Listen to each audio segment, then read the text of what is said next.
The Secret of the King's Tomb, a Richard Halliburton adventure, Volume 1, written by Garrett Drake, narrated by Dwight Kuhlman. For Faith, Julia, Elijah, and Sarah Beth, Garrett's 4 little adventurers.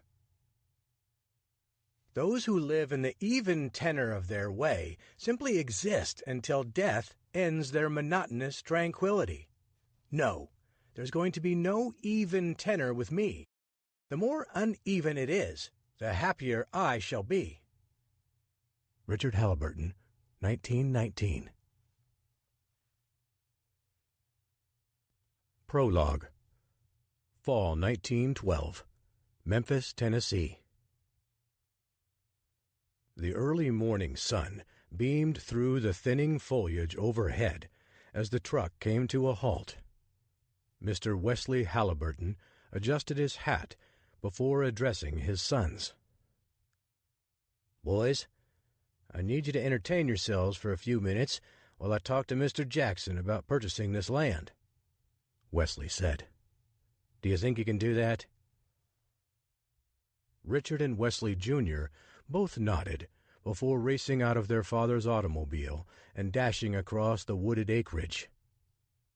Within 2 minutes, a game of Patriots and Redcoats had broken out, a favorite of Wesley, Jr.'s. The 2 boys selected their weapons from the broken limbs lying on the forest floor before staking out their forts. Richard crouched near the base of an oak tree and waited for the right moment to strike. He scanned the area in search of his younger brother. Wesley, Jr. had scrambled down the side of a hill about 20 yards away and disappeared. As a gentle breeze swept by, crisp leaves rustled, adding to the serene sounds of nature. A bubbling brook at the bottom of a short ravine and constant bird calls provided a symphony that struck the right chords with Richard. It also provided the cover he needed to launch an assault on Wesley, Jr. the second his movements surrendered his hiding spot. When a woodpecker began hammering away on a nearby pine tree, Wesley, Jr. rolled onto his back and stared upward with a smile on his face as he watched the show. Clutching a stick in one hand and a fistful of acorns in the other, Richard seized the opportunity to attack. He stormed down the hill and unleashed a barrage on his unsuspecting brother. "Back to England with you," Richard said, as he watched Wesley, Jr. twisting and turning to escape. Richard grinned, admiring his stealthy move for a moment longer than he should have. "Never, you traitor!" Wesley, Jr. said. Wesley, Jr. spun around and kicked his legs out, catching Richard in the back of his knees and toppling him. Richard fell down, crashing face first into the moist Tennessee earth amidst a sea of leaves. In a deft move, Wesley, Jr. pounced on top of Richard, securing him with a bear hug. The 2 boys tumbled down the hill, coming to a stop just a few feet short of the water. Richard broke free from his brother's grasp and took up a new position behind him. With Wesley, Jr.'s face pressed flat against the dirt, he struggled, thrashing his arms and legs in an attempt to buck Richard off. But after several failed attempts to shred Richard, the fight left Wesley, Jr. "I'm not falling for it again," Richard said. Wesley, Jr. grunted. "I'm not trying to trick you. I promise. I see something." "You see something?" Richard asked. "I don't care what it is. I'm not letting you get up until you surrender." "I see an arrowhead," Wesley, Jr. said. "Where?" Richard said as he stood, hoping to be the first to put his hands on it. Wesley Jr. darted towards the water and scooped up the artifact before Richard could snatch it. "Ha ha!" Wesley Jr. said, dancing back and forth in triumph. "This looks like the one from the Choctaws that Dad showed us a few weeks ago." Wesley Jr. kept talking, but Richard wasn't listening. Yeah, Richard said, as he knelt next to the edge of the brook. "I'm going to go tell Dad," Wesley Jr. said, as he jumped to his feet and raced off. Richard didn't even consider joining. He plunged his hand into the freezing water and retrieved a shiny object. After studying it for a few seconds, he dipped it back into the stream and cleaned off the edges. When he was finished, he used his shirt to dry the piece off and then held it up to inspect it further.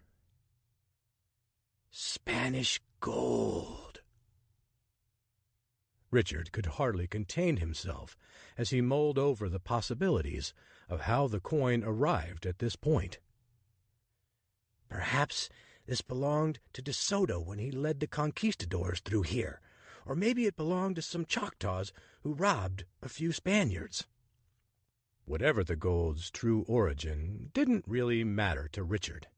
He was confident he could spin a tale interesting enough to lure his classmates into forking over a penny for the privilege to see the ancient artifact.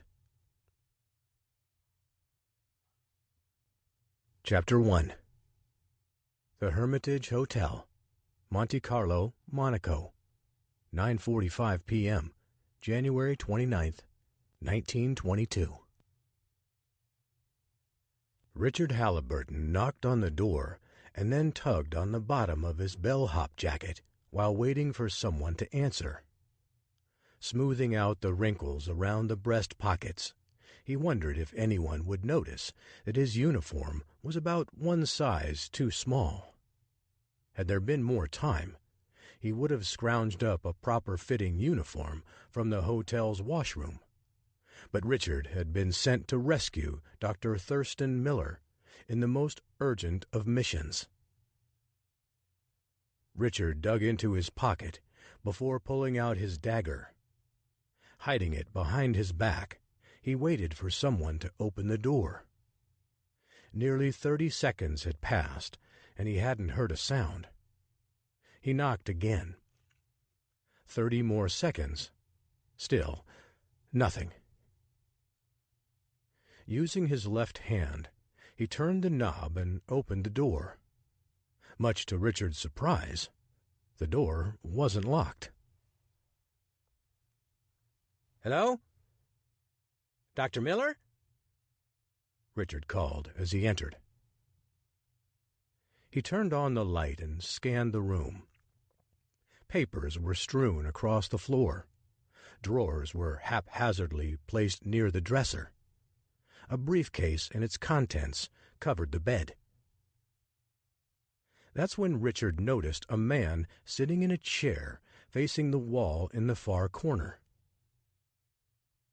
"Dr. Miller?" Richard called again, before shutting the door behind him. Again, there was no response. As Richard drew near, he noticed the man's hand dangling over the chair's arm with a gun just below his fingertips.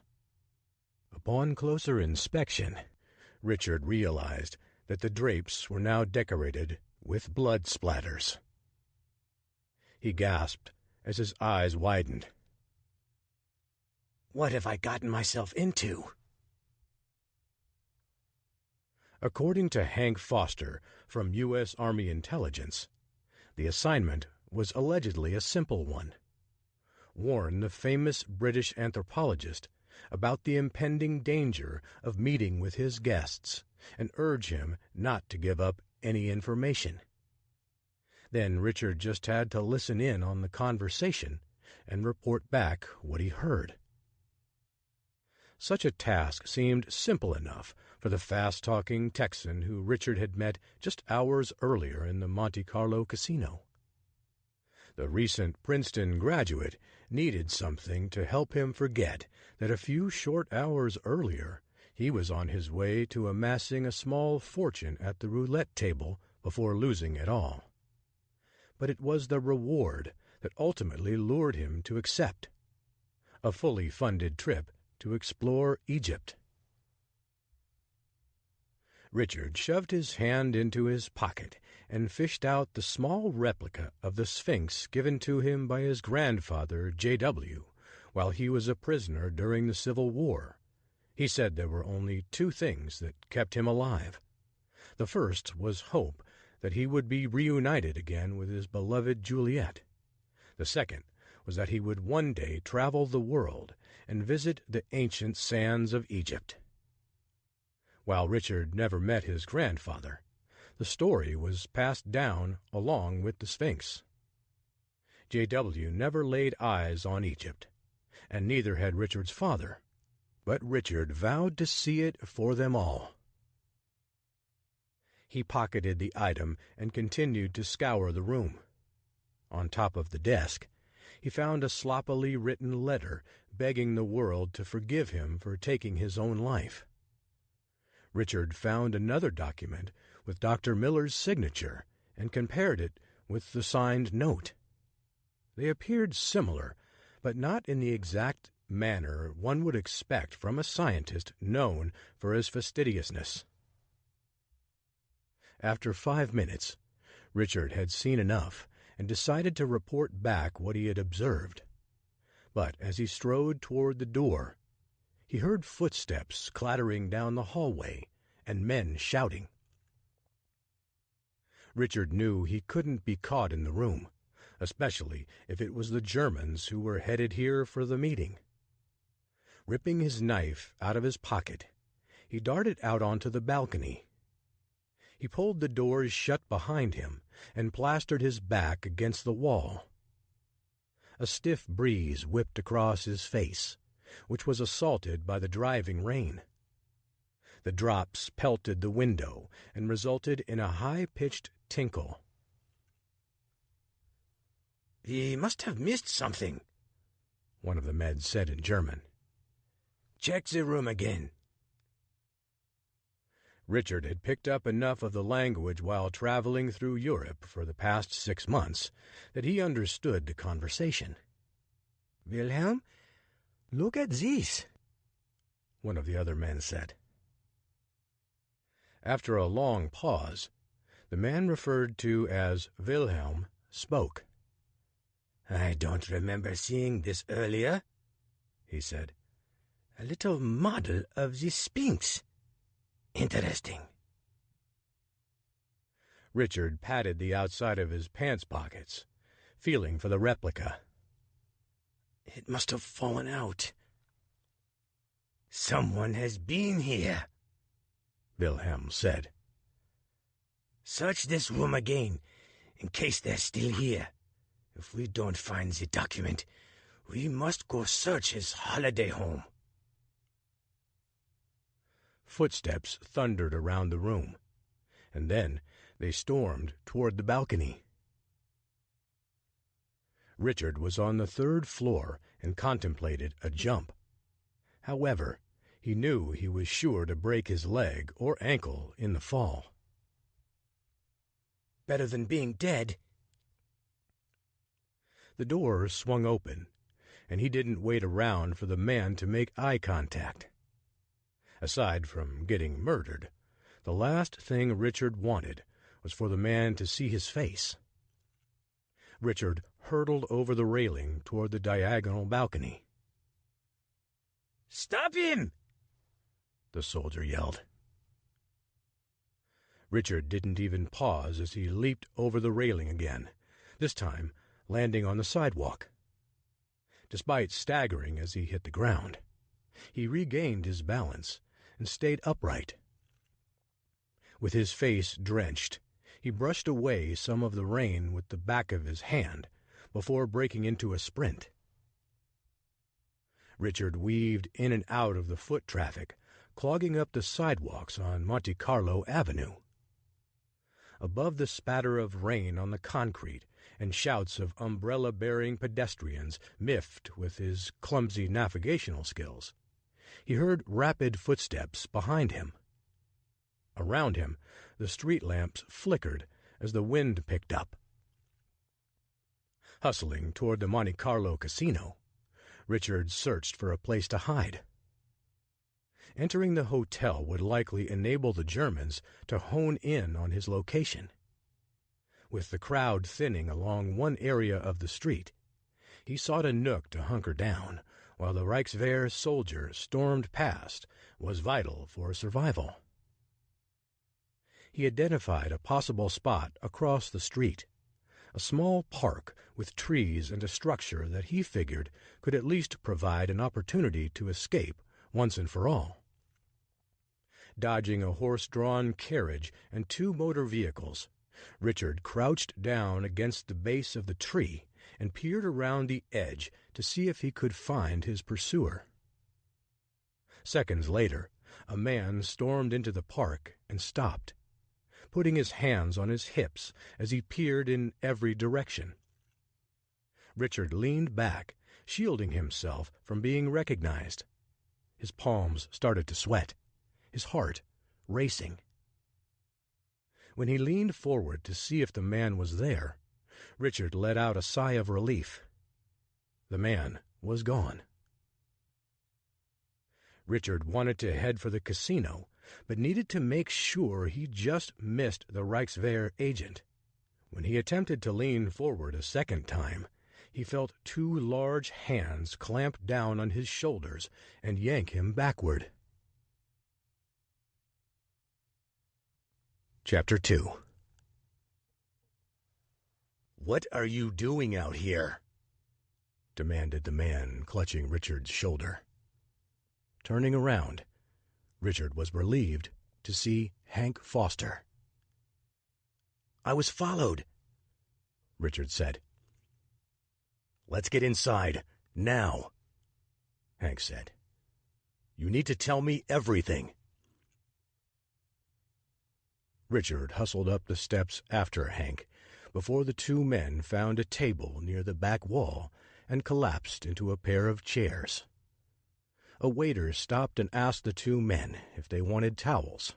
After they said yes, the waiter disappeared and a recounting of the event began. "What did you find out?" Hank asked. Richard glanced around the room before leaning in close. "They killed him." "Dr. Miller?" Hank asked, his eyes widening. Richard nodded. "Shot him in the head, and then staged it to look like a suicide." Hank cursed as he clenched his fist. "Dr. Miller was a good man." "Well, the Reichswehr were looking for something. The main German leader, I believe he went by the name Wilhelm, mentioned something about looking for it at Dr. Miller's holiday home. He winters in Marseille, a relatively short train ride away," Hank said. "We need to know what the Reichswehr is after there." Richard cocked his head to one side. "You mean this isn't over? I have to do more for you?" "Probably not much more," Hank said. "Look, all you need to do is get on that train in the morning for Marseille. Then just slip some money to some of the house staff after the Germans leave to find out what the Reichswehr soldiers were asking about or looking for. Then just report back to me." Richard scowled. "Earlier, my simple task was to eavesdrop on the meeting and tell you what I heard, and you agreed to pay for my trip to Egypt." "That was all before Dr. Miller was murdered." "And that's exactly why I don't think I should be compelled to continue on this foolish expedition for you." Hank chuckled. "Come on, Richard. This shouldn't be difficult for you. Heck, you usually tempt fate at least twice before breakfast. Remember, I've been following you across 2 continents. I know you aren't genuinely fearful of something as benign as making new friends at a dead archaeologist's winter home and snooping around a bit. Richard felt his heart still thumping in his chest, which wasn't unusual given his past history. As a young teenager, he spent a few months in the hospital while doctors tried to figure out why he had such a rapid heartbeat, and while it eventually subsided, he wasn't sure he'd ever experienced this amount of pounding. If I jump off a cliff and drown, I got no one to blame but myself for my own stupidity, Richard said. But secret German soldiers creeping around in the shadows and murdering innocent people? No. This is not the same thing as what I do. Sure it is, Hank said. They're both exciting and adventurous. You could die in either one of these scenarios. But if the Reichswehr shoots me, it won't be on my terms. If you think you always get to dictate the terms of adventure, you haven't been on enough journeys, Hank said. Richard knew Hank was right.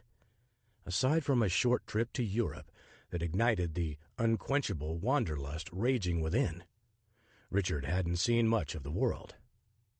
If the Great War had continued, maybe he would have. He looked forward to serving his country in battle, but lurking in the shadows to spy on an elite team of German soldiers? Even to Richard, that seemed like a dangerous venture, and one he now knew could have fatal consequences. Can't you find another one of your spies to do the job?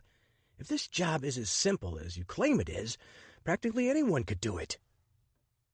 I don't trust just anyone. Richard eyed Hank cautiously. And you trust me? I'm an expert at discerning the character of a man. My job depends on it. In that case, I'm still baffled why you've chosen me, Richard said. When you approached, I was barely a little more than a down-on-his-luck gambler who tossed away the wealth I'd amassed because of my greed. You're still young, Hank said. It's an excusable offense. Yet, you think you know what kind of man I am? I still don't know what kind of man I am, nor am I convinced that my decisions are always the best ones. You run toward danger without blinking an eye, and you love your country, Hank said. Those are 2 traits that make you an exceptional candidate for this line of work. Perhaps you're a skilled recruiter because you have to continually fill new openings? Hank chuckled. I'll admit that there's a high turnover rate, but that's the nature of the business. And that doesn't sound like any kind of business I want to be involved with. Aren't you the least bit curious why a group of German soldiers would murder a British archaeologist in a Monte Carlo hotel? All I'm thinking about is that I might be next, Richard said. Besides, if this job in Marseille is so simple, you could probably do it yourself. Hank looked down and sighed. In an instant, Richard saw through the ploy. You already know what's going on here, don't you? Hank shrugged. I have a hunch, but I need it confirmed, and by someone other than me. Where are they going? We believe they're headed somewhere in Egypt. You offered to pay my way there because you want me to follow them, don't you? Hank nodded. It's not a crime to ask. You have an underhanded way of asking. Look, I don't want you to kill anyone or confront them, Hank said. I just want you to keep an eye on them and report it back to me. We have teams of highly trained soldiers that could handle the messier duties of this mission if the situation called for it." "I don't know," Richard said, before taking a deep breath and then exhaling. "I'm not sure this is the kind of adventure I'm after, even if it is just spying on someone." "You think you'll be satisfied with taking pictures of famous sites around the world? Trotting the globe isn't enough for you, and you know it." Richard scratched under his shirt collar. He gazed off in the distance, mulling over the best way to respond. Ultimately, Hank was right in one respect. Richard craved something beyond being just another travel writer, taking pictures of himself pointing at monuments and regurgitating the information that everyone else already knew. Such activities felt self-important and aggrandizing. He was sure to get plenty of pats on the back from fellow Princeton alum, but would it truly be satisfying work? What Richard feared the most was navigating listlessly through life without making his mark on the world, a world he desperately wanted to explore. And he couldn't help but wonder if that's where he was headed if he turned down Hank's offer. However, the twisted path that led to this offer was still befuddling. Earlier in the afternoon, he had left his hotel a few miles across the border in Nice, France, with Pauline, a young woman he'd met randomly when the clerk assigned them the same room by mistake. Richard viewed the chance meeting as the fates bringing together two like-minded free spirits. When she agreed to accompany him to the Monte Carlo casino, he was pleased, but not as much as when he converted their 50 francs into more than 800. However, it was all just a dream, thrown away when Richard let visions of yachts and mansions dance in his head. In a matter of minutes, they'd lost everything, including their joy. That's the state Richard was in when Hank approached, and also the moment Pauline struck off for another roulette table in an effort to build her own fortune apart from Richard, who had mistakenly given her bad strategy advice. Without Pauline to keep him company, what could it hurt to take up Hank on his offer? Now, a few hours later, Richard wondered if he would even live long enough to regret it. "Richard?" Hank asked, snapping his fingers. "Are you still with me?" Richard emerged from his contemplative state. "Yeah, I'm still here." "But are you with me?" Hank asked again. Before Richard could respond, he noticed Pauline trudging across the floor toward him with a sour look on her face. She stopped in front of him. "You're back." He nodded. "Got here maybe 10 minutes ago. What's the matter?" "I lost it all," she said. "How much?" "Everything I brought with me, except enough money to get back to the hotel tonight." "I'm sorry," Richard said. "This was all my fault. We should have quit while we were ahead earlier." "This night has been most forgettable," she said. "But you did make an agreement with me earlier this evening. You promised that if it wasn't memorable, you'd do something fun with me." "Are you sure it hasn't been memorable?" Richard asked. "I doubt you'll ever forget the night you won a small fortune and then lost it in Monte Carlo." "I'll remember it, only if you make good on your promise." Richard smiled. "Want to go cliff diving?"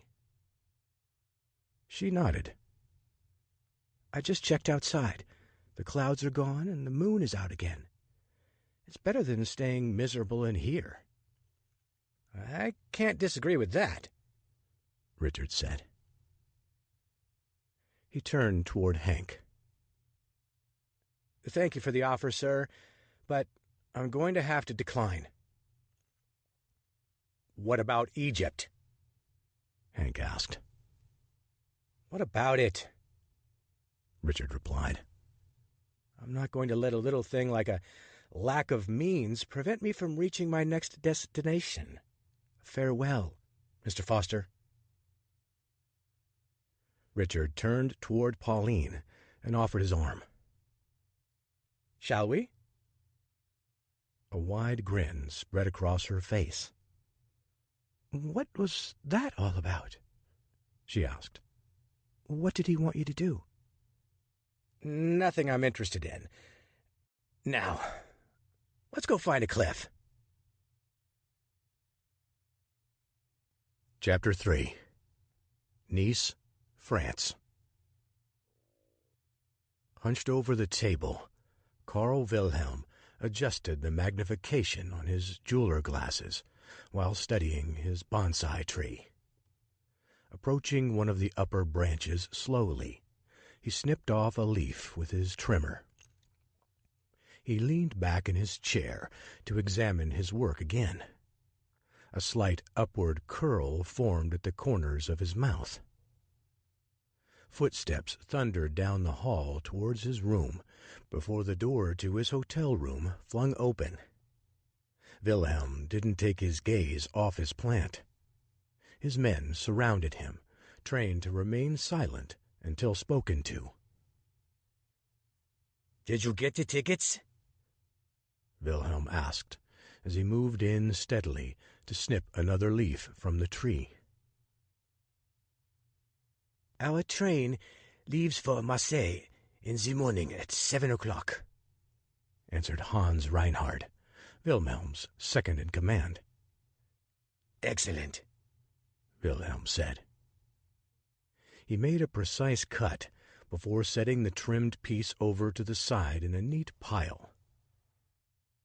The men remained quiet as he continued to work.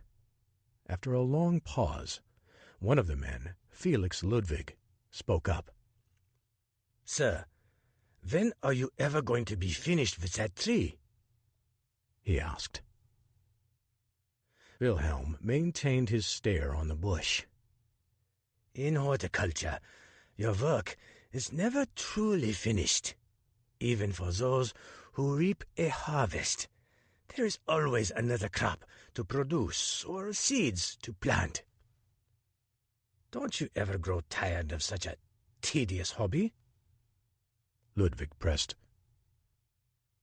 Wilhelm turned in his chair toward the inquiring young soldier, lifting up the magnifying lenses and peering over the top of his glasses.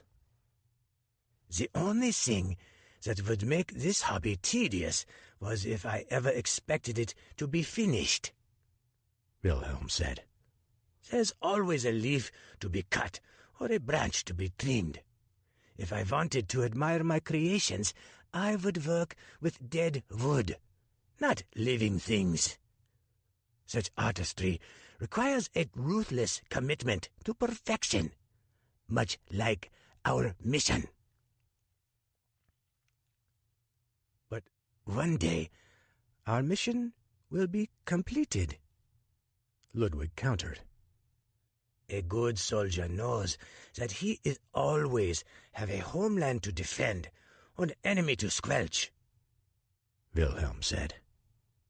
"Our mission is not just one thing. We're here because we all want to see Germany restored to its rightful place in this world, which is an unmatched power, and for the time being, we must lie in wait. But when we flex our might, we will avenge all these unjust sanctions that have crippled our empire. In that case, we should be training with our fellow soldiers," Ludwig said. "When the moment comes for us to rise up, we need to be the most prepared force in the world. I can hardly see how these types of missions will prepare us for that. Wilhelm stood and removed his gloves before slamming them onto the table. None of the soldiers flinched, all of them accustomed to their leader's physical outbursts. After methodically moving around the table, Wilhelm came nose to nose with Ludwig before replying. Perhaps you're too young to appreciate all that we had before the war, Wilhelm said. You missed all the privileges and prestige of what accompanying being from our incredible empire. Yet our leaders thought there was more for us, and rightly so. But it took nearly the entire world to stop us. Our leaders have promised that we will never succumb to such a fate again. This is why we're on this mission. We already have excellent forces, but we want to possess all the resources winning a war against the rest of the world would require, and we're going to do it by stripping the world of its richest resources, every country's treasures from their heritage. We will stuff our coffers so full that it will be impossible to stop us from ruling every corner of the earth. Wouldn't we be better thieves than treasure hunters? Ludwig asked, unfazed by Wilhelm's diatribe. Our motives would be exposed, leaving us subject to heavy-handed sanctions from those monsters who have sought to destroy us through monetary means, Wilhelm said. That's why you have all been selected, an elite group of men who can each mask your nationality while all possessing the other skills necessary to capture the treasures of ancient civilizations. Ludwig nodded. I understand, sir. I hope you don't regard my questions as if I was viewing your direction of our team as anything less than ideal. Great leaders aren't afraid of questions, Wilhelm said, as he started pacing around the room. They're only afraid of failure. Now, go get some sleep. We have a long day ahead of us tomorrow. All of the men scurried out of Wilhelm's room and to their own quarters down the hall. Everyone except Hans Reinhard. Once the last soldier filed out, Reinhard closed the door behind them and locked it. Ludwig can be a little tempestuous, Reinhard said. He's very skilled, but he is naive. I don't take offense to his questions. I will take offense if he questions my leadership. We need him for this mission. Who will you send into Dr. Miller's house tomorrow? Wilhelm shrugged. As long as Ludwig is one of the two men, does it really matter? Reinhard settled into the chair across from Wilhelm, who donned his jeweler glasses again and resumed trimming his bonsai tree. Do you have something you wanted to talk about? Wilhelm asked, as he focused his attention on the plant. Sir, I know that you may not know the answer to this question, but I need to ask it. Go ahead. Reinhard sighed before continuing. If we secure this treasure. When we secure this treasure, Wilhelm corrected. When we secure this treasure, how much longer will we be on this particular mission? Wilhelm chuckled. Do you have somewhere else you need to be? No, it's just that I miss my wife and daughter, and your sacrifice isn't unique, Wilhelm said. Everyone on this special team is leaving friends and family behind, people who love and cherish. But it's for those people that we are here. But my daughter, sir, I have daughters too. I have 3 of them, to be exact. But you won't hear me bemoaning the fact that I won't be able to see them for a while. Now, I chose you to be my second in command because I thought you had the fortitude to handle leading these men with me. But now that you're coming to me with these mundane excuses, I'm starting to wonder. No, sir, it's not like that, Reinhard said, waving his hands.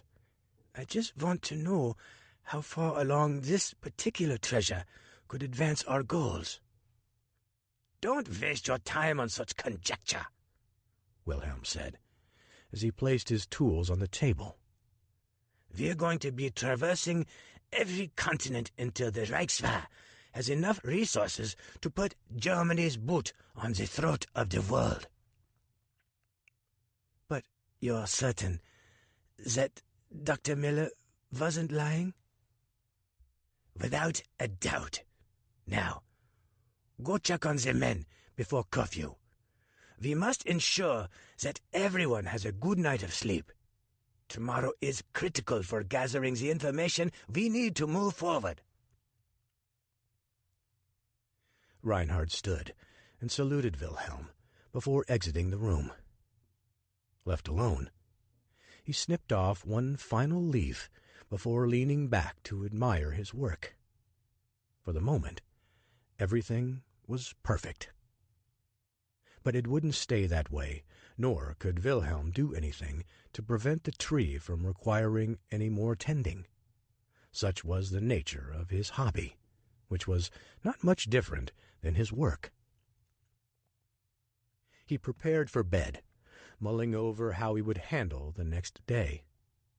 All he needed were the documents to identify the exact location of Dr. Miller's findings while working on some ancient Egyptian texts, and his team could begin the excavation process of one of the richest treasures in the world. Hans Reinhard ran his finger across the small portrait of his daughter as a tear trickled down his face. While rushing to get to Monte Carlo for the meeting with Dr. Miller, Reinhard never had the opportunity to tell Wilhelm about his little Amelia, his precious Schatzi. Reinhard stared at the photograph until his eyes blurred with tears, wondering if he'd ever see her again. 2 days before the team deployed, he took her to the doctor, where he'd received gut-wrenching news. Amelia was dying from cancer. The doctor who treated her was hesitant to say how long she might have to live, but he estimated around a year based on the history of his previous patients with the disease. Maybe more, maybe less, was as definitive of an answer as Reinhard could get from the doctor. With the weight of that news, Reinhard wanted to back out of the mission, but his wife encouraged him to go. She rubbed her stomach, which was bulging from her long-awaited second pregnancy. "Your mission is important," said his wife, Anne-Maria, who was the daughter of a general, Paul von Hindenburg. Her loyalty to her country was difficult to match, even for a patriot such as Reinhard. He suspected it was one of the traits that made him so attractive to her. Growing up in General Hindenburg's house, she couldn't have merely just married a loyal countryman. He had to be a soldier, and one who was committed to the nation above all else. And if Reinhard had been asked just days before learning of Amelia's fatal illness if he would have put anything above his devotion to his country, he would have emphatically said no. One 15-minute visit in a doctor's office changed all that. This was his Schatzi. The girl who had managed to wrap him around her finger for the past decade. The girl who he knew was waiting for him to return from the Great War. The thought of not seeing her again terrified him. Never to hear her singing to her dolls as she twirled them around her room was an unbearable thought. "I'll see you before you can even miss me, Schatzi." Reinhard clutched the picture before drifting to sleep on a damp pillow. Chapter 4. Nice, France. Richard awoke the next morning with a thud, hitting the wooden floor hard. The jarring introduction to his morning left him in a disoriented state as he attempted to regain his bearings. Glancing down at his attire, he noticed he was wearing only a pair of boxers. He pulled the blanket off the couch just above him and covered his waist. A woman wrapped in a housecoat squinted as she stood over him. "Are you all right?" she asked. Her face came into focus. It was Pauline. Then the events of the previous evening rushed back. The wispy clouds zipping in front of the pale moon, the jagged cliff, the numbing cold when his body hit the water, and the frigid walk home while soaking wet. He remembered enough to realize that hitting the water from such a tall height accounted for his throbbing headache and his hazy memory. "I think so, but there are gaps in my recollection," he said as he sat up. "Don't worry," she said. "You were a perfect gentleman and refused to let me stay alone after those men tried to snatch my purse on the way home." "Perhaps I overstayed my welcome." She flashed a smile. "You were fine. Not that my purse contained any money for them to steal, but it was rather chivalrous." "My head hurts, and now you're reminding me of everything that went wrong earlier in the evening," he deadpanned. "Well, you didn't promise the night would be memorable specifically for you, but it appears as though you haven't forgotten what made it forgettable. The ebb and flow of gambling has a way of making you want to erase everything from your memory, at least when you end up on the negative side of things." She chuckled. "Believe it or not, the most memorable thing you said all night was in your sleep." Richard froze, unsure if he wanted to ask her what he said. "My, how quickly you've turned red," Pauline said, as a faint smile spread across her face. "Don't worry. I already told you that you were the perfect gentleman. You didn't say anything that you should regret." "That's a relief." Pauline held up her index finger. "However, you did say some strange things regarding some people you encountered in your dream. You kept telling them to leave you alone and pleaded with them not to kill you." Richard swallowed hard and dismissed her concerns with a logical explanation. "I had quite a bit of childhood trauma," he said. While he considered himself an honest person, he understood the foundation of selling a lie. Base it on the truth, and you'll never get caught spinning a blatant tale. "What happened?" she asked. Richard took a deep breath and was about to launch into a long story when a knock at the door interrupted them. "Expecting someone?" he asked. She furrowed her brow and then shook her head. "I'll answer it," he said, as he got up and draped a blanket over his shoulders. As he neared the door, Richard said. "No one requested a bellhop here." "I'm not a bellhop," came a familiar voice. He glanced over his shoulder at Pauline. "It's Hank Foster," he said softly. "I'll handle it." She nodded before retreating to the bathroom. Richard opened the door and scowled. "How on earth did you find me?" "Have you forgotten what I do for a living?" Hank asked. Richard shook his head. "No, but what are you doing here at this time of the morning? I'm only awake because I fell off the couch a few minutes ago." "You're an even better spy than I thought." "What's that supposed to mean?" Hank looked down at the floor. "Too many good men succumb to the allure of a woman's warm bed and divulge costly secrets, but not you. You sleep on the couch." "Can you just get to your reason for being here?" Richard asked. "I'd really like to go back to sleep." "So would I, but I can't help but wonder if you're thumbing your nose at your destiny." "I already told you that the adventure you've promised me isn't the kind I'm interested in," Richard said. "Now, if you'll please see yourself out." Hank didn't budge. "I need a smoke. Join me on the balcony, will you?" Richard sighed and shook his head, realizing that Hank's relentless ways were battle-tested. Resisting would have only prolonged the conversation.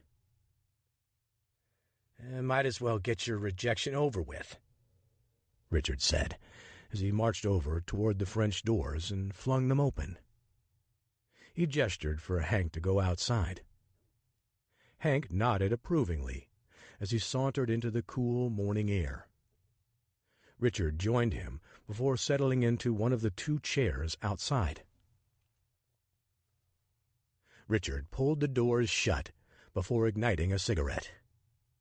He blew a couple large plumes of smoke skyward, standing firm in silence.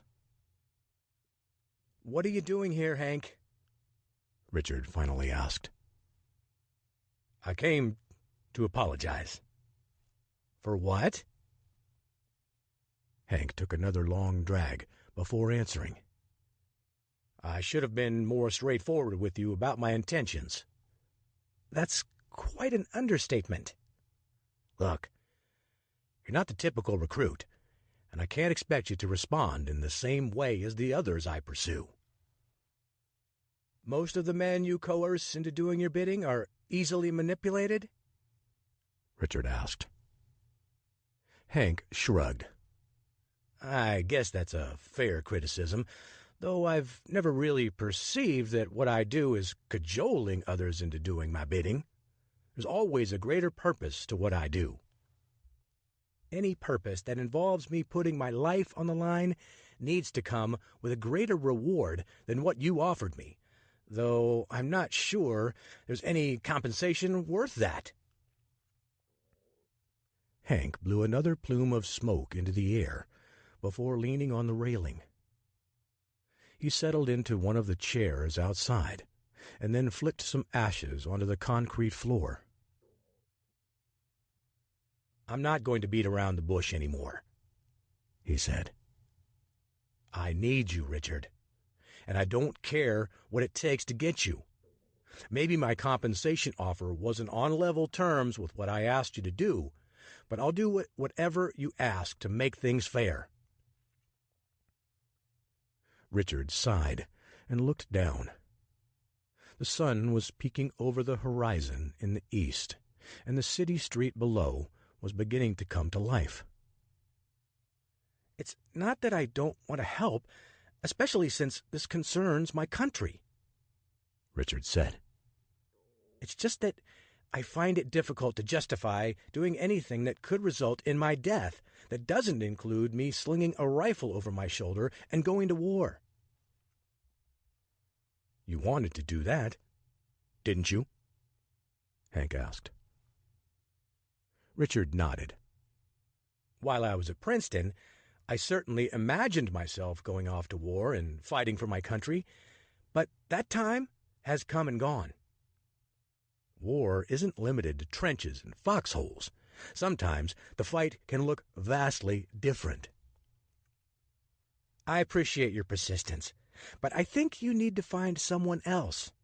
Besides, you've been blunt about your ability to recruit. Why not find another person for the job? I'm sure there are plenty of willing young Americans who would love to serve their country on a mission such as this." "There's no time for that," Hank said. "Assigning an untrained agent to a task of this magnitude would likely result in death." Richard cocked his head to one side and watched Hank send another puff of smoke billowing upward. "Do I need to remind you that I'm not trained either?" Richard asked. "I haven't forgotten that fact. Not that it's relevant in your case." "What do you mean?" "Richard, you're a natural, and I'm not just flattering you with that statement. I've never seen anyone as gifted as you when it comes to turning a dire situation into a favorable one. I've observed you, in essence, making apple pie out of mud." "Earlier, you made it sound as if any lackey could handle this job. You even said there were special troops who could come in and do the dirty work." "Both exaggerated statements as well," Hank said. "Despite the adventure, I didn't want you to feel as if your life was in danger on both accounts." Richard eyed Hank cautiously. "I quickly figured out my life was in danger, but you mean to tell me that there are no troops waiting to attack the Germans?" Hank shook his head. "Not in Egypt, at least. The British are rumored to be pulling out of the country soon, and the Egyptians are clamoring for their independence again. The last thing they want to do is allow American troops into their country while trying to expel the Brits." "So, if I were to agree to do this for you, I'd be doing it on my own?" Richard asked. "I'd provide support where possible, but that's the only promise I can make, though I understand it's a tenuous one." Richard drew in a deep breath and then exhaled slowly. "Just for a moment, let's say that I'm interested in helping you. What exactly could you do for me to make the compensation fair?" "I know that traveling to Egypt with your expenses all paid was an attractive proposition for you, but I have a feeling that you'd like to do more than simply visit these places and write a few magazine articles here and there. So I'm prepared to not only compensate you handsomely for your efforts, but also can arrange a meeting for you with the director of a prominent speakers bureau, William Feekins." "The William Feekins?" Richard asked, his eyes widening. Hank nodded. "I'm sure with an introduction like that, you'll be more than capable of sealing any kind of deal you desire." Richard gazed onto the street below, which had slowly been coming to life with each passing minute. This was the kind of deal he knew he'd only get once in life. And it was just one mission: spy on the Special Reichswehr unit and prevent it from stealing back to Germany with the mystery treasure. Richard didn't need to take long to weigh the proposal.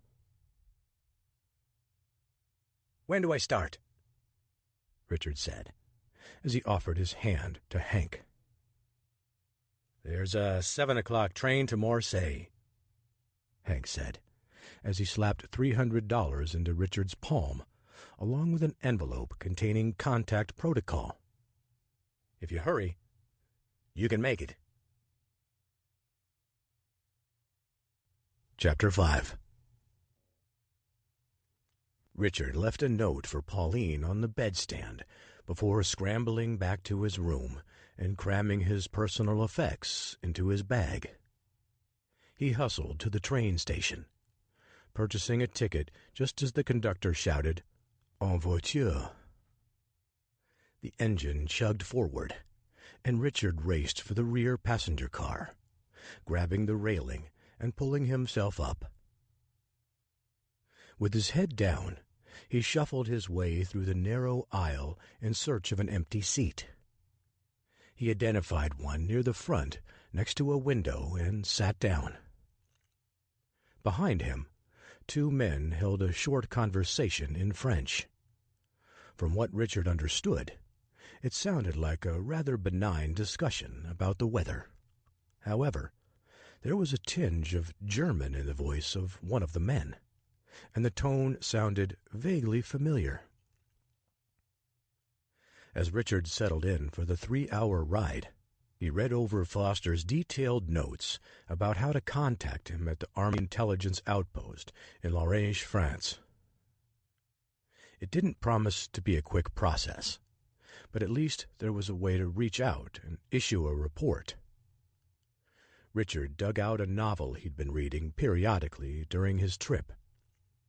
E.M. Hull's desert romance, The Sheik, wasn't exactly his favorite genre, but it did give him a glimpse into the life of those in the region of North Africa. Eventually, he drifted off to sleep, only to be awakened by squealing brakes and a hissing engine as the train came to a stop at the Marseille-St. Charles station. Richard rubbed his eyes and tried to regain his bearings. He turned around and noticed the two men who'd been carrying on about the weather were gone, along with about half of the car. After easing outside, Richard scanned the platform area for a group of men who might resemble the German soldiers he'd seen the night before. When he didn't see any group forming, he concluded that the men were likely going to meet elsewhere to avoid standing out. He hustled inside and checked his luggage with a porter before walking outside to the front of the station. Without any sign of the man he suspected to be a German soldier, Richard decided to identify the Reichswehr members in another manner: his hunches. Being around plenty of soldiers for the past few years, Richard noticed that the German variety in particular had a stilted gait. They never glided casually across the floor, instead moving in a jerky action that would have earned them compliments from commanding officers. When two men distinguished themselves in this manner, Richard followed them discreetly. He maintained a healthy distance, giving them plenty of space to go toward their ultimate destination without the slightest hint that they were being followed. As the two men stood on the street corner, another man joined them, and then another. Before Richard could prove his hunch based on his deductive skills, the group swelled to 10, dismissing the need to make any further assessment. The men trudged inside a nearby pub and surrounded a long table. Richard quickly followed, settling onto a seat at the bar near their table and opening up the abandoned newspaper he'd snatched off a bus stop bench. While Richard was competent enough in German, it didn't matter since most of the men spoke French. Their accents impressed Richard, but he knew better. The conversation drifted from the mundane to their impending voyage to Alexandria, Egypt, later tonight. However, Richard's attention was arrested when two of the men announced they needed to take care of some business. Richard promptly paid his bill in an effort to beat the men to the door. He slid onto the bench outside and watched as the two men eased down the street. Moments later, the bus arrived. Richard stood and followed them, navigating through the steady stream of customers jostling for position to board. Less than a block ahead, the two men maintained a swift pace, keeping their heads down, aside from an occasional polite nod at a passer-by. The brisk stroll lasted a half-hour before the men approached a home overlooking the water. Richard saw the name Miller emblazoned on a sign above the front steps and decided to take up a less conspicuous position. 100 meters past the house was a small park that included a bench looking back down the street. Deciding that was the best place to wait out the Germans, Richard walked to the location and sat down. While Richard could hardly wait to experience the sands of Egypt and all her ancient treasures, he wondered if the free trip would be worth the monotony of sitting in silence and staring blankly at a French newspaper. A few feet away, he watched a mother dote over her two boys, who were engaged in a lively game of chase. It reminded Richard of what things were like with Wesley Jr. when they were youngsters, and he found himself pining for the simplicity of such times, though Richard dismissed the thought, and the pain that accompanied it, when he considered how close he was to reaching Egypt. Wesley would be so proud of me right now. Less than 15 minutes later, the two men emerged from the house and began walking back toward the city center. Richard folded up his newspaper and tucked it beneath his arm as he strode up toward Dr. Miller's house. When he knocked on the door, a woman answered.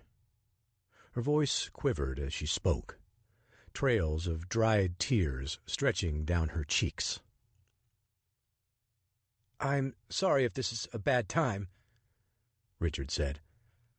"I only found out about the news about Dr. Miller's death this morning." The woman sniffled and then nodded.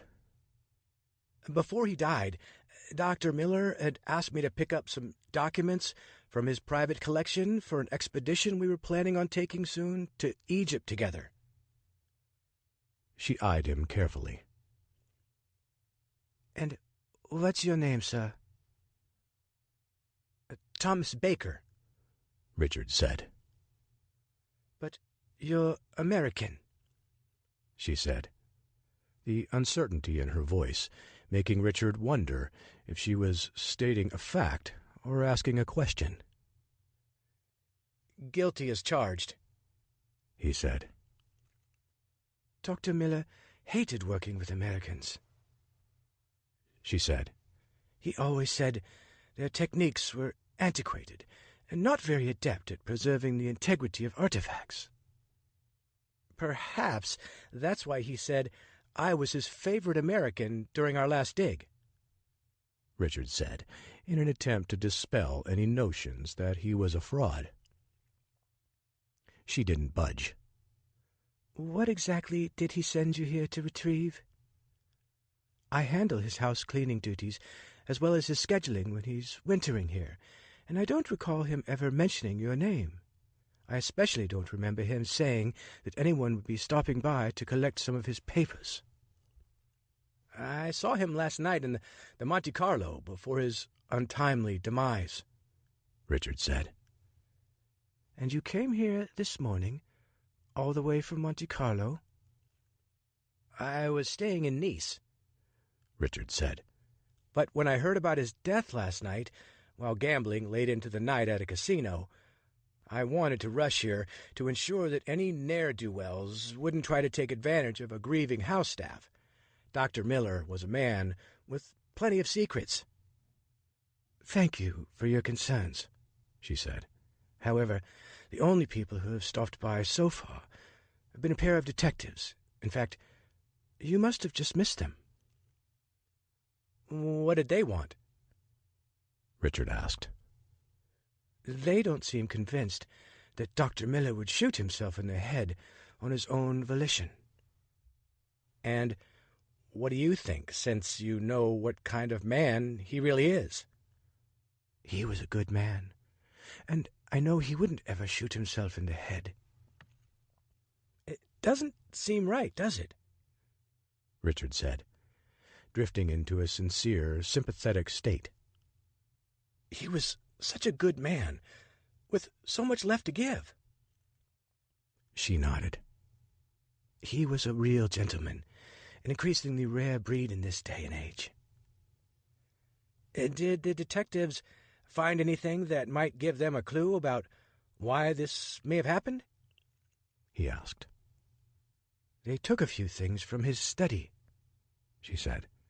"Most of it was just a bunch of papers, but I did notice a map that he had supposedly created about a treasure he believed to be in Egypt, but he wrote it in some type of code."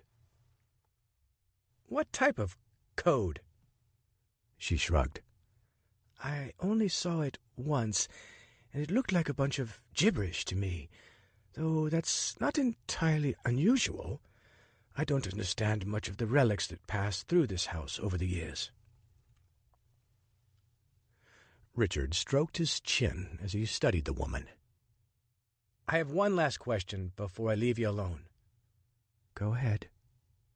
"The detectives you mentioned, they weren't the two men who just left a few minutes ago, were they?" She nodded. "That was them." Richard sighed. "Those men weren't detectives. They were German soldiers." "That can't be," she said. "They showed me their credentials." He shook his head. "I saw them in Monte Carlo yesterday, speaking in German. In fact, I saw them with Dr. Miller before he died." "But she said, before pausing as her face went pale. "I should have known. It all makes sense now." "What did they say?" "I heard one of them say something in German, which I thought was odd at the time, but maybe they were discussing an object Dr. Miller discovered, and it was only known by that name. It was so brief, I hardly gave it a second thought until now." "But you still don't know all the documents they took?" She shook her head. "I know he kept his most precious papers behind a secret bookshelf in his study, but I didn't open it for them." "Where is his study?" Richard asked.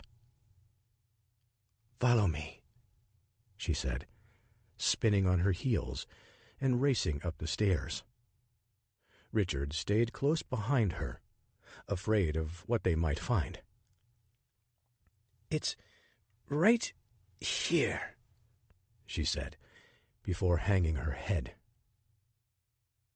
Richard peered inside and noticed what stopped the woman in her tracks. The bookshelf was slightly ajar. He rushed over to inspect it, pushing it until it latched. "They found it," she said.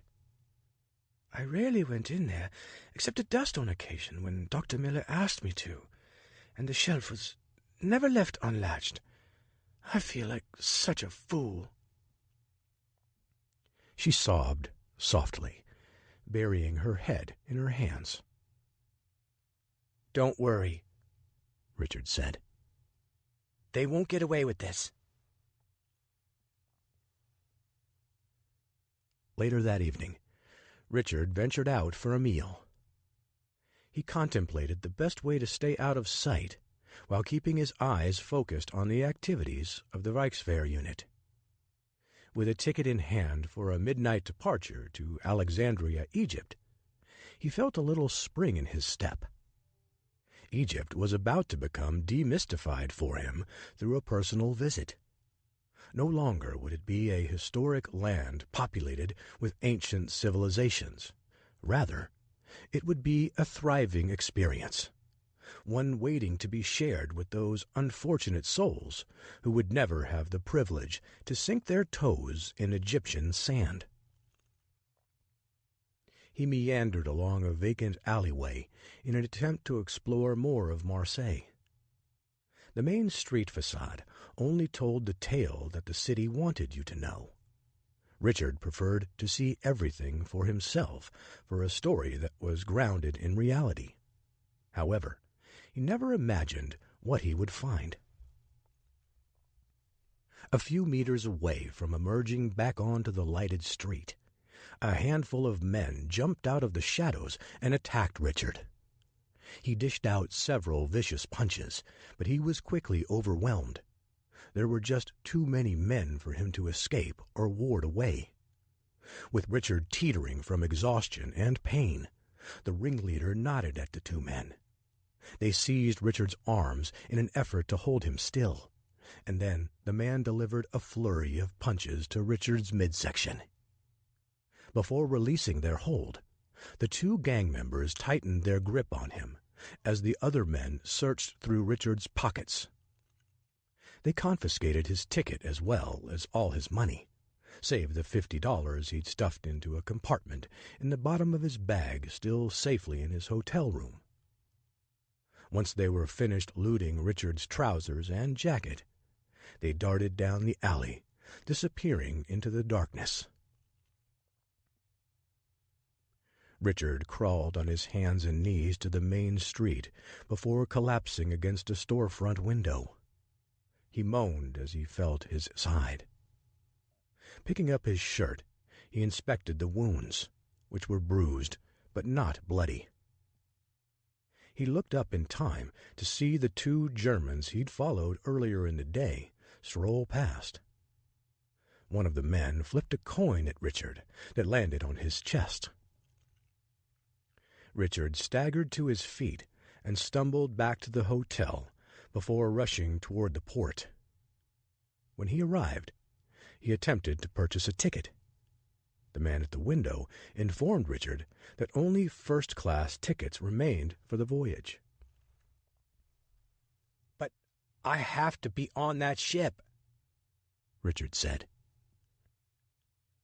"If you don't have enough money, I'm afraid that ship will have to wait." "When does the next one leave for Alexandria?" "When this one comes back to port, in 2 weeks. 2 weeks wasn't an option. But neither was forking over the $150 necessary to purchase a first-class ticket. Chapter 6. With his hands spread wide, Carl Wilhelm leaned on the table, his gaze bouncing all around the map splayed out in front of him. He tried to resist the urge to laugh, but he couldn't help himself. Dr. Miller wouldn't talk, but ultimately didn't stop the Reichswehr unit's mission. And Wilhelm enjoyed a nice glass of French wine, while two of his men managed to snatch the document right from under the nose of the naive housekeeper. "Men," Wilhelm began as he stood upright, "you were chosen because you are the most elite soldiers the Reichswehr has among its ranks for your particular talents, and with the stunning results you have already produced, I can no longer refer to you simply as a unit. No, there is only one name suited for the way you have handled task after task on this mission, and from now on, I will call you Wolfstrudel." Once, as a young boy on a camping expedition, Wilhelm witnessed a pack of wolves devour a crippled lamb with unfathomable precision and efficiency. Within 5 minutes, the animals had hardly left any bones for the vultures to pick over. And so began Wilhelm's obsession with the ferocious hunters. But now he had a pack of his own, and one worthy to be called as such. "Does anyone have questions before we board our ship tonight?" he asked. Felix Ludwig nodded. "Sir, I wanted to let you know that I believe we're being followed and watched. Wilhelm's eyebrows shot upward. By whom? I noticed a man in Monte Carlo at the hotel, as well as today in the restaurant, while we were eating. He appears to keep to himself, but I saw him studying our team. Our Wolfsrudel? Wilhelm corrected. Have you spoken with him? No, but I believe he's spying on us, and it would be in our best interest if we disposed of him before he became a problem. Then make it happen. Yes, sir, Ludwig said, before saluting. Please, don't salute me, not even in private, Wilhelm said. All it would take is someone to catch you doing that, and suddenly international police are cracking down on us again, claiming we're violating the treaty. Ludwig put his hand down and nodded knowingly. Well, what are you waiting for? Wilhelm said. I want to see this man suffer for his sheer arrogance. Anyone who thinks they can spy on us without experiencing great consequences is mistaken. Let's ensure he meets a violent end as a lesson for all those who might dare to track us. Ludwig leaked a wry smile before exiting the room first with the other men right behind him. Wilhelm took up his position at the rear, along with Hans Reinhardt. Are you sure this is a wise move? Reinhardt asked. Did Ludwig yield his position as chief questioner to you this evening? Wilhelm replied. No, sir. It's just that I thought we wanted to handle our business as quietly as possible. Murdering a spy doesn't exactly seem to fit our preferred operational procedure. What's preferred is that we send a message to deter this type of behavior from ever happening again. Our enemies may not see it that way, Reinhardt said. They may seize upon this as a chance to exert more pressure.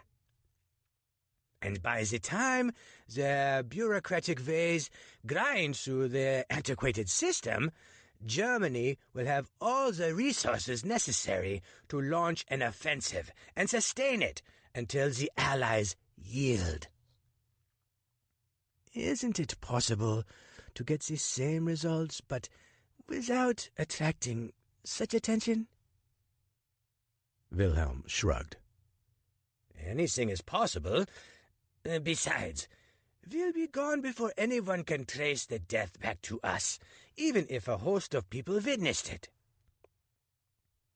As you wish, Reinhardt said, refusing to press the matter any more as they both continued on in silence. Wilhelm appreciated that about Reinhardt. A second-in-command officer who wasn't afraid to challenge a decision, but would ultimately respect it, regardless of how the discussion concluded. When left alone, Wilhelm would often contemplate his men's alternative suggestions, discarding them more often than not.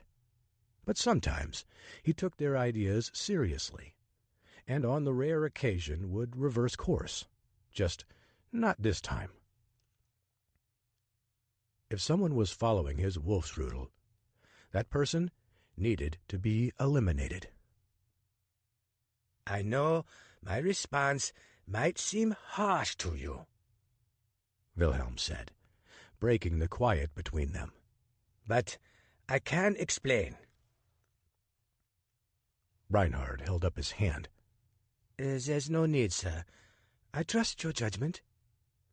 I feel I must.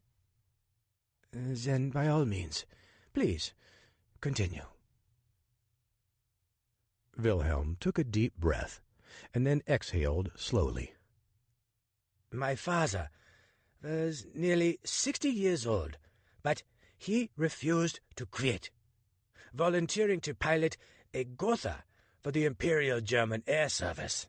Navigating one of the airships was often viewed as a suicide mission, but my father didn't care. After a successful bombing run over London just before Christmas 4 years ago, he crashed on an attempted landing in Rockford. His entire crew survived, but he got caught and was quickly scuttled away to a British prisoner of war camp. We never saw him again. The official report was that he died of a heart attack while being interrogated, but we knew better. My father was in outstanding health. I can only imagine what they did to him to break his body down to the point that he couldn't survive their torture.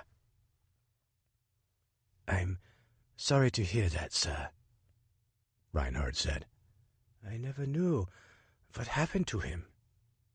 Thank you, Wilhelm said, fighting back tears. What they did to him was barbaric, according to some of the other soldiers who were there. He never stood a chance, and as a result, they refused to send his body home. I cannot imagine such tragedy. And then there's my grandfather, the owner of a ball bearing factory, whose fortunes have been squelched by the suffocating sanctions handed down as a result of the Treaty of Versailles. He used to have a very profitable business exporting his manufactured items all over the world, but no longer. He's limited to selling his wares to countrymen who are all too poor to afford his products. He had to shutter his business 2 weeks ago, and I fear there is no one who will be able to take care of him properly. He barely has enough to eat these days. We will change all of this. Wilhelm nodded knowingly. For my widowed mother, for my grandfather, for your Anne-Maria, and for your Emilia. For all of them, Reinhard said. They all deserve better. They deserve the best. Let's give it to them. Once they reached the street, Ludwig needed only a few minutes to round up the suspected spy. I swear, I'm not a spy, the man said, his eyes wide with fear. No one ever admits to being a spy, Ludwig said. He turned and looked at Wilhelm, who gave the signal. Positioned near the railroad tracks, a train came roaring toward them. I'm just a poor college student, the man said, his voice quaking. Please, don't hurt me. I don't even know who you are. As the train bore down on their position, several of Wilhelm's Wurfstrudel surrounded the young man. Now, Ludwig said. Acting in concert, the Wurfstrudel snatched the man off the ground and hurled him toward the tracks. The lead engine shredded his body, leaving a grotesque mess. A tinge of blood landed on Wilhelm's nose. Using his index finger, he scraped off the fluid and looked at it before wiping it off on his pants. He smiled in satisfaction at the gruesome execution of a spy who dared to follow them. That was for you, father. To the docks, Wilhelm said. We have a ship to catch. The world will respect us now. No, they will fear us again. Chapter 7. Richard slung his bag over his shoulder and clutched the strap. Crouching down behind a stack of pallets, he waited in the shadows for the Havre's steamship to finish loading. Once the last passenger was ushered aboard, several deckhands retracted the platform and began untying the ropes from the dock. He waited until the ship shoved off before making a move. Securing his pack by cinching it tight to his back, he took a deep breath before breaking into a sprint. With his eyes focused on the rope dangling over the side of the deck, Richard gauged his jump to perfection. He hit the metal on the edge of the dock and leaped toward the hull. Before he crashed into the ship, he secured both hands around the rope. However, he slid down a few meters, dipping the bottom half of his body into the water before shimmying his way to the top. The darkness provided all the cover he needed to sneak aboard without getting detected. However, he wasn't expecting to be questioned less than a minute after climbing over the railing. A man wearing a uniform eyed Richard closely for a moment before asking to see his ticket. Richard placed both hands on his chest and then dug into his trouser pockets before shrugging. "I guess it's in my bag," he said. "If you'll give me a minute, I can probably find it." Richard hoped the gentleman would dismissively wave him away and move on to the next traveler who appeared suspect. But the man didn't. Instead, he crossed his arms and tapped his foot. "I'll wait," he said. Richard rooted through his bag, knowing that he would never be able to produce the required document. He only hoped the delay would frustrate the man and drive him to move along. After a few minutes, Richard was disappointed to look up and see the man still standing there. "I've been around long enough to know a stowaway when I see one," the man finally said.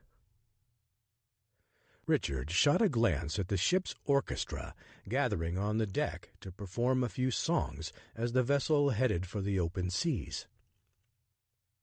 "Perhaps I could earn my keep by playing the violin for you," Richard said.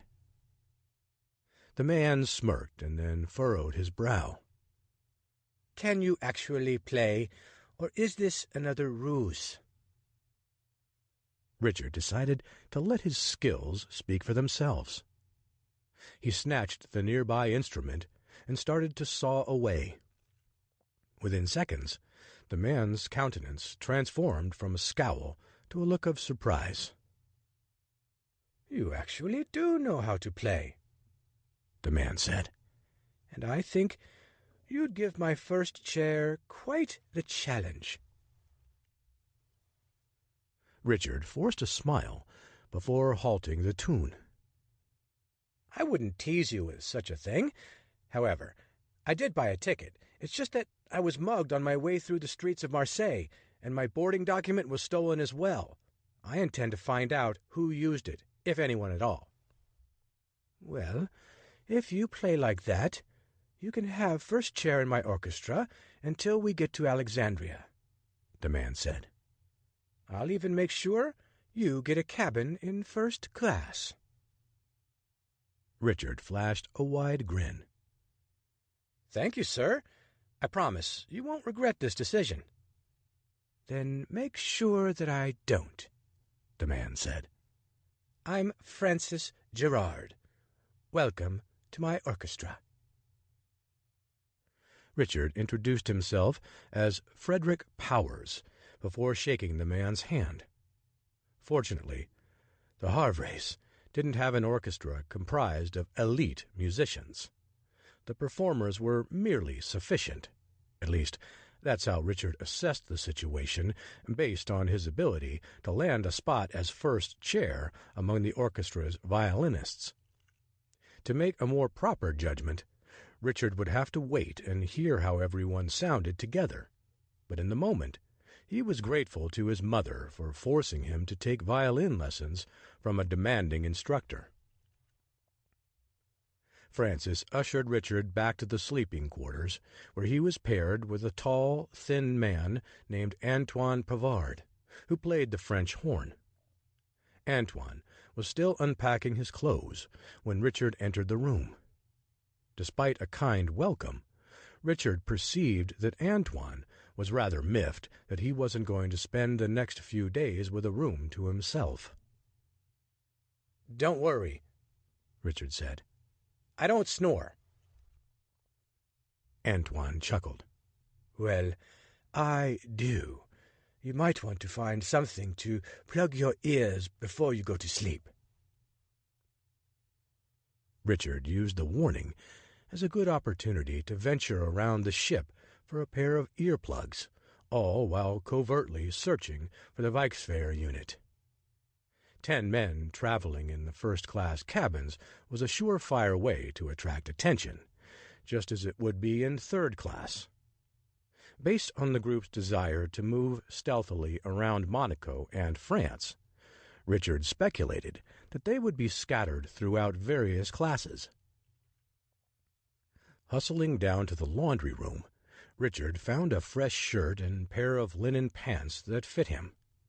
After changing, he began exploring the rest of the ship. His search for the Reichswehr team wasn't 5 minutes old when he strode into the dining hall and identified the man he believed to be the group's leader. His voice was distinct, one filled with bass and unforgettable. Richard closed his eyes and could hear a man speaking in the same tone as he gave the order to search Dr. Miller's hotel room again. It was the man referred to as Wilhelm. Richard poured hot water into a cup at a self-serve station and dropped a tea bag inside to let it steep. He then meandered over to a table near the men, taking a seat next to a couple who were canoodling, uninterested in engaging him in conversation. Staring at his drink, he strained to hear the Reichswehr commander speaking with one of his subordinates. For 10 minutes, they droned on about benign subjects, family, the arts, the challenges of sleeping on a boat while tossing about at sea. Eventually, they got up and retreated outside. Casually following them, Richard circled the deck, catching snippets of the 2 men's discussion.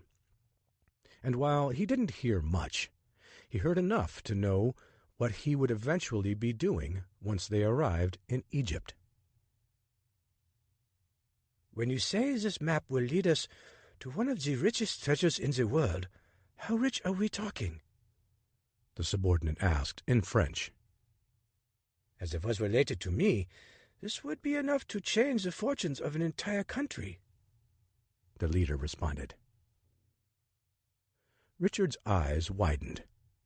The fact that the Germans were chasing treasure wasn't news to him, but this didn't sound like just any treasure. This was the secretive type, perhaps the kind of fortune Dr. Miller was preparing to excavate once he received permission from the proper authorities. Without knowing anything else, Richard let his imagination run wild with just how much money such a discovery could bring. Maybe his pursuit of being a travel writer was misguided, as was his moonlighting venture as a spy. Treasure hunting was starting to sound more his speed. "All we need is a guide and someone to help us interpret this map," the commander said as he tapped his breast pocket. "All I need is to get my hands on that map." Chapter 8. Somewhere in the Mediterranean Sea. The following evening, after an early concert performance, Richard roamed around the ship in an attempt to gain a better understanding of what he was up against. Hank Foster's information on the Reichswehr soldiers had been scant, forcing Richard to do some of his own reconnaissance work. While he was still attempting to identify where all 10 men were on the ship, he found the leader engrossed in a game of poker with several other gentlemen. Richard lingered nearby long enough to notice a document tucked inside Wilhelm's jacket pocket, and then Richard hatched a plan. Hustling back to his room, Richard found Antoine slipping into his pajamas, signaling that he was retiring for the evening. However, it was what Antoine took off that made Richard's jaw go slack. "Your mustache is fake?" Richard asked in disbelief, as Antoine placed it delicately into a small case on top of the desk in the corner of their quarters. "I stopped growing hair a long time ago," Antoine said, pointing to the top of his bald head. "You can't grow any facial hair? I've never heard of such a thing," Richard said, shaking his head. "What I wouldn't give to have a life without shaving so often." "Just grow a beard, and you won't," Antoine said, with a cheeky grin. Richard sighed. "You know what I mean." Antoine chuckled before easing beneath the covers and pulling them taut. "Can I borrow your mustache?" Richard asked boldly. "Borrow it? It's not a piece of property to be bandied about." Richard wasn't flustered. "Do you have an extra?" Antoine sighed before flinging the covers off and then stomping across the room to the closet. He removed a small box from the top shelf to place it on the desk. Opening the top drawer, he produced a mustache and handed it to Richard, along with an adhesive. "You'll want to slather the glue on the back because it doesn't hold as well for some reason," Antoine said. "If you really want to walk around the deck with a mustache, this one should hold up for you." Richard thanked Antoine before promptly slathering the back of the mustache with the sticky substance. After several adjustments, Richard studied his upper lip in the mirror, satisfied that no one would be able to identify his prop as such. Richard palmed a pair of reading glasses Antoine had left sitting out as well as his hat. Once Richard was in the hallway, he situated the spectacles near the end of his nose, straightening the bowler on his head, and marched back toward the card game. As soon as Richard arrived, several men were pushing back from Wilhelm's table. The men stood to leave, ignoring the large pile of money sitting in the center. Richard sat down and chuckled as Wilhelm raked the money toward him with a sly smile on his face. "Did you leave the poor fools penniless?" Richard asked. Wilhelm grinned. "You're the poor fool who's next, if you take that chair." "Ha!" Richard said. "You're German." Wilhelm scowled and shook his head. "What makes you think that?" "Your accent. I never forget one of those. Not to mention that I always defeat Germans in poker." "A good thing I'm French," Wilhelm said. Two other gentlemen sat down, and the game began. Wilhelm gestured to the dealer to begin. 5 minutes into the game, Richard figured out the scam. The other two players, who barely mumbled a word, were German soldiers. Their job was to drive the bids up and apply pressure on the one player who wasn't in on the bet. Once it was clear that they needed to fold, they did. It didn't take long before Richard was digging into his empty pockets and producing the last crisp $20 bill he owned, other than an emergency fund he stashed in his sock. "Your money isn't long for this table," Wilhelm said. "I believe I hear it begging to be swept off the table and into my pockets." Richard maintained his composure, refusing to back down from Wilhelm, even after he gained a significant advantage by winning a large pot. "It's not over yet," Richard declared. "You would do well to walk away from the tables unless you want to get up empty-handed." Richard shook his head. "I never back down." "It's difficult to accept submission, but that's where you are going to end up, and you're going to end up there in a hurry." Richard stared at the card in his hand from the latest deal. Without hesitating, he pushed all his chips toward the center. "All in," he said. "And you?" Wilhelm responded by doing the same. "Let's up the ante," Richard said. "I have a gold watch in my room. I'll go fetch it for you if I lose. Do you have any other object you might be willing to include in this wager? Perhaps that document you keep clutching next to your chest?" Glaring at Richard, Wilhelm removed his watch and dropped it on the top of the pile of the chips in the center. Richard looked at his card. 4 nines and the ace of spades. The hand was a winner, no doubt. He laid down his cards and smiled in satisfaction. Wilhelm didn't flinch, laying down a royal flush in hearts. "I'll need you to go get that watch for me now." Richard sighed before standing up. There was no watch in his room, only a sleeping Antoine who wouldn't be happy about such an intrusion. "If you'll excuse me," Richard said as he stood. "I think I'll accompany you," Wilhelm said. Several minutes later, Richard was opening the door to his room, which was received by Antoine with much disdain. He grunted and moaned when the desk lamp pierced the darkness. "What are you doing?"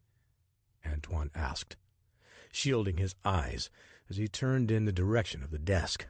"I'm trying to sleep." "I'm looking for my gold watch," Richard said. "I placed it right here on the desk before I left." "I haven't seen your gold watch," Antoine said, as he turned over and buried his head beneath his pillow. "Now, get out so I can get some sleep." Richard rooted around the room for less than a minute on a mission he knew would be fruitless. He finally exited the room and put his hands on his hips. "Someone must have stolen it," Richard said. "I left it right there." Wilhelm narrowed his eyes. "You're lying." "I swear, I'm telling the truth." "Swear away, but I know a liar when I see one," Wilhelm said. "You need to accompany me to see the captain." Richard refused to budge, but Wilhelm wasn't having it. He gestured toward 2 other men to grab Richard. They complied with the direction, while Richard surrendered his fight. Wilhelm led them to the captain's quarters. The man was enjoying a glass of wine over dinner with his wife.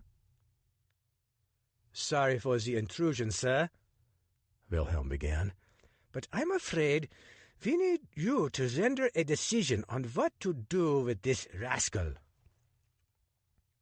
"What offense did he commit?" the captain asked, peering over the top of his glasses. refusing to pay his gambling debt," Wilhelm said. "He claimed to have a gold watch in his room that he offered to add to the pot. Yet, when he lost, we went back to his room to retrieve the promised item, and it wasn't there." "Someone must have stolen it," Richard said. "There's a real thief running around on this ship somewhere." The captain scowled as he studied Richard. "You're lying. Take him to the brig. We'll keep him there till we reach port and then decide what to do with him." "You can't throw me in the brig," Richard said, his eyes wide with disbelief. "This is all a big misunderstanding. If you'll just let me explain, The captain waved dismissively at Richard. "I don't need another explanation. I know a lying thief when I see one. Now, if you'll excuse me, gentlemen, I need to finish my meal." The door slammed shut, mere inches from Richard's face, the sound reverberating down the hall. However, it wasn't nearly as sickening of a sound when the brig door clanked shut. Richard grabbed the bars with both hands and looked down at his feet. A rat scurried across the floor, weaving in and out of the cell as he appeared to be searching for food. A steady leak dripped from the ceiling, pooling in the far corner. "What's your name?" asked a guard as he settled onto a stool outside the prison door. Richard hesitated, lost in thought over his ill-fated bid at the poker table. "I shouldn't have been so confident." The guard snapped his fingers several times. "Sir, I asked what your name is. Do you not speak English?" "My name is Frederick Powers III," Richard said, with an air of pretentiousness. The guard scribbled something down on his clipboard. "Well, Mr. Powers, I would tell you to get comfortable, but there's nothing comfortable about that room in there. Just don't let the rats nibble on your nose." Richard lay on his bed and pulled the sheets taut around him. He covered his face with his hands and prayed that he wouldn't have to encounter any rats in the middle of the night. Then he began to plot his escape. Chapter 9. Sitting in prison wasn't a new experience for Richard, though spending time in a ship's brig was. While sailing across the Mediterranean Sea, the Hervrace was a floating jail cell in some manner of speaking. Even if Richard could get beyond the bars that held him, he was still limited in where he could go to elude capture.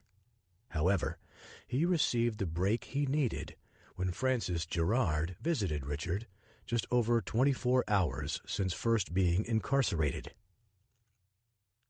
The orchestra conductor strode up to the gate and looked at Richard for a few seconds before speaking. "I hardly recognize you in that disguise," Francis said. "And I would have been down here sooner had I recognized your name on the brig roster." "One can never be too cautious while gambling with a ruthless opponent." "Well, Mr. Powers, I'm sure you've had time to contemplate the seriousness of your actions." "The only thing I've contemplated was my arrogance in thinking that the man I was playing poker with couldn't be holding a royal flush." Francis sighed. "Why would I even be remotely surprised that you're down here? What else should I have expected from a stowaway?" "I'm not a stowaway," Richard said. "I already told you that someone mugged me and stole my ticket a few hours before the ship was preparing to leave." "I remember," Francis said. "But the funny thing is, I went and looked at the ship's manifest and couldn't find a single Frederick Powers listed. Now, how do you explain that?" Richard shrugged. "Perhaps I wasn't added because I purchased my ticket too close to the departure time. The manifest may have been recorded already." "That's not how the manifest works." "In that case, maybe it was an oversight?" Francis sighed. "None of your excuses sound very convincing to me." "Did you come here just to mock me?" Francis shook his head. "I must admit that the reason for my visit is self-serving, though I certainly didn't intend to come down here and needle you about your imprisonment." "What do you want?" "I want my top violinist back." Richard huffed a soft laugh through his nose. "Isn't he out there already, roaming the ship freely?" "Actually, my previous top violinist is indisposed right now, suffering from a nasty bout with the flu." "I'm sure I'll contract something soon enough down here. These aren't exactly the best conditions to be living in." Francis shook his head. "Unfortunately, he's not the only one who's contracted something. With the captain's ball scheduled for tomorrow night, which is our last performance before we reach port, I have 8 of my musicians unable to perform due to sickness, including 2 of the 3 violinists. As I'm sure you can attest to, a serious orchestra needs more than just 1 violin." "I will help you on one condition," Richard said, as he stood and started to pace around his cell. "You must get the charges against me dropped." "I'm sorry, but I can't do that," Francis said. "I already spoke with the captain about this, and he's fearful of what might happen if a first-class passenger is wronged and there are no reparations made. He must hold you accountable for your actions." "In that case, I'm not sure I can help you." "Here's what I can do for you," Francis said. "I already spoke with the captain about this, and he's agreed to let you go free on the ship, provided that you perform at the ball tomorrow night. After the dance, you'll be escorted back to your cell by one of the guards. I know it's not much of a concession, but you must understand the position the captain is in. I'm sure you'll be able to work something out to avoid staying in an Egyptian prison for very long." "Let me think about it," Richard said. "You have 1 hour. After that, I'll begin to make other plans." Left alone to ponder the proposition, Richard only needed 5 minutes to agree to it. He would have agreed to Francis's deal the moment it was offered, but Richard didn't want to seem too eager for fear that the orchestra conductor might suspect a scheme had already been hatched, even if only in Richard's mind. When Francis returned, Richard agreed to the terms with one caveat: that he would remove his disguise in an effort to avoid embarrassing the captain over allowing an accused criminal to roam free on the ship. "Why were you even wearing a disguise in the first place?" Francis asked. "Never mind. I probably don't want to know the answer to that." "So, we're agreed?" Richard asked. Francis nodded. "I'm sticking my neck out for you. You'd better not let me down." "Don't worry," Richard said. "I wouldn't miss tomorrow night's gala for the world." Richard awoke the next morning in his bed with Antoine looming over him. Before Richard could get his bearings, he sat up and scrambled back against the wall. "I was beginning to wonder if you'd astounded with my bowler," Antoine said, as he straightened his hat. Just a little detour yesterday," Richard said, forcing a nervous laugh. "It didn't have anything to do with the fact that you were scrounging around the room, looking for a gold watch, did it? Now, why would you think something like that?" Antoine shrugged. "Perhaps your curious behavior makes me wonder about what kind of man you are. All you need to know is that I'm the kind of man who keeps his word, and I told Francis I would be playing with the orchestra at the captain's ball tonight. I guess I'll believe it when I see it, though I prefer you not skip the dance. Francis made me play violin yesterday, and let's just say that it's not my preferred instrument. Just like I brought your bowler back as well as your fake mustache and glasses as promised, I guarantee you'll be bellowing on your French horn tonight." Antoine was already exiting the room as he shouted back, "You better not disappoint me." Richard moaned as he got out of bed and staggered over to the sink. He stared into the mirror and inspected his eyes, underscored by sagging pockets from the lack of sleep. After splashing water on his face, he looked again at his reflection and smiled. As dire as his circumstances felt, he remained optimistic that he would evade any further consequences, legal or otherwise, for his actions. Yet his confidence in the matter wasn't the only reason he felt somewhat giddy. In less than 24 hours, he would be in Egypt. He stayed out of sight for most of the day, venturing out of his room only to eat. The fear of being recognized by Wilhelm or any of the other Reichswehr members was a valid concern, one that could be best abated by refusing to tempt fate. And while abandoning his target may have been unconventional behavior for a spy, Richard concluded that it wasn't endangering his mission, since the Germans were trapped on the same boat he was until they reached Alexandria. A half hour before the musicians were scheduled to arrive to warm up and review the song list, Antoine returned to the room to get ready. He scowled when he found Richard napping. "What on earth is wrong with you?" Antoine asked. "Please, tell me you're not sick. You promised that I would be playing my French horn tonight." "And that's what you will be doing," Richard said as he sat up. "I was just catching up on my sleep, that's all. No need to panic." Richard stretched before standing. He plodded across the room in an effort to make sure Antoine left first.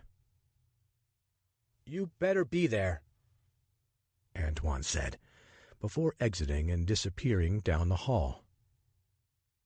Richard rushed around the room, gathering his belongings and stuffing them into a bag. He also snatched Antoine's bowler hat as well as his spare spectacles and mustache. After a brief pit stop in the restroom near the dance hall, Richard ducked out onto the main deck and scanned the area. When he was confident no one was looking, he slid his bag into one of the lifeboats. Upon joining all the other musicians, he took a seat in the first chair and tuned up his violin. "Glad you could make it tonight, Mr. Powers," Francis said. Richard forced a smile as he situated his notes. "Just doing my part." Despite the absence of several key instrumentalists, the captain's ball went off without a hitch. The orchestra performed so well that Francis couldn't stop raving about it afterward, heaping plenty of praise on Richard. After Francis dismissed everyone, Richard remained behind as instructed until one of the guards appeared in the doorway, waiting to escort the accused criminal back to his cell. Richard strode across the floor toward Francis, who was packing up his materials into a briefcase. "The captain seemed to appreciate the show tonight," Richard said, as he leaned down and spoke softly. "Any chance you might be able to convince him to reconsider his position and show me some leniency?" Francis clasped his attaché case shut. "I already told you that he must act in the interest of justice or else have his reputation sullied." "Showing a person mercy should boost one's reputation, not taint it," says the guilty man in desperate need of a pardon. Richard exhaled slowly. "If what I've heard about Egypt is true, their punishments often don't fit the crime. And quite frankly, what is my crime here?" "You lost a wager, and you must make good on it. It's a simple fraud." "Exactly. Simple fraud. It's more like I got caught up in the moment while playing a competitive game of poker and spoke more confidently than I should have." Francis shook his head.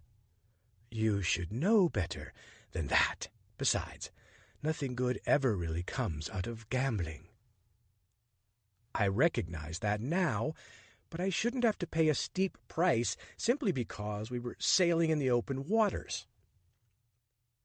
Francis patted Richard on the shoulder. "I'm sorry, son. You're a slippery one, but I'm sure you'll find your bearings soon enough, even if you have to waste a little time working in an Egyptian labor camp." "Labor camp? What are you talking about?" Richard asked, as his eyes widened. Francis glanced at his watch. "Would you look at the time? We're going to be docking within the next half hour, and I need to get back to my room. Good luck." Richard watched Francis walk away, though his departure felt more like abandonment. Their symbiotic relationship worked, but in the end it was hollow for Richard, leaving him with the stark realization that they were simply using each other and were never actually friends. A friend would have fought for Richard's freedom by standing up to the captain, but Francis refused to do such a thing. "It's time to go, Mr. Powers," the guard said as he tapped his watch. Richard shuffled toward the doorway and then asked if he could use the restroom. Once inside, he located the hat, glasses, and mustache he'd stowed beneath the sink and donned his disguise again. He removed his coat and placed it across his arm before exiting. The guard who remained outside didn't even flinch when Richard walked by. Richard didn't turn around, afraid that a second glance might awaken the guard to the fact that he'd just lost his captive. Once outside on the deck, Richard scanned the area again. Passengers and crew members alike scurried back and forth in anticipation of finally reaching the Havre's intended destination. Not a soul was paying him any attention. Richard lifted up the tarp and slid into the boat. It rocked back and forth for a few seconds before it sat still. He barely moved for the next 2 hours as he heard the bustling sounds of unloading and excited chatter. When he was sure that only the workers were left, Richard rolled over the edge and headed straight down to the hull, where workers were unloading goods and supplies shipped by French merchants. He found a nearby dolly and hoisted a barrel of wine onto it before guiding it across the narrow plank leading to the dock. A man barked directions at Richard, telling him where to leave his item. After following the directions, Richard stole off into the shadows and surveyed the scene around the Havre's one final time. The passengers congregated nearby before slowly beginning to disperse. Many of the seafarers had made new friends and wanted to stay in touch through writing letters. Others wanted to travel together and were planning how they could merge itineraries. And then there was a large group from Thomas Cook & Son, the world's premier tour agency. With organized excursions all across Europe and Asia, Richard found it impossible not to cross paths with their customers. But there was only one conversation on the deck that mattered to Richard, the one occurring between the captain and Wilhelm. The longer the two men chatted, the more animated Wilhelm got. Just as he prepared to turn and walk away, the guard from the brig rushed over to them and said something. Whatever message was passed set Wilhelm off as he stomped twice, angrily shaking his fist as he did. He then spun around and walked away, leaving an exasperated captain with nothing to do but throw his hands in the air. "I wonder what that was all about?" Richard asked with a chuckle. Upon regaining his freedom with his secret identity still intact, Richard resumed following the Reichswehr, who appeared to have no plans to spend the night in Alexandria. They all headed straight toward the train station and purchased tickets for the midnight train from Alexandria to Cairo. Richard dipped into his scant reserves and purchased a ticket as well. He was finally in Egypt, but he still had a job. Chapter 10. Cairo, Egypt. The rickety ride from Alexandria to Cairo didn't provide Richard with an opportunity to get quality sleep.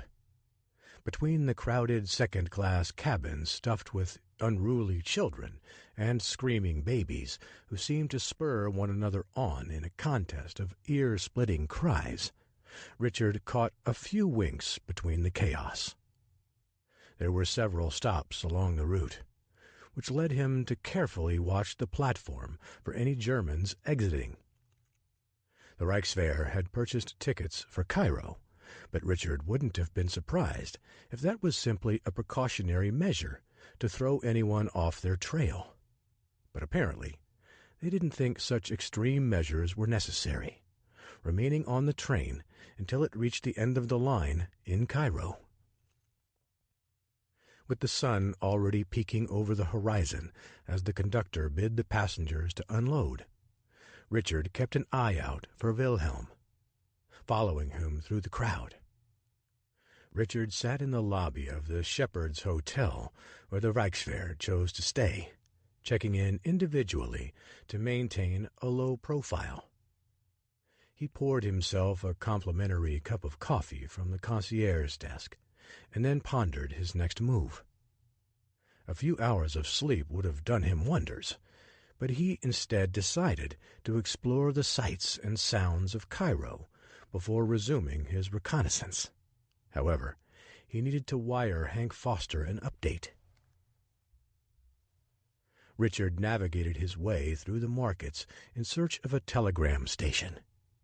He was accosted in several open-air markets and almost got sidetracked while winding up in a hashish den before finding a location that would send a note. While he didn't have room for many words, he explained how he'd become virtually penniless and needed more funds, and that the Reichswehr were in Cairo with plans to hunt for treasure. Venturing to see the pyramids, Richard did so with nothing but his bag, a few coins, and a dagger. If someone considered mugging him again, he would be more than prepared to ward off the attacker. When Richard reached the ancient architectural wonders rising out of the Egyptian sands, he couldn't stop staring. He was so overtaken by the view that he wrote a letter to his parents describing the grandeur of the structures. For a fleeting moment, he considered remaining there all evening and watching the moon rise over the Sphinx. But he wasn't so free. The Reichswehr was calling. Upon returning to the Shepherd's Hotel, Richard marveled at the curbside scene, a confluence of the old and the new. Motorized vehicles parked near horse-drawn carriages. He watched as a beautiful young woman stepped delicately out of a car and was ushered inside by a host of hotel staff. With keen interest, he monitored her movements through the lobby, determining that he must make her acquaintance. Later that evening, many of the hotel's guests had finished their sightseeing adventures and were gathering over meals in the dining hall. Richard found a quiet table at the back where he could observe Wilhelm and several other Reichswehr members who had taken up seats at various empty tables around the room. Moments later, the woman who caught Richard's eye paraded past on a search for a place to sit, eventually circling back toward him. "Is this seat taken?"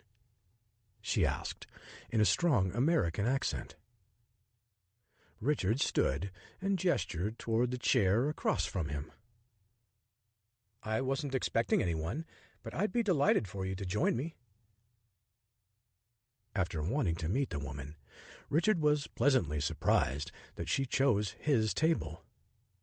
Her company also gave him sufficient cover from the Reichswehr if they happened to suspect he was following them.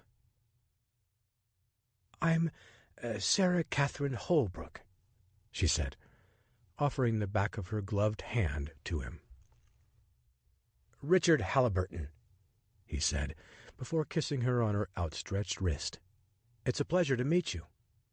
"And you as well," she said as she sat down.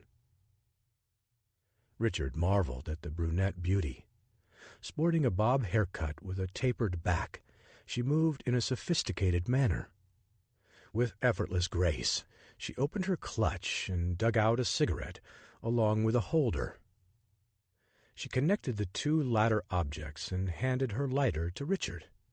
He ignited it and held it out for his dinner guest until her cigarette was sufficiently lit.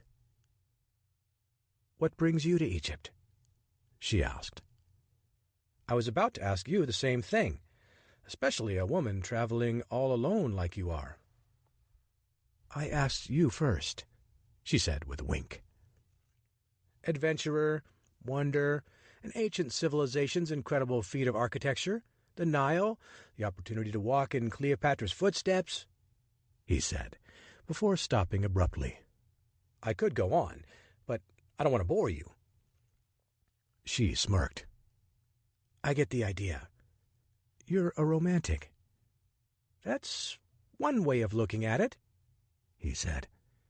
"I've been traveling all over Europe, and now, heading down into Africa, I feel like I'm on the royal road to romance." "Romance is all around us. We just need to know where to look for it." Richard's eyes sparkled. "I feel the same way. Is that why you're here? Are you on some search for romance, the kind we experience in the literary sense?" She signaled for a waiter and ordered a drink, offering to buy Richard one as well. He graciously accepted the offer. "I'm sure I could come up with plenty of reasons why I came here just like you," she said. "But I'm not going to mislead you. The main reasons I came to Cairo were to tour this grand country and to consume plenty of alcohol." "This is a long way to come just for alcohol." "Like I said, it's one of the two main reasons I've traveled this far, but not the only one." The waiter returned with their drinks, resulting in Sarah Catherine clapping her hands with excitement. "What exactly do you do that affords you the means to travel so exorbitantly?" she asked, after taking a long pull on her glass. "I know this hotel isn't cheap." "I'm a travel writer and explorer," Richard said. "However, this place is out of my budget for the time being." "You must plan on making it big one day, Mr. Halliburton. I was doing fine on this trip until I was mugged on the streets of Marseille. I had to join a ship's orchestra just to pay my way here." "Oh, you poor thing," she said, as she reached across the table and patted him on the hand. "That must have been awful." He nodded. "They nearly took all my money, and now I'm just trying to survive and see as much as I can before I return home." "Well, why don't you stay with me tonight?" she asked. "I have a large room with a couch that you could sleep on until you acquire some more money. What do you say?" "That's very generous of you, but She waved at him dismissively. "I won't take no for an answer. Understand?" Richard wanted to argue, but decided against it. He didn't want to sleep on the street. "Thank you," he finally said. "And you need to eat, too. It'll be my treat," she said, snapping her fingers to get the waiter's attention. "Yes, madame?" he asked as he stopped by her table. "We need another menu," she said. He nodded knowingly and returned a few seconds later, presenting Richard with a list of the evening's offerings. "You really have no idea how famished I am," Richard said, cracking a wry grin as he read the descriptions of the entrees. "Might I suggest the fatah with lamb?" she said, before standing abruptly. "Now, if you'll excuse me, I need to visit the ladies' room." Richard waited until she disappeared around the corner before he stood and sauntered over toward the bar. Wilhelm was engaged in a serious conversation with the bartender. Standing just far enough away to hear, Richard leaned against one of the stools and strained to listen in on the discussion.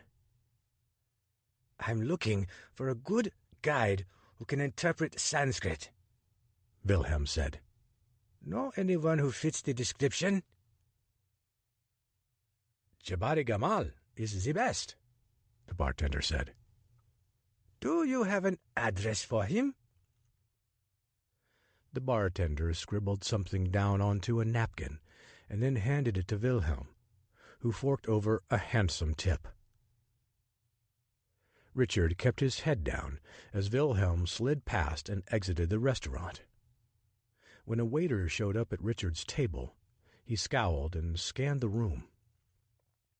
"Sorry about making you wait," Richard said as he hustled over to order. "I was at the bar." Richard placed his order and took a seat. A couple minutes later, Sarah Catherine emerged from the restroom with a wry grin. "What are you smiling about?" he asked. "I just saw Carmel Myers," she said. "I even got her autograph." Sarah Catherine placed a napkin embossed with the Shepherd's Hotel logo on it, along with a barely legible signature on the table. "You never know who you'll run into halfway around the world," he said. After Richard finished his meal, Sarah Catherine ushered him up to her room and unlocked the door. "Make yourself comfortable," she said. "I need to go back down to the front desk to get one of my bags that I left with the concierge." "I can go get it for you," Richard said. She waved him off dismissively. "It's no trouble, and you need to get settled." He didn't want to be contentious due to her gracious hospitality, though he might have insisted on fetching the extra item if the situation had been different. After removing his toiletries and hanging up one of his coats, he strode out onto the balcony and stared down at the bustling city. Cairo had quickly grown into one of the premier destinations for both Europeans and wealthy Americans. The city's grandeur still had otherworldly charm about it, charm that Richard felt was enchanting. with incredible architectural feats from an ancient civilization dotting the landscape in the distance. Cairo was making a mark in the modern era through its reputation as a place for arts and entertainment, as well as a place to relax. And as much as Richard wanted to bask in the city's opulence, he figured there would be time for that later. He still had a job to do for Hank Foster, one that was more important than first imagined. After taking a deep breath, Richard re-entered the room. He was searching in the closet for a blanket when the door opened. "Did you get it?" Richard asked. "Get what?" answered a gruff, familiar voice. Spinning around, Richard was eye to eye with Wilhelm, who had his gun drawn. Richard threw his hands in the air. "I'm sorry. I thought you were someone else. Who are you?" "I think you know who I am already," Wilhelm said, gesturing to a pair of his men who started to tie up Richard. "But what I want to know is who you are and why you've been following me." "I don't know what you're talking about," Richard said. "I've never seen you before in my life." Wilhelm chuckled. "You're a terrible liar, and you still owe me a gold watch." Chapter 11. Two members of the Reichswehr unit marched Richard down the hall toward the back stairwell. He jerked in the opposite direction, as if he was going to make a run for it, but a firm hand on his chest stopped him. The soldier wagged his index finger and then revealed a gun holstered on his belt, glancing at it as if to emphasize the warning. Foregoing the idea of escape, Richard turned forward and kept walking. When they reached the street, a truck was waiting for them. Several soldiers hoisted Richard over the tailgate and inside, where two more armed soldiers sat. Wilhelm sat in the passenger's seat and banged on the side of the door once everyone was inside the vehicle. The driver understood the signal and stepped on the accelerator, navigating the streets crowded with people drifting from one pub to another with deft skill. Once they reached more open space, the driver turned off the main road and headed straight toward the banks of the Nile River. Skidding to a stop a few meters away from the water's edge, the men in the back with Richard slung him over the side and onto the ground. Richard hit the sand with a thud and groaned as he stretched out prone. "Get up," one of the soldiers said with a growl, before kicking Richard in the ribs. He staggered to his feet and stood upright. One of the guards shoved Richard toward the front of the truck, the headlights blinding him as the Reichswehr soldiers appeared little more than silhouettes. "I'm going to ask you once again, and this time I want the truth," Wilhelm said. "Do you understand?" Richard nodded, immediately regretting his acceptance of Hank Foster's proposal. "Who are you, and what are you doing here?" Wilhelm asked. "My name is Frederick Powers, and I'm an American journalist," Richard said, sticking with his cover. "What publication do you write for?" "Whichever ones will pay me for my stories," Richard said. "I don't believe you," Wilhelm said. "You're lying." "That's not what I do. I'm a truth teller." "Then where is my gold watch?" Wilhelm said. "Someone stole it from my room," Richard said. "Perhaps I can make this up to you some other way?" Wilhelm shook his head. I've found that people aren't very honest with me, but they will tell me the truth if I apply just the right amount of pressure. One of the other soldiers fished Richard's passport out of his coat pocket and handed the document to Wilhelm. Frank Powers? That's certainly not the name listed here, Wilhelm said. Is it, Mr. Halliburton? I can explain, Richard said. You see... Silence. Enough of your lies. Please, sir, there's no need to do anything rash. I'm afraid I got caught up in something here, and I'd just as soon walk away than press the matter any more. I can leave you alone. You don't need to kill me. No, I'm not going to kill you, Wilhelm said. But you are going to die. Richard furrowed his brow, unsure of what exactly Wilhelm meant by his riddled response. Two men stepped forward, each taking Richard by an arm and escorting him toward the water where a small fishing boat was beached. One man was already seated in the center of the boat, gripping the oars. He leaned to the side to let Richard and one of the guards pass. Two other men shoved the boat out into the water. "What's going on?" Richard asked. Wilhelm stood on the shore, his arms crossed and a smirk on his face. You're going to tell my men the truth about who you really are and what you're doing here. I already did, Richard said with a snarl.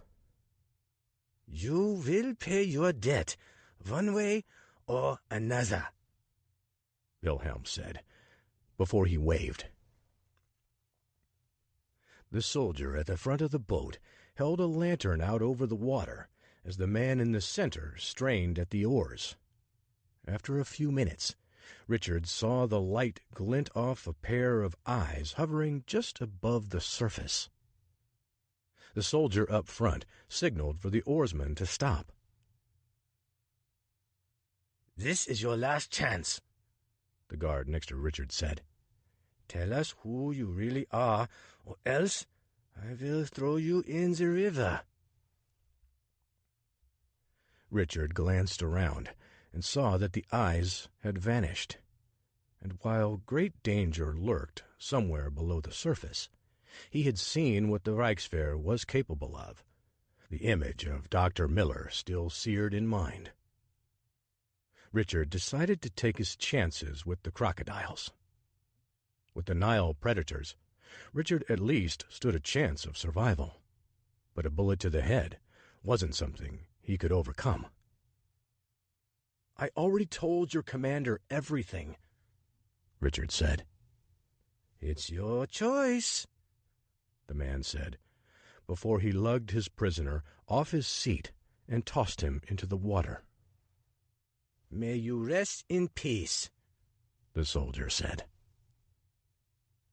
The boat turned toward the banks and began to disappear into the darkness.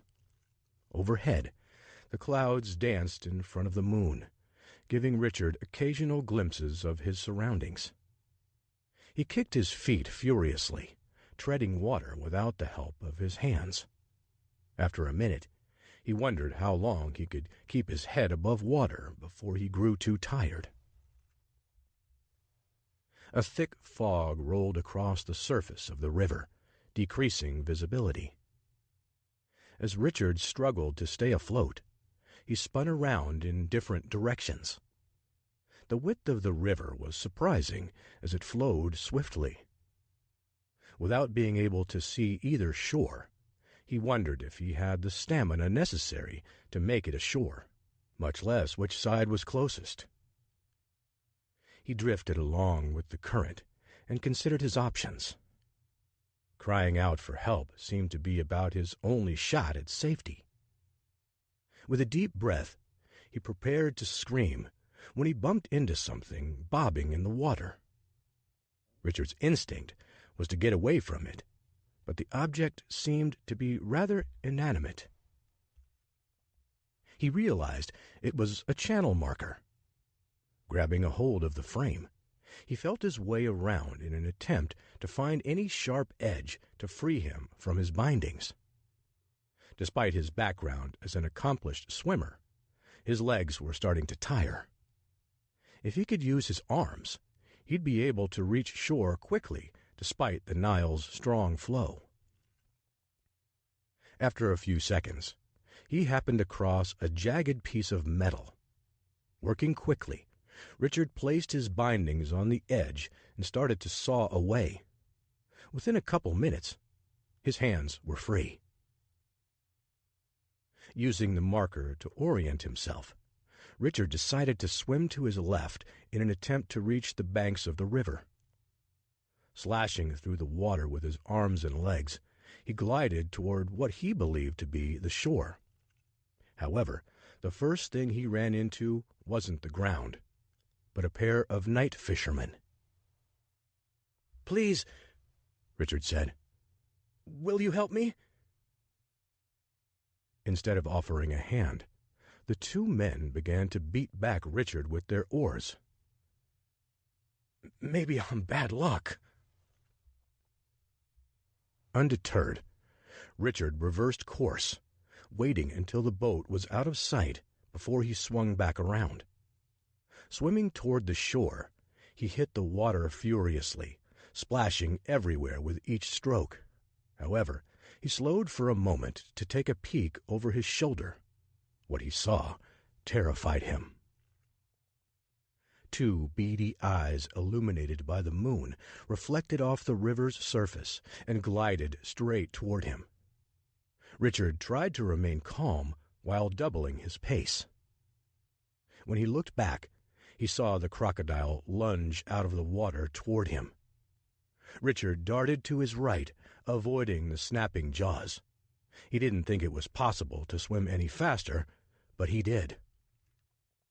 Moments later, he glanced back to see if the crocodile was in pursuit, but the waters were still.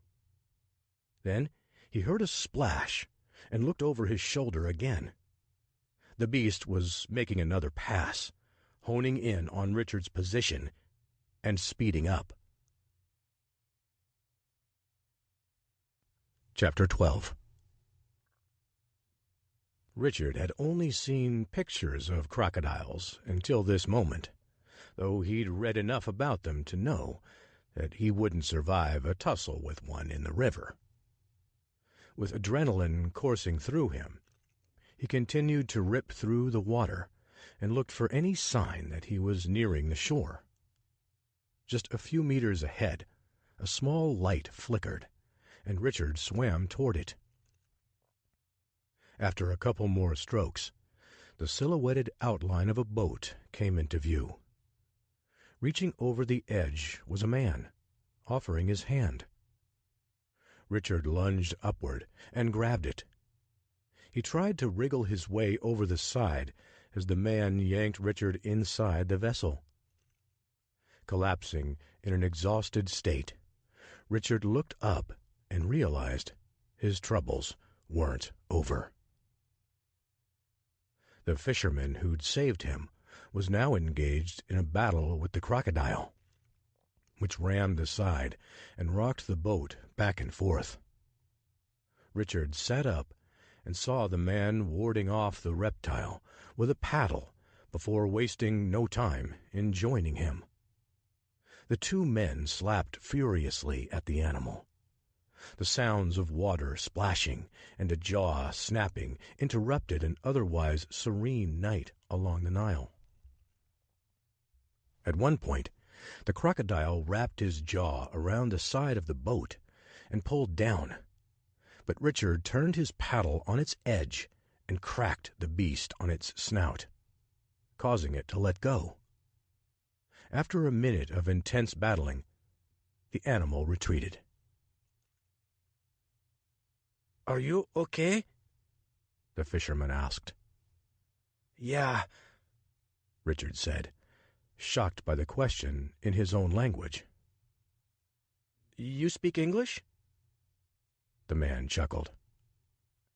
I'm a fishing guide for tourists during the day, and no local would be foolish enough to wade into this section of the Nile at night. Well, it wasn't by choice, Richard said. Someone threw me in the river. You need new friends. They weren't my friends. The fisherman shook his head. Either way, you're fortunate to have learned a valuable lesson about swimming in the Nile at night. Most people never survive. I promise not to squander my good fortune, then. The fisherman rowed the boat toward a nearby dock and let Richard out. He thanked the man profusely for his courage and decency before heading back toward the hotel. While Richard wasn't keen on returning to the Shepherd's Hotel, he needed to gather his belongings and get a dry set of clothes. He considered sleeping in the back and waiting until morning to revisit Sarah Catherine's room. However, he noticed the light to her room was still on, and the balcony doors wide open. As he started walking up the steps, he considered that maybe she was working with the Reichswehr unit. He also theorized that perhaps she was forced to let them into her room. After all, she was gone when they stormed inside. He saw the light beneath her door and knocked gingerly. When she answered, she was wearing her housecoat and smoking a cigarette. "What happened to you?" she asked, her brow furrowed. "I've been worried sick all night. When I got back, you were gone and had left all your things." "It's a long story," Richard said. "Come on in and tell me all about it while you dry off," she said. "You look like you've been keel-hauled." He stepped inside and locked the door behind him. "I might as well have been." Richard thanked her again for her hospitality before toweling off. He then proceeded to recount what the Reichswehr unit had done to him before barely surviving a predatory crocodile in the Nile. "The croc didn't follow you ashore, did he?" Sarah Catherine asked. "No need to worry. I locked the door." She chuckled and bid him to join her on the balcony. Politely declining, he explained that he preferred to remain far out of sight for fear the Germans might see that he survived. "It's probably best if you report to the authorities in the morning that an American journalist named Frederick Powers went missing last night," he said. "At least, that will give off the impression that I was drowned or died in the jaws of one of those monsters." "What exactly did you do to make these men so mad?" she asked. "It's silly, to be honest. I told a little fib while I was playing a game of cards." "What kind of fib?" Richard sighed. "I told him that I had a gold watch in my room and that I would throw it into the pot to up the ante, confident that I wouldn't have to fetch it." "And when you lost?" "He demanded it, so I feigned as if someone had stolen it." "That's still quite vindictive over a lost bet," she said. "I hope you learned your lesson." "I doubt I'm off the hook just yet. That's why I need you to promise me that you'll report me missing at daybreak." "I promise," Sarah Catherine said. "And what exactly are you going to do tomorrow?" "I'm going to do what I came here to do," he said. "I'm going to explore Egypt." "My offer to sleep on the couch still stands," she said, as she closed the balcony behind her. She gestured toward the couch. "I'll gratefully take you up on your offer again." She smiled. "And this time, No intruders. Just before daybreak, Richard woke up and scribbled a quick thank-you note to Sarah Catherine. He gathered his belongings and crept out of her room. Sneaking out through the back stairwell, he found an empty alleyway and curled up in a doorstep before falling asleep again. Richard didn't wake up again until early in the afternoon. He bought a piece of bread off a street vendor to momentarily squelch his hunger pangs, and then donned a hat and costume mustache he'd pocketed while on the Harv race. Upon re-entering the Shepherd's Hotel dining hall, he strode over to the same bartender he'd seen talking with the Germans. "Excuse me, sir," Richard said. "I was wondering if you could tell me how to find Jabari Gamal? I hear he's one of the best guides around for us English-speaking people." The bartender shook his head. "No, he's the best around for anyone. You won't find a more knowledgeable man in all of Egypt if you intend to explore any of our country's great monuments and tombs. It's as if he actually lived through all of the dynasties." "He sounds like the kind of man I'd like to escort me there, then," Richard said. The bartender ripped off a piece of paper from a pad behind him and then scratched down an address. He handed the note to Richard. "Give this to one of the concierges in the lobby," the bartender said. "They'll be able to get you there." "Thank you." "You're welcome. But you better hurry. I sent some other men over to him yesterday. I think they're supposed to leave later this afternoon. Maybe you can go all together." Richard forced a smile and tipped his cap before spinning toward the door. "That's not going to happen in this lifetime." He quickened his pace. If he didn't hustle, he might lose the Germans for good. Chapter 13. Carl Wilhelm knocked on the door of the address he'd been given. Only 2 of his men joined him, while the rest remained in the bed of the truck parked down the street, not visible from the steps. Wilhelm didn't want to make a show of force if it wasn't necessary, and he was confident the handsome sum he was prepared to offer Jabari Gamal would make the Egyptian guide readily agree to assist the Reichswehr unit on its mission. Jabari cracked the door just wide enough to fit his face through the opening. His gaze darted back and forth between Wilhelm and his 2 companions. "Jabari Gamal?" Wilhelm said. "Who's asking?" Jabari asked. "My name is Carl Wilhelm, and I'm with the German Archaeological Society from Berlin.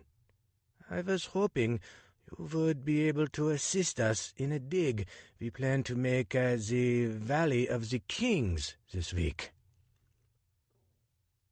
"I'm sorry, but I'm afraid you've come to the wrong house," Jabari said. "I'm not a guide. How did you get my name?" "We heard about you at the Shepherd's Hotel from one of the bartenders there," Wilhelm said. "He said you were the best in all of Egypt. Was he mistaken?" "There was a time when I used to help certain tourists during their excursions in the Valley of the Kings, but that was a long time ago. I don't do that anymore." A woman's voice rang out from behind Jabari. "Who is it?" she asked in Arabic. "It's no one," he replied in the same language as she shouted over his shoulder. "I'll be back in a minute." Wilhelm narrowed his eyes and glared at Jabari. He withdrew when he noticed his visitor's angry demeanor. "I'm not a nobody," Wilhelm said, placing his hand on the upper portion of the door and pushing. Jabari staggered backward, apparently caught off guard by the bold move to enter his home without permission. "You need to leave my home," Jabari said, as he glared at Wilhelm. Wilhelm shook his head.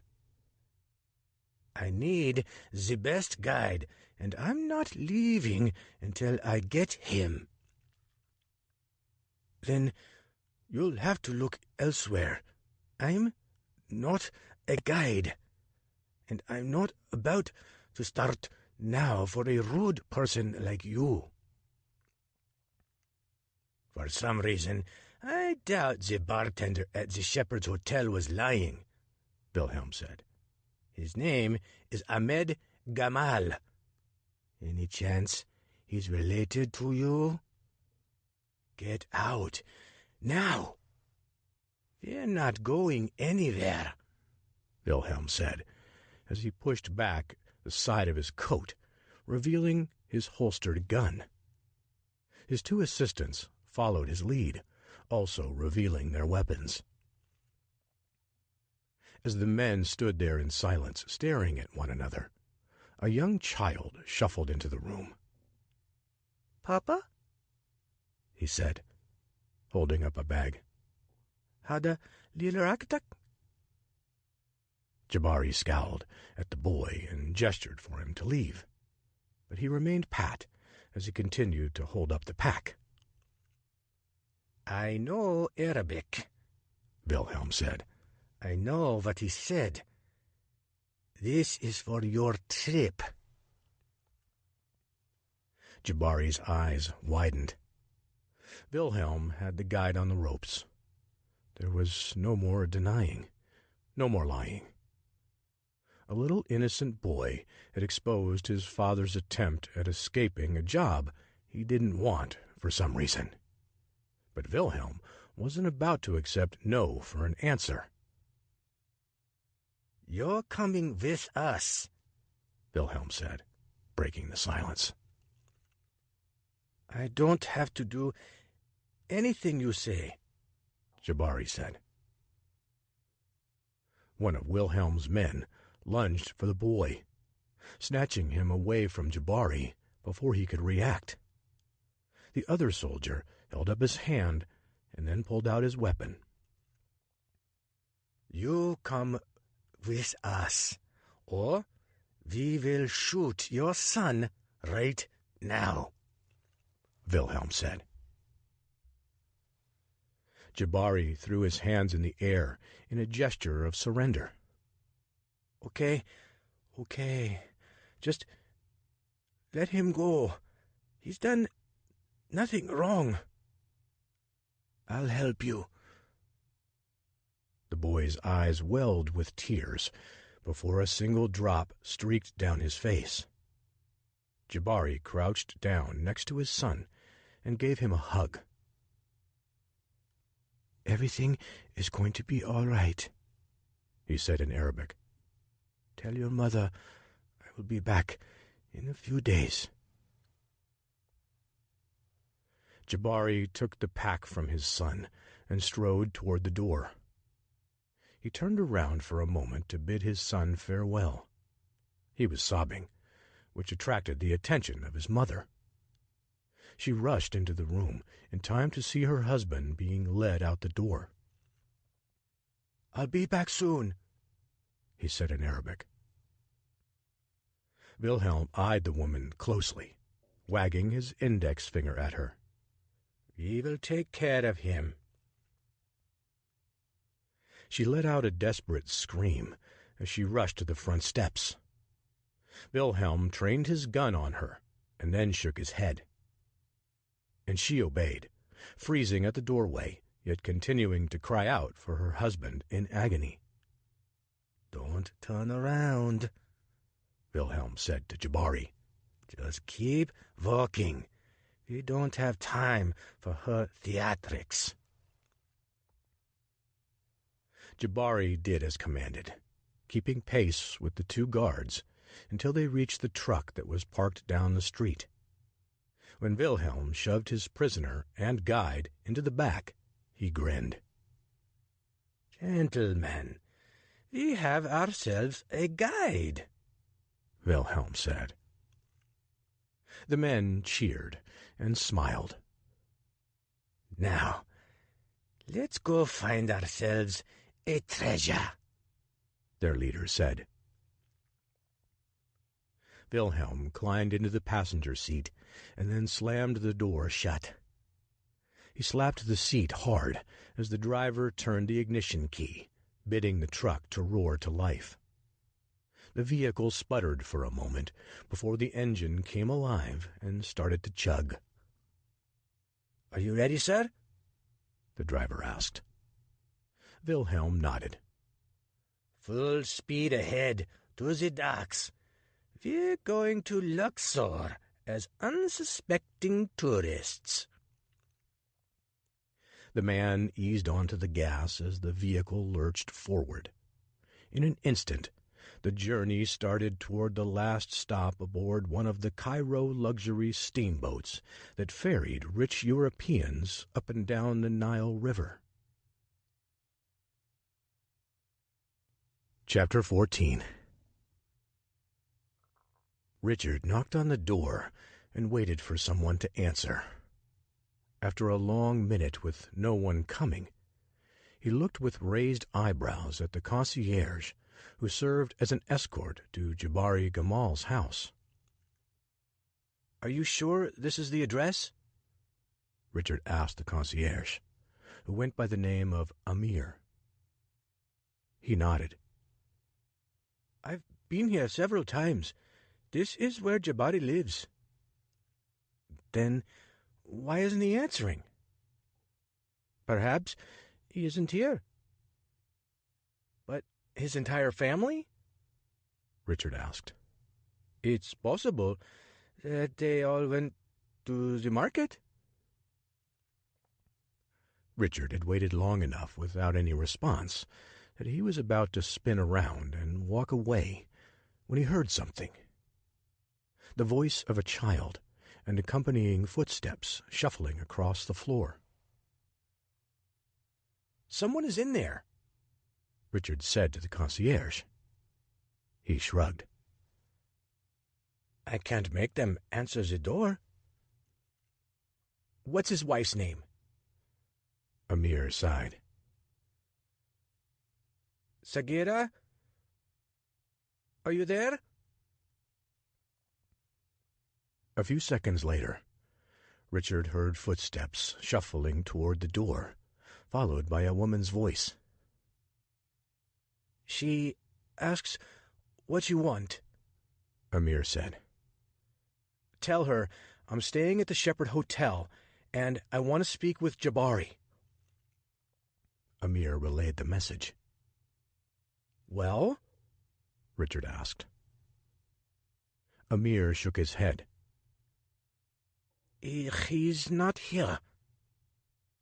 "Ask her when he'll be back," Richard said. Amir and the woman spoke again briefly. "She said she doesn't know if he's coming back," Amir said.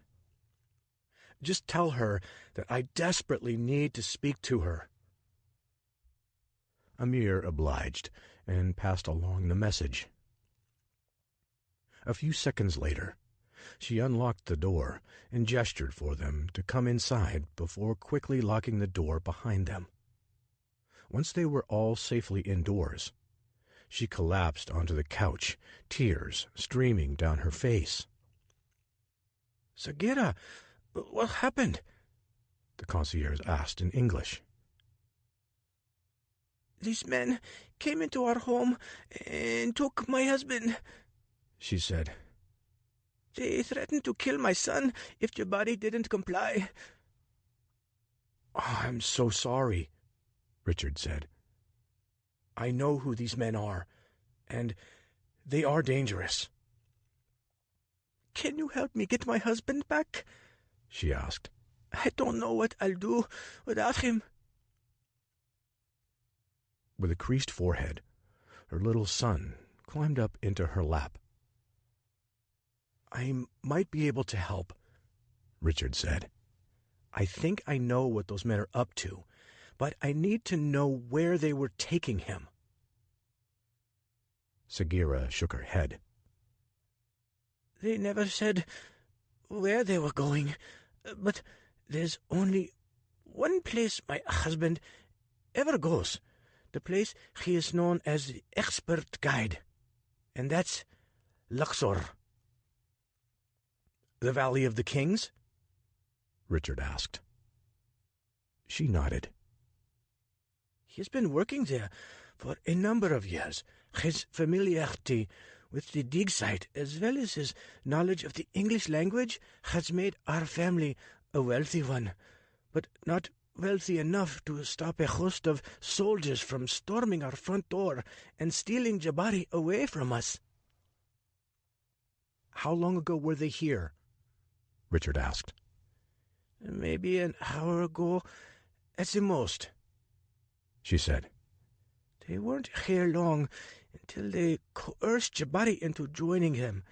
He didn't even tell me what he was doing or where he was going, but I knew. Do you think he would trust me if I approached him?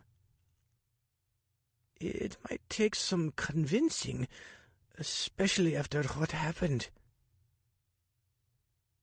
How does he usually travel to Luxor? Richard asked. There's a steamboat that leaves several times a day, she said. The next one should leave in about a half hour. If you hurry, you can make it. Otherwise, I don't know when I'll ever see my husband again. Richard turned toward the concierge. Do you think we can make it there in time? It's not likely, but it isn't impossible.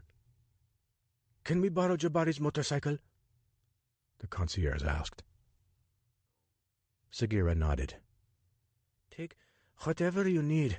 Just bring my husband back to me. I'll do my best, ma'am, Richard said. She ushered them toward a shed in the back and then unlocked the door. When it was flung open, Richard spied various tools tacked to the wall and scattered about the shed. In the center of the room, a motorcycle leaned to the side, secured only by the kickstand. Richard was taken aback by the age of the vehicle, which looked as if it hadn't been driven in several months, maybe even years. Amir checked the gas and then kick-started the bike. Richard would have preferred to drive, but he didn't want to quibble about it. Instead, he wasted no time in saddling up behind Amir and clutching him around the midsection. It wasn't exactly what Richard imagined when he first set out for adventure on the continent of Africa, but he wasn't about to complain. Striking off across the Egyptian sands provided a certain level of adventure all unto itself. "Hold on tight," Amir said, as the engine rumbled. Within seconds, the motor whined as they tore along a winding road leading away from Jabari's home. They descended into the valley in a matter of minutes, before getting halted by a train huffing and puffing its way along the tracks. Richard stared, his mouth agape, at the long number of cars stretching out behind the engine. "We're never going to make it out of here."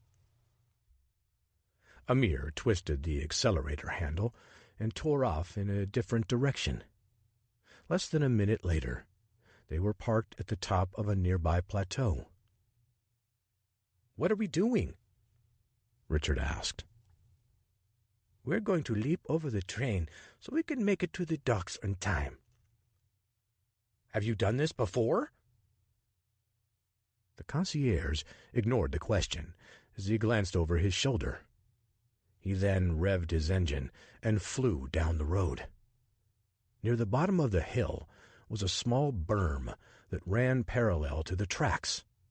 Richard could tell they had sufficient speed to get airborne once they hit the natural ramp, but the lingering question still remained. Would it be high enough? "Lean forward when we jump," Amir said. "I'll lean back into you." Richard nodded and looked for the end of the train, which still wasn't in sight. The cars huffed along as they neared the moment of truth. When the bike hit the berm, they were launched into the air, but Richard could immediately tell they weren't high enough to clear the top of the train. However, he hadn't seen the genius in the timing at first. Amir had them poised to leap over a flat car, which was the first in a long sequence stacked with logs and only about half the height of a boxcar. Richard gripped Amir tighter and leaned forward as instructed. Glancing down as they passed over the train, Richard guessed they cleared it by a few inches. When they hit the ground, the motorcycle couldn't absorb all the force, sending them bouncing along for a few meters before Amir lost control. The bike slid out from underneath them as they skidded along the sand, stopping a few feet shy of the Nile. A woman who stood nearby washing her clothes along the riverbank stared wide-eyed at them. She grabbed her two children, clutching them against her legs, before shouting at the two daredevils in Arabic. Richard staggered to his feet and smiled at the woman before giving her a friendly wave. Amir dusted himself off and snatched Richard by the back of his collar, dragging him toward the bike. "We must keep going if we're going to make it," Amir said. Richard glanced down at Amir's shirt, which was covered in blood. "Your arm doesn't look so good. Are you sure you can continue?" "Don't worry about me," Amir said, as he picked the bike up and started it. "I can still drive. Now, get on." Richard saddled up, wrapping his arms around Amir. "Why do you care so much about what happens to Jabari?" "When I was a young boy, I lost my father. He was forced into working at a mine without a choice. 6 months later, he died when one of the tunnels collapsed and trapped him inside. I know what it's like to grow up without a father and watch your mother do all she can to help you barely survive. No child deserves that." The back wheel flung dirt in the air as they sped toward the dock, which didn't look much farther than a couple kilometers away. With arms spread wide, Amir hunched over the handlebars, focused on making it to the dock in time. "You're going to need to hurry," Amir said over his shoulder. Richard nodded as he watched the crew begin to remove the ropes from the pylons. They were less than a half a kilometer away. "Come on, come on." As soon as Amir skidded to a stop, Richard leapt off the back of the bike and sprinted down the dock. The plank connecting the ship to the dock had already been removed, while the workers methodically put away all the gear and supplies utilized when keeping a ship the size of the steamer close to the shore. The boat slowly churned through the water, giving Richard hope that he could reach the edge and leap onto the deck. But as he neared and prepared to leap, a man stuck his arm out, clotheslining Richard and knocking him to the ground. Undaunted by the setback, he scrambled to his feet and backed up a few steps before making another run at reaching the boat, ignoring the man who impeded the attempt. Richard realized He was unlikely to make a successful jump, but figured he could swim up to the edge and pull himself aboard without much trouble. As he neared the edge of the dock, the same man grabbed a fistful of Richard's collar and pulled him to the ground. "I'll just swim for it." Richard leaned over the water and was about to dive in when the man grabbed him a third time. As Richard shuffled backward from the river's edge, the man broke into a deep, hearty laugh. With eyes wide, Richard shook his head, grateful that he'd been stopped. Swirling around the dock was a trio of crocodiles, a couple of them snapping up at the workers. Richard turned toward the man. "Thank you." The man shook his head. "You would be dead by now if I hadn't stopped you." "I now understand that," Richard said. "Thank you for being persistent in stopping me." And while Richard was grateful that he hadn't been captured or devoured by 3 reptiles, it didn't change the fact that he had lost the steamboat, and with it, the chance to keep track of Wilhelm and his Reichswehr unit. Richard walked back toward the shore, honing in on Amir. "That was bad luck," Amir said as he shrugged. "And you'll need some good luck if you expect to find Jabari." Richard shook his head. "More than luck. I need a way to get down the river." Chapter 15. Wilhelm leaned back in his chair, positioned against the wall of his first-class cabin, and took a long pull on his glass of scotch. The trip down the Nile to Luxor was anything but a pleasure cruise, yet he felt like his men needed to rest a little before the difficult task ahead. It also gave them the opportunity to plan in peace without some foreign spy meddling in their affairs. Hans Reinhardt paced around the room before stopping to stare out the window.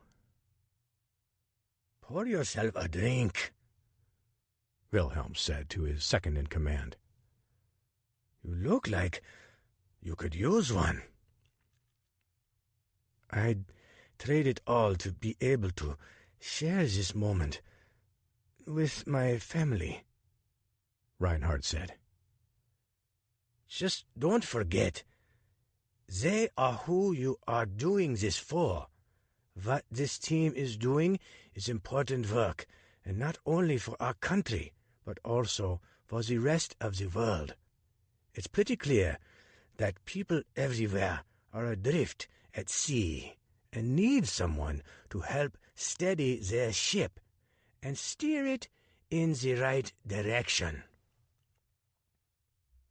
"And you're sure Germany is the one to do that?" Reinhardt asked. "Have you forgotten what the rest of the world has done to us? In their arrogance, these world leaders have forced a yoke around our necks that we can barely breathe, let alone thrive.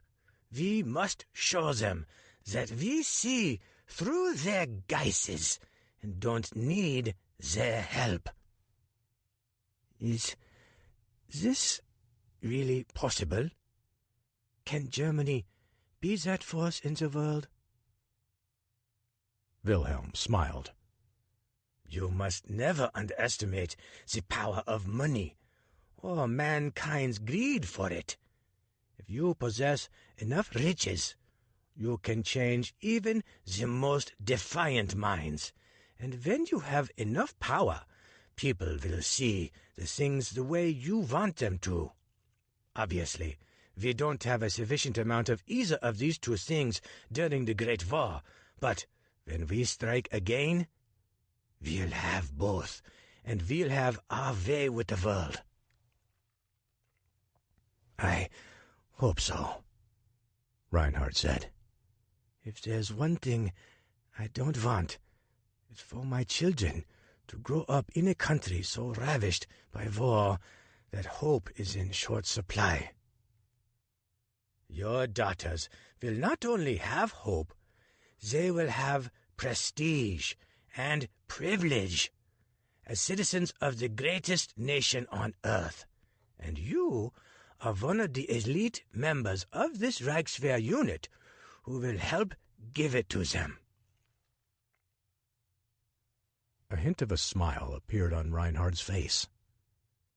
That's definitely something worth fighting for. Wilhelm sighed. But we have a long way to go before we get there, including a very important mission awaiting us.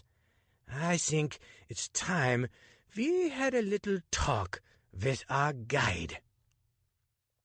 I'll go get him, Reinhard said, before exiting the cabin. A few minutes later, he returned with Jabari Gamal in tow. Mr. Gamal, Wilhelm said, gesturing toward the chair opposite of him. Why don't you take a seat? We need to have a conversation. About what? About how you threatened my family? Jabari said, as he narrowed his eyes. Wilhelm held his hand up. Would you like a drink?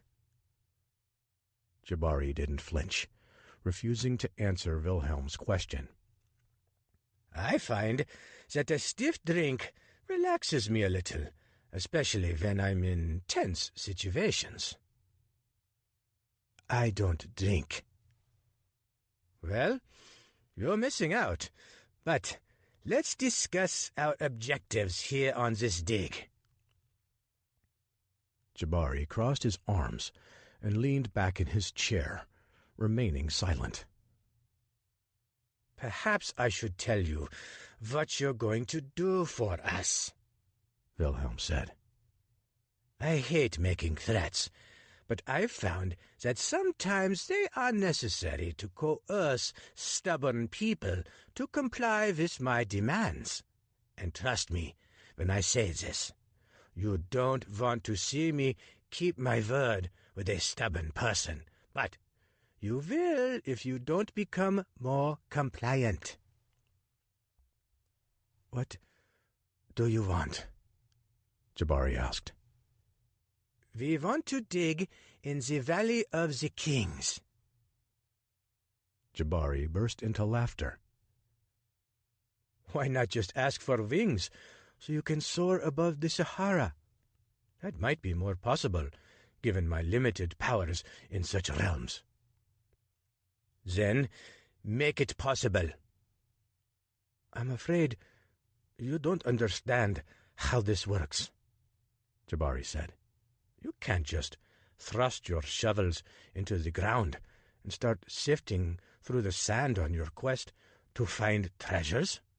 There are rules for how you can dig in this country, rules that are closely followed to avoiding suffering severe consequences. What kind of rules? You must receive the proper permits, or else risk getting escorted out of the country, never to be allowed to re-entry. Wilhelm shrugged. That shouldn't be a problem. The application process takes up to a year for approval from a committee at the Egyptian Archaeological Society. They control everything, like who digs, where, and for how long. I'm sorry to deliver this disappointing news to you, but I won't be able to help you in the way you expect. What I expect, Mr. Gamal, is that we will be digging within 24 hours upon arrival in the Valley of the Kings. That is what you will do for me, or else suffer a fate worse than death. Despite what you think about people who live in Egypt, I am not a genie. I cannot snap my fingers and make something appear out of thin air." Wilhelm nodded at Reinhard, who walked over to the closet and dug out a large briefcase before handing it to his boss. After unlatching the locks, Wilhelm opened the top and spun it around so Jabari could see the contents. Tight stacks of cash. "Do you think this might help you become more genie-like?" Wilhelm asked. Jabari's eyes widened as he drew back. "I'm not sure that I can just walk into the Egyptian Archaeological Society's office and throw money at them to get a permit to dig." "Mr. Gamal, I don't know anyone at the society, but I do know people, and people respond to offers like this without questioning why or what you're doing. That much I can promise you. Now, do you think you can get us a permit?" Jabari shrugged. "I guess with enough money anything is possible, but I won't make any promises." "I don't want promises. I want results." "I will do my best with whatever resources you give me." Wilhelm grinned. "Good, because your family's life depends on it. Now, Mr. Reinhard will escort you back to your room." For the next 10 minutes, Wilhelm finished his drink while inspecting the document he'd taken from Dr. Miller's home. He wasn't prepared to show it to his guide just yet, but Wilhelm knew he would have to eventually, and then ensure that Jabari never left the team's sight. A knock at the door jolted Wilhelm out of his brooding. "Come in," he said. Reinhard returned, clutching a small envelope. "Did you get the guide settled back into his quarters?" Wilhelm asked. "He was less than compliant this time around, but he eventually acquiesced," Reinhard said. "However, I passed a member of the ship's staff who said that a telegram arrived for you at our last stop." "A telegram?" Wilhelm asked. "Who would—" He stopped and took a deep breath. While getting contacted on a mission wasn't entirely abnormal, there was only one person who could trace the steps of the team closely enough to reach them with a message. "It's from Sect, isn't it?" Wilhelm asked. Reinhard shrugged. "I haven't opened it yet." Wilhelm strode across the room and handed a decoder to Reinhard. "Use this to translate it for me, and then read it aloud." Reinhard followed Wilhelm's instructions, while his second-in-command pored over the letters to make sense of the message. Wilhelm wondered what kind of fiery note he was about to read from the commander of the German army. If Sect was reacting in such a manner, one that endangered the entire mission, something had changed. Or maybe the mission was to be aborted altogether. Sect wasn't the kind of man to give up early. He was cold and calculating, just the kind of leader the military needed during rebuilding years. With Sect at the helm, the Reichswehr could find its footing and its funding far earlier than anyone ever expected. And Wilhelm knew sometimes a surprise attack could help a lesser group of soldiers defeat a more robust and better trained troop. Sect didn't just want to level the playing field with a surprise. He wanted to tilt it in his favor. The tactic was one Wilhelm appreciated and fully understood required exquisite precision. Yet he couldn't help but grow anxious about all his theories regarding Secht's surprising letter. "Have you finished the decoding process?" Wilhelm asked as he wrung his hands and started to pace around the room. "I almost have it," Reinhardt said. "Give me 1 more minute." Wilhelm found the suspense agonizing. One way or another, something was afoot, and he couldn't imagine any of the reasons being good. "Here it is," Reinhardt said, offering it to Wilhelm. He waved away the letter dismissively. "You read it to me." Reinhardt cleared his throat and followed instructions. "Wilhelm, the incident in Marseille has raised more inquiries. Proceed with caution. Do not leave a trail that will put us in danger. I am watching. HVS." Wilhelm stood and cursed. The veins in his neck bulged as he stormed around the room, muttering about the message. To conclude his tantrum, he stomped his foot before smashing his glass onto the floor. Reinhardt cocked his head and stared, mouth agape. "What exactly do you find so unsettling about this message? How does Secht know what happened in Marseille? How did Secht find us here along the Nile, in the middle of nowhere? He must have embedded a spy within our own troop, and I find that absolutely revolting. If he doesn't trust me to handle this mission, he shouldn't have asked me to do it." "I'm sure Secht is confident you can get the job done," Reinhardt said. "Maybe he just wants you to exercise more care, since the fallout could be more stringent sanctions due to the terms of the Treaty of Versailles." "Did you read the same letter I heard?" Wilhelm asked, as he narrowed his eyes. "Secht is watching us. Someone is reporting our movements back to him, and he felt the need to warn me, as if I'm some child who must be minded. Our mission is to bring back a treasure trove to Berlin, and I'll be damned if I'm going to fail. There are always casualties in war, and don't be fooled by that treaty. We are still at war." "Regardless, we can't ignore what Secht has said, or else we will surely suffer the consequences," Reinhardt said. "We will only incur his wrath if we fail. Regardless of his veiled threat in that message, I know he's only interested in results."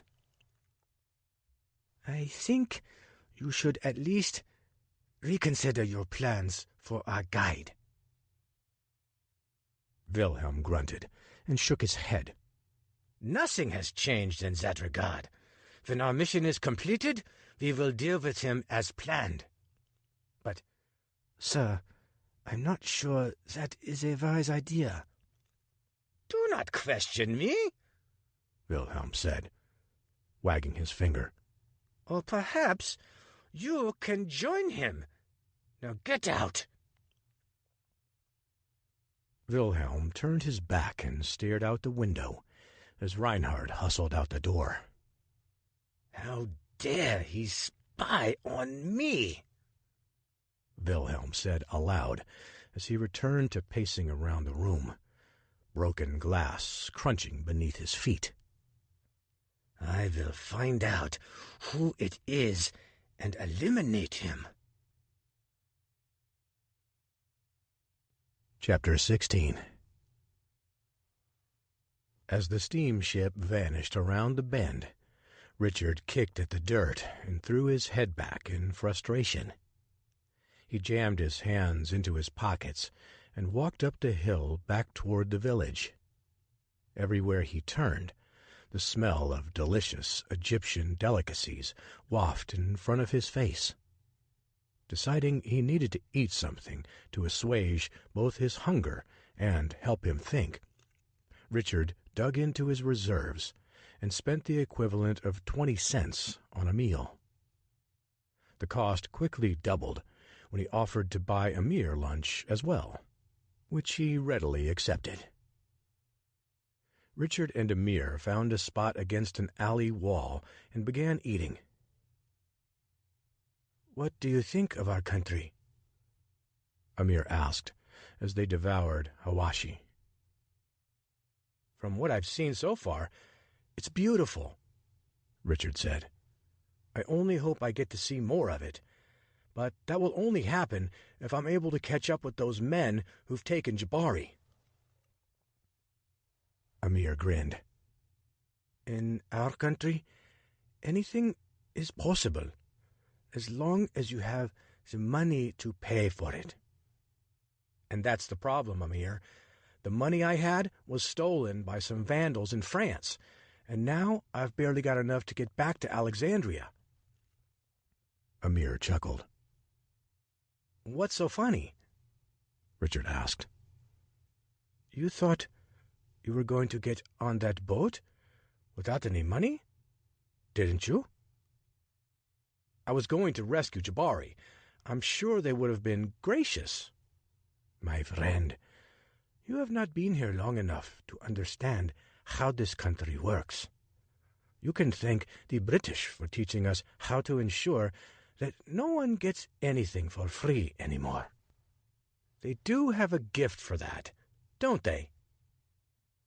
Once they were finished eating, Richard stood and shook Amir's hand.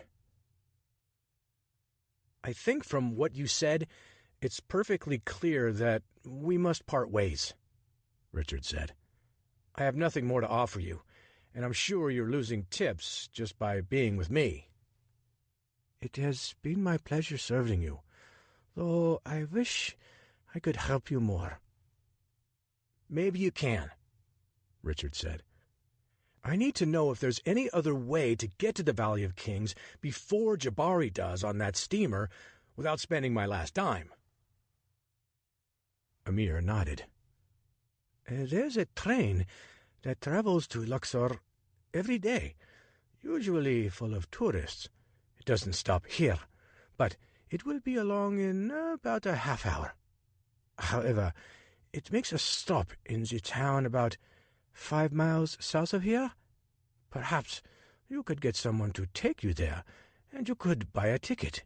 It's far cheaper than to travel in luxury on the Nile." "How much cheaper?"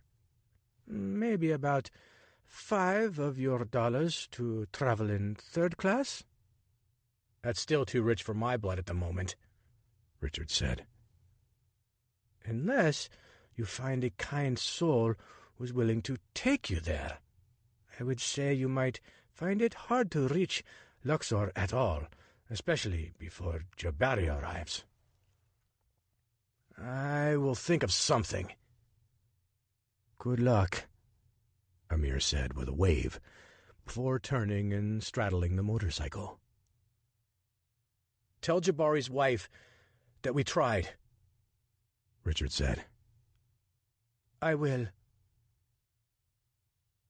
Amir kicked down on the motorcycle, igniting the engine before spinning around and heading north. Richard ambled up the hillside toward the railroad tracks, where he found 5 children playing nearby. While the children couldn't speak much English, he decided to engage with them, playing a simple game of chase. After a few minutes, Richard had an idea. He dug into his pockets and offered each of the children a penny if they would play on the railroad tracks until they saw the train come along. Moments later, the train's whistle pierced the air as it chugged toward them. Richard stayed with the children, playing in and around the tracks for the next few minutes, until the engine came into view as it rounded the bend. The engineer tugged on the whistle's rope again, and then the hiss of brakes filled the air. "Run!" Richard said, each time after depressing a penny into the palm of their hands. The children dashed away toward the village side of the tracks, giggling with delight as they stared at the shiny object given to them by the foreign man. Meanwhile, Richard eased toward a tree that was situated near the tracks and waited for the right moment to pounce. Once the train's final car appeared, he took a deep breath and prepared to make a run for it. Richard scanned the train one final time to see if anyone was watching him. As he planned it, everyone on board was straining their necks to see what the conductor was screaming about on the other side. Perfect. Richard raced down the small hill in an attempt to grab on to the back of the final car. His stunt with the children had slowed the speed of the locomotive just enough for him to keep pace before gripping the rail and pulling himself up. After easing himself inside, he navigated down the aisles in search of a seat. The train was packed with travelers and their belongings. Women jammed all their children onto one bench. Some men held large boxes in their laps. One man stroked a small goat, which nipped at Richard as he passed. Twisting and turning to escape the luggage strewn across the aisles, he made his way to the front of the car and surveyed it once more. There wasn't a seat to be had, and barely space to stand. He decided to continue his search. After opening the door, he took a long step between the connected cars and moved forward. While not as chaotic, he was unable to locate a free seat. Richard had almost concluded his hunt when a conductor stood and pointed a finger at him. "Marar akatib min fadlik," the man said. Richard wasn't sure what the conductor meant until he held out his hand. He narrowed his eyes. "Passbook, please," he said, switching to English. Richard patted his breast pockets and then his pants. He feigned a panicked look before ripping his pack off his back and rifling through it. "I'm afraid I don't have it," he said. "You don't have it, or never had one?" asked the conductor. "Don't you remember checking it when I boarded?" The conductor shook his head. "No, but you will be dealt with appropriately. Come with me." Richard followed the man to the first-class cabin, where there were ample seats. "Unfortunately, we don't have room available except in the first-class cabin," the conductor said. "I guess that all depends on your point of view," Richard said. The conductor glared at Richard and pointed at a padded bench. "Sit down." Richard had barely taken a seat when he had a pair of handcuffs slapped on him, chaining him to the handrail rising above the bench in front of him. "I'll be back to check on you," the conductor said. "Don't go anywhere." Richard shrugged and looked at his hands. "That's pretty much impossible at this point." He looked over his shoulder, watching the conductor return to the other car. Richard sighed and looked at his attire, feeling self-conscious after glancing around at the rest of the passengers. Their pressed suits and sharp hats appeared in stark contrast to his dust-laden pants and white shirt smeared with stains on his sleeves. Then there was the woman seated alone across the aisle from him, who wore a black cloak hat with a beige blouse and a dark skirt. She was reading a book, but cast a few sideways glances in his direction. After Richard received a third look from her, he decided to strike up a conversation. "I'm Richard Halliburton," he said. "I would shake your hand, but that's a little difficult for me at the moment." She furrowed her brow and looked away, ignoring him. I know, he said. "You're probably thinking, what's a vagabond like him doing up here in first class? Well, the truth is—" "If you're going to prattle on, perhaps you should find someone a little more interested," she said in a thick English accent, before turning her attention back to her novel. "I understand your reservations about speaking with me. After all, it's not often that some random, handsome stranger sits next to you on a train while leisurely winding alongside the Nile. I'd probably be a little nervous myself." The woman rolled her eyes, accompanied by the faintest of curls at the edge of her lips. Richard persisted. "Don't let your prejudices in life prevent you from meeting new people. Some of the best people I've ever met were the ones I could have dismissed by their appearance if I had been so inclined." A portly gentleman, decked in a three-piece suit, sitting in front of her, turned around and glared at her. "For goodness sake, Mom, would you please stroke this man's ego so he'll shut up?" he said with a growl, as he tapped his cane on the floor. "This isn't about ego. It's about a friendly conversation with someone who is sadly wasting her time reading someone else's story instead of enjoying her own adventure," Richard said. "I mean, look around you. We're in Egypt. Egypt, a land of ancient sand and timeless wonders, on a train full of people who are experiencing this grand moment in life with you. This is not the time to read. It's the time to take a deep breath and inhale the specter of this place." The woman looked down at her book, closed it, and set it aside. "Well, Mr. Halliburton, I must say you made a convincing case. You're also far more interesting than the travel book I was reading." Richard chuckled. "Anyone can point to the Taj Mahal and take a picture, but have you taken a dip in her pools or listened to the birds awaken in her trees?" The woman turned toward him. "Have you been to India?" "Not yet, but that's what I plan on doing when I get there," Richard said. "You're quite the bold adventurer. Those handcuffs there were standing." "As you are also," he said. "Just look at you. A single woman striking off for adventure all by herself in a foreign country halfway around the world."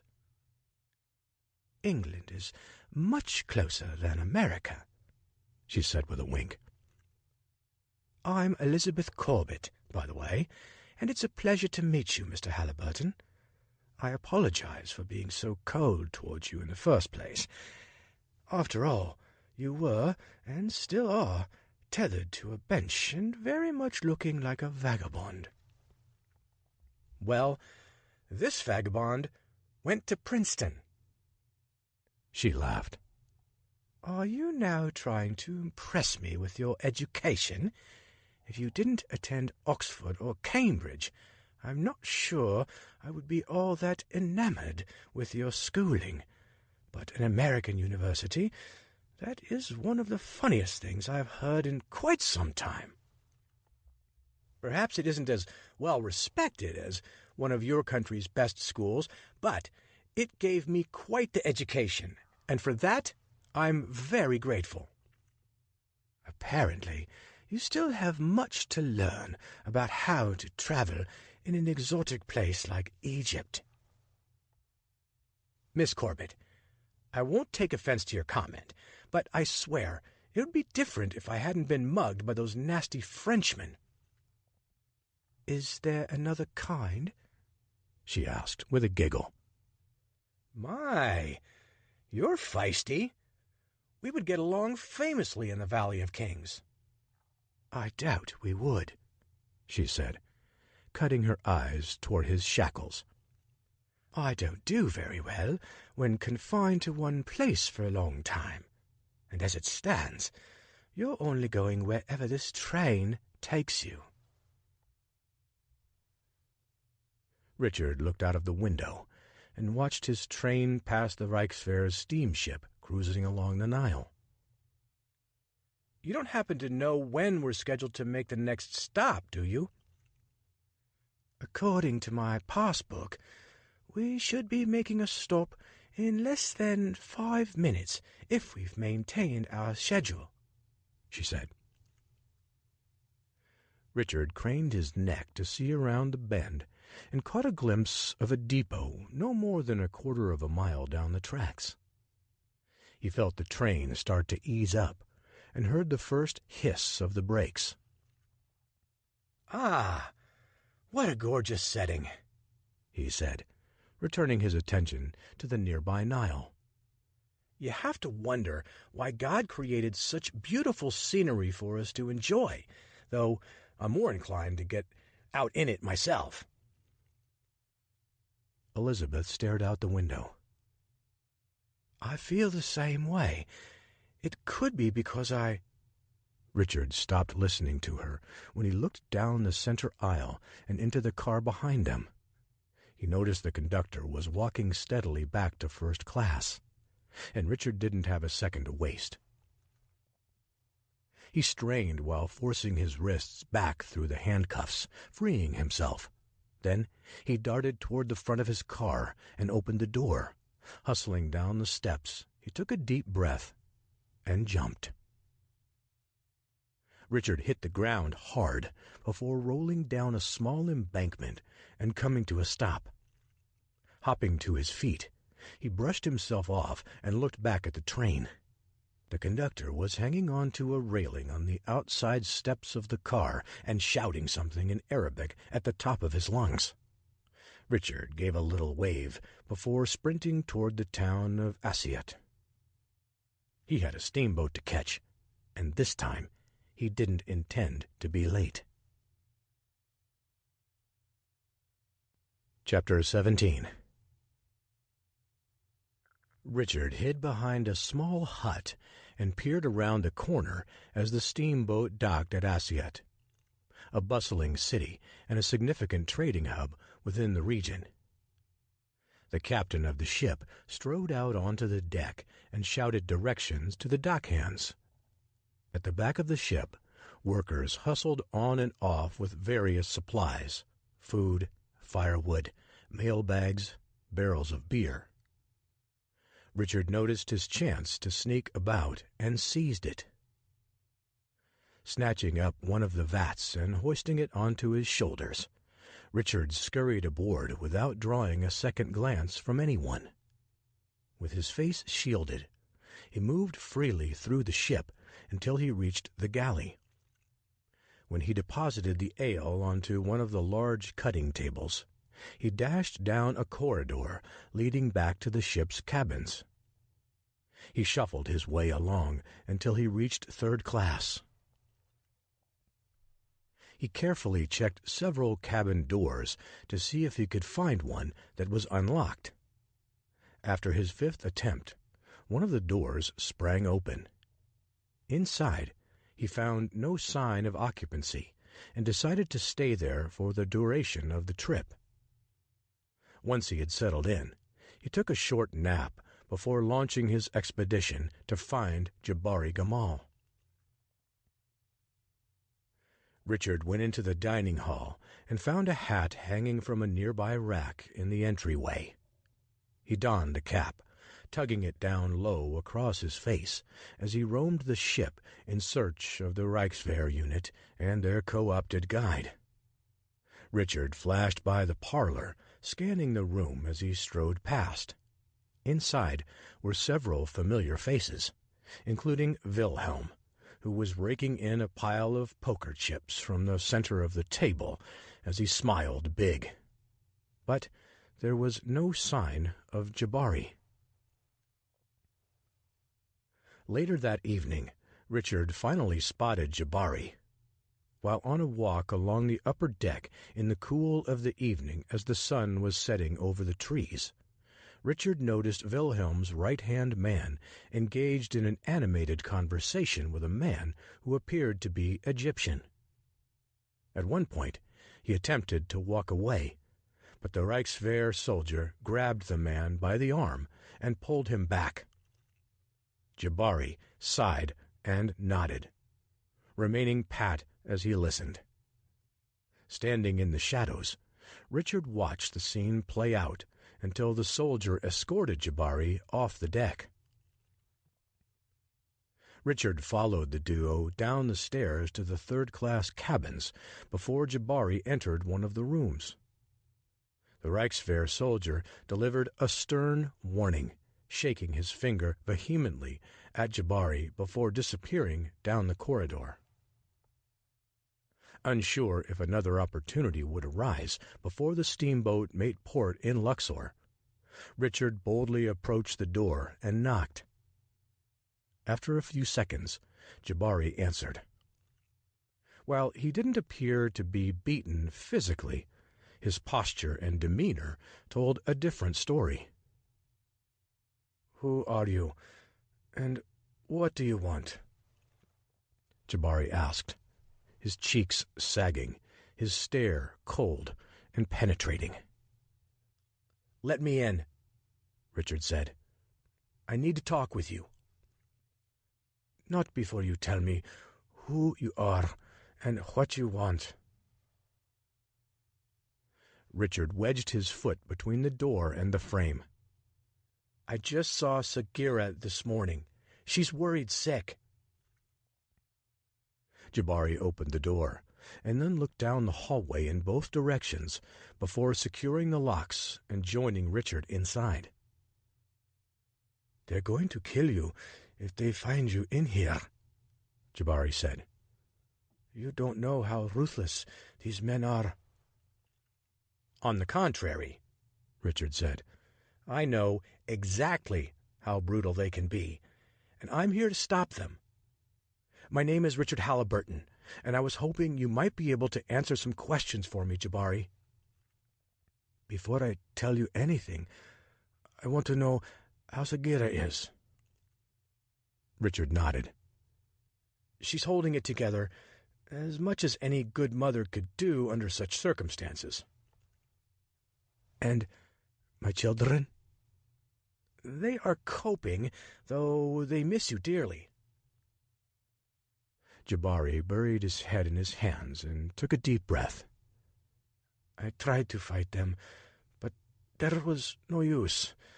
They essentially stormed my house and forced me to go with them, or else they would have been a bloody confrontation." "These men are bullies of the highest nature," Richard said, "and we must do everything we can to stop them. Can I count on your help?" "You told me your name, but I don't know anything else about you," Jabari said. "Forgive me if this seems rude, but I've been working in this business long enough to know that you can't trust anyone." "I understand, as I'm sure being forced into a job so suddenly would make even the most naive person cautious. Hopefully, I can put your mind at ease by telling you that I'm a writer, and I, too, find myself here on most unexpected adventure in an effort to help the American government stop these German soldiers from obtaining great wealth through illegal means. All I was asked to do was to find out what they were doing and then report back to my superior, but it's turned into so much more." "It seems as if we are both being used."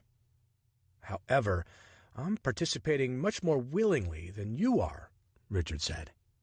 "This is a noble, if not vital, cause. We mustn't let the Germans find ways to get their hands on the resources to rebuild their army, and if they have their way, they're going to steal a part of Egypt." "It's more than that," Jabari said. "What do you mean?" Jabari crossed his arms and leaned against the wall.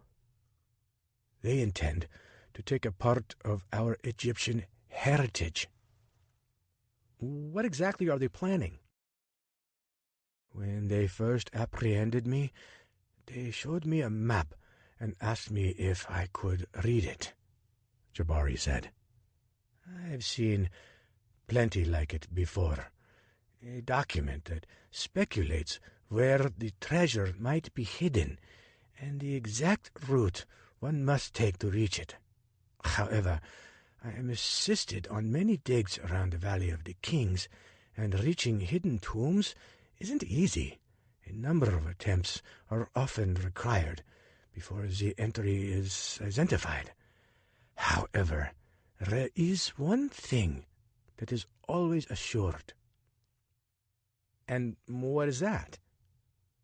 The treasure will be immense, and these men have every intention of taking it back to their own country and profiting from the treasure that they find. Do you know what treasure they're after? I haven't had a chance to study the map, but I saw a name at the top that intrigued me, if anything because of all the stories I've heard about this vast treasure belonging to this particular Pharaoh. What's his name? Richard asked. King Tutankhamun. I've read plenty about ancient Egypt, and I'm not sure I've ever heard of him.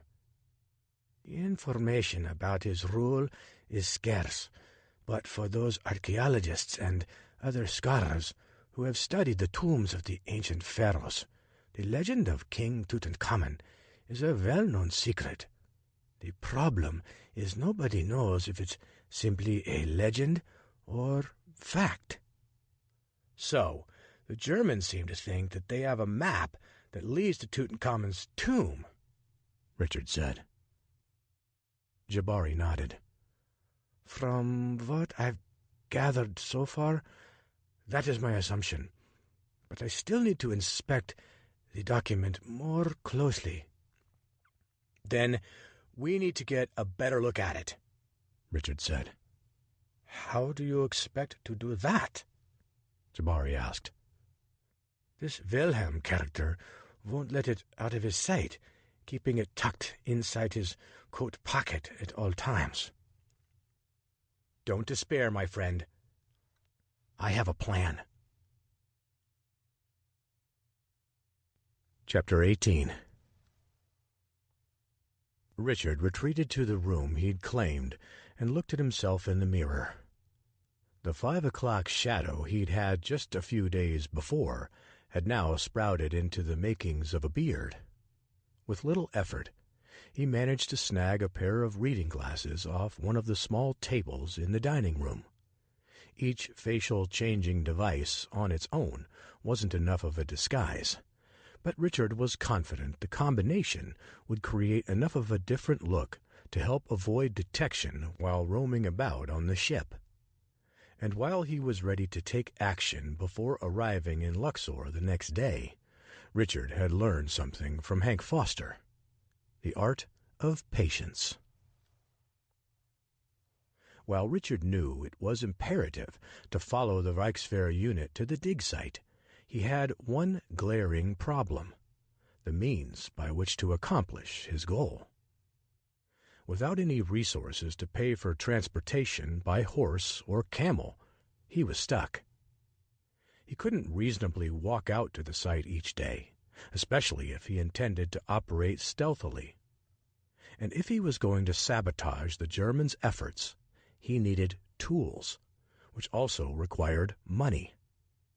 Since he was in short supply of everything, he wondered if he was running a fool's errand as opposed to actually making a difference and stopping some grave danger.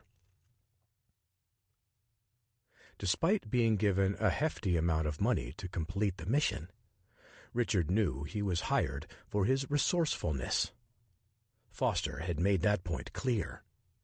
And it was for times like these, times where he couldn't easily access the funds necessary to hire beasts of burden and other workers willing to unearth a treasure, that he needed to lean on his creativity. He stepped into the corridor and noticed a man wearing a jacket with the Thomas Cook & Son logo embroidered over his left breast pocket. That's when the idea hit Richard like a raging bull. "Excuse me, sir," Richard said as the man approached. "Yes?" "Do you happen to work for Thomas Cook & Son?" The man nodded. "I'm one of the guides for this Egyptian tour." "Would you be so kind to introduce me to your boss?" Richard asked. "I've studied in the field of archaeology and would like to know if the tour company requires any additional help." The man shrugged. "Why not? I heard my boss say that we're in short supply of guides for this trip, and I just so happen to be on my way to see him now. Would you like to tag along?" "I'd be honored," Richard said. He followed the guide down the hallway and then up a couple of flights of stairs until they reached the deck where all the first-class cabins were located. After a knock on the door, a man bid them to come in. "Sir, I brought someone to see you who I thought you might be interested in meeting," the man said. "This is Jonathan Francois," Richard said as he offered his hand. "Vincent Vance," the bespectacled man said as he took Richard's hand. "And why do I need to meet this young fellow?" "Aren't you looking for some more guides?" the other man said. "I am," Vincent said. "What kind of experience do you have?" "Well, as of right this minute, none, but I wager a job on the fact that I know more than enough to handle some of your tours." Vincent stroked his beard and cocked his head to one side. "Anthropology major?" "I took classes at Princeton. Okay, just one class," Richard said. "But I've been obsessed with Egypt since I was a young child." "Have you been to Egypt before?" Richard shook his head. "No, sir. This is my first trip, but I—" "Look, Mr. Francis." "Francois," Richard corrected. "Mr. Francois, I'm afraid that here at the Thomas & Cook & Son Tours, we pride ourselves on employing the most experienced and knowledgeable guides in the business, and seeing that you have neither the experience or the knowledge necessary to serve in one of those positions, I'm afraid you're not the right fit for us." "Sir, I kindly ask you to reconsider," Richard said. "I'm very well versed on the geological history of the Giza Plateau, as well as the history of Napoleon's exploits around all the tombs in the late 18th century, not to mention the history of the Magi, the secret police that guarded the tombs." Vincent's eyes widened. "You certainly seem to have a grasp on the facts, but the real secret to being a great guide is spinning a tale that enraptures your clients to the point that they retell your stories, ultimately cultivating a steady stream of future tourists. And that's the secret that I'm not able to discern in a meeting such as this." "If it helps, sir, my true aspirations are to become a writer," Richard said. Vincent chuckled. "You and everyone else fresh out of college. It's as if this new generation of kids thinks that people have nothing better to do but sit around and read." "I've been published," Richard insisted. "Do you subscribe to Field and Stream magazine?" Vincent templed his fingers and looked over the top of his glasses at Richard. "I can see that you're a persistent chap, and not going to stop pestering me until I relent. But at the moment, I'm afraid, we just don't have such an urgent need for guides that I would hire someone as inexperienced as yourself. Now, if you'll excuse me, I have other business I need to attend to." Richard turned to go when another man rushed into the room to speak with Vincent. "Sir, we have a problem," the man said. "Marcus has come down with a fever, and the ship's doctor has recommended quarantining him for a minimum of a week." Vincent sighed. "Isn't Marcus scheduled to handle Lord and Lady Drummond for tomorrow afternoon's outing once we reach Luxor?" The man nodded. "I'm afraid so." "Then we'll shuffle the schedule around," Vincent said. "But, sir, most of the clients have made specific requests. If you start adjusting the assignments, you may not have just one upset client, but a whole boatful of irate customers. Besides, you could probably fill in for Marcus." "I can't," Vincent said. "I have a meeting with a big investor in Luxor during the scheduled tours. The board has stressed how critical this meeting is to the future of our company. I can't miss it." "In that case, we could combine a couple of groups." Vincent shook his head. "That won't work either. All of these couples paid premium prices to get the individualized attention." Richard took a step toward Vincent and his employees. "Sir, I don't mean to interrupt, but I believe I could help with your quandary." "With all due respect, Mr. Franklin." "Francois," Richard corrected again. "Mr. Francois, Lady Drummond isn't the kind of woman who wants to be regaled by all of your academic knowledge. She's a sophisticate of the highest nature, and is more enamored with movie stars and culture than your legends." Richard smiled. "Then you're in luck, Mr. Vincent. I just so happen to know a few movie stars as well." "Is that so?" Vincent asked, stroking his chin. Richard nodded. "I met several when I was at the Battle Creek Sanitarium as a boy. Some I even consider to be my friends to this day." The other man raised his eyebrows and eyed Vincent. "He could be an adequate replacement, especially if he can spin a yarn." "I'm not so sure he isn't spinning one right now," Vincent said. "Which should tell you all you need to know about my storytelling ability," Richard said with a wry smile. Vincent sighed. "Very well, then, Mr. Fraser." "Francois," Richard said. "Welcome aboard, Mr. Francois." The two men shook hands. "One more thing, sir," Richard said. "I'm a bit cramped in my third-class cabin. Would it be possible to upgrade to first class?" Vincent shrugged. "If I say no, you'll just aggravate me until I change my mind, won't you?" Richard nodded slowly. "It's only one night, sir, but I promise you'll remember the day you hired Jonathan Francois." "Let me see what I can do," Vincent said. "Meet me at dinner tonight, and I'll try to make arrangements by then. It's probably the least I can do for someone who just might be the solution to one of my biggest predicaments on this trip, or any trip I've ever led for that matter."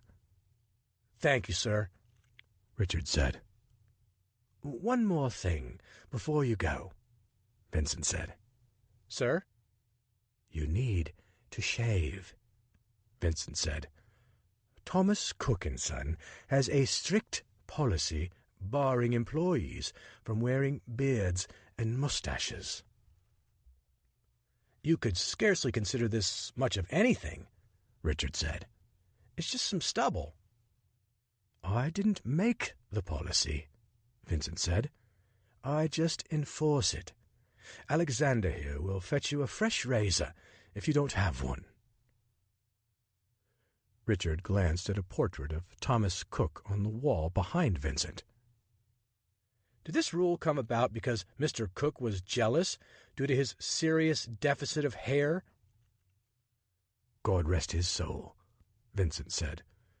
Poor Mr. Cook's head wasn't exactly fertile ground for such growth. His son, on the other hand, could have woven a nice rug out of his beard, Richard said. Vincent eyed Richard carefully. If you want the job, you'll shave. Understood? Richard nodded. Good. I'll see you at dinner tonight, hopefully with a new room key for you. Later that evening, Vincent remained true to his word, seeking out a freshly shaven Richard at dinner. You're in room 111, Vincent said, handing Richard a key as well as a book. This is our guidebook for how we expect our employees to handle clients.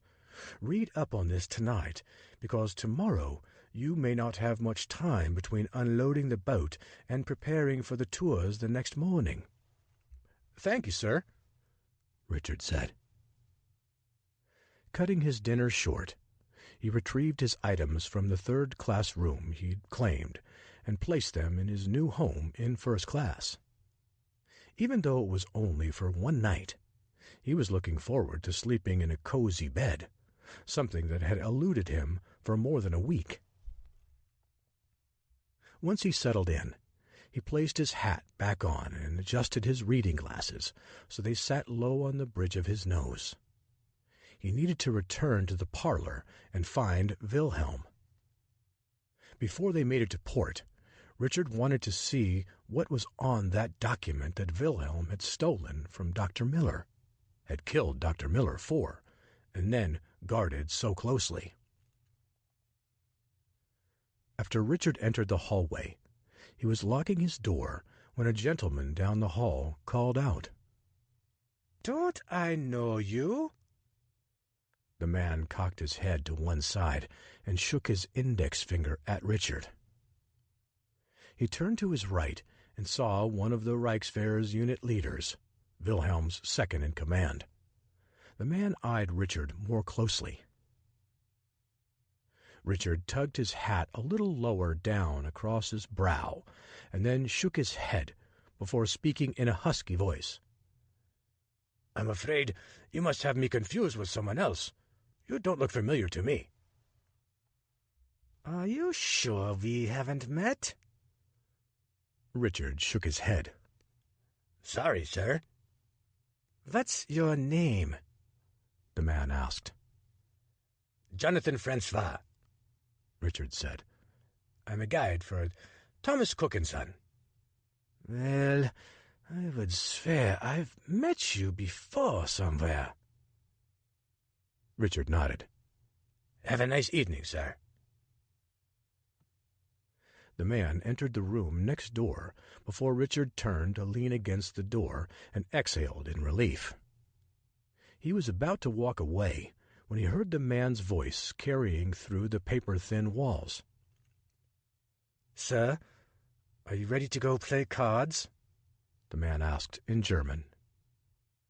Another man answered, and Richard instantly recognized the voice and smiled. He had been given the adjacent room to Wilhelm. In an instant, Richard's plans for the evening changed. Chapter 19. Richard scrambled back inside his room and climbed up onto the upper bunk that was attached to the wall adjacent to Wilhelm's cabin. After careful examination, Richard determined that the flimsy material used in construction could easily be burrowed through without much trouble.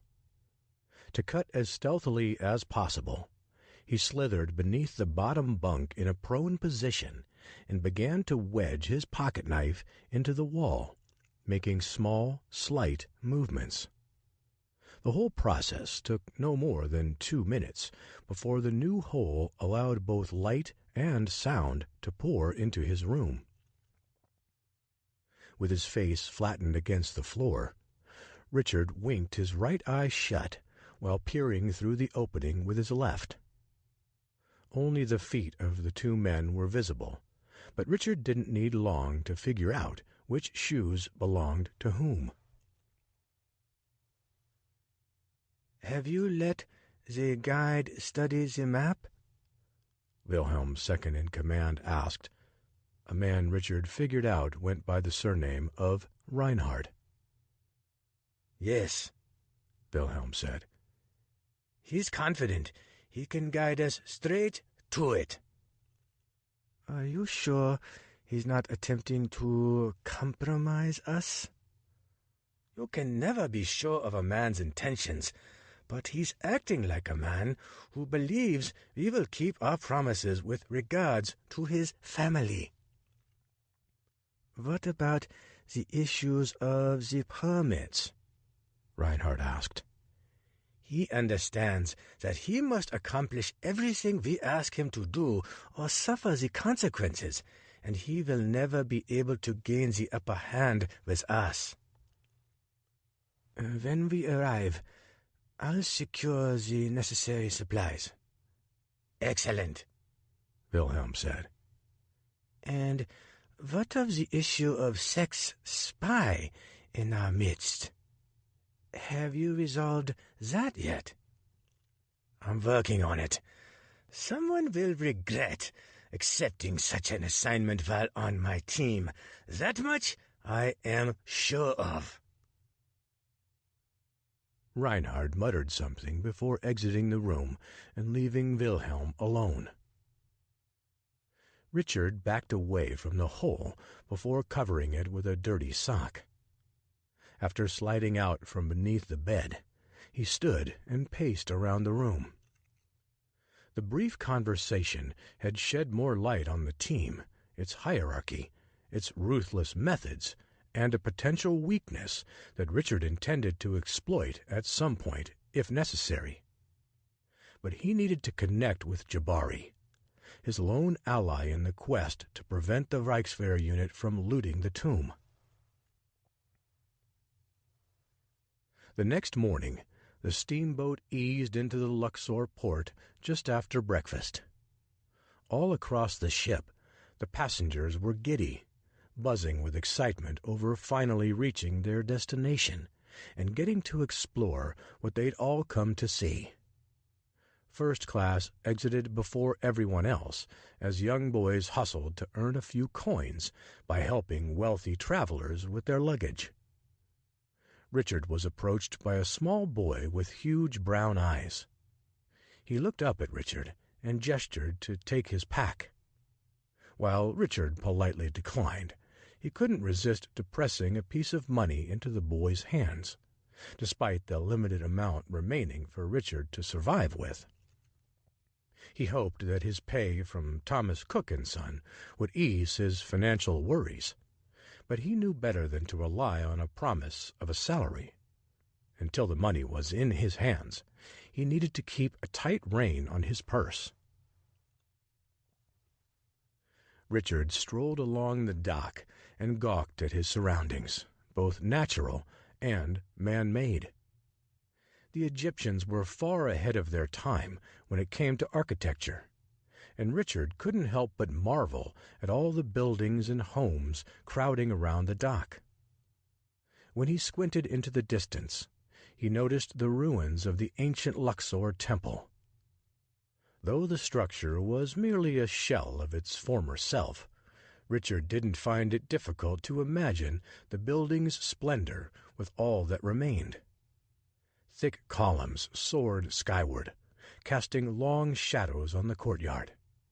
The pylon gateway leading into the heart of the temple was every bit as grand as he'd seen in pictures, yet the sight was far more vivid witnessed in person. Richard was still soaking in the scene when Vincent Vance waddled up to his newest employee. "What do you think of Luxor, Mr. Franks?" Vincent asked. "Francois, sir," Richard corrected.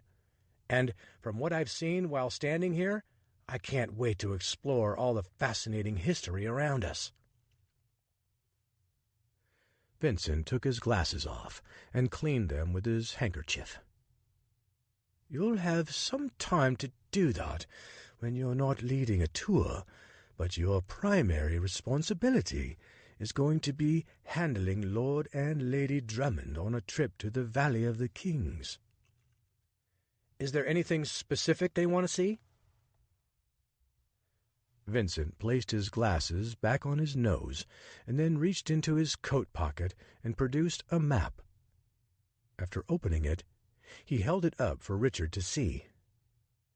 "This is the official Thomas Cook & Son guide for the Valley of the Kings," Vincent said.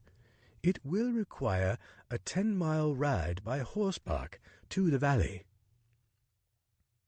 Richard's eyebrows shot upward. 10 miles on horseback?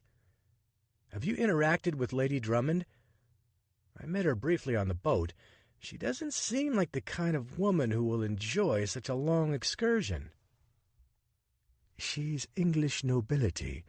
This won't be the first time she's been on a horse." But 10 miles there and back over rough desert terrain? I'm not sure how many of the people I saw on the boat could handle a trip of that length. Vincent chuckled. "Your job isn't to assess the physical fitness of our clients, though, given the amount of complaining we usually have to endure, such a requirement might not be such a bad idea. But, nevertheless, you're hired to take them there. If it takes 3 hours, it takes 3 hours, and then simply explain the consequences. It either means less time exploring the tombs or embarking on a risky return through a place I like to call the Valley of the Thieves." That dangerous, huh? Vincent put his hands up. "Don't let it scare you. It's not common, but we've had a few incidents in the past." Do these robbers carry guns? This isn't the Wild West.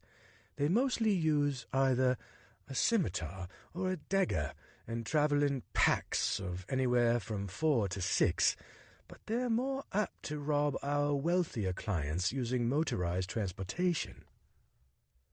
I'm always up for a good horse chase. Vincent scowled. "The adventure we offer here, Mr. Frampton, Francois. The adventure we offer here, Mr. Francois, is centered around our sightseeing, not enticing Arabian bandits into a horse race across the desert sands." You have to admit that one would be far more entertaining. Vincent wagged his finger. "Not to the upper crust of British royalty, who is our intended clientele. Now, stop this foolish talk before I rescind my offer of employment." Richard smiled and nodded. Lord and Lady Drummond will be in my capable care, sir, and I promise you won't regret hiring me. "Let's hope not," Vincent said. "They'll meet you outside the Winter Palace Hotel in 1 hour. I suggest you get checked in there now and come downstairs dressed in the proper attire and ready to embark on your tour." Of course, sir. Thank you again. Vincent waved dismissively. "Just do a good job." He spun on his heels and then headed in the opposite direction. Richard hustled inside the hotel and spent the next hour preparing for his first opportunity to lead the Drummonds. On his way downstairs to meet them, he heard someone trying to get his attention and looked around to see where the noise was coming from. He descended slowly, scowling as he searched. "Psst! Psst!" came the whisper again. Richard stopped at the bottom of the steps and then saw a boy hiding behind a nearby statue. You trying to talk to me? Richard asked, pointing to his chest. The kid nodded. Richard eased over to the boy and crouched next to him so they were eye to eye. "What do you want?" "You go to the Valley of the Kings?" he asked. Richard nodded. I'm about to leave right now. Be careful. The Arabian Lusus plan attack tonight. Who is the Arabian Lusus? Richard asked. A man started walking toward them, and the boy dashed away. Upon reaching Richard, the man sneered and hustled after the kid. Richard wasn't sure what to make of the warning or the man chasing the boy, but the Drummonds were waiting. Several tours were preparing to leave, which started with a short ferry ride across the Nile before reaching the stable contracted by Thomas Cook & Son. Richard strode up to the Drummonds and introduced himself. "Jonathan Francois," Richard said, offering his hand to the Lord. Lord Drummond shook it vigorously. "It's a pleasure to meet you, Mr. Francois. I can't tell you how much Lady Drummond and I have been looking forward to this adventure." Richard smiled and took Lady Drummond's hand before kissing it. "My lady?" Richard said. She chuckled softly before giving him a coy look. "You're more, how should I say this, muscular-looking than the other Thomas and Cook Son tour guides we've had in the past." "I'll take that as a compliment," Richard said, glancing at his left bicep and then his right. "Hopefully the services of my muscles won't be required. I'm expecting a smooth trip out to the Valley of the Kings this morning." "We are as well," Lord Drummond said. "This excursion has been the one we have been looking forward to the most since we signed up." "I hope I can help make that so," Richard said. "Now, if you'll follow me, we need to take this ferry across the crocodile-infested waters of the Nile in order to arrive safely on the other side and begin our trek by horseback to the tombs." "There are crocodiles in the water?" Lady Drummond asked. "The Nile is rife with them. I know from first-hand experience that it's not impossible to survive an encounter in the water with them, but it takes a fair amount of skill and luck." "Which, apparently, you have, or else you wouldn't be standing here," Lady Drummond said as she blushed. "Lady Drummond, I believe you're creating an image of me that I might not be able to live up to." "Those bulging muscles and tales of adventure suggest otherwise," she said, as she stepped onto the ferry. She sat down, and Lord Drummond joined her on the left. Patting the empty seat to her right, she looked up at Richard. "Thank you, but I'd rather stand," Richard said. "We're going to be riding for hours, so I want to stretch my legs as much as possible." "Oh, Mr. Francois, I don't bite." "Oh, leave the gentleman alone, dear," Lord Drummond said, as he waved dismissively at her. "I'm sure he has other things to do." She stamped her foot. "Well, he's our guide, and our tour starts now, as far as I'm concerned. I want to hear more about how he managed to escape a crocodile." Richard shook his head. "It sounds far more exciting than it really was." "Any brush with death is exciting. I want to know exactly how it happened." Richard shrugged and sat down before spinning a tale that only sounded vaguely like the truth. By the time he was finished, the story had evolved to include spear-throwing Egyptians, multiple reptiles encircling him, and a tiger prowling along the riverbank. "Do you think we'll see any tigers on this trip?" she asked. "Perhaps," Richard said. "Egypt is a curious place. You never know what you might come across, especially while out in the open desert plains." Richard was telling the truth, as far as he knew it. Since he'd never been to Egypt, he had no experience to draw upon. While he had read that the wildlife was relatively tame in populated areas, the likelihood of seeing ferocious predators prowling about was slim, but it wasn't out of the realm of possibility. Or Maybe Lady Drummond was joking with him. Despite his voracious reading habit and his mother's love for exposing him to so many different books that opened the world for him, Richard wasn't sure he knew as much as the Drummonds. He imagined they sat around their grand estate, immersing themselves in books, taking breaks only for meals and tea time.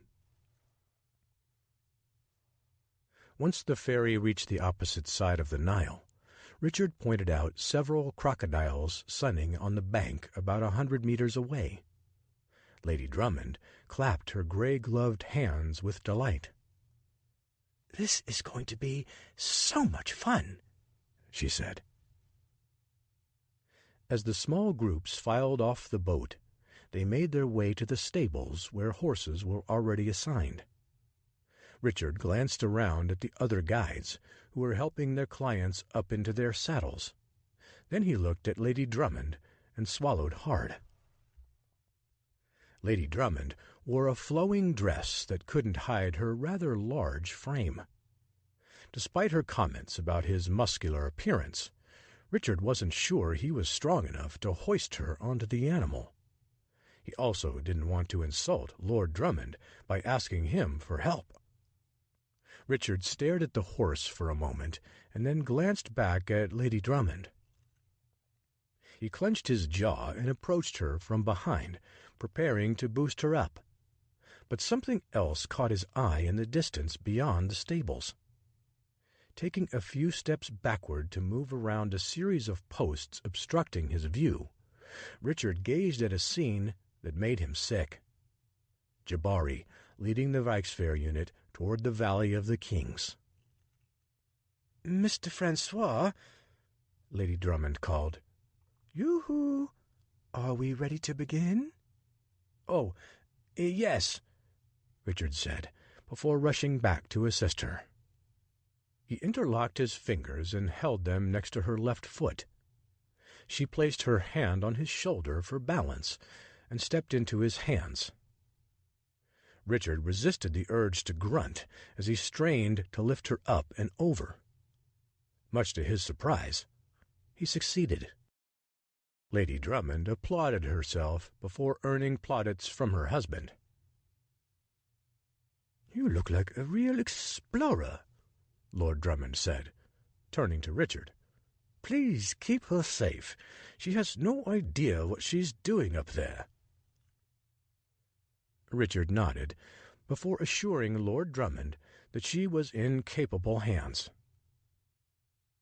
Once they had all mounted their steeds, Richard went over a few basic instructions about riding the horses, tips he'd learned while riding on his family's Tennessee farmland as a young boy. "Be gentle with these animals," Richard said. "The environment here can be very unforgiving, and we don't want anyone striking off across the desert on a runaway animal. Does everyone understand?" Lord and Lady Drummond both nodded, giving Richard the signal he needed to continue. He eased his horse in front and struck off in the direction he'd seen Jabari take the Germans. "Mr. Franks," called a familiar voice. Richard almost ignored it, but Lord Drummond shouted too. "Mr. Francois, I believe Mr. Vance is trying to get your attention," he said. Richard jerked on the reins and turned back to see Vincent scowling and shaking his head about 20 meters away. He gestured for Richard to come over. "What is it, sir?" Richard asked after galloping to his supervisor. "The fastest route to the Valley of the Kings is that way," Vincent said, pointing in nearly the opposite direction. "Trust me, you don't want to go the way you're headed. You're likely to run into the Arabian Lusus if you don't change your route." "You're the second person to mention the Arabian Lusus today," Richard said. "What is that exactly?" "The fiercest group of Arabian thieves you've ever seen. It means 40 thieves in English, and if you aren't careful, they'll not only take everything you own, but they'll also kill you." Richard cocked his head to one side. "I thought you said that there were only a few bands of robbers in the desert, small groups of like 4 to 6 who most likely would attack your clients using motor vehicles to reach the site." Vincent shrugged.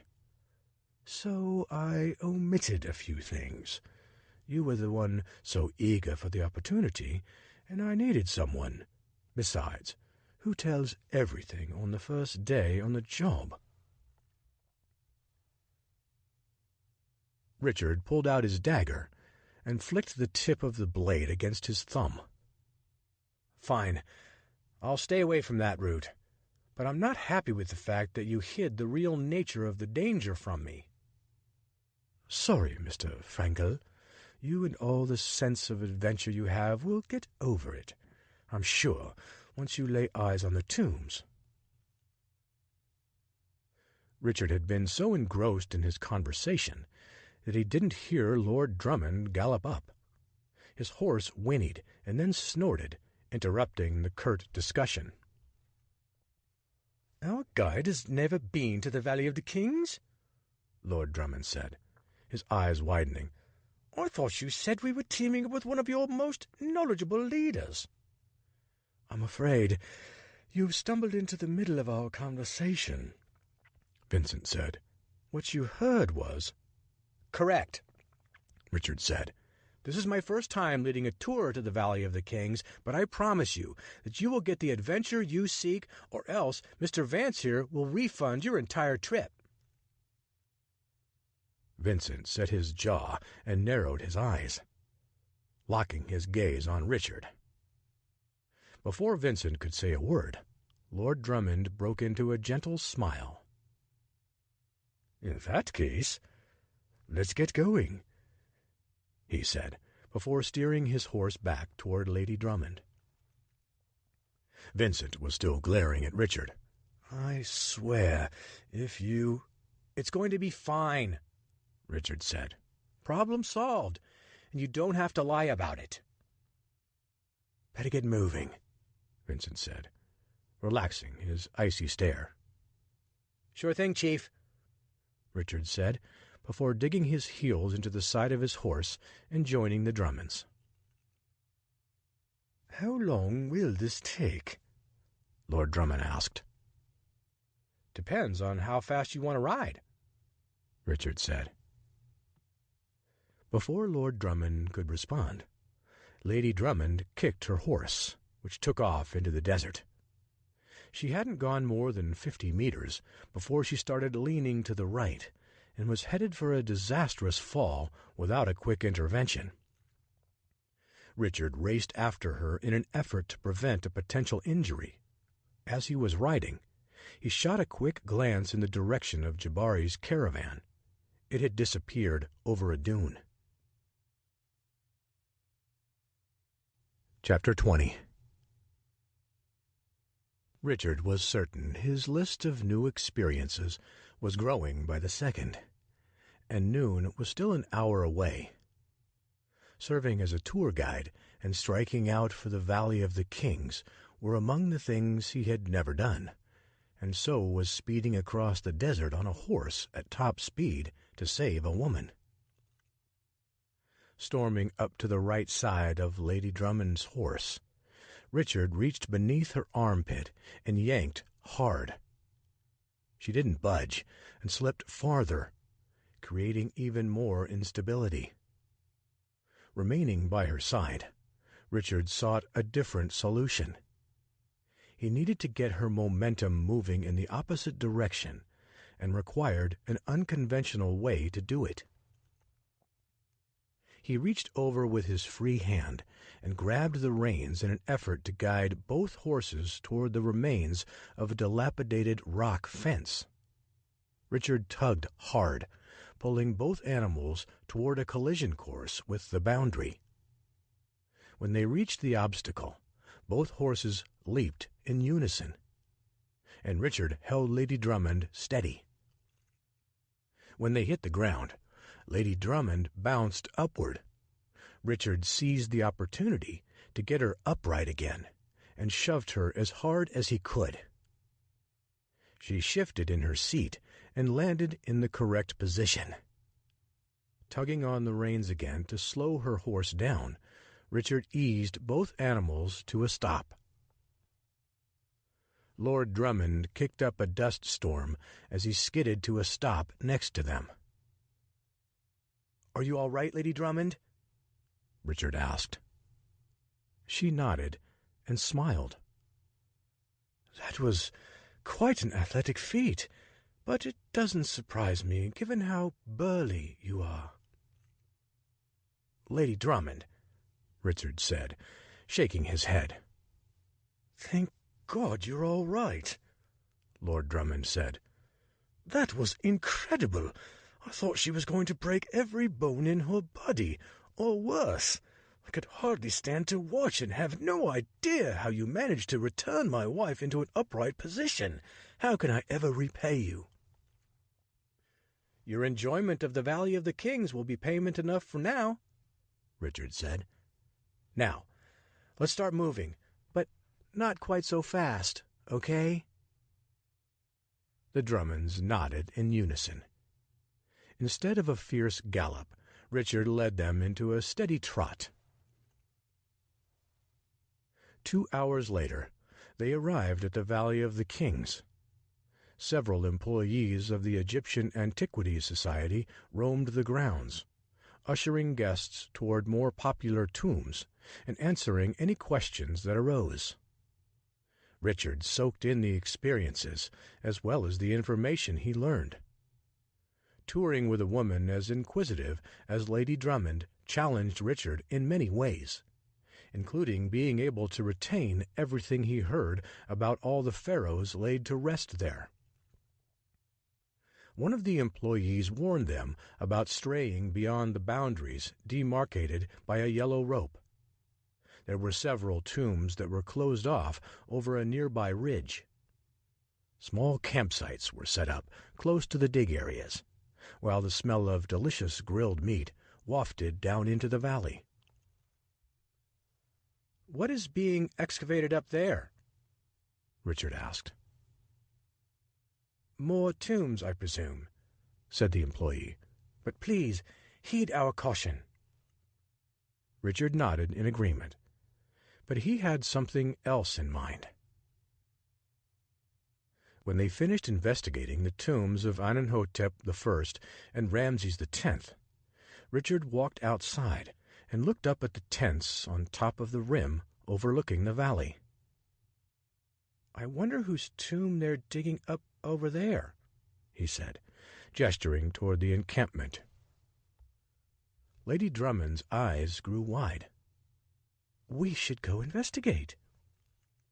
"Dear, you heard the man earlier," Lord Drummond said. "We shouldn't stray beyond the ropes. It's for our own safety." She wagged her finger at him. "It's because they don't want us to see what's really going on. Perhaps it's some famous pharaoh that they're unearthing, or maybe they've found gold." "Nonsense," Lord Drummond said. "We've had more than enough adventure for one day, not to mention your episode on the horse." She narrowed her eyes. "That beast just took off running, and you know it." "What I know is that you dug your heels into his ribs just before he dashed off into the desert." "Well, this time it'll be me dashing off into the desert." With that, Lady Drummond glanced around before lifting up the rope and slinking beneath it. She scrambled up a narrow path comprised of sand and loose rocks, slipping every few steps. Lord Drummond buried his head into his hands. "Why me? She does this every time." "Would you like me to go after her, sir?" Richard asked. "Do you mind, Mr. Francois? You've already saved her once today." "What's one more, right?" Richard said, flashing a grin. "You're more than earning your keep on your first tour with Thomas Cook and Son." No one ever told me that this job would be easy, though I was told it would be different each day. Welcome to my life, Lord Drummond said. Fortunately, the dowry has been worth it, so far. Richard chuckled before scrambling up the path after Lady Drummond, who was about 50 meters ahead of him. He quickly made up ground, but he slowed for a moment to get a closer look at the camp. If Jabari had led the Reichswehr up here, Richard wanted to know, and if so, he would make plans to come back later tonight. But upon drawing nearer, Richard noticed that the men appeared to be mostly Egyptian nationals, while the man seemingly in charge was barking out orders in English with a French accent. Then he saw several vehicles parked behind the tents. Jabari had led the Germans across the desert on horses and a few camels. That can't be them. Richard ascended along the path and strained his neck to see anything else over the top of the ridge. But nothing appeared to be the makings of a camp, small or otherwise. He was still scanning the area when a shrill scream snapped him back to the main purpose of his venture up the hill. Lady Drummond. "Where did she go?" Lord Drummond asked from the bottom of the trail as he shielded his eyes. "I'll find her. Don't worry," Richard said. He raced back down the hill a few meters until he came to a small opening dug into the rock. While many of the tomb entrances were grand and contained numerous hieroglyphics and other artwork signifying the room's inhabitant, this was little more than a dank cave, barely lit by the outside light. "Lady Drummond?" Richard called as he waited for his eyes to adjust to the darkness. "Are you in here?" "Yes, I'm—" she said, the rest of her sentence suddenly muffled. "Lady Drummond?" Richard called again as he grabbed his dagger and held it outward while moving forward. Another muffled scream erupted, but she wasn't saying anything intelligible. Before he could call out again, a small fire ignited against the cave wall in front of him, illuminating Lady Drummond, and a man who had his hand clamped over her mouth.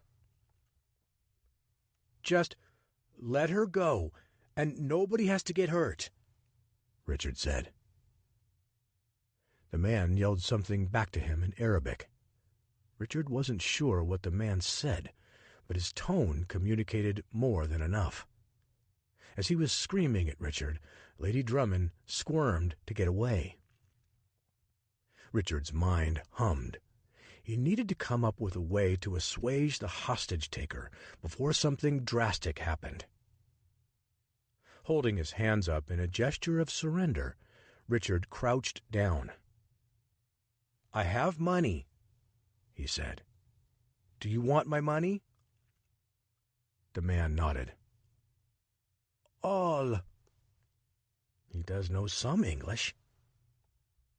"It's in my boot," Richard said, as he pulled up his pants leg and dug into his sock with his left hand.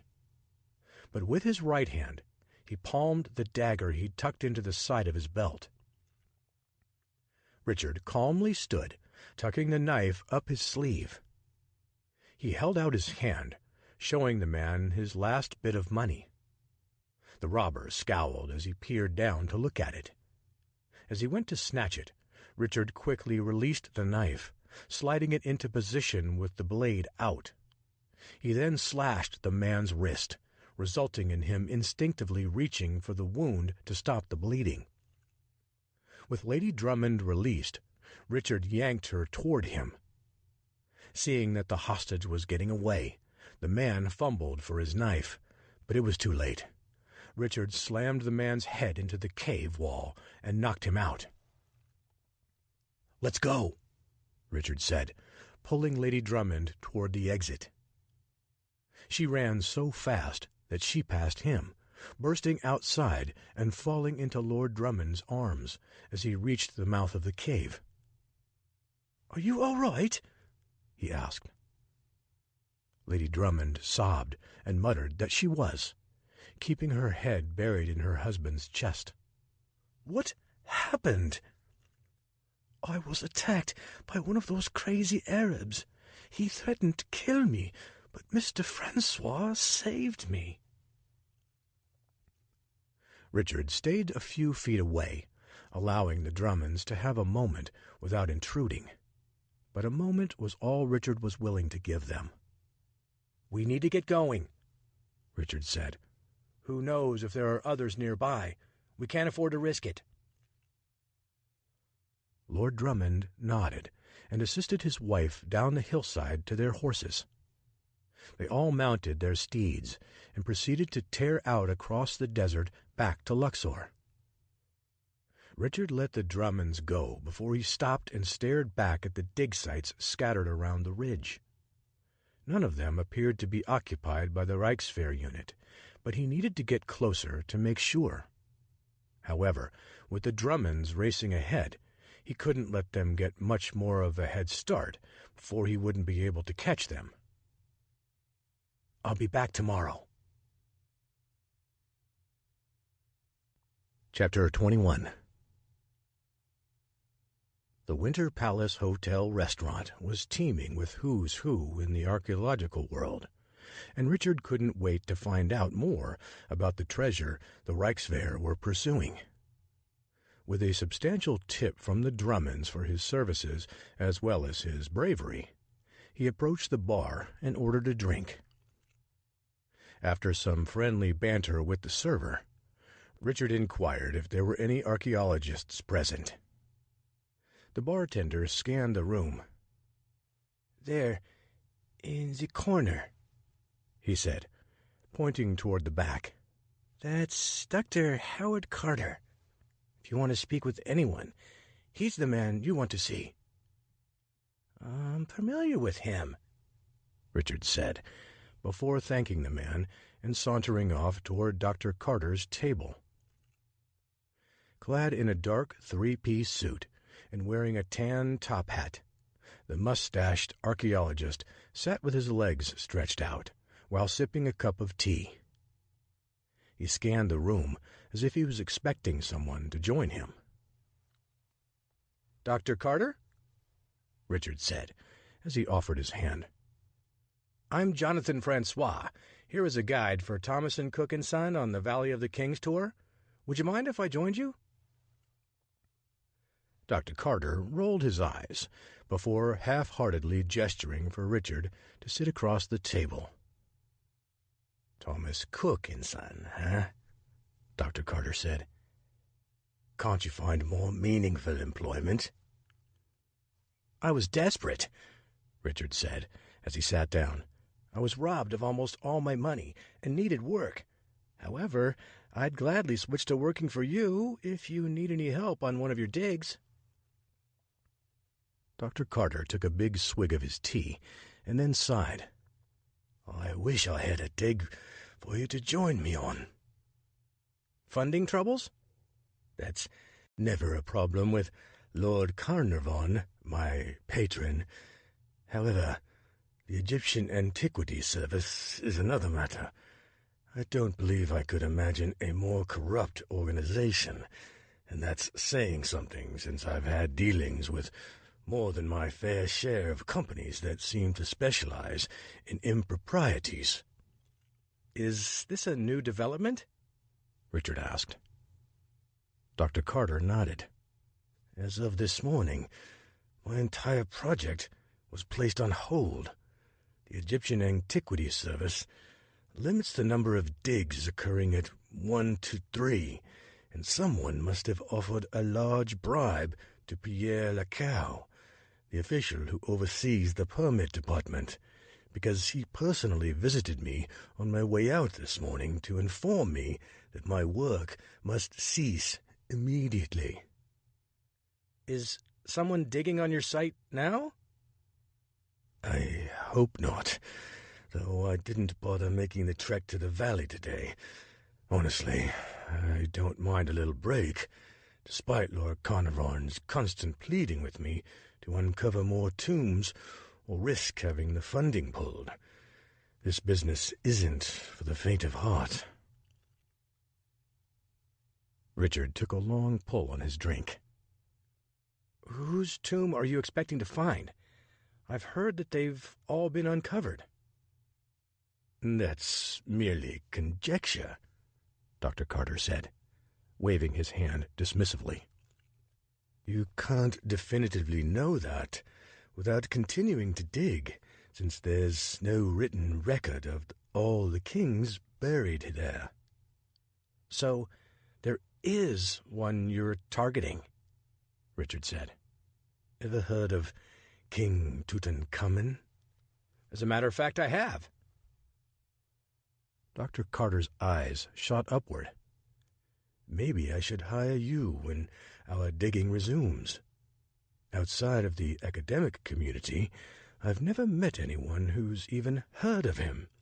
Very little is known about his reign, and some archaeologists and historians think King Tutankhamun is merely an ancient legend. But I'm going to do my best to prove that he existed, if he indeed did. You don't sound so sure yourself. Dr. Carter shrugged. It's never a good idea to be sure in our line of work. Between scam artists who fake artifacts and the tenuous nature of bringing buried items to the surface, most of what we do is educated conjecture. However, if the Egyptian legends about King Tutankhamun are true, Lord Carnarvon will be delighted that he saw this excavation process out. I've heard that the treasure was substantial, Richard said. Perhaps the most significant of all the kings in the valley, Dr. Carter said, as he nodded. But again, that's pure speculation. Dr. Carter glanced at his watch and abruptly stood. He offered his hand to Richard. Pardon me, Mr. Francois. Jonathan Francois. Mr. Francois, I have a prior engagement that I'm going to be late for if I don't hurry. It was a pleasure speaking with you. I can assure you that the pleasure was all mine, Richard said. And if things don't work out for you with Thomas Cook and Son, please, come see me. I think I was wrong about you earlier. You'd actually make a great addition to our dig team. Richard smiled as he watched Dr. Carter saunter off.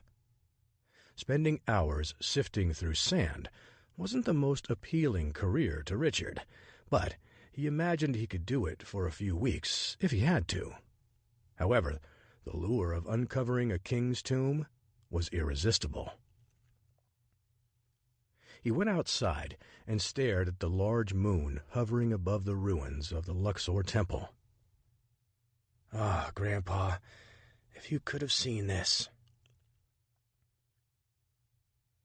Richard soaked in the scene for the next 10 minutes before retiring to his room for the evening, where he found a note from Vincent about his next assignment, as well as a thank you based on the gushing praise about his bravery in rescuing Lady Drummond from their tour.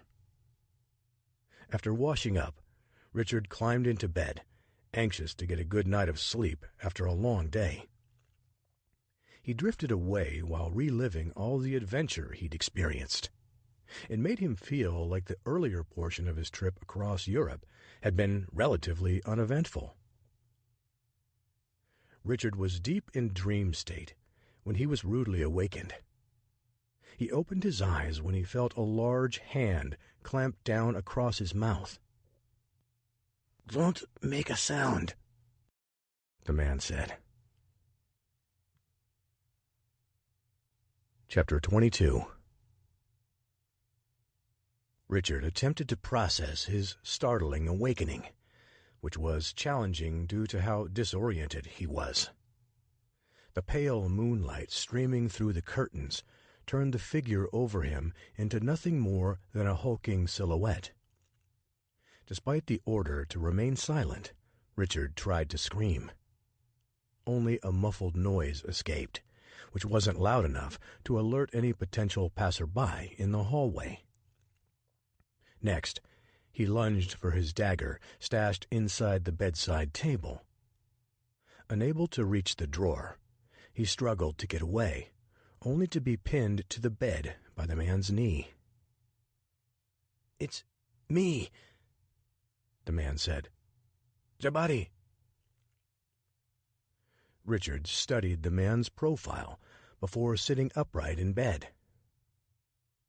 "Are you insane, waking me up in this manner?" Richard asked. "I could have killed you if I'd kept my knife within arm's reach." "That's actually a wise thing to do in this area of the world," Jabari said, as he eased off Richard and moved to sit at the foot of the bed. "There's a thief lurking in every shadow. In fact, I heard you ran into one today." "Who told you that?" "I overheard it in the dining hall, and I assumed it was you based on the story that was related to me," Jabari said. "Two members of English nobility out with a guide on his first tour, and a woman wanders into the cave only to be rescued by the man." "And you just assumed that was me?" "Only a foolish person would enter a cave like that without a small group," Jabari said. "It's a well-known fact that members of the Arabian Losas spend their days there before pillaging unsuspecting foreigners and vulnerable Egyptians at night. A more seasoned guide would have known better." "A more seasoned guide would have let a woman die today." Jabari nodded. "But you're different, aren't you?" "If you say so. I just try to do what I think any decent human being would do." "A decent human being without any shred of fear in his body." Richard chuckled. "You're starting to sound like my mother. But I'm sure that you didn't come here just to tell me that you heard people talking about my exploits at dinner." Jabari shook his head. "I came here to warn you that Wilhelm has posted lookouts all around the dig site and has ordered anyone who sees anything suspicious to report it to him.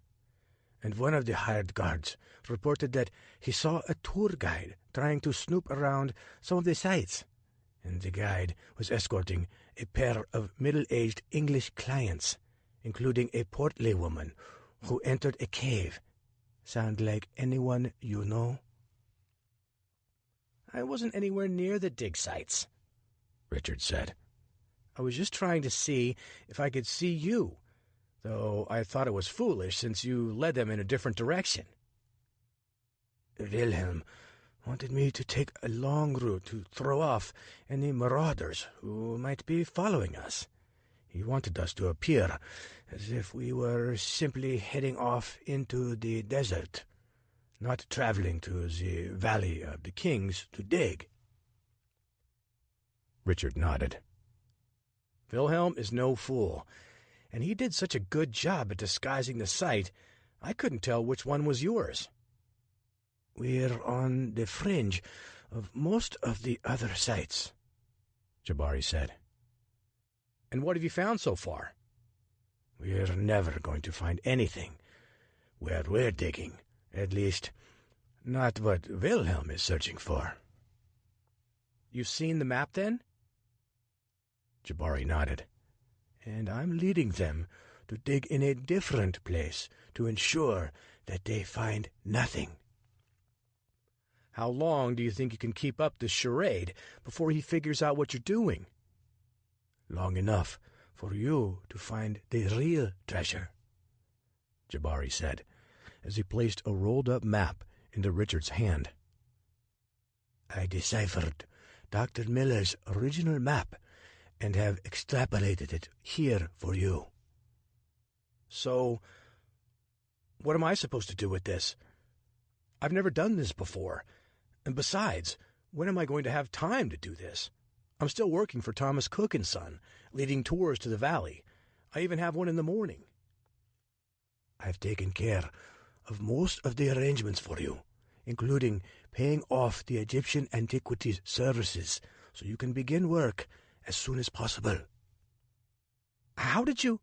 Wilhelm gave me money to pay them off to secure a dig permit, Jabari said, with a smile. It was far more necessary, so I doubled it to get you access as well. Now, I'm supposed to go find some random people and start digging around? I hear Dr. Carter isn't doing anything these days, Jabari said with a chuckle. I'm sure you didn't just wake me up to tease me with this, Richard said. I need more specific instructions than that. There is a mercantile 2 blocks south of the hotel.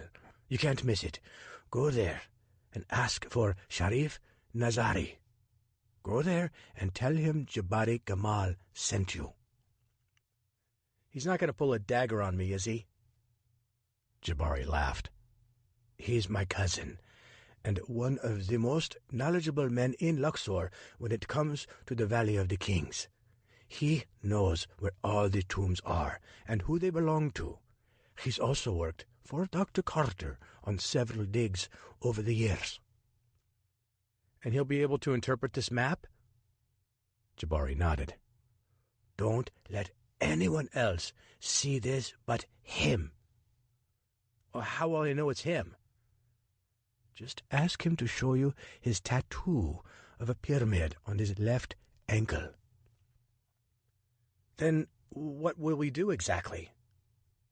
Richard asked. Find the tomb, of course, and make sure the Germans never see it. Good luck, and stay clear of those caves. Richard ushered Jabari into the hallway, locking the door after he left. Collapsing into a chair in the corner of the room, Richard turned on the light and unfurled the map. He studied it closely for several minutes before rolling it back up and stuffing it into his sack.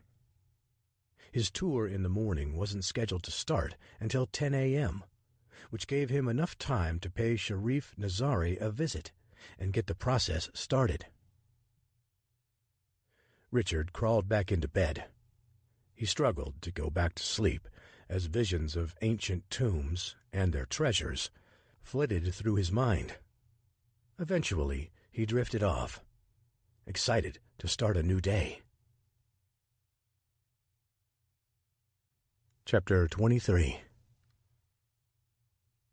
Richard awoke a half hour before he was supposed to meet everyone at the ferry to begin his morning tour. He threw on some clothes, combed his hair, grabbed a pastry from the dining hall, and hustled down to the docks. A visit to see Sharif Nazari would have to wait. Vincent Vance was pacing back and forth while studying his pocket watch every few seconds when Richard arrived. "Where have you been, Mr. Franks?" Vincent said, shaking his index finger at Richard. "I was beginning to wonder if you'd abandoned me." "It's Francois, and I would never abandon you without good reason," Richard said, with a wink. "Now, is everyone here and ready to go?" Vincent sighed. "All the clients are here, and restless. Good luck today, and don't go running into any caves." "Yes, sir," Richard said, before turning toward the anxious crowd surrounding him. Richard clapped his hands together before addressing them. Who's ready for a little adventure?" he said with a smile. "I know I am." All their hands shot into the air as everyone began talking nervously with each other. Richard caught a few words of several conversations as the patrons studied him closely. "And then he broke the thief's neck." "He threw the woman over his shoulder, and she was not exactly a light load, and raced down the hill, saving her." "We need more strong Americans like him working for Thomas Cook and Son." Richard shook his head in disbelief. Through the gossip mill of England's high society, it only took one night for him to achieve near legendary status. While he didn't mind the fame, experiencing adventure was his main objective, and he was more than happy to drag along a dozen or so interested tourists. The ride to the Valley of the Kings was uneventful in comparison of that with the Drummonds. Most of the people stayed in line and held their horses at a steady trot. While they explored the tombs, Richard decided to hike up to the top of the ridge to see if he could identify which dig site Jabari had led the Germans to. With another permit pulled to open up for a spot for Richard's impending team, there were only 2 areas being excavated. His cursory glance of the personnel assisting with the closer of the 2 locations gave him a strong reason to believe the Reichswehr were digging at the spot farther away. When he strained to see how the Germans were operating, a man walked outside and glared at Richard. He turned his horse aside and returned to the valley to rejoin the tourists. "Which cave did Lady Drummond go into?" one of the men in the group asked Richard. Now, Richard said, holding up his hand in a gesture of surrender. "We're here to look at the tombs of ancient kings, not make trouble for ourselves. Besides, I was warned against letting any of you wander into anything other than the designated attractions." Richard looked up and noticed 2 men from his party venturing near the mouth of one of the caves. He scrambled up the hill and stood in front of them before escorting them back down to the rest of the crowd. "I have my gun," one of the men bellowed. "It's not like I was in any danger." "I'm sorry, sir, but you must abide by our regulations on a Thomas Cook and Son expedition," Richard said. "It's for your own safety." After rounding everyone up, Richard led all of the clients back toward the ferry. He was in a slow trot when the gun-toting gentleman rode up next to Richard. "Did you really sock it to that Arab?" the Englishman asked. Richard furrowed his brow. "I only acted instinctively to save a tourist. Despite the stories that seemed to be buzzing about, I never sought out a confrontation." "Why not?" the man said, as he grabbed Richard's bicep and gave it a firm squeeze. "You look like you might be able to handle just about anybody." "I haven't been to Japan yet, but I hear their sumo wrestlers would be difficult for anyone to defeat." The man chuckled. "I'm sure you could handle them. Look, Mr. Nathaniel Thomas, Earl of Locksley," the man said, as he offered his hand. "But you can just call me Earl Thomas." "Earl Thomas, I appreciate your sense of adventure. I really do. In fact, you have no idea how much I admire your willingness to charge into the unknown and experience it with complete abandonment. But I have to draw a line somewhere. It's one thing to venture into a new environment with your eyes wide open for the first time to see something new, but it's another to tempt fate by rushing headlong into an established danger." "Come on," the Earl said. "You can't tell me that you didn't know marauders were using those caves near the tombs as hiding places. I'm sure you heard the warnings, just like we all did. It was one of the first things they told us at the orientation meeting when we boarded the steamer. Unfortunately, I wasn't at that meeting, Richard said. This is my first time leading groups to the Valley of the Kings, and at no time did I ever perceive we were in such danger until I saw that thief's dagger at Lady Drummond's throat. They plodded along for a few moments in silence before Earl Thomas spoke again. "What kind of wages do you earn out here?" he asked. "I can't imagine it would be much." "It's sufficient for my current needs," Richard said. "What if I offered you £500 to take me back out to the caves tonight?" Richard scowled. "Are you mad? We will be robbed for sure if we return at night. It will be as if we're inviting the thieves to attack us." "Not if we're prepared." "Sir, that is not the kind of adventure I seek. I have no intention of dying at the hands of the Arabian losis for the change in my pockets." "I'll pay you up front," Earl Thomas said. "I'm sorry, but I'll have to decline." "You don't have to give me your answer now. Just think about it. £500. "I have thought about it, and I will again decline," Richard said. "Now, please, fall back into line. We need to pick up the pace if we're going to get back to the hotel so you can all have your 4 o'clock tea." Following Jabari's directions, Richard went 2 blocks south and found the mercantile. Richard strolled around the store once, inspecting many of the items for sale. Pickaxes, scarves, ropes, gloves, cargo nets, fuel cans, burlap sacks, mesh sifters, chests, and other sundries related to excavation lined one wall of the shop. The other side was filled with various souvenir items, such as porcelain pyramids, glass bottles of Egyptian sand, magic carpets, and oil lamps.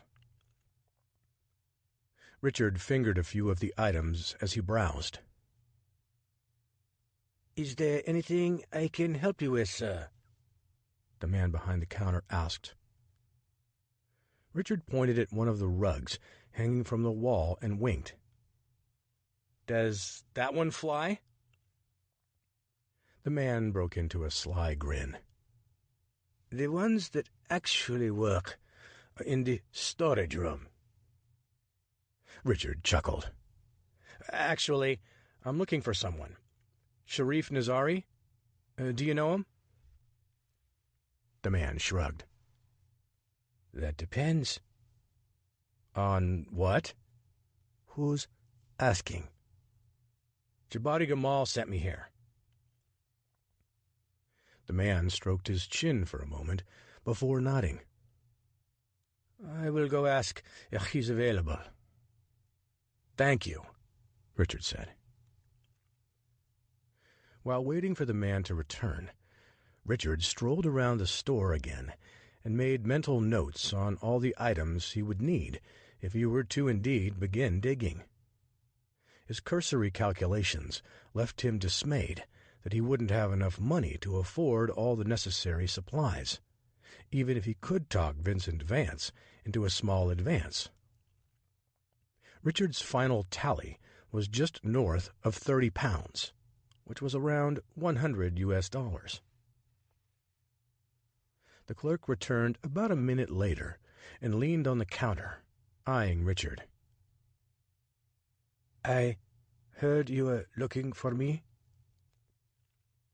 Richard closed his eyes while pinching the bridge of his nose. "Is something the matter, sir?" the man asked. "Didn't I just see you?" That was my twin, Abu. We often get confused." Richard gave the man a wary glance. And you still wear the same clothes? This is the attire the owner of this mercantile demands that we wear. It can be puzzling at times. Look, I'm not here to play games. Jabari Gamal sent me to ask for Sharif Nazari, and if you want to make a fool out of me, that's fine. But I'm leaving now. Wait, Mr. Francois, Richard said. Mr. Francois, I'm sorry if I offended you. You can't be too careful in our line of business. There are all kinds of questionable characters who simply want to presume upon our helpful nature in this part of the world. Ever since we escaped the oppressive British regime, we have endured wave after wave of treasure hunters, simply wanting to come and pillage our country's great riches, so pardon my healthy suspicion. Oddly enough, that's why I'm here, Richard said, to protect one of your country's great artifacts from being stolen right out from underneath your noses by a less than reputable country these days. The Germans? Sharif asked. Richard nodded. It's up to me, us, to prevent that from happening now. I saw a few of them milling around the last couple of days, and I couldn't imagine it was anything but trouble. Well, you're right about that, though it might be more trouble than you could ever imagine. So, here I am. Jabari said you were the best and would know what to do with this. Richard reached for the map, but stopped for a moment. And before I show you this, I need you to show me something. What do you want to see? Your left ankle. Sharif scowled and raised his left ankle, which was devoid of any markings. Sorry to have troubled you, Richard said, before hastily heading toward the door. However, the man slid over the counter and grabbed Richard by the back of his shirt collar. "Hand me the map," the man said with a growl. Chapter 24. Richard steadied his breathing before he reached inside his coat pocket for his dagger. But before he could make another move, he heard a loud thump on the floor. He spun around to see the impostor collapsed in a heap with a knife in his back. Richard looked up and threw his hands in the air in surrender once he noticed he was eye to eye with another man. "Who was that?" he asked. I was hoping you might be able to tell me, especially since you just killed him. The man chuckled. "For the past couple of minutes, I was hiding in the back, watching everything that was happening through a crack in the door. I knew he was a dangerous man when he started pretending to be me." "I'm Sharif Nazari," the man said before lifting up his left ankle to reveal the pyramid tattoo Jabari had mentioned. Richard offered his hand. "Jonathan Francois, and it truly is a pleasure to meet you." Sharif knelt next to the man and checked for a pulse. "He's dead now, and we need to get him out of here. We might get some more customers in here any minute. Would you mind helping me remove this impostor from the shop?" Richard nodded. Sharif hustled over to the front door and locked it before lugging the dead body into the back of the store with Richard. "Do you own this business?" Richard asked, between grunts as shuffled toward a stack of pallets. Sharif nodded. "I opened it a few years ago to help fill the time between digs. However, I don't do much of that anymore. This mercantile is far more prosperous, with an income I can depend upon." "You seem like a wise businessman," Sharif chuckled. You might be ascribing too much to my idea. However, I read about the gold rushes in your country, and Australia too, and what I learned was that the people who really got rich were the ones selling supplies to the prospectors. As long as there were foolish people enough driving their axes into the ground, they needed food and other items to survive. I just took the same principle and applied it here, where the prospectors are world-renowned archaeologists with wealthy benefactors. And fortunately, at the moment, I have no competitors. So, did you hear everything I told your friend there? Richard asked, gesturing toward the dead man. Sharif nodded. My brother, Jabari, sent you. Your brother? Richard asked. In spirit only, but I would do almost anything he asked me to do. Follow me. Sharif led Richard back to the front of the store and proceeded to wash the floor. How are you going to handle what just happened here? Richard asked. I'll tell my real brother, who is the chief of police in Luxor. The man was robbing one of my customers. What else was I supposed to do? Once Sharif finished, he stood and admired his work. It's like it never happened, Richard said, as he stared at the area devoid of even a trace of blood. Sharif patted Richard on the shoulder. And it's not the first time, either. Heading toward the back, Sharif strode quickly. So, what exactly does Jabari want me to help you do? Richard glanced around the room once more to make sure they were alone. Once satisfied that no one else could possibly hear or see them, Richard reached into his pocket and produced Jabari's hand-drawn map. What's this? Sharif asked. This doesn't seem like any archaeological map I've ever seen. Richard shrugged. It's what Jabari gave me. The original was written in code by Dr. Miller. Dr. Thurston Miller? Asked Sharif. That's the one. The Germans murdered him in order to get the coded map. But let me guess. There was no cipher. Richard chuckled. How long have you been doing this? I was a teenager when Dr. Howard Carter first started excavating in the Valley of the Kings. He was looking for volunteers, and I jumped at the opportunity. Once you uncover an ancient artifact, it's almost like a fever that overtakes you. I couldn't get enough of the work. But it's lost some of its luster since you don't dig anymore? Sharif shrugged. I suppose. I got married, had a few kids, and then the Egyptian Antiquities Society got involved in the digs and regulated everything so heavily. I guess you could say it stole my joy for searching for these relics. But you'll still help me with this venture. If Jabari believes this is that important, I will do whatever you need me to do. He said you're the best. Sharif shrugged.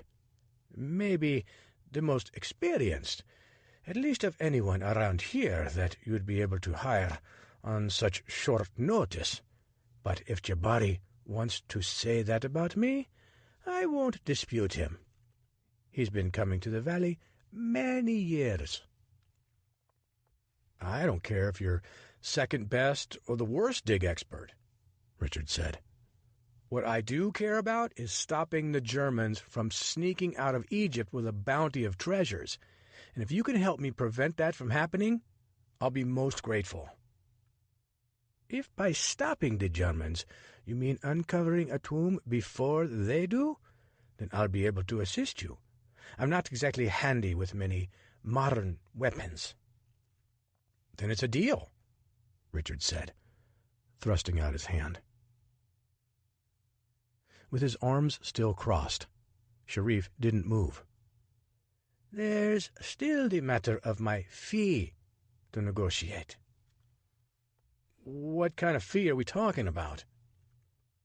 100 British pounds per week. Richard's eyes bulged. 100 pounds? Plus 20 pounds for all of my men. How many men do you need? My usual crew size is 10 men. Are you mad? Richard asked. 300 pounds? I don't even have $20 to my name. Where am I going to get that kind of money? You'll also need to pay for supplies, which will cost approximately 50 pounds.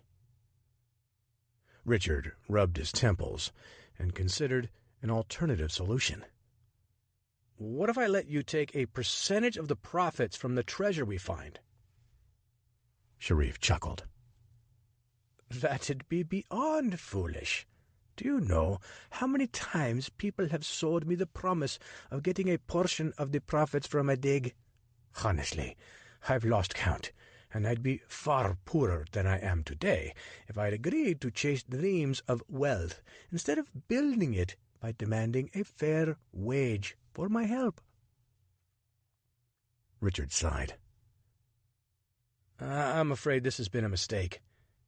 I can't afford this venture, and unfortunately, the world can't afford for these soldiers to return home having looted one of the ancient Egyptian king's tombs. It wouldn't be the first time some European country raided Egypt's sacred burial chambers. You don't seem bothered by this. Mr. Francois, I am a businessman, not a philanthropist. It's unfortunate that Jabari didn't warn you about my fee, but I'm afraid I can't help you if you can't pay me and my men a fair wage. We have the expertise to find the tomb if it truly exists, not to mention that I know how to read that map, something you can't do. This feels awfully underhanded, if you ask me. Perhaps Jabari simply neglected to tell you? I'm sure the oversight wasn't intentional. Richard furrowed his brow. Intentional or not, that doesn't change the fact that I just can't wave my hand and conjure up that kind of money. I barely have enough to live off of myself, nor would I be able to get anyone to wire me that amount of money before it's too late. And Jabari is exposed. Jabari can take care of himself. If he could, he wouldn't be here right now. Perhaps he thought it best to steer the Germans in the wrong direction until he could get someone to help him. It makes no difference now, Richard said. Obviously, I wasn't the person who could help him, since I can't afford to pay you. I won't take up any more of your time. Sharif nodded. If your financial situation changes, you know where to find me. Richard remained silent as he strode through the door. He couldn't shake the feeling that he was being taken advantage of by Jabari. At least, almost was. Richard thought he might be able to cobble together enough to cover a modest fee, but at least 300 pounds per week, plus 50 for expenses? He calculated the exchange rate in his head. The costs were equivalent to $1,000. If he could reach Hank Foster quickly, which was highly unlikely, Richard wasn't sure he'd be able to get approval for that kind of expense, not to mention how long it would take to reach him. 1 day? 2 days? A week? Much longer than a day or two. And it might be too late, as the Germans excelled at putting pressure on even the most stubborn of hostages and squeezing until the desired result was achieved. As Richard walked back to the hotel, he kicked at a few stray rocks along the street. If he had the money, he wouldn't have hesitated to pay Sharif the requested salary. But Richard wondered if there was anything he could possibly do other than ditch the assignment and go see Egypt on his own terms. A tempting option, given his situation. Upon reaching the Winter Palace Hotel, he wandered into the restaurant to have a drink. Most of the tourists were finishing up their tea, except for a few more hardy clients who were saddled up to the bar. Richard eyed an empty seat next to Earl Thomas, but opted to sit at the other end of the bar. However, before Richard could sit down, Vincent Vance grabbed him by the arm. "Great work again today," Vincent said. "I heard nothing but rave reviews." "It wasn't as eventful as yesterday." Vincent waved dismissively. "As long as the clients enjoyed their excursion, that's all that matters. Besides, I think we'd both prefer to avoid that type of detour in the future." "Agreed," Richard said. "The next couple of days are kind of light," Vincent said. "Why don't you take them off?" "And my compensation?" "I'll leave it in an envelope at the front desk for you to pick up later this evening." "Thank you, sir," Richard said. "No, thank you, Mr. Francois," Vincent said. "You've upheld your promise." Richard watched Vincent weave through the tables in the crowded restaurant before vanishing into the lobby. After taking a deep breath, Richard made his way to the empty seat at the end of the bar next to Earl Thomas. "Was your trip to the Valley of Kings all you hoped it would be?" Richard asked. The Earl shrugged. "It was interesting, though it certainly lacked the excitement that the Drummonds' trip had." "Trust me," Richard said. "You don't want that kind of adventure." "And you don't know me well enough to presume what constitutes adventure in my book. I would have given anything to be 20 years younger when the war started, just so I could be a part of it." "I find adventure in racing into the unknown, not running into danger. There is a stark difference." "On that point, we disagree. Perhaps I'll find someone willing to take me back to the valley and allow me to explore the tombs and surrounding caverns how I choose." Richard ordered a drink and sat in silence as he weighed the consequences of the next few words out of his mouth. Confident that he had no other choice, he looked at the Earl. "About that return trip to the Valley of the Kings," Richard said. "Does your offer still stand?" £500, not a shilling more." "All up front?" "I'll give it to you right now, if you like." Richard nodded. "It'll be dark in 2 hours. Can you meet me at the dock in an hour and a half? That is, unless you have any prior engagements." Earl Thomas dug into his pocket and counted out £500 before pushing the money to Richard. "Whatever I have, I'll cancel it. See you at the docks in 90 minutes." Richard collected the money and stuffed it into his pocket. The bartender slid a drink in front of Richard, which he promptly drained. He got up and hustled back down the street to Sharif's mercantile. Sharif was standing outside talking with a policeman as several other law enforcement members carried out the dead man's body. Patting the officer on the shoulder, Sharif excused himself and strode over to Richard. "Is everything all right?"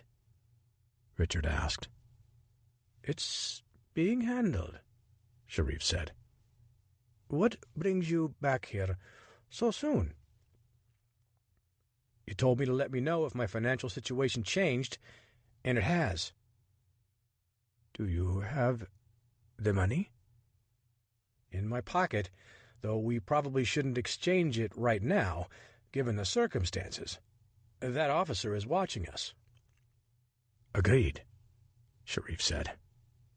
"Just have your men ready to head to the valley at sunrise," Richard said. "I'll give you the money when we meet." After shaking hands with Sharif, Richard rushed to the docks to meet Earl Thomas. The evening was only just getting started. Chapter 25. Richard dug out his pocket watch and glanced at the time. Earl Thomas was already 10 minutes late. Not that Richard cared too much. He enjoyed the brief respite, though he would have preferred to use the extra time to stash the money in a good hiding place in his room. Another 10 minutes passed, and Richard was on the verge of leaving when Earl Thomas sauntered into view. He weaved back and forth along the dock before coming to a stop a few feet away from Richard. "Did you make a return trip to the bar?" Richard asked. The moment the Earl opened his mouth, Richard realized a reply wasn't necessary. With the Earl smelling as if he'd fallen into a vat of ale, Richard took another step back. "Are you sure you're up for this tonight?" Richard asked. "Of course I am," the Earl said, slurring his words as he spoke. "This is what I've been waiting for since I arrived. Dangers lurking." "In most cases, I'd say I hoped you were armed, but given the circumstances, I'm not sure that's the greatest idea." "Don't worry, Mr. Francois. I won't shoot you, if that's what you're worried about." "I'm concerned that you're more of a danger to yourself than to me, and I doubt you'll be quick or agile enough to evade any potential thieves." The Earl chuckled. "Drunk or sober makes no difference there. I can barely outrun a crippled snail, but don't underestimate my marksmanship. It's saved me plenty of times." "You've been attacked before?" The Earl nodded. "Many times. It's how I got this slight limp. I fell down the stairs chasing after some ruffian. Unfortunately, I still got a shot off. Hit the bloke in the back of the head." Richard shrugged. "It's your expedition." "It sure is. Now, let's get moving." They hustled down the dock and boarded the final ferry of the evening. After arriving on the opposite side of the Nile, they went to the stables where Earl Thomas forked over the hefty overnight rental fee for 2 horses. They rode to the Valley of the Kings at a steady pace. Richard was curious about the life of an English earl and asked plenty of questions. However, when he noticed a small tool belt around the earl's waist, Richard grew curious. "What kind of tools are those?" Richard asked. "They're used for excavation purposes." "That looks like a chisel." The Earl nodded. "I should be able to remove a substantial portion of one of the walls for my collection. I'd love to secure some portion containing hieroglyphics." Richard scowled. "Do you know how much trouble you're going to be in for doing that?" "If you haven't figured this out by now, I'll let you in on a little secret. Earls don't get in trouble, and if the off chance that we do, it's relatively easy to make such problems disappear. Money will fix everything. But you already knew that. Otherwise, you wouldn't be here right now. I'm not like that. Oh, save me your trip to the moral high ground.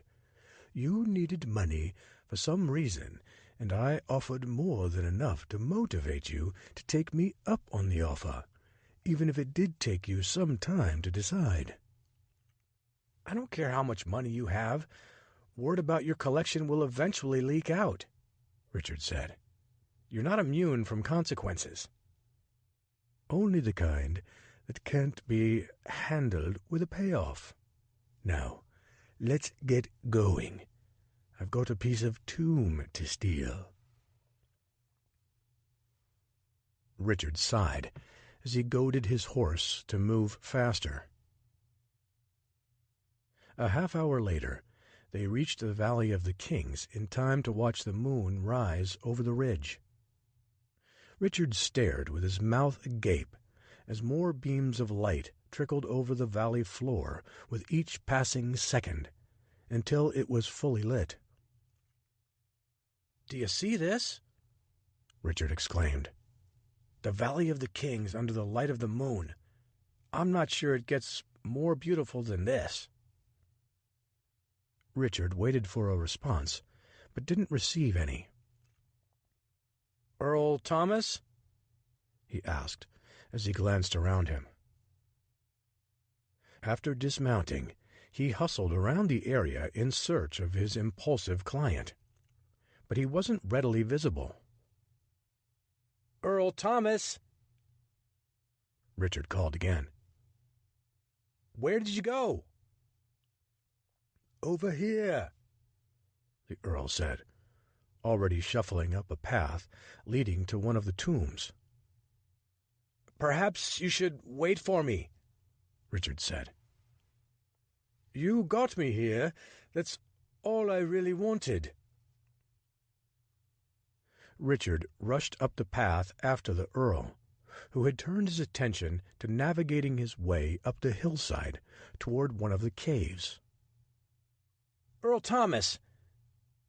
Richard called again. "Wait for me!" The Earl ignored the plea as he limped ahead.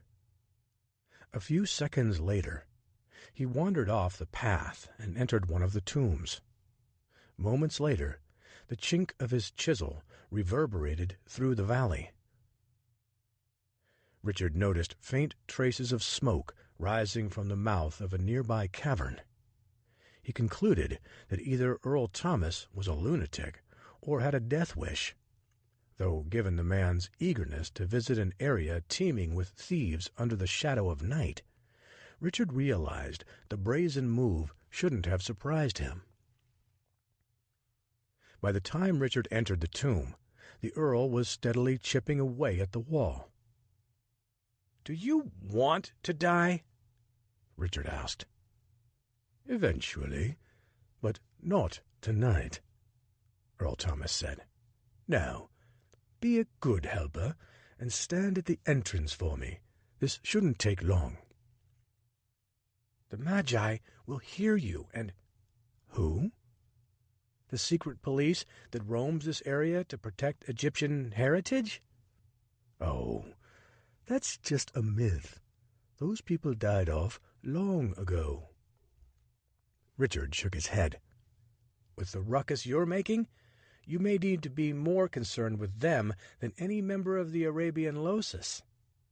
"Right now, I'm only worried about getting this piece chiseled off the side of this wall here." Richard sighed and shuffled toward the tomb entrance. Straining to read what Egyptian king was once buried in the chamber, he pulled out a lighter and flicked it. He read the sign aloud. "Here lies the—" Before he could finish, someone swatted the lighter out of his hand. Richard glanced up to see a man standing in front of him, wielding a scimitar. He shook his head as he glared at Richard. "Earl Thomas, we need to go now," Richard said. "Give me a moment," the Earl said. "I'm almost there." "I'd recommend you stop what you're doing right now and heed my advice." The Earl ignored Richard, continuing to chip away. With narrowed eyes, the Magi soldier took a swing at Richard, who dove to the ground and rolled to safety. "We need to leave right now," Richard yelled. "Almost there." "No, now!" Gripping his dagger, Richard ventured back into the tomb. He squinted as he peered into the darkness.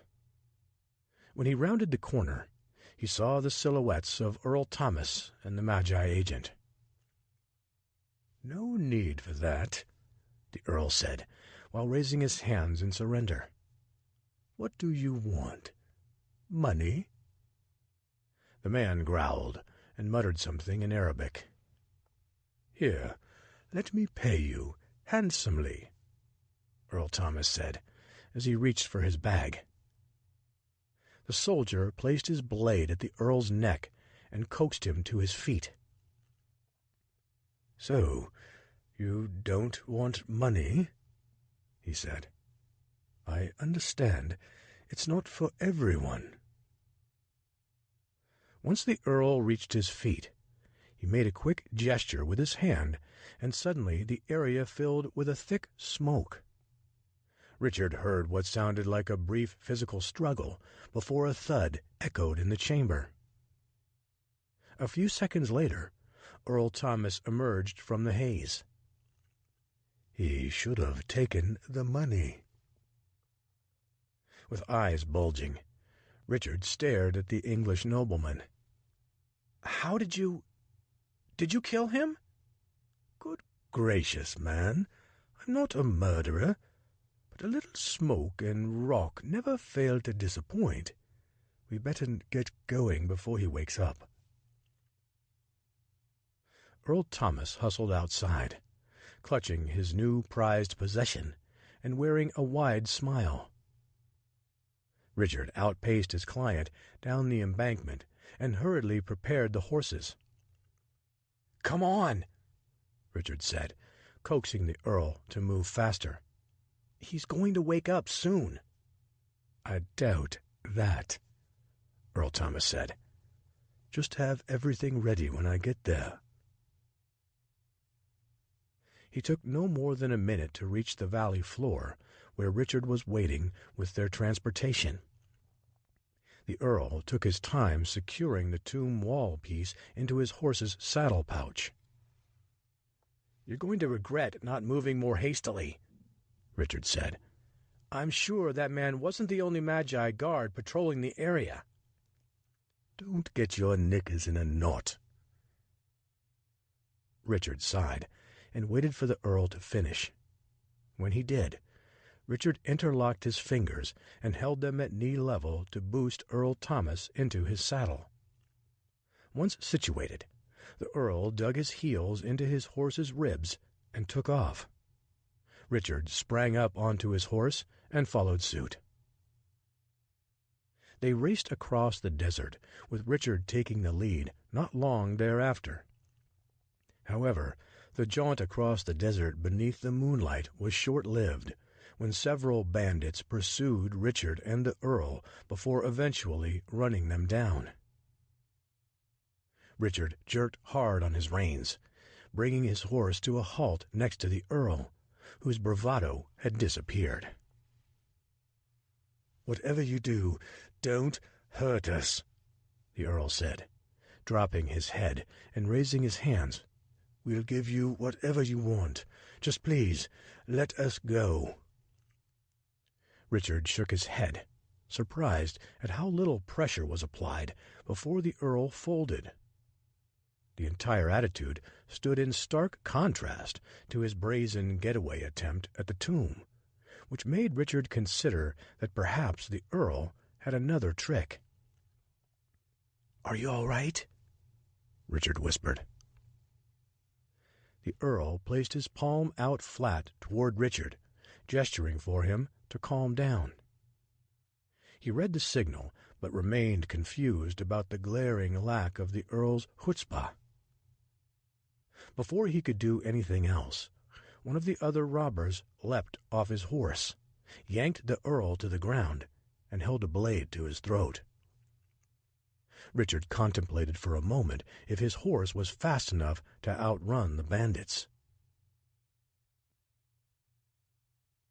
Chapter 26. Richard watched the scene unfolding before him and swallowed hard. Death at the hands of Arab marauders certainly wasn't the kind of outcome he'd expected when he agreed to work for Hank Foster in the name of the U.S. government. Surely this isn't worth it. Despite any misgivings Richard had, it was too late to consider what would have happened had he taken a different path. Instead of wasting any more time mulling over hypotheticals, he realized the importance of tackling the problem in front of him that wasn't going to vanish, no matter how hard he wished it away. "If it's money you want, I have it, and I'll gladly give it all to you," the Earl said. "I have £500 in my pocket here. If you'll allow me, I'll reach inside and hand it to you." One of the thieves jerked his horse back and forth in front of them before holding out his hand. "Do you think this is a fair deal?" the Earl asked. "Let me see your money," the man said. Earl Thomas reached inside his coat and produced a stack of bills. He held it out in front of the man and waved it back and forth. "Is that all you have?" "I swear, that's it," the Earl said. "Please, just let us go." "What were you doing here?" the thief asked as he thumbed through the stack of cash. "Just out on a little nighttime ride across the desert." The thief muttered something, which led to several of his cohorts dismounting and rushing over to the Earl's horse. Just as they were about to dig into his pouch, Earl Thomas threw his hands in the air. "I'm sorry," he said, as he reached into his pocket. "Did I say £500? I meant 1,000. He nodded at Richard. "What?" he asked. "Give them your money," the Earl said, "or else it's going to get worse." Richard reached into his pocket and produced the tightly stacked notes totaling £500 he had received from the Earl and tossed them on the ground. "Feel free to search me," the Earl said. "That's all I have." The man in charge nodded at his minions, who worked feverishly to pat down both the Earl and Richard. After a lengthy process, one of the thieves looked at the man in charge and shook his head. "Tonight is your lucky night," the thief said. "Don't ever come back here again with anything less than £2,000. As Richard watched the Earl hustle back onto his horse, the situation seemed to be diffused as the thieves began to mount up. Then the man in charge uttered something in Arabic and pointed at Richard. In an instant, the robbers snatched him back off his horse and dumped him on the sand again.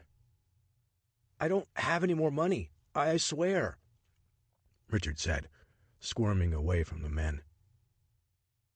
One of the thieves put a boot on Richard's chest and motioned for him to stand up. He eased to his feet, raising his hands in the air. The men patted him down, and after a few seconds seemed content that Richard was penniless. "Worthless," the head thief said. One of the men shoved Richard, sending him sprawling face down into the dirt. He skidded to a stop a few feet away from his steed. He looked up and noticed the creases in the Earl's forehead. "What?"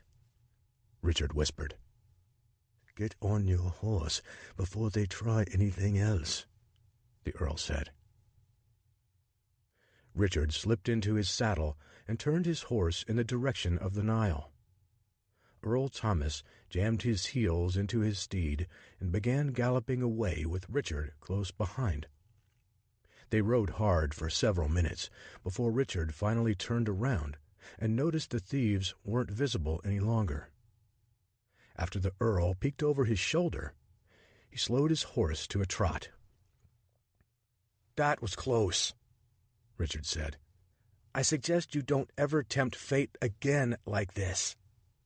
"I got what I came for," Earl Thomas said. "But I've got nothing," Richard said. "Don't worry, lad. I'll take care of you."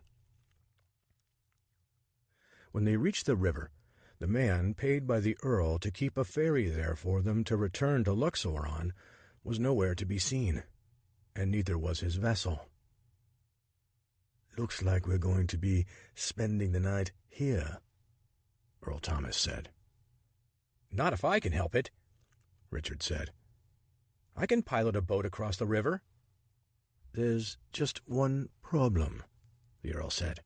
"We don't have a boat."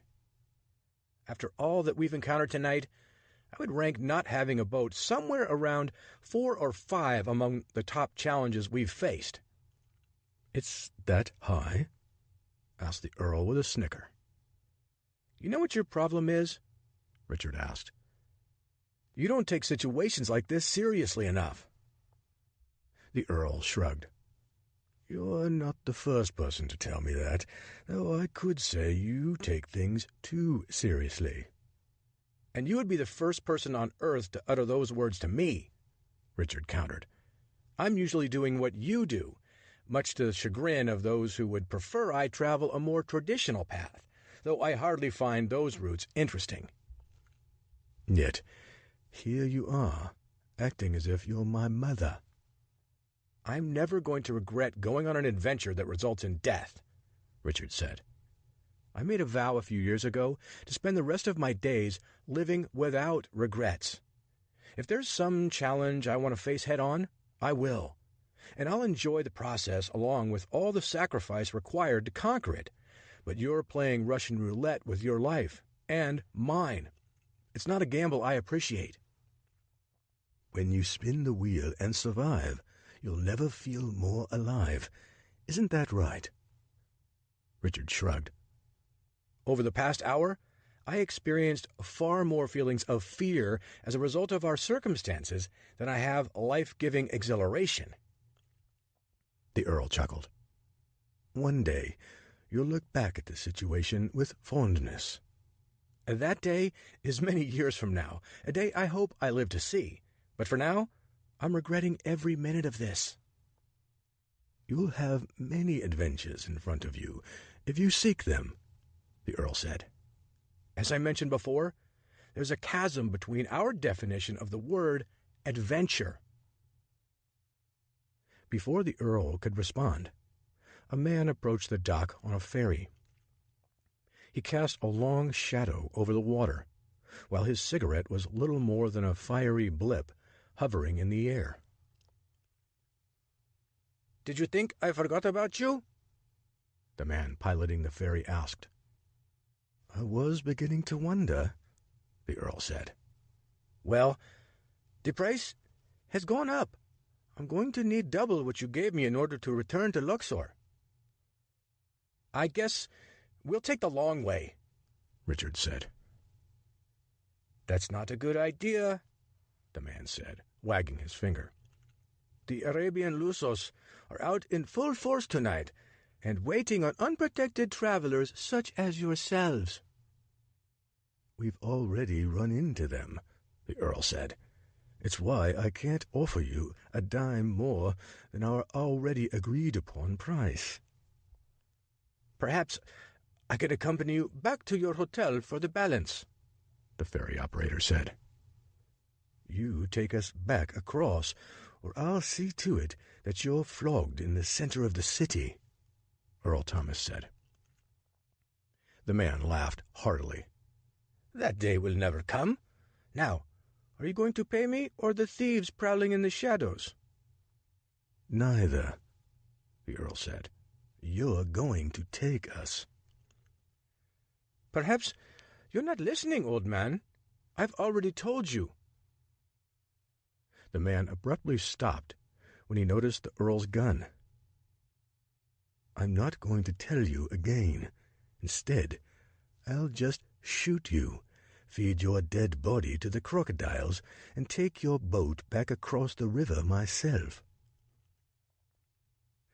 Richard watched the man closely as he eyed the Earl. It was clear the ferryman remained suspicious about the Earl's bluff. "Good luck on your way home." The Earl didn't flinch, other than to pull the trigger on his revolver.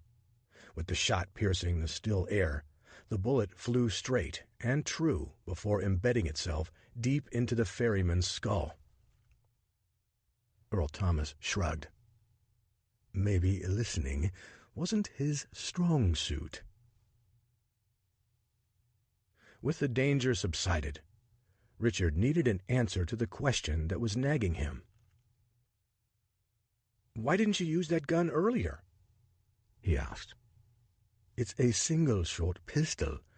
I wouldn't have been able to ward off all those thieves."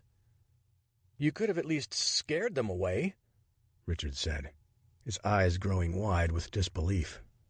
"It all worked out," the Earl said with a wry grin, before patting Richard on the back. "Now, let's shove off." While disapproving of the Earl's methods, it was just past 1 a.m., and all Richard really wanted to do was climb into bed and get a few hours of sleep before leaving at daybreak on the real mission that had an unbreakable spell on him, finding the mysterious tomb before the Reichswehr unit did. Richard guided the ferry through the water, stopping halfway across to dispose of the previous owner's body. Dumping the carcass into the water led to a feeding frenzy among the half-dozen crocodiles that were barely hovering above the surface of the Nile. The reptiles devoured the body in a matter of minutes, ripping the man limb from limb. Mouth agape, Richard watched the raw force of nature having its way with the cadaver.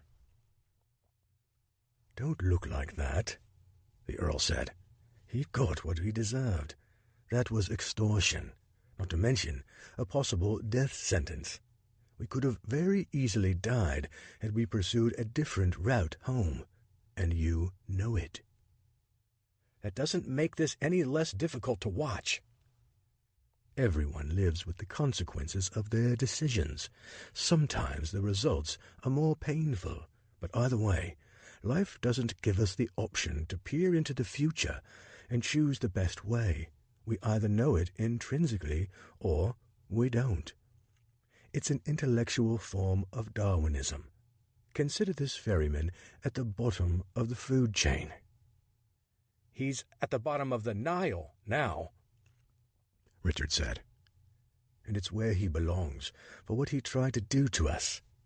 Now, let's get this thing across the water.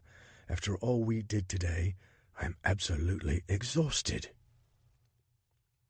"Killing and thieving will wear a man out, or so I'm told," Richard said. When they arrived back at the hotel, Richard walked the Earl to his room. "Are you afraid I'm going to run into some more trouble?" the Earl asked with a chuckle. "No. I want to make sure I get my money." The Earl unlocked his door and gestured for Richard to join him inside. After shutting the door, Earl Thomas shuffled over to a chair in the corner of the room and collapsed into it. He buried his head in his hands. "Where's my money?" Richard asked. "I'm tired, and I want to get to bed." The Earl leaned back and sighed without saying a word. "Why do I have the feeling that you don't have any money for me?" Richard finally asked. "Because I don't." "What? You told me not to worry, and you said you would take care of me." The Earl sighed. "I only have about £50 left, which should be sufficient for the rest of my trip until I return home to England.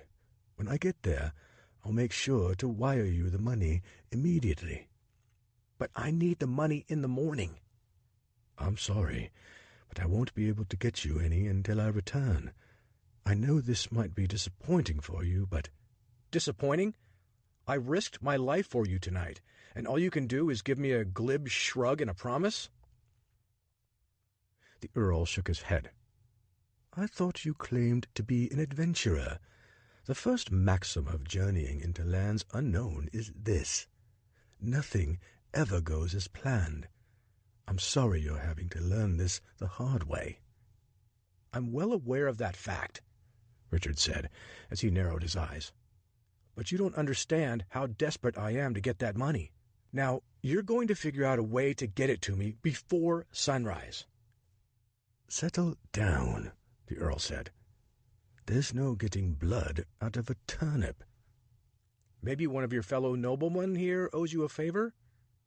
"Not a favor worth £500. "I'll settle for 300. The Earl shook his head. "I'm sorry to disappoint you. I really am. But I won't be able to get you what you're owed until I get back. It might not seem like much of a consolation right now, and perhaps you don't trust me, but I am an honorable man, and will make sure you get every shilling that's due." Richard sighed, and was lost in thought as they returned to the banks of the Nile.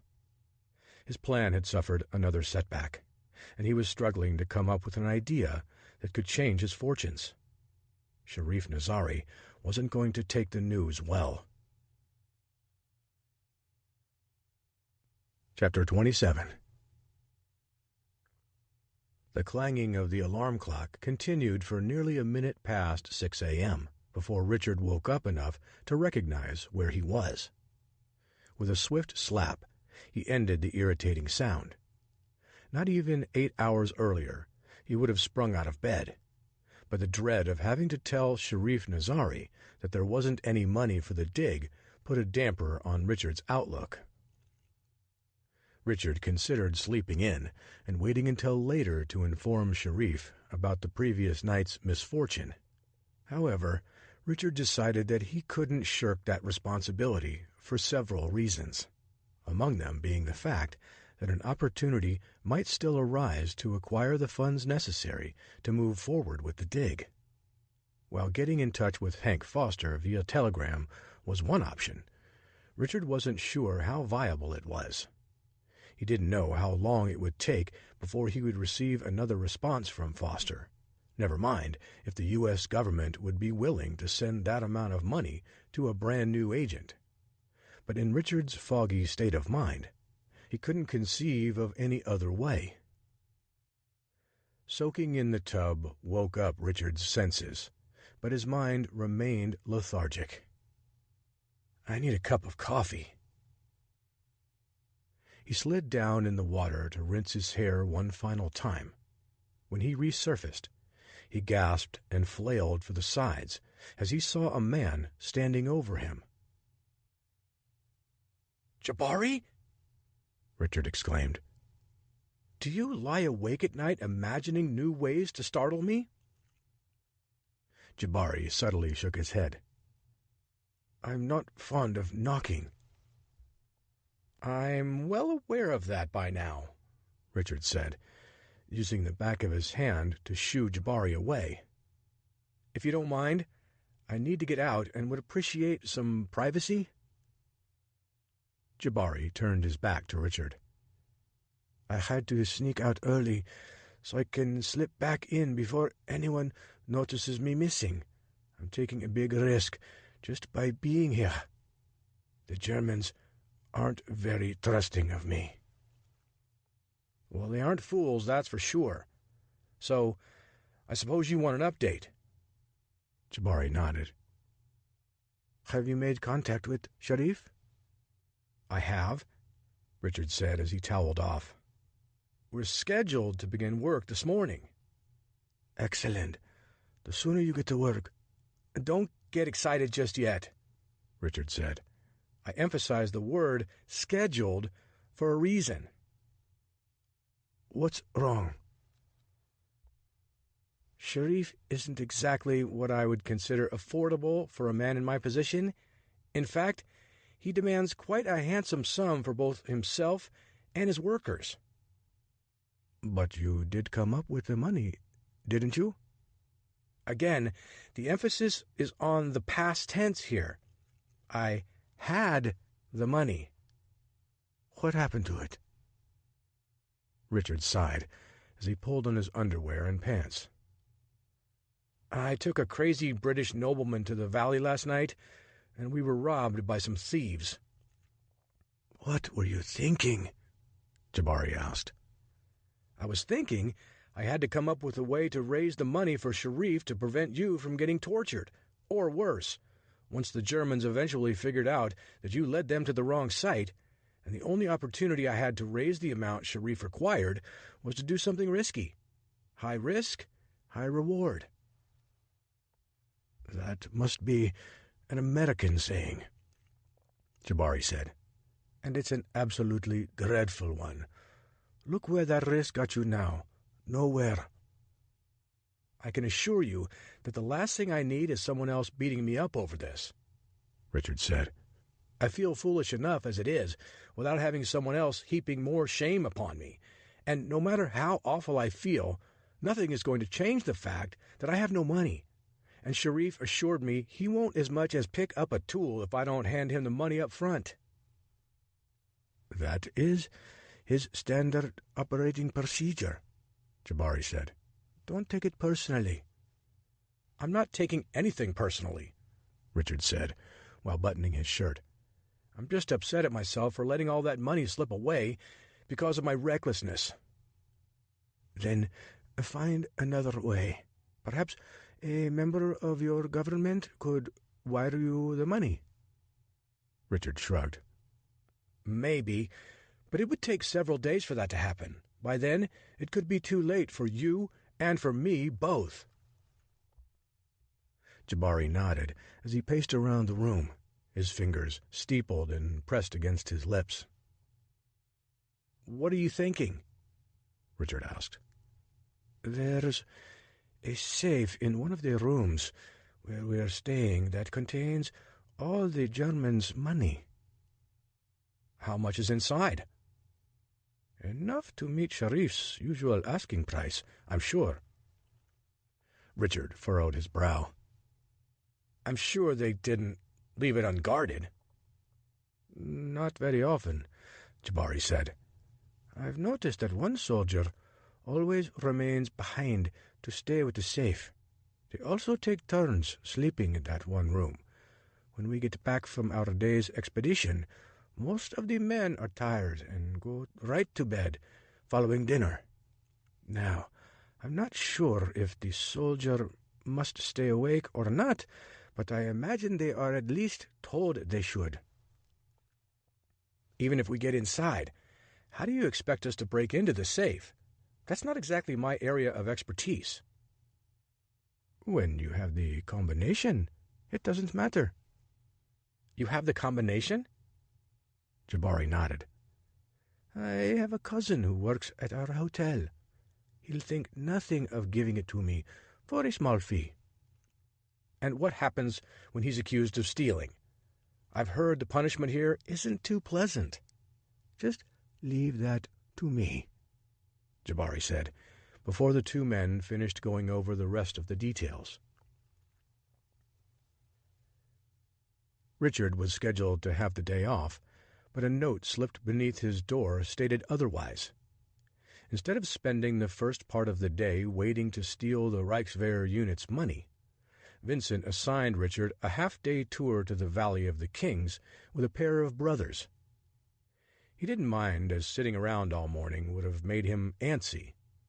But before Richard could do anything else, he needed to deliver the bad news to Sharif. An hour before Richard was scheduled to meet the brothers at the banks of the Nile, he rapped on the door of Sharif's mercantile, which had yet to open. After several knocks, a man appeared on the other side. He pointed to the sign that showed the store was closed. "I'm here to meet with Sharif," Richard said. The man shrugged and walked away.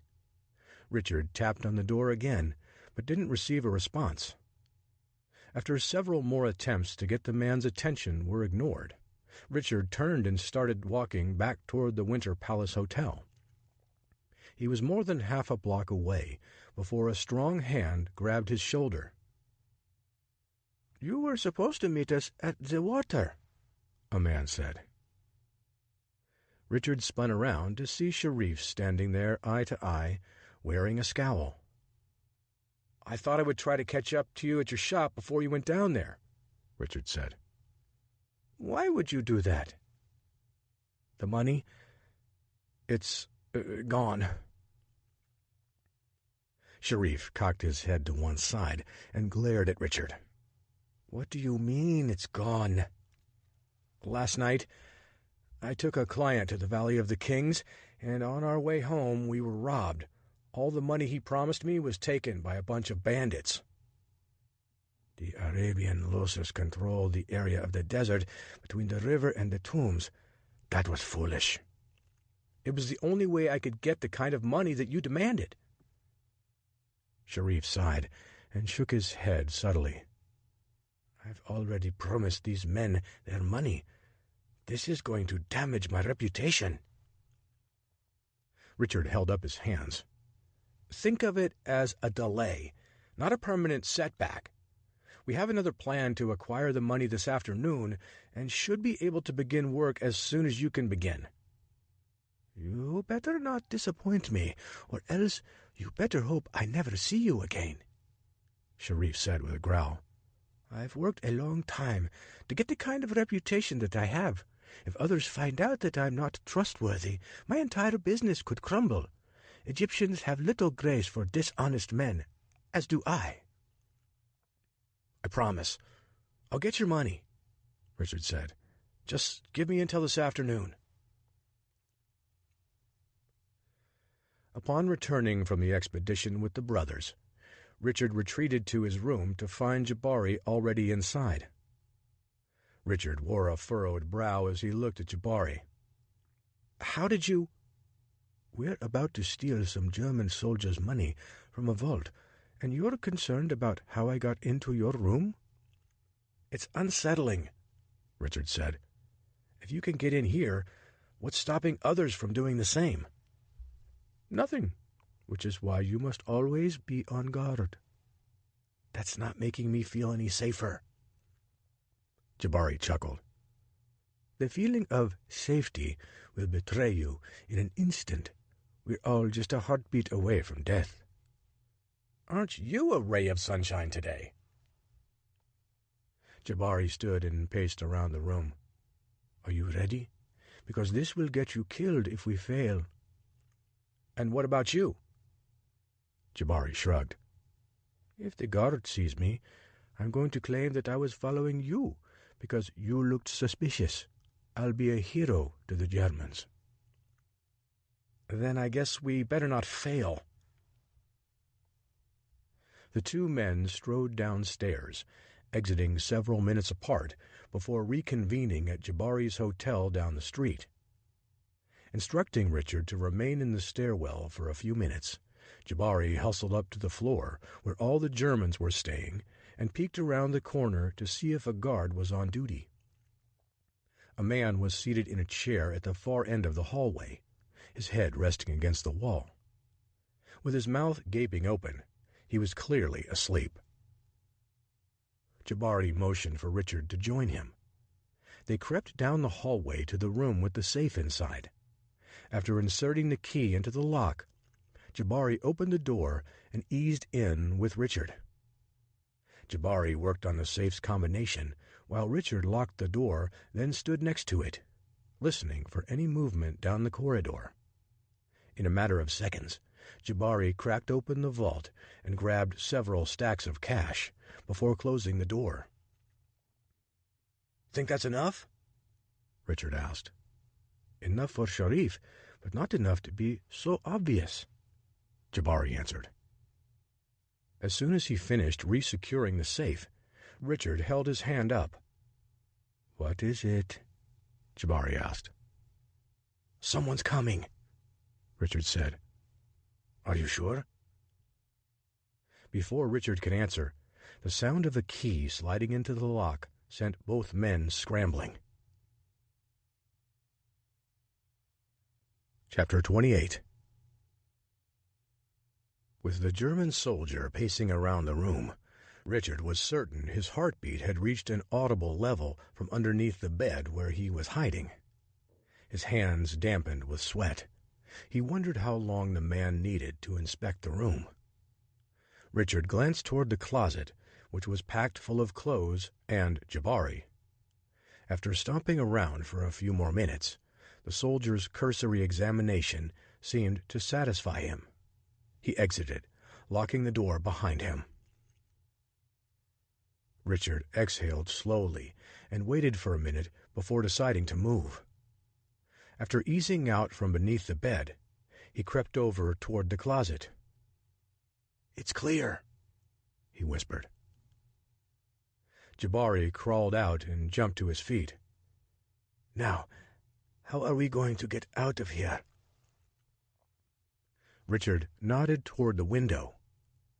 "You should be able to escape without any trouble. We're only on the second floor, which means it's not that far of a jump." Jabari shook his head. "Have you seen what's outside these rooms?" "How bad can it be?" Richard asked, as he sauntered over toward the window. He peeled back the curtains a few inches and peered down. On the sidewalk below were two members of the Reichswehr unit casually patrolling the area. "Any chance they won't notice us scaling out of this room?" Richard asked. "They're far more alert than the guard who was sleeping at the end of the hall, and even though he heard something." "What about up?" Richard asked. "Up?" "Yeah, the roof. We can climb up to the top of the roof and then exit through the stairwell." "There are 5 stories. One of those soldiers will see us." Richard nodded. "Perhaps, but by that time they might just think we're strange people, not suspects in a heist." "I can't do it," Jabari said. "I'm scared of heights. Besides, I have work to do here to avoid getting accused of stealing some of their money." "What do you have planned?" Jabari smiled. "I'm going to cause a little chaos among our German friends." "I like that," Richard said. "Well, it won't matter if you don't find that tomb before they do, and I'm not sure how much more time they're going to give me." "If Sharif is as good as you say he is, and this map is accurate, we'll make sure they never get their hands on it." "Good luck," Jabari said, patting Richard on the back and then slipping him the stacks of German money. "You're going to need it." Richard nodded knowingly and then eased open the curtains before slipping onto the balcony. He glanced down at the patrolmen, who seemed to be more interested in their cigarettes than anything happening above them. Richard picked his way up the side of the hotel wall, grabbing ledges and balconies to reach the top. Just as he was about to disappear onto the roof, his foot slipped, and he grunted as he tried to maintain his grip. As he looked down to see where his feet were, he noticed the guards below staring up at him. They pointed at him and started yelling in German. Without any place to put his feet and push off for leverage, Richard strained to pull himself up by his fingertips. After struggling for a few seconds, he managed to wriggle his way onto the roof, flinging his legs over and rolling out of view of the guards. Richard made his way down the stairwell and exited through an alleyway. He thought he was in the clear before he heard someone shouting behind him. As he turned to see where the voice was coming from, he noticed one of the German guards in pursuit. Richard darted across the street, weaving his way through irked street vendors as they tried to maneuver their carts safely away from him. As he hurled a man's shining shoes outside of a restaurant, Richard winced as he realized he was about to topple over an old lady. Instead of continuing forward, he spun his body to the side, narrowly missing her. However, he wasn't able to maintain his footing and stumbled to the ground. With a quick glance over his shoulder, Richard scrambled to his feet and continued on his path. While his hotel was only half a block ahead, Richard didn't want to lead the guard straight to where he was staying. Instead, he dashed across the street and hustled up next to a moving car going in the opposite direction. Richard used the vehicle as a shield while doubling back to lose the soldier. After dashing into a nearby open market, Richard browsed through a store packed with artisan rugs and blankets. He kept an eye out on the street and didn't relax until he saw the German soldier hustling in the opposite direction. Richard stepped out and waited until the man disappeared before returning to the Winter Palace Hotel. Once he was safely in the confines of his room, Richard pulled out the money and inspected it. While he flipped through the money to count it, he chuckled at his good fortune. Not only had the Germans been vulnerable with their safe, they were using the British pound on their trip, exactly the currency Richard needed. It saved him a time-consuming trip to an Egyptian bank. Richard changed clothes and returned to Sharif's mercantile just after 5 p.m. He was about to lock the front door when Richard appeared wearing a wide grin. "I take it you got the money," Sharif said as he opened the door and locked it behind Richard. "It's all right here," Richard said. "Feel free to count it if you don't trust me."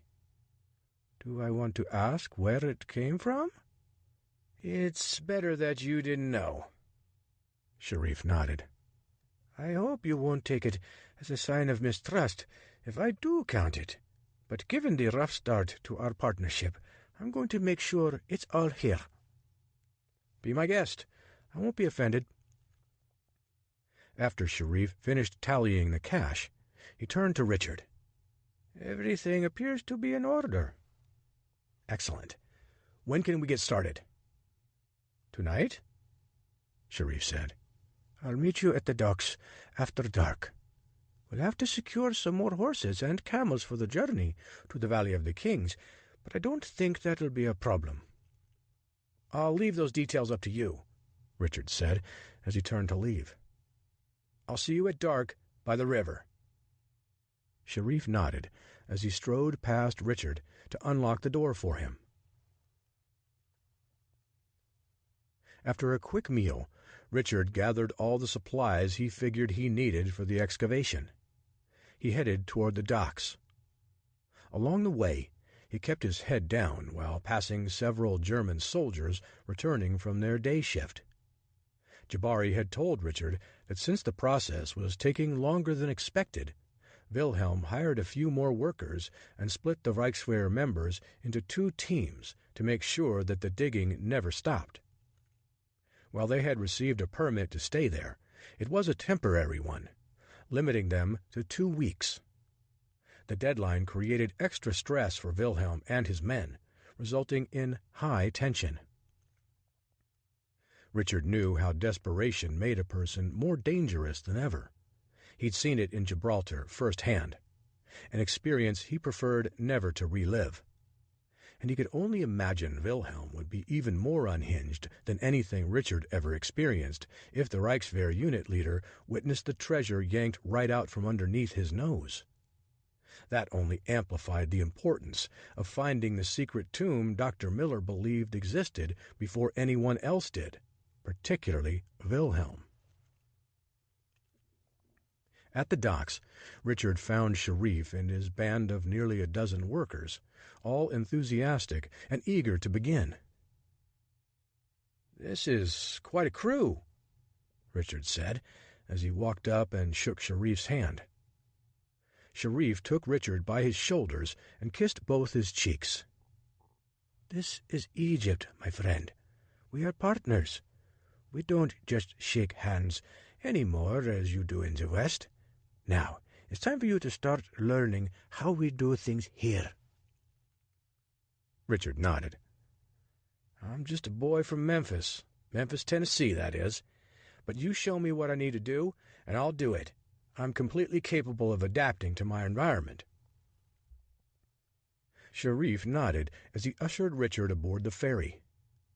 A half-hour later, they were on the other side of the Nile and packing their animals to begin the expedition in the Valley of the Kings. "Look over there," Sharif said. "That German crew is heading the same place we are." "We'll never be able to get out of their shadow," Richard said. "Shadows don't appear at night." "Good point," Richard said. "It also reminds me of a question I have for you. Shouldn't we do this during the day?"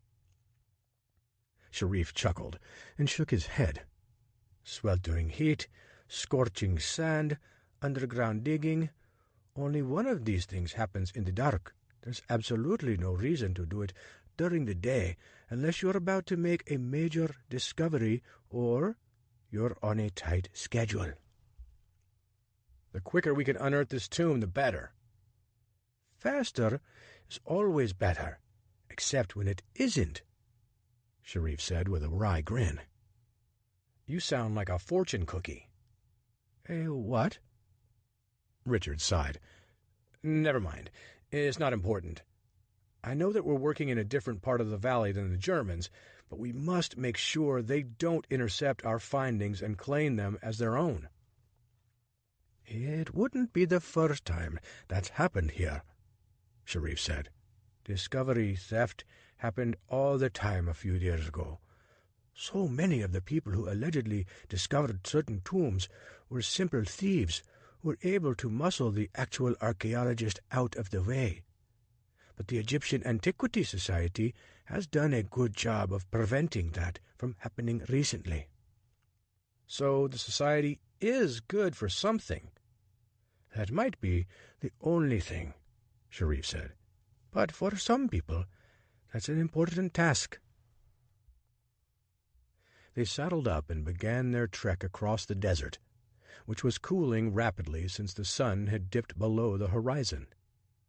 Richard held a lantern out in front of his horse, while riding at the head of their caravan with Sharif.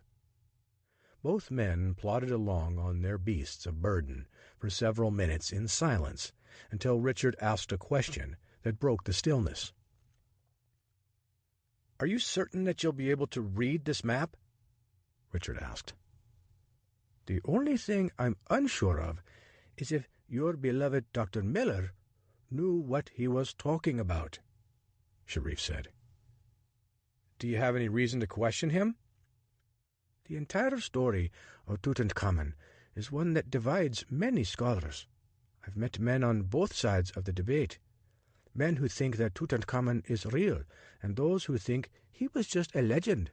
We don't know much about him, but it seems difficult to believe that a young king could be buried with so much treasure as many archaeologists believe."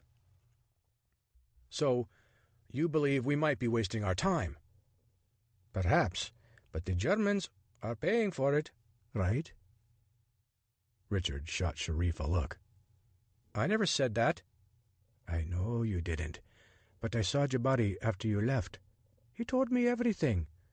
You are quite daring.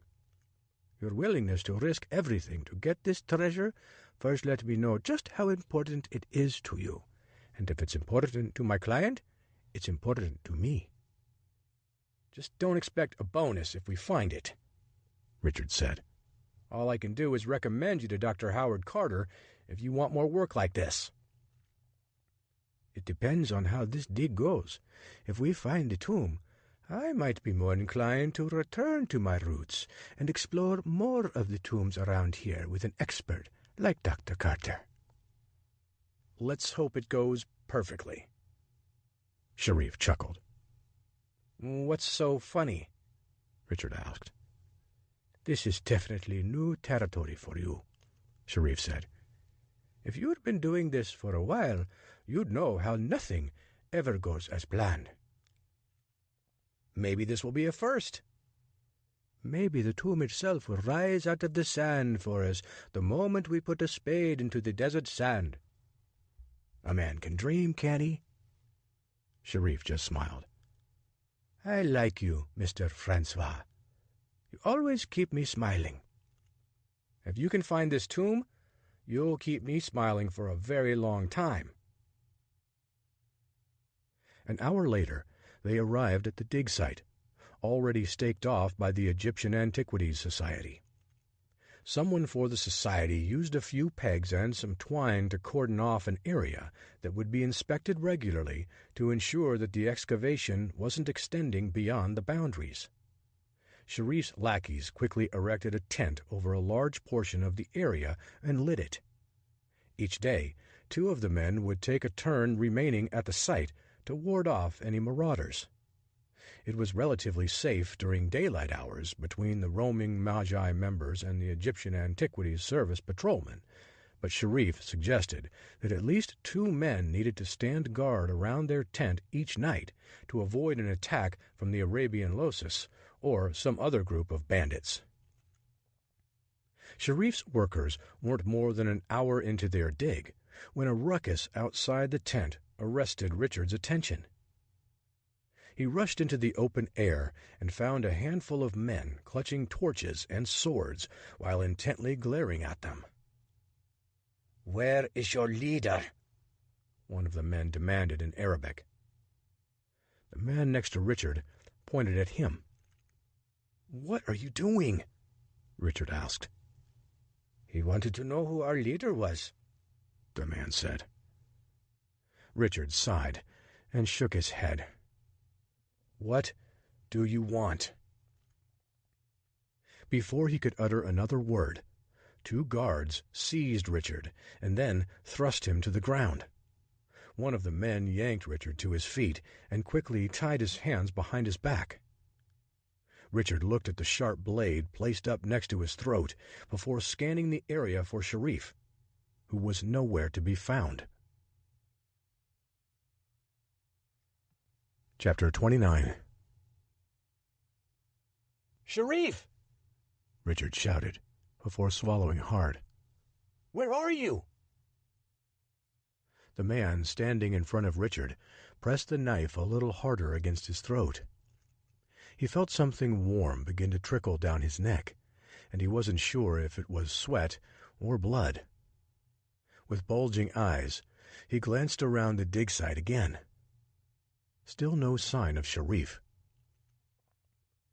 "If there's any way I can help you," Richard said, before the man gestured for his hostage to be quiet.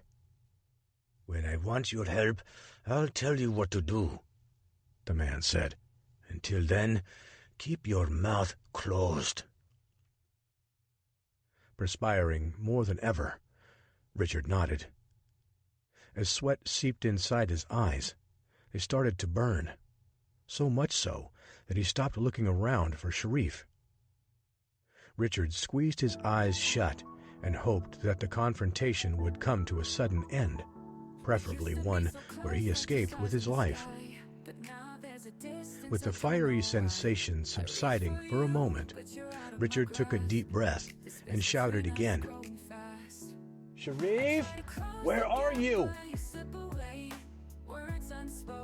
Just when Richard had given up hope that he'd never ever see the man who was supposed to be the genius crew leader again, Sharif glided through the tent doors. "Unhand him! Right now!" Sharif said. The man glared back, narrowing his eyes while tightening his grip on Richard. Shouting something back in Arabic, the man made a slashing motion with his knife across the front of Richard's shirt slicing off the top button. Then the man motioned for all his cohorts to leave. The moment everyone vanished outside, Sharif charged at the man before stopping short and embracing like long-lost friends. Yusef, do you have to always make such an entrance? Sharif asked. Yusef chuckled as he stroked the bottom of his beard. He paused for a moment, glancing upward while he thought. A friendly hello hardly instills fear in the heart of someone, Yusef said, especially if I expect to get paid. I hope you're not counting on getting any money from me, Sharif said, because if you are, I'm afraid you'll be disappointed. You? No, Yusef said, as he pointed his dagger toward Sharif. Then Yusef redirected his blade at Richard.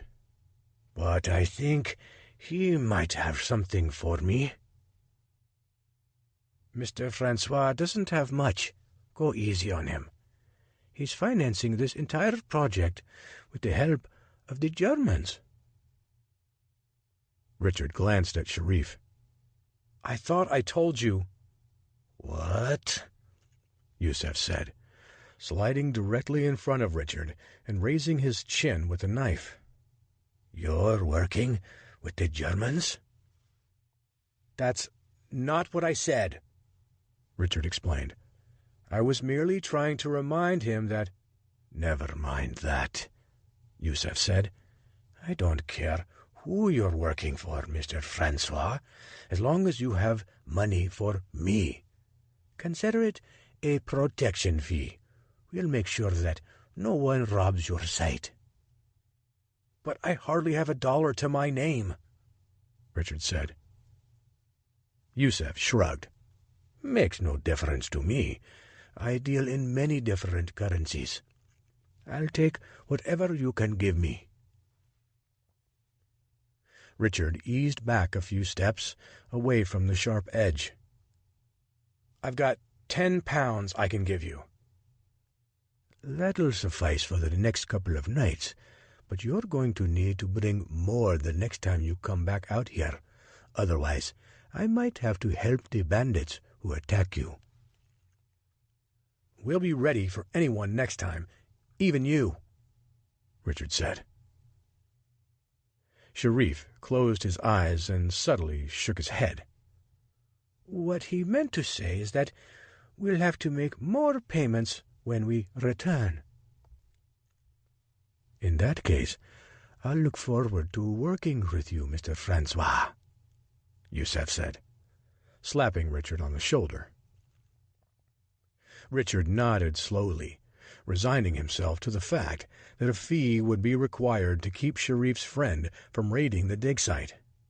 And without another word, Yusef exited the tent. I'm sorry, Sharif said. I should have warned you about the possibility of people like Yusef who take advantage of people who are new to digging in the Valley of the Kings. It's somewhat of an initiation. Richard narrowed his eyes. I'm more upset with the fact that you mentioned the Germans, particularly that the money came from them. Do you know what could happen to me, and Jabari too, if they found out what we did? I'm sure Jabari was careful. He was, and so was I. But that doesn't make us immune to loose lips. And you're the only person who knew before tonight. Now Yusef knows too. Who knows how many people he'll tell? Don't worry about it, Sharif said. I'll handle any issues that might arise from that. Unless you're going to personally guard me every minute of the day until I leave this area, your promise means nothing. Let's just get back to work. Sharif nodded and gathered all the men back inside the tent to continue working. Richard returned before sunrise with most of Sharif's team after a long night of work. They hadn't found anything significant, but Sharif insisted excavations, even if they have the specific location identified, can take days, if not weeks, to unearth. Richard just wanted to get a few hours of sleep before taking his next group of tourists back to the Valley of the Kings later that morning. Richard slept for 2 hours before a knock at his door startled him awake. He scrambled to put on his robe before shuffling across the room to see who his visitor was. Vincent Vance stood outside, hat in hand, as he shifted his weight back and forth from one foot to the other. "Mr. Vance, is something the matter?" Richard said, after opening the door. "I just wanted to let you know that I don't have any clients for you this morning," Vincent said, "and I'm not sure how many more I can steer your way after the incident with Earl Thomas." "There was an incident with the Earl?" "Don't play dumb with me, lad. I know you took the Earl back to the valley a couple of nights ago, and you were robbed. He's been telling everyone about it, and now there seems to be a rumor circulating among many of our clients that you're somehow coordinating with the thieves that roam the area around the tombs." "That's preposterous," Richard said. "I would never do anything like that." "I would hope not. But how people perceive you, unfortunately, becomes the truth. If I can't manage you to get you any more work in the next 2 days, I'm afraid I'm going to have to dismiss you, and that means your room will no longer be paid for." "But I hardly have any money." "I'll pay you what you're owed, but I don't think you're a good fit for Thomas Cook & Son. You're too reckless." Hard lines creased Richard's brow. "People come here for good stories and adventure, and that's what I've given them. The only ones reckless here were the tourists themselves. Who knows what would have happened with another guide?" Vincent shrugged. "We'll never know, because, oddly enough, no other employee had a similar situation arise. Now, if you'll excuse me, I need to get back downstairs so I can coordinate with some of the employees who have booked trips this morning." Before leaving, Vincent stooped down and picked up a letter that someone slid beneath the door. "Good day, Mr. Franklin." "It's—" Richard stopped and sighed as he watched Vincent leave. It didn't matter anymore. Vincent had obviously made up his mind. Richard shut the door and then shuffled across the floor. Picking up his change purse, he peered inside, concluding that it was far lighter than it needed to be. Between the few dollars he had and what remained from the heist on the Reichswehr unit's safe, Richard realized his time was limited. He couldn't afford to hire Sharif's men for another week, much less stay at the Winter Palace Hotel after Thomas Cook & Son stopped paying for his room. The feeling he had was similar to the one he had in Monaco when he dove off the cliffs, terrified of the unknown, but excited to see how everything would unfold. Even if everything didn't fall his way, he concluded he'd have a good story to write about the time he tried to dig up an Egyptian king's tomb. Got to find the silver lining. Richard glanced down at the envelope in his hand. Mr. Francois was scrawled across the front. "Meet me at the bazaar across the street at 9 o'clock, Jabari." Richard placed the note on his bedstand and then set his alarm. He crawled back underneath the covers to catch another half-hour of sleep before paying Jabari a visit. Richard hustled across the street in front of the hotel, dodging a car and a horse-drawn carriage as they passed each other. He picked up a copy of the Cairo newspaper and tucked it beneath his arm before ducking into the market. The smell of freshly baked bread wafted through the air, and vendors waved warm breakfast food in front of his nose as he walked by them. After casually strolling through the bazaar for a few minutes, Richard stopped when a firm hand was placed on his shoulder. He turned to see Jabari, who nudged Richard into a nearby jewelry store. Colorful beads shimmered on the wall and hung from the roof. Richard and Jabari navigated through the tight shop and found a place to chat behind a tall display in the center of the store. "What's so important?" Richard asked. "Wilhelm is officially upset at the amount of time it's taking for us to find the tomb," Jabari said. "This isn't about the money?" "No, that took care of itself." Richard cocked his head to one side. "No one's found out yet?" "I framed the guard," Jabari said. "I took some of the money and stashed it in his room, and later went back and unlocked the safe. Wilhelm demanded every man's quarters to be searched, and the soldier who reported that someone was rummaging around in the room with the vault was found with the money in his possession. Of course, some of it was missing, which was what Wilhelm needed to hear to let his imagination run wild." "Where's that soldier now?" "The bottom of the Nile, according to one conversation I overheard between two soldiers." "Wilhelm will do that to us if he catches us, won't he?" Jabari nodded. "And that's why you need to get Sharif to work more quickly. Hire more men if you have to, because if you don't, we're both going to be in trouble, and my entire family is at risk." "I don't have any more money," Richard said. "What about your job?" "As of the end of this week, I'll no longer be employed by Thomas Cook & Son. Apparently, no one wants me to lead them back to the valley after the rumors that were spread about me." "Rumors?" "The Earl, who promised to pay me but was robbed, is telling everyone I'm working with the thieves, and I can only take that to mean that he has no intention of paying me later."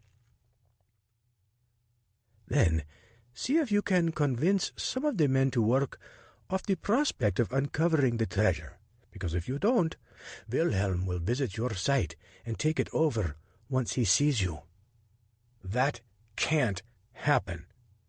"I know," Jabari said, nodding knowingly. "For both our sakes."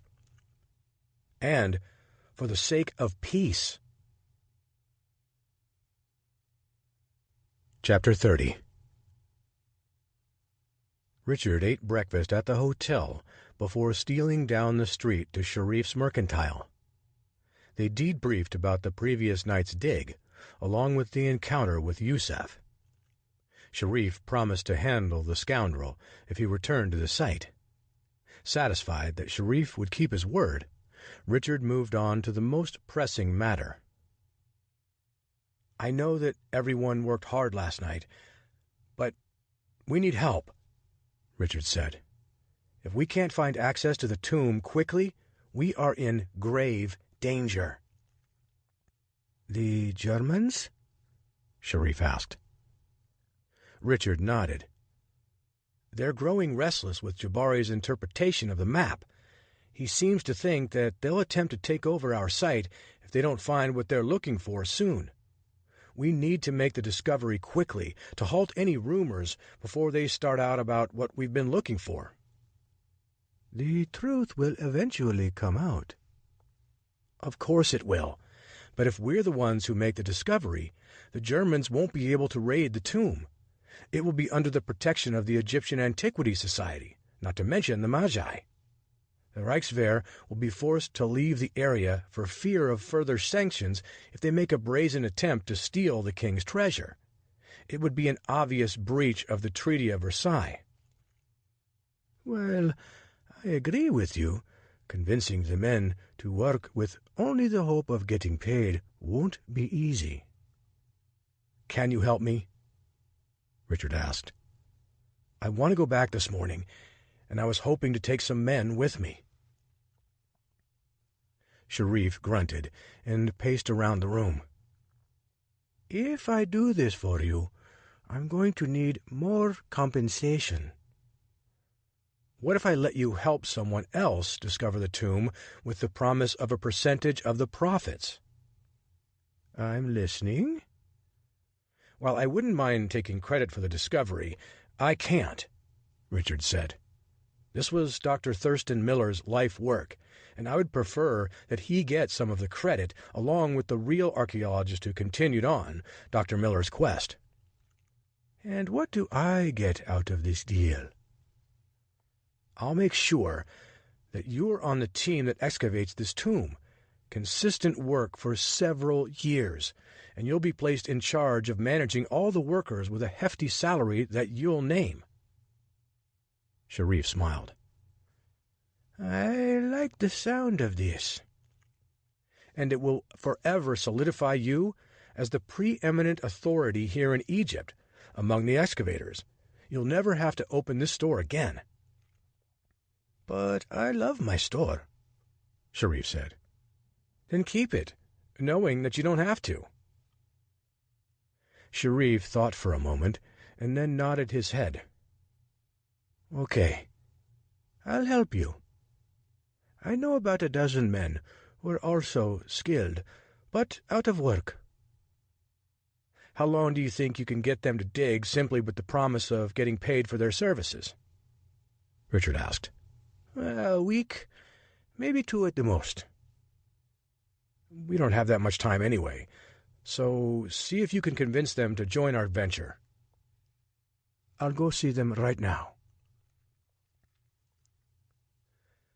2 hours later, Richard was gliding across the Nile on a ferry, with a dozen men Sharif lassoed into digging in the valley. Aside from one of the men named Omar, they were all relatively quiet. However, Omar made up for everyone with his incessant chatter.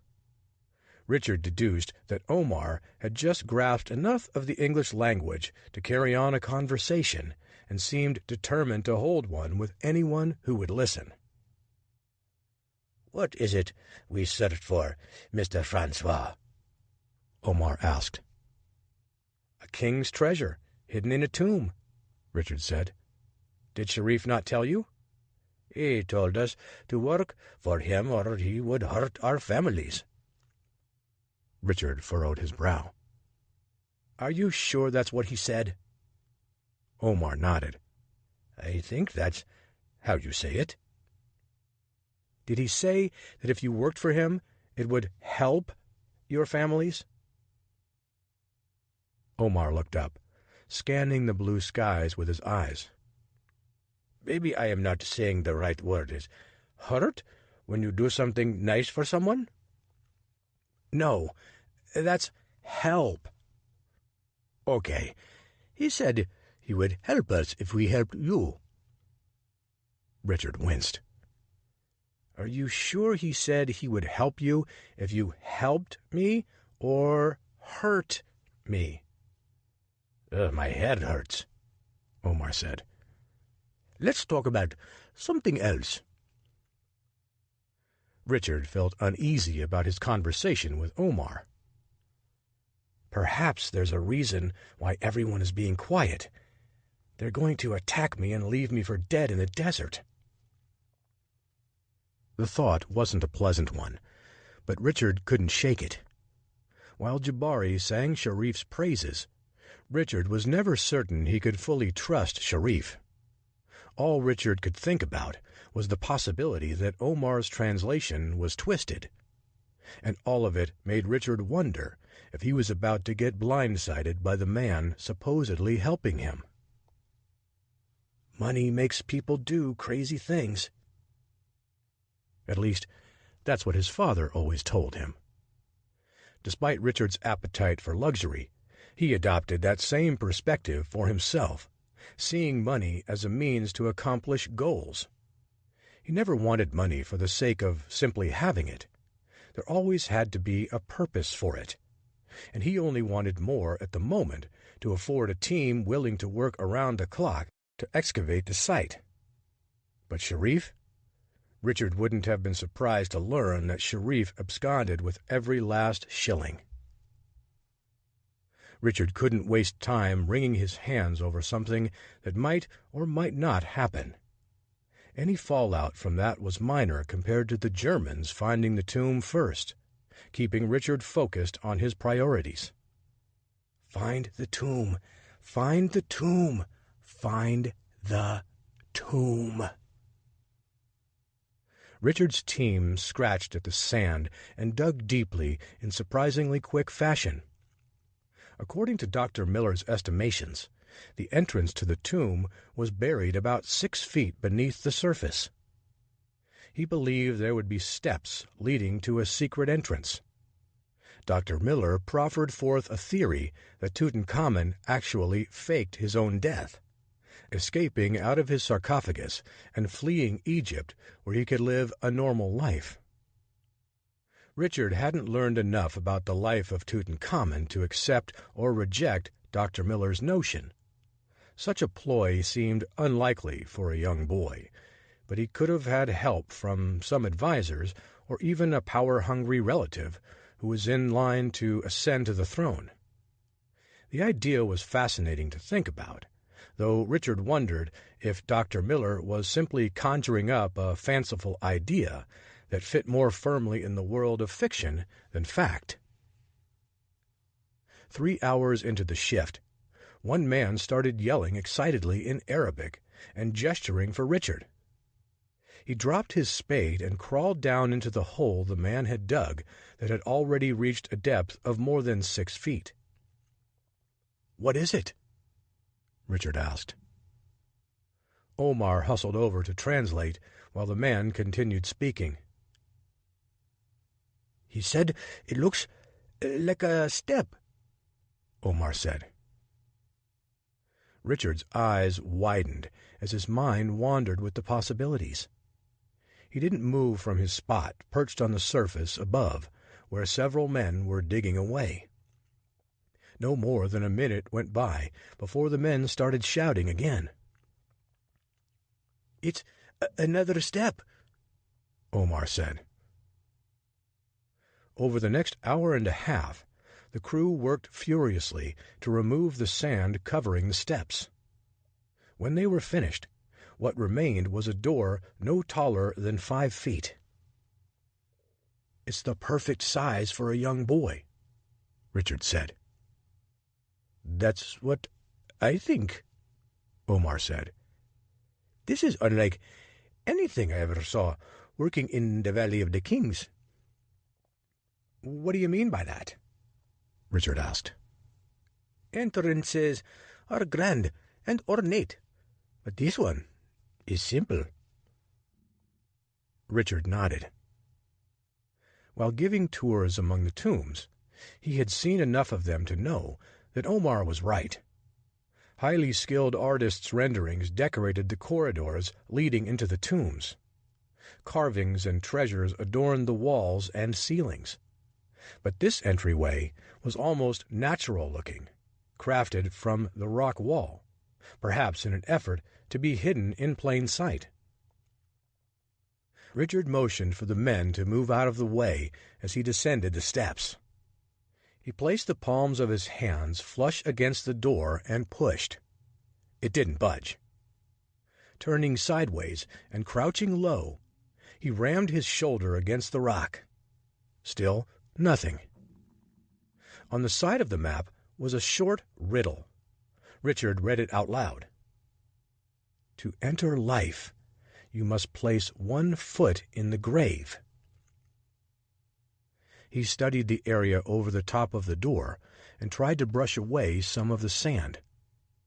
Gesturing for a handheld broom, one of the men threw one to Richard. He swept away the dirt, revealing a series of hieroglyphic pictures. Unsure of their meaning, Richard cleaned off the final step. An embossed symbol of some sort was etched out of the stone. After raising his foot, Richard stomped on the step. The door started to rumble before it slid to one side to expose a small chamber. Behind him, the men started to shout. Omar said something to them, and then they poured down the stairs and joined Richard. "What did you tell them?" Richard asked. Omar shrugged and smiled. "I told them what Sharif said." "And what was that exactly?" "He said, 'You have no money, so we take what we find.'" Richard glared at Omar. "I told him I would give you a share of the profits, not that you could loot the tomb. Tell them to stop." Omar relayed the message, which drew long, steely glares from the workers. "Tell them they will get paid, but we still have work to do." Omar said something in Arabic, and most of the men began to trudge out of the chamber and up the steps. However, one man narrowed his eyes and looked directly at Richard before breaking into a dead sprint. Richard noticed the knife in the man's hand and sidestepped him before slashing his wrist. Richard twirled his dagger on his fingers and eyed the man cautiously. "I haven't been in Egypt long, but I've been here long enough. Now, if you don't like the payment arrangements, feel free to leave at any time." The man tilted his head to the side and scowled.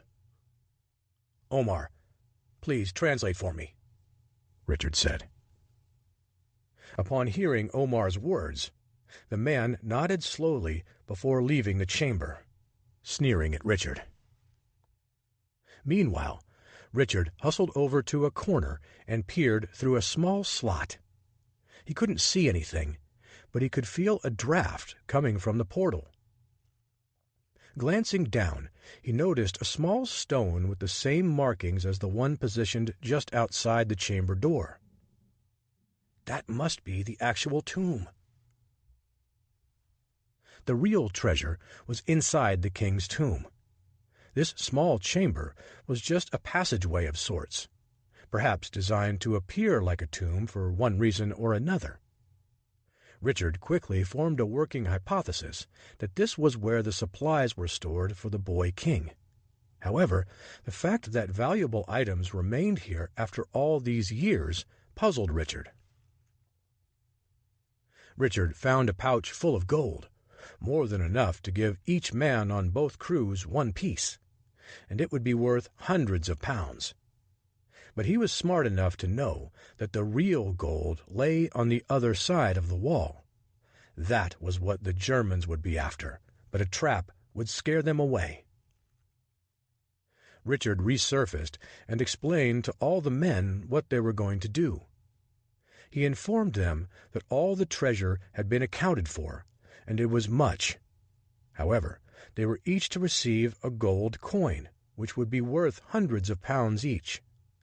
The men all cheered as Richard passed out the coins. He then directed two of the faster workers to dig a hole just inside the entrance of the chamber. No sooner had they begun than several men stormed into their tent. "Who is the leader of this expedition?" a man bellowed as he flashed a badge indicating his affiliation with the Egyptian Antiquities Society. Richard stepped forward. "What do you want?" "I certainly didn't come here for your autograph," the man said with a snarl. "I want part of your riches." Richard shrugged. "Sorry, but that reward is reserved for the men who do the work. But if you're handy with tools—" Richard tossed a shovel toward the man, who swatted it to the side and drew his sword from its sheath. "I would suggest you put that away before you kill yourself," Richard said. "I said, I want a portion of your riches." Chapter 31. Richard felt the temperature in the room rising, as the man and his fellow bandits didn't appear to be interested in vacating the dig site. Thinking of a way to avoid a bloody brawl, Richard flipped the thief a coin. "Split it amongst your men, and leave if you know what's good for you," Richard said. The man tossed the money into the sand and laughed. As he was howling with laughter, Omar flung his dagger into the man's throat. Staggering to his left and then right, the man toppled to the ground. Richard looked at the man to the guard's right. "It's time for you to leave." The man's eyes widened as he turned to his fellow officers and gestured for them to leave. They all exited without making a sound, while their leader writhed around in the sand, gasping for air. Richard sighed as he watched the man die. "You can't say he wasn't warned," Richard said. Omar shook his head. "He won't say anything ever again. Over the years, he's robbed far too many people while working in the valley." "Well, he won't any more," Richard said. Omar smiled a wry grin. "How do you say in America? Dead as a doornail?" "Thank you, Omar. I think I owe this to you," Richard said, as he pressed a couple more coins into the palm of Omar's hand. All the men stood around staring at the lifeless body, the blood still oozing out and staining the sand. "Let's get this cleaned up," Richard said. "I'm sure we'll have to answer for this." "I'll be honored to confess," Omar said. "We defended ourselves against his threats, and Egypt looks more favorably upon murderers than thieves. Besides, my brother-in-law is on the board of the society. They are aware of this man's, how do you say it, extortion, Richard corrected. "Ah," Omar said with a smile.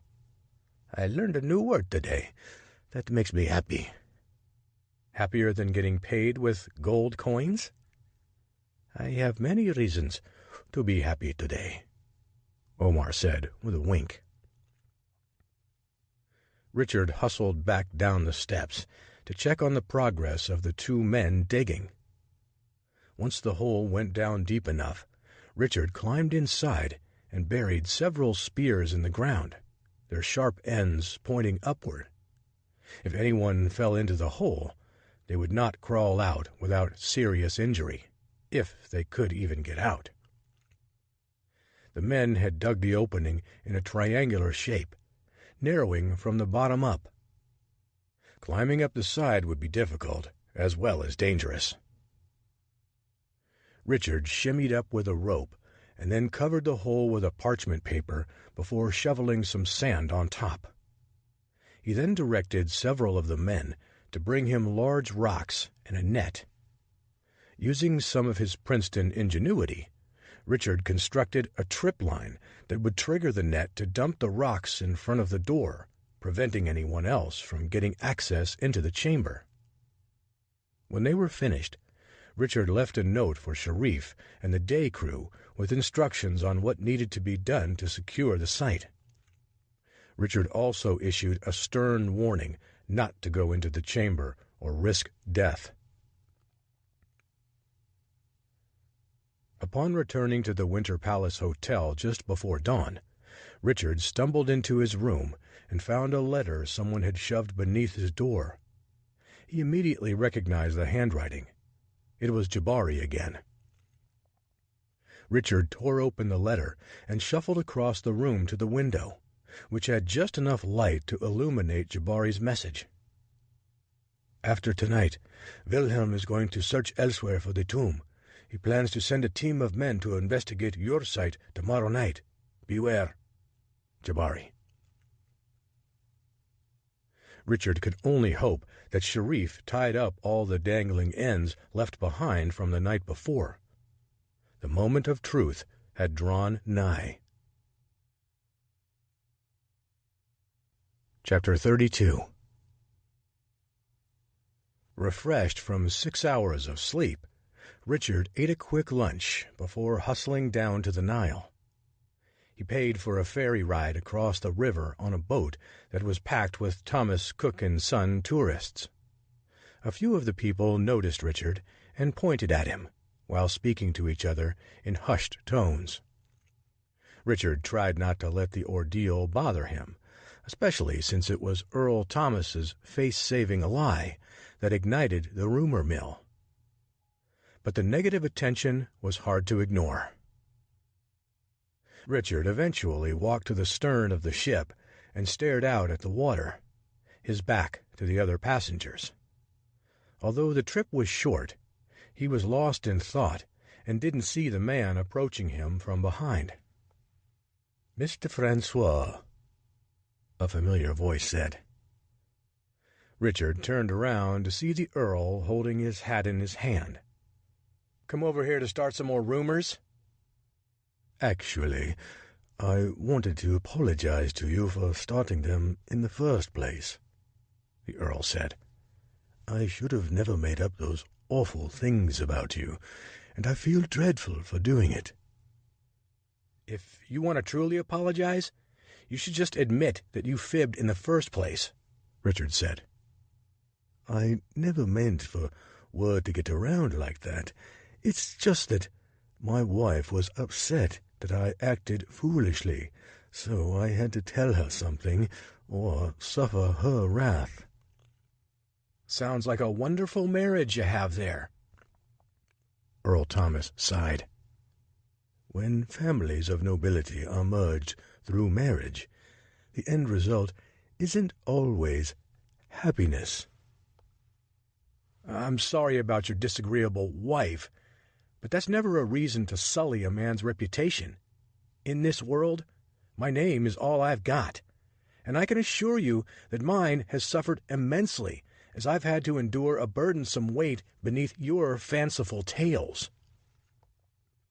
"I'm going to double what I owe you when I return to England." "Give it to charity," Richard said. "In fact, give all of it to charity. I don't need it anymore." "But, Mr. Francois, you must let me make it up to you in some way." "I accept your apology, but if you want to be a bigger man, tell the truth, and exaggerate only for the purposes of telling a better story," Richard said with a wink. "You're a better man than I am, that's for sure," Earl Thomas said, as he patted Richard on the back. "It's not a contest. Just be the best you can be each day and keep growing." The boat slowed down before hitting the dock and knocking both men off balance for a moment. Richard regained his footing and grabbed Earl Thomas's arm to keep him upright. "Do me a favor," Richard said, as they turned to depart. "At least tell Vincent Vance the truth. I still need the work." "I will," Earl Thomas said resolutely.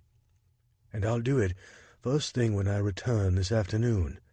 Thank you for being so gracious." "I'm just glad neither of us got seriously injured, or worse, during our excursion." Richard bid the Earl farewell amidst a sea of snoopy tourists. Everyone cast shameful glimpses at Richard. He decided to smile and nod, diffusing the gloom that hung over the short trip. After hustling ahead of the tour group, Richard saddled up his horse and blazed out across the desert toward the dig site. When he arrived, Sharif and his shortened crew were putting the finishing touches on the last item on the list. "Where are all the men?" Richard asked. "A few of them fell ill, so we had to double our efforts." "Well, it looks like you've done a fine job," Richard said, before embracing Sharif with a hug and kiss on each side of his cheek. Sharif nodded.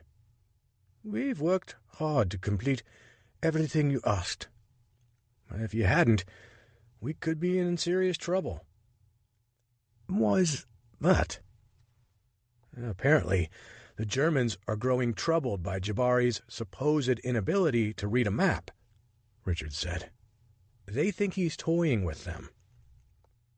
Sharif chuckled. "Well, he is." "Yes, but once they figure that out, they're going to kill him and his family."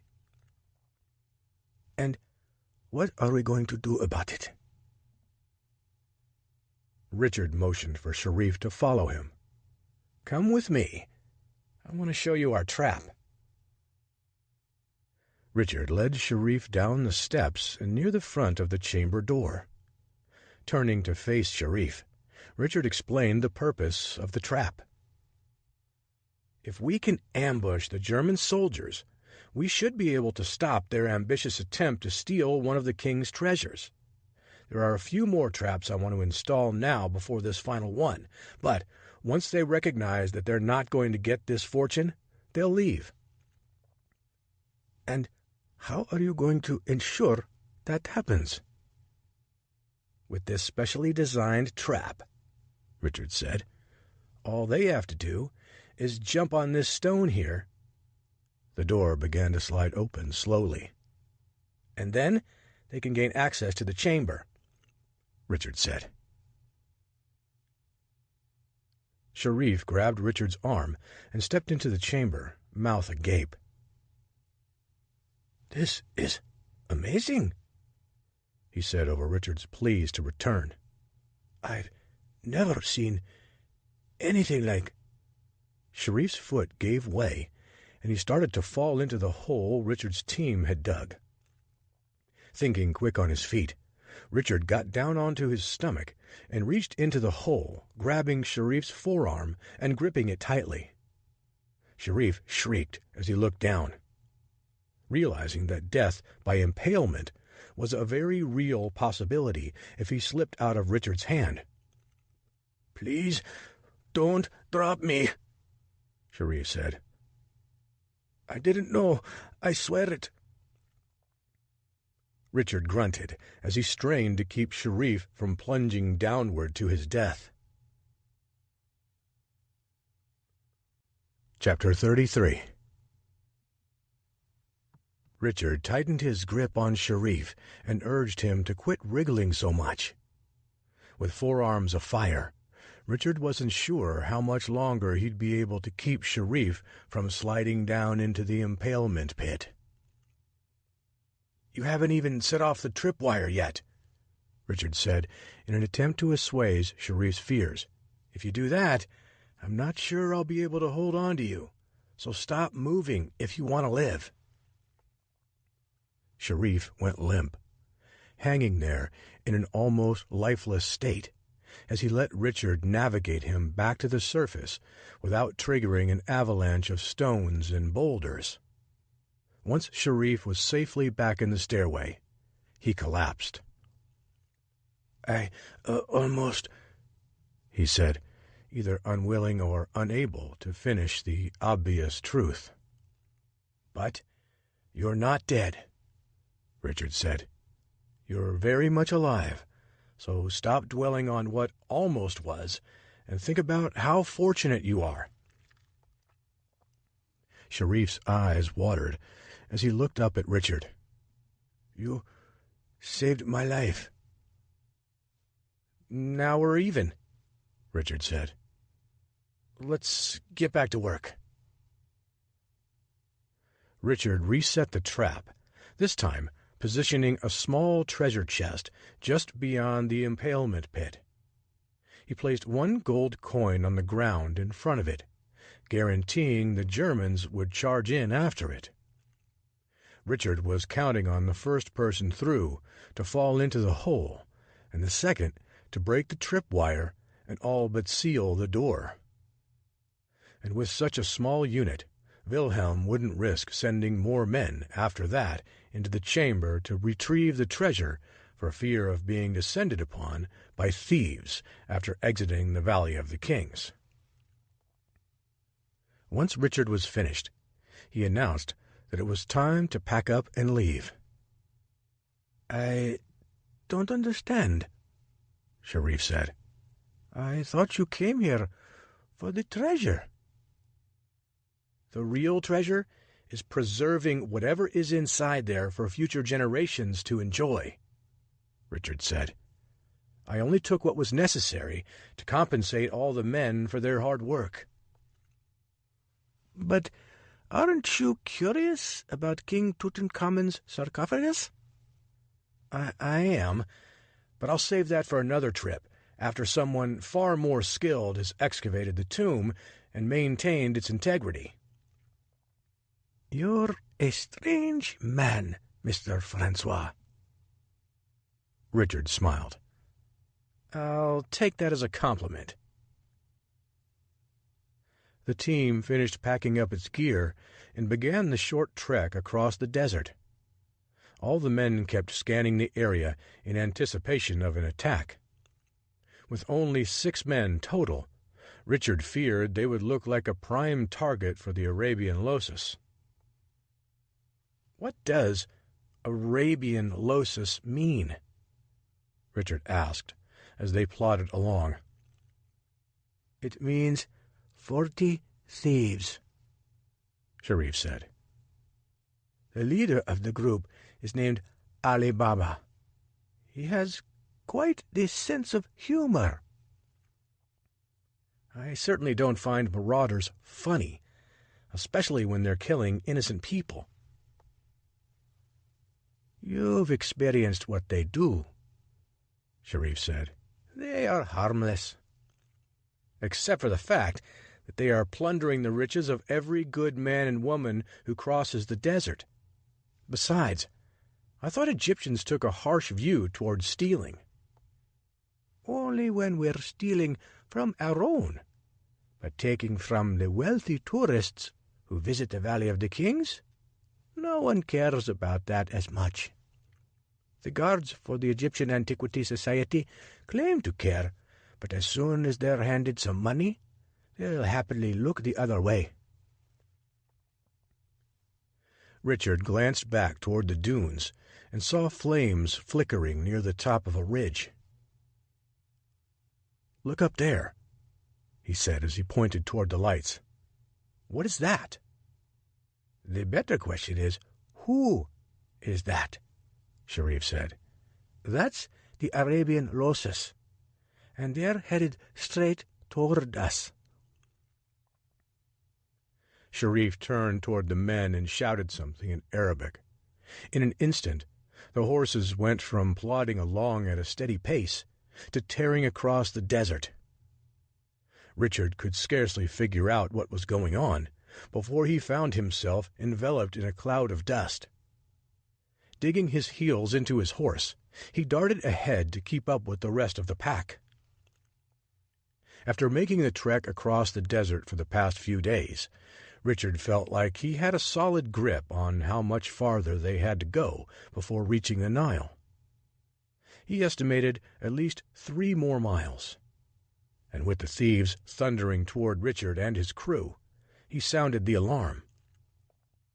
Based on the thrum of galloping hooves against the desert, he wasn't sure if it even mattered.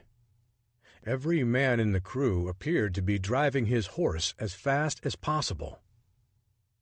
Richard edged his way back toward the front next to Sharif. "We're going to be cutting it close," Richard said. "It won't matter if the ferryman isn't ready for us," Sharif said.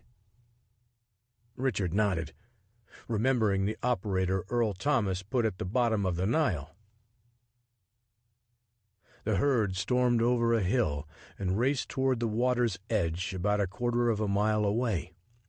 As they drew nearer, Sharif shouted in Arabic at the man casually leaning against one of the dock's pylons. He scrambled into action, loosening the ropes tethered to the boat's cleats.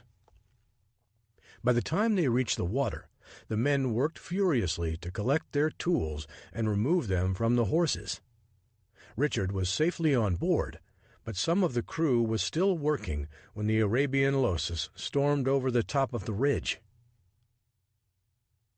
"Tell them to forget about it," Richard said to Sharif. "We need to go." Sharif said something, and all the men broke into a sprint for the boat. The ferryman didn't even wait for them to get on before he shoved away from the dock. A primal scream erupted from the thieves as they drew closer. With one man still fiddling with his pack on his horse, Sharif shouted a final warning. The man darted down the dock and leaped, hitting the water with a big splash. Other workers fed him a rope and dragged him aboard. They were nearly 50 meters away from shore by the time the Arabian Losus reached the banks, but that didn't stop several flaming spears from being launched toward the ferry. Fortunately, they all fell short, disappearing into the Nile. The leader then sat upright on his horse and yelled at Richard's crew. "What was that all about?" Richard asked Sharif. "It was a warning," Sharif said. "He said, 'Next time we will pay a hefty tax to pass through his desert or suffer the consequences.'" "If it's just the same, I'd prefer never to go back, except to make sure that my trap worked on the Germans." "The Arabian Losses are wicked, but the currency they operate with is fear. You showed them just how courageous you are." "Courageous? For running away?" Sharif nodded. "Do you realize how angry they would have been had they caught you after fleeing?" Richard shook his head. "I wasn't interested in finding out." "It would have been a bloodbath," Sharif said. "They would have likely killed every one of us." "In that case, I'll consider us fortunate." Sharif nodded. "Most fortunate indeed." Richard shot straight up in his bed when he heard loud knocking on his hotel room door. He rubbed his eyes and then looked at the clock. "What does a man need to do to get some sleep around here?" he mumbled to himself. The clock displayed 8 o'clock, which meant he managed to get just 5 hours of sleep. He sighed, wishing for 3 times that amount. "Just once I'd like a full night of sleep." He flung his legs over the side of the bed and threw on his bathrobe before shuffling to the door. "Who is it?" Richard asked. "It's Vincent Vaughn," the man said. "Please, open the door. I have an urgent message for you." Richard opened the door slowly, checking through the crack to make sure the man was actually who he said he was. Upon recognizing his face, Richard gestured for Vincent to enter and welcomed him. "I didn't expect to see you again so soon," Richard said. "Did you come by to personally fire me?" "Actually, quite the contrary." Richard cocked his head to one side. "What did you say?" "Quite the contrary. I came here to offer you another assignment and pay you." "You want me back?" Vincent nodded vigorously. "Most definitely. It's come to my attention that the rumors that were spread about you were, in fact, fabricated, and I'd be foolish to fire my new star guide over some absurd lies." "The same lies you were so quick to believe." "Please accept my apology," Vincent said. "I made a mistake that I sincerely regret." Richard eyed Vincent closely. "Something feels amiss here. Why the sudden change of heart?" "I told you that I learned that the stories about you were lies." "The truth," Richard said, glaring at Vincent. Vincent chewed on his lip before answering. Fine. I'll tell you what you want to know, but you need to do some answering yourself, Mr. Halliburton. Richard gasped. Chapter 34. Richard was certain he could outrun Vincent Vance, even with a pair of broken legs. But the greater danger wasn't in the immediate moment. It was in the long term. The fact that he knew Richard's identity was beyond troubling. He'd been careful to perpetuate the Jonathan Francois name on everything he signed and with everyone he met. But he'd slipped up somewhere. He just couldn't recall when it was or with whom. "How do you," Richard said, "know your real name?" Vincent interrupted. "Or is it just another alias you created as you run from some past crime you committed?" "I'm not a criminal, nor am I running from anything," Richard said, wagging his finger at Vincent. "In fact, I'm running headlong into adventure." "With a fake name? Now, who's the one who needs to tell the truth?" Richard sighed. "My real name is Richard Halliburton, but I go by Jonathan Francois for various reasons, the most important of which is to protect my identity from some ruffians who are after me. How on earth did you find out my true identity?" Vincent smiled.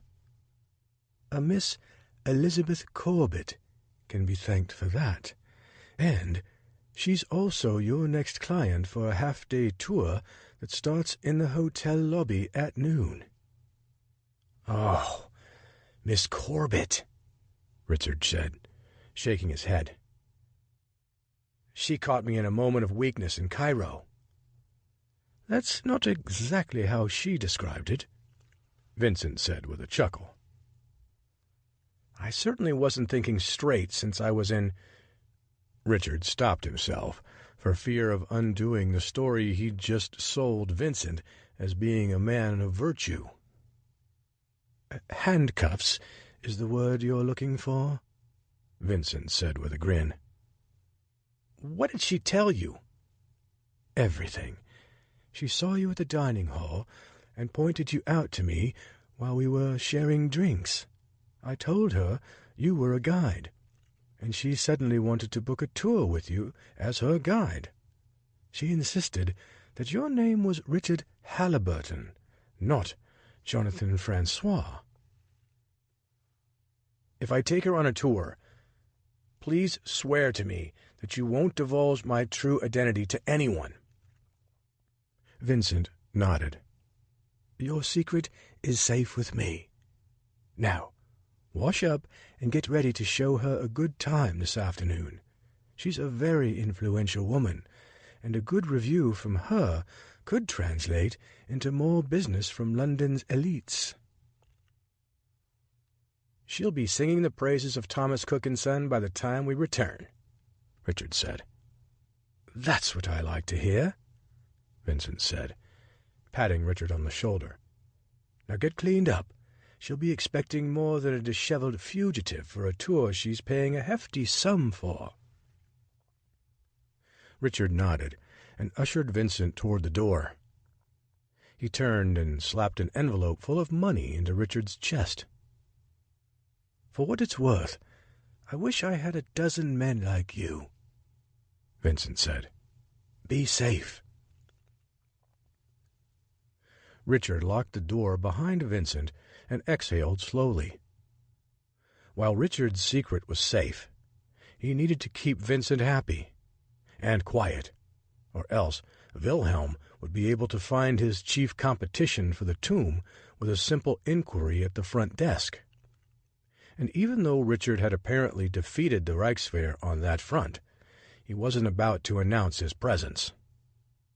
Jabari had made it abundantly clear that Wilhelm's patience had worn thin, and he was ready to pursue a more violent course of action to attain his goal. Richard needed to be extra careful, especially with Elizabeth Corbett. Her request was puzzling, making him unsure if it was made out of a genuine affection for him, or if there was some other sinister ploy in the works.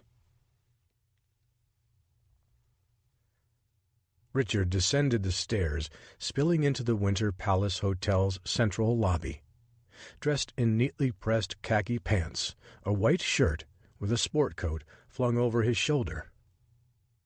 He glanced at his watch before scanning the lobby for Elizabeth Corbett.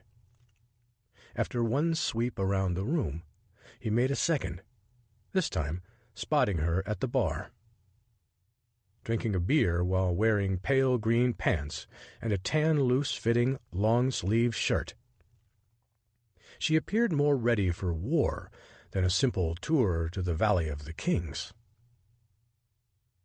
Sauntering across the floor toward her, he eased into the empty chair on her left. "Is this seat taken?" he asked. She turned and noticed him before a warm smile spread across her face. "I'd only sit there if you want to miss out on all the fun." "And where are you off today, Miss Corbett?" he asked. "Where do you think I should go?" "I was thinking the Valley of the Kings, but only because I'm paid to suggest such things." Her eyebrows shot upward. "Is visiting the tombs of a slew of dead Egyptian kings really worth all the trouble?" "Would you prefer to swim with the crocodiles in the Nile, or outrun the infamous 40 thieves across the valley desert, or evade the ever-dangerous Magi while digging for your own tomb?" She shook her finger at him and smirked. "Am I to assume that's what you've been up to since you arrived in Luxor?" "How do you Brits say it? It's a wee bit more fun than listening to some tour guide drone on about the historical significance of each king and his impact on the world thousands of years ago." "But I love history," she said, "and I'm dreadful when it comes to defending myself with a dagger or gun." "What if I told you that I can't guarantee those other things won't happen?" Richard said. "This is Egypt, after all." "Well, I accept whatever adventure you decide for us, as long as you promise no Germans will kidnap us." Richard sighed and looked down. "That's one thing I can't promise, but we'll steer clear of their dig site." "They're looking for a tomb?" Richard waved her off. "It's a long story, but it's not worth retelling at the moment." "Whatever you say, Mr. Halliburton," she said with a grin. Richard leaned in close. "Please call me Jonathan Francois. If my real name slips out, it could cause serious problems for me."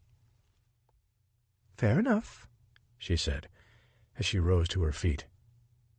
"Shall we?" Richard offered her his arm, which she gladly took, and ushered her outside and down to the ferry.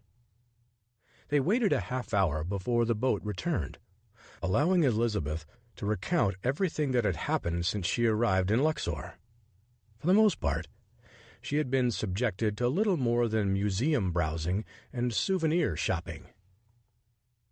"I prefer to collect adventures, not artifacts," Richard said, when she asked him what he had done. "And you wouldn't the least bit interested in unearthing some piece of pottery or jewel from one of the early Egyptian dynasties?" she asked. "That would be a wonderful experience, but I'm quite certain it wouldn't finish very high on my list of personal favorites since arriving in Egypt." "Your life is that exciting, is it?" "Perhaps a tad too exciting for some and downright frightening for others. Escaping the Arabian lotus in the nick of time across crocodile-infested waters while the bandits fling flaming spears at you? It can be a bit much for some people." "Oh, stop it," Elizabeth said, playfully punching Richard in the arm. "You best be careful, or your fanciful imagination is going to carry you off one day like a runaway dirigible." "I only wish I was making this up. If I recorded in a book just half of the things that have happened to me since I was in France, I'd be accused of writing fiction." She shot him a sideways glance. "Don't get any ideas about this trip. The last thing I want is a brush with death." "Better a brush than the alternative." "I want an uneventful trip to the Valley of the Kings," she said. "Is that too much to ask?" "It's not. For most guides," Richard said with a wry grin.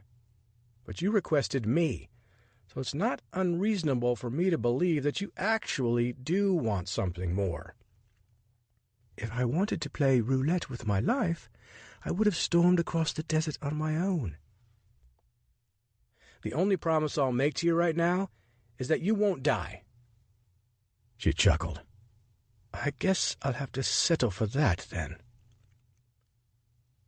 Judging by her reaction, Richard could tell she didn't believe that danger was so imminent. 2 hours later, they arrived at the Valley of the Kings. Richard dismounted from his horse first and rushed over to help Elizabeth, which was a futile gesture since she was already on the ground and securing her horse to one of the nearby posts. As he led her around to the tombs, she had plenty of questions. Richard knew the answers to some, while he created entertaining stories for the others. Elizabeth laughed so hard at some of his explanations for the hieroglyphics that he figured she knew he was spinning a tale, and she didn't care one bit.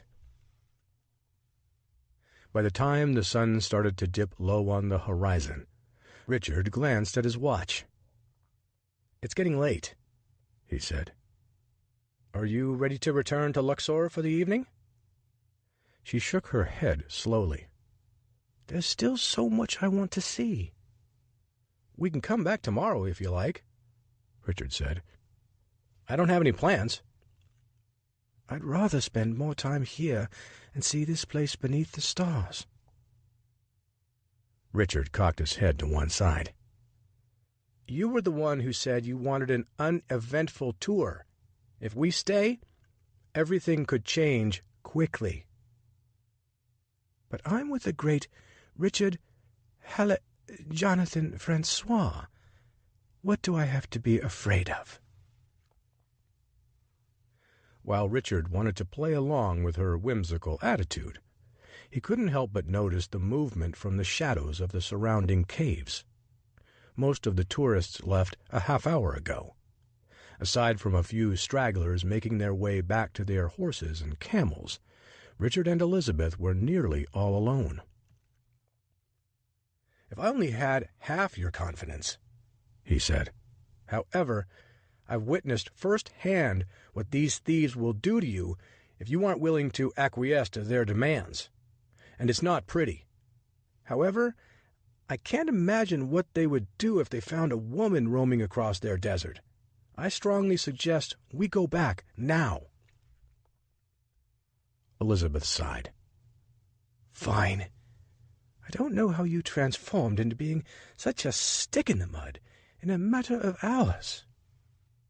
"And I'm still trying to figure out how you evolved into some woman willing to tempt fate just hours after pleading with me for a boring visit to the tomb of the dead kings."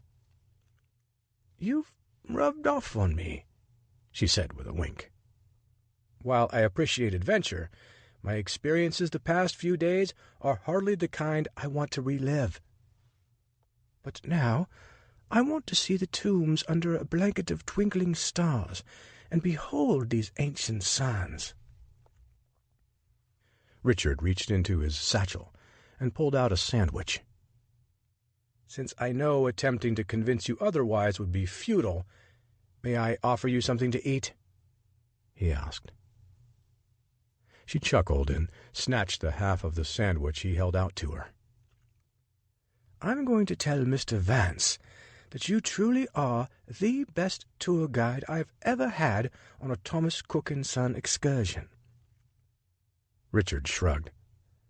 That's an awfully kind gesture, but I'm not sure this job is something I want for much longer. There's still so much of the world I haven't seen. The pair sat down on a rock and munched on their sandwiches as the sun vanished behind the hills. A half-hour later, the first star appeared overhead. Perhaps you would like to dig for gold? Elizabeth said. That might be a job more suited for your thirst for adventure. Gold? Or treasure, she said. Maybe you could even look for one of the buried tombs out here. Richard shook his head. Believe it or not, I've tried that already, and it's not exactly my preferred profession either.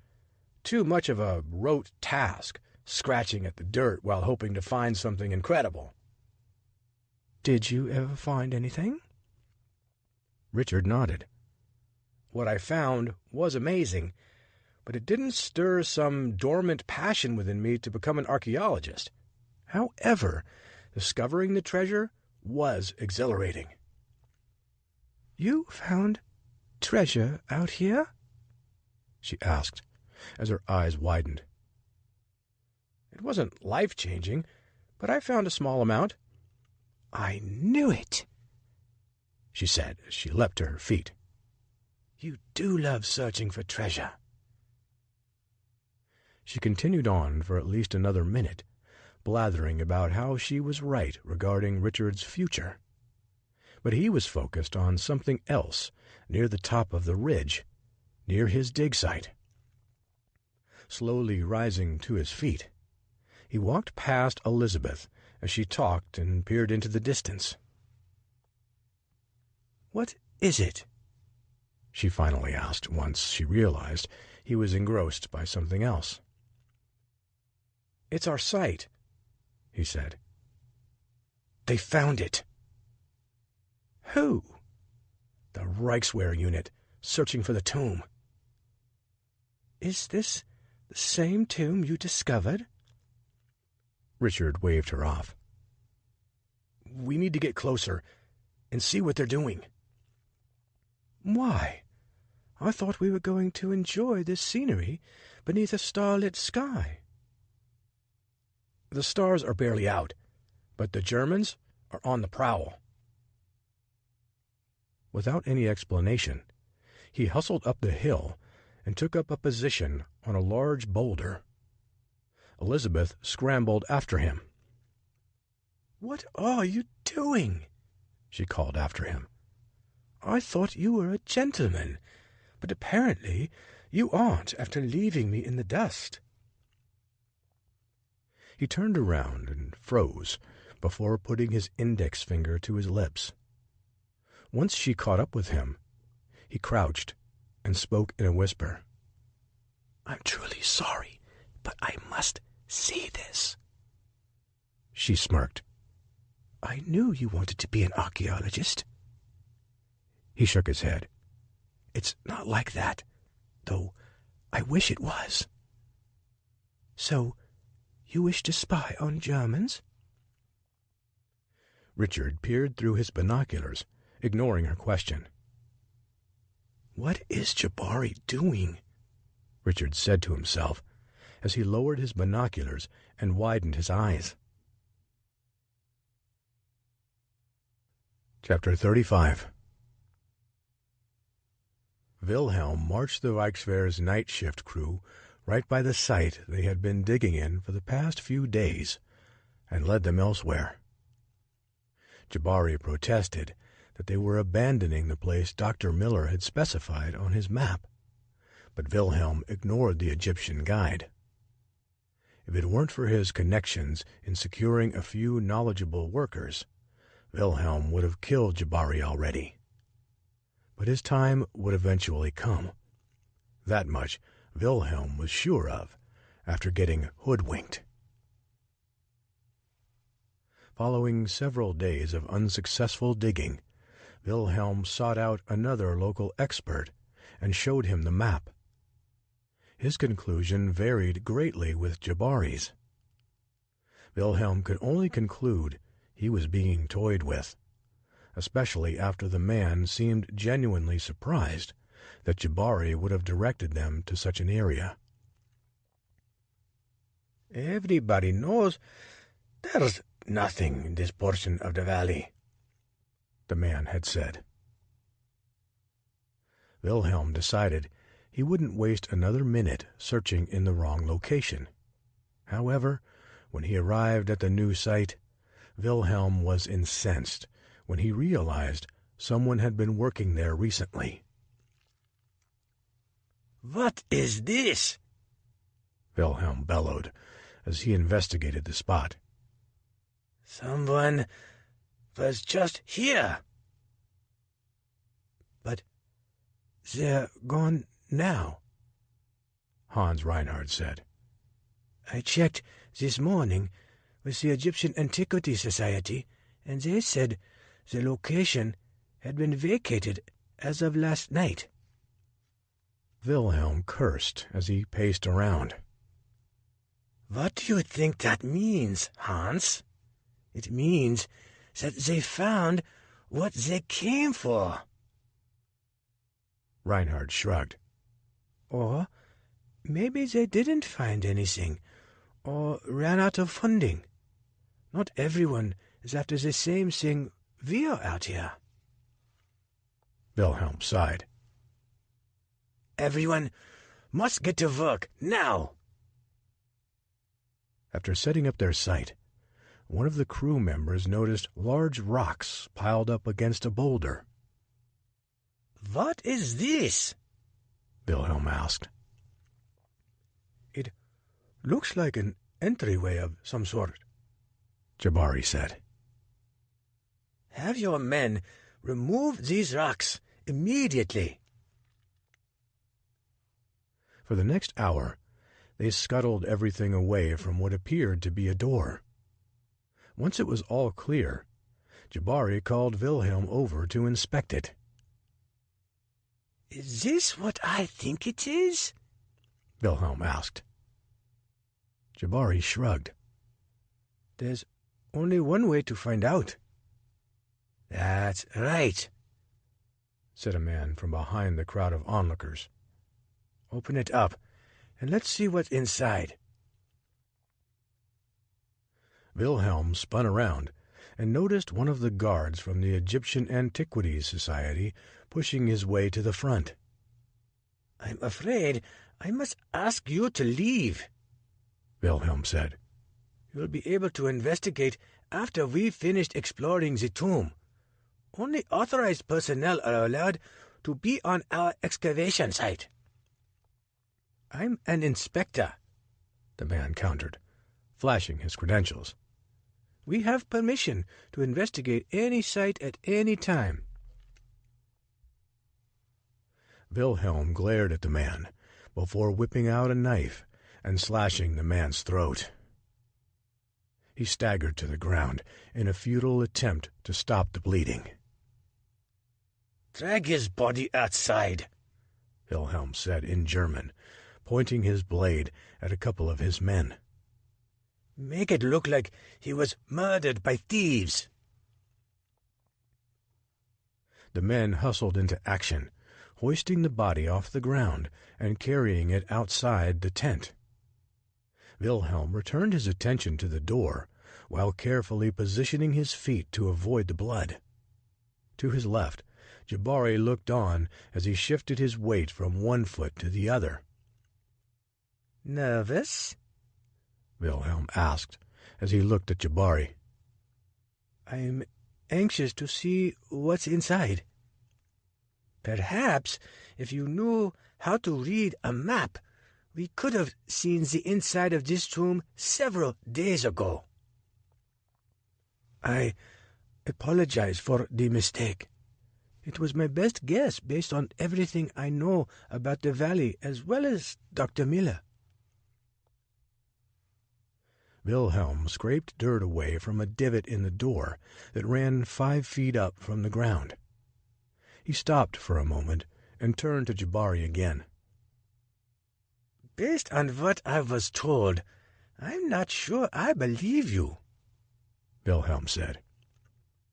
"I swear that the site was where I thought Dr. Miller's map pointed to," Jabari said. "We'll discuss this more later." After another minute of intense work clearing the sand away from the door, Wilhelm dropped to his knees and swept the sand away from the stone in front of the entrance. He studied the inscription on the stone, stroking his chin while he thought. Still unsure what to make of the markings, he stood upright. "What do you think this means?" Wilhelm asked Jabari. "I'm not sure," he said, before kneeling to get a better look. However, when he did, the weight of his knees activated the door, opening it and revealing the chamber inside. Wilhelm stared, his eyes wild with wonder at the mystery that rested in the darkness. Upon pulling out his flashlight, he illuminated the room and gasped. "What do we have here?" he said. Chapter 36. Richard couldn't pull the binoculars away from his eyes as he watched Jabari lead the Germans inside a tent erected over the site Dr. Miller demarcated on the map. While the trap had been sprung, Richard wasn't sure if it was going to work. With a penchant for ruthless action, Wilhelm was certainly a worthy adversary. But Richard couldn't help but wonder if such a trait would be a hindrance or a help for Wilhelm when faced with a daunting obstacle. "What is it?" Elizabeth asked. "What do you see?" He reluctantly handed her the binoculars. She peered through them for a moment. "I don't see what the excitement is," she said, offering the eyeglasses back to him. "It's just a tent in the middle of nowhere." Richard gazed through them at the scene. Everyone was gone. "They're all gone," he said. "Who?" she asked. "The Germans. The Reichswehr unit, my friend Jabari. They were all outside just a moment ago." "I'm sure they just went inside the tent. Is it that important to find out what they're doing that you're going to spoil this incredible moment?" Richard looked heavenward and sighed. "The sky is amazing, and it's only going to get better. But while more stars populate the sky, I'm going to watch what's happening over there. In fact, I believe we need to get a little bit closer." "I'm starting to wonder if you have an appetite for death, or have you already forgotten what the Germans did to you the last time they caught you?" "But they're not going to catch us because I'm not going in there," he said. "Besides, my job is not to apprehend a unit of elite German soldiers." "Then just what is your job?" "I'm a curious explorer," he said. "Quite precisely," she said.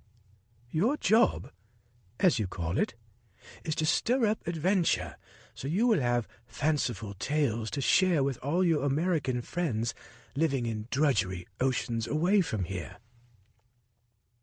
"I'll investigate from afar, I promise," he said, offering his hand. "We need to get a little closer." She looked pensively at his hand, reached to grab it, and then withdrew suddenly. "What's the matter?" Richard asked. "You said you agreed to my adventure as long as I assured you you wouldn't get captured by the Germans." I'm just playing a hunch here, but if the only goal we have is to not get kidnapped by these monsters, it makes sense to avoid detection, and the simplest way to keep from being seen is to stay far, far away. Richard nodded. It does cause problems when two objectives clash in this manner. However, adventure and danger often work in tandem. It's the danger that causes the adventure. Quite frankly, I've had enough of it for today, and I'd like to go back to our hotel. Give me 10 minutes, Richard said. Let's watch the site for a spell, and then we'll go back to staring at the stars at a safe distance from the encampment. Fair enough? Elizabeth sighed and closed her eyes. I guess I can go along with that, but I'm counting down the minutes on the watch right now. Richard reached out and took her hand before steadying her as they climbed a steep embankment. Upon coming to rest near a large boulder, they both eased into a prone position. Pulling out his binoculars again, Richard peered through them at the sight. Figures dashed back and forth before a man's body was hurled into the sand. Without hesitating, Elizabeth shrieked. Elizabeth, Richard said in a whisper as he continued to study the scene. The last thing we want is to get caught here. She didn't make a sound or even move. After a moment, he turned to look at her and noticed she was wide-eyed and tight-lipped. Then he felt a cold piece of steel jammed into the back of his neck. Chapter 37. Richard dug his heels into the sand and refused to move despite the violent nudge from his Reichswehr captor. Tears streamed down Elizabeth's face as she pleaded with him to do something. One of the soldiers promptly slapped her, sending her sprawling to the ground. Just leave her alone, Richard said. She's done nothing. If you don't start walking, I'll hit her again, the soldier said with a sneer. Richard trudged forward, careful not to incur the German's wrath again for Elizabeth's sake. She sniffled as she stumbled along, begging Richard to help her. There's nothing he can do, snarled the man, prodding her forward. You better pray for mercy. After a short walk, Richard and Elizabeth were ushered down the stairs to the chamber entrance. We found these two snooping around outside, one of the guards said in German. Wilhelm, who was studying the inside of the chamber with a flashlight, stood and turned around. He glared at Richard. You found this man outside? Wilhelm asked, poking Richard's chest. The soldiers nodded. Your timing couldn't be any more perfect, Wilhelm said, his gaze still locked on Richard. I need to send in another person to check for more booby traps. Unfortunately, I lost one of my men. Wilhelm shined his flashlight down into the chamber, illuminating the impaled body of a member of the Reichswehr crew. Grabbing Richard's head, Wilhelm forced his captive to stare at the dead man. Not a pretty sight, is it? Wilhelm asked. But that over there is. He then directed the beam onto the treasure chest situated in the corner of the room. Richard shrugged. There's nothing stopping you from taking it. Maybe, I'm going to let you fetch it for me. I have a feeling you've been here before." "If I'd been here before, I wouldn't have left the treasure." Wilhelm put his left hand around Richard's neck and squeezed. "You better get in there and find me the treasure, or else your girlfriend here will pay a steep price." Richard shot a glance at Elizabeth. Tears streamed down her face as she looked at him with pleading eyes. "I need a light," Richard said. One of the soldiers handed a flashlight to Richard, shining it on the ground. He gingerly stepped inside the chamber, careful to avoid the tripwire. He crept over to the treasure box and held it open. There were a few artifacts and a couple of gold pieces inside. When he first found the chest, the valuable items inside were scarce, though he'd managed to take most of them. However, the real prize was behind the hidden door. "That's not what we came for," Wilhelm said. "This is an entry chamber. The real tomb is behind that wall. Find it." Richard watched as Wilhelm snatched Elizabeth by her hair and jerked her head backward, all illuminated by his flashlight. She screwed up her face, convulsing as she sobbed. "Please, help," she said. The image of Elizabeth writhing in fear at the hands of Wilhelm pained Richard. He couldn't let her suffer simply for being in the wrong place at the wrong time, thanks to his obsessive curiosity. If he could do everything all over, he would have taken her back and then returned to see what the Reichswehr unit was doing.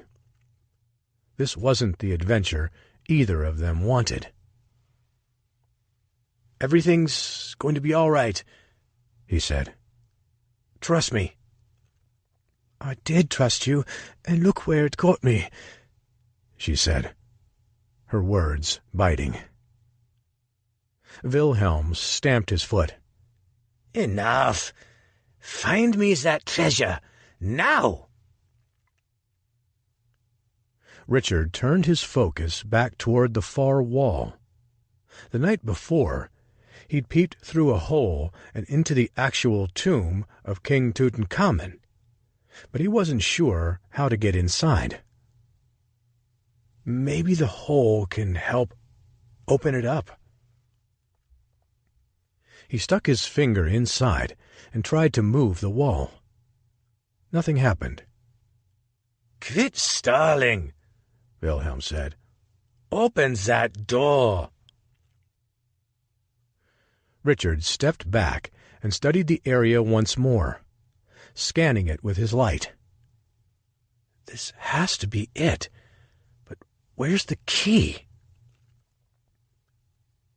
Richard carefully moved around the room, searching each wall for something that could be placed into the hole. But there was nothing but ancient writing in a language he couldn't understand. He studied the chest again to see if any part could fit inside. When he failed to find a match, he searched the area. Digging through all the items, he could only find rounded artifacts that were flat-edged. A crown, rings, golden cups, coins, belts. None of them could fit into the hole. "If I have to send someone else in there, the first thing they're going to do is drag your dead body out," Wilhelm shouted. Richard glanced toward the open door, blinded by Wilhelm's light. "I'm working as fast as I can," Richard said. "Work faster," Wilhelm growled. Richard turned his focus back to the chest, studying it for a few more seconds. He tipped it up and looked underneath. "This looks promising." Fastened to the bottom was a small stick that had several nodules jutting out around the center. The tip was narrow, the width widening toward the bottom. Richard dug the device out of its nesting spot and looked at it for a few more seconds before walking over to the wall. He knelt in front of the hole and placed the narrower end inside first. The sounds of gears clicking echoed in the room before a section of the wall slid aside and revealed the tomb. Richard gasped at the sight. Golden objects around the room glittered beneath the shine of his flashlight. In the center was a small sarcophagus. "It's the boy king," Wilhelm exclaimed. "Dr. Miller was right." Richard turned and glared at Wilhelm. "And it's a shame he'll never be here to see this moment."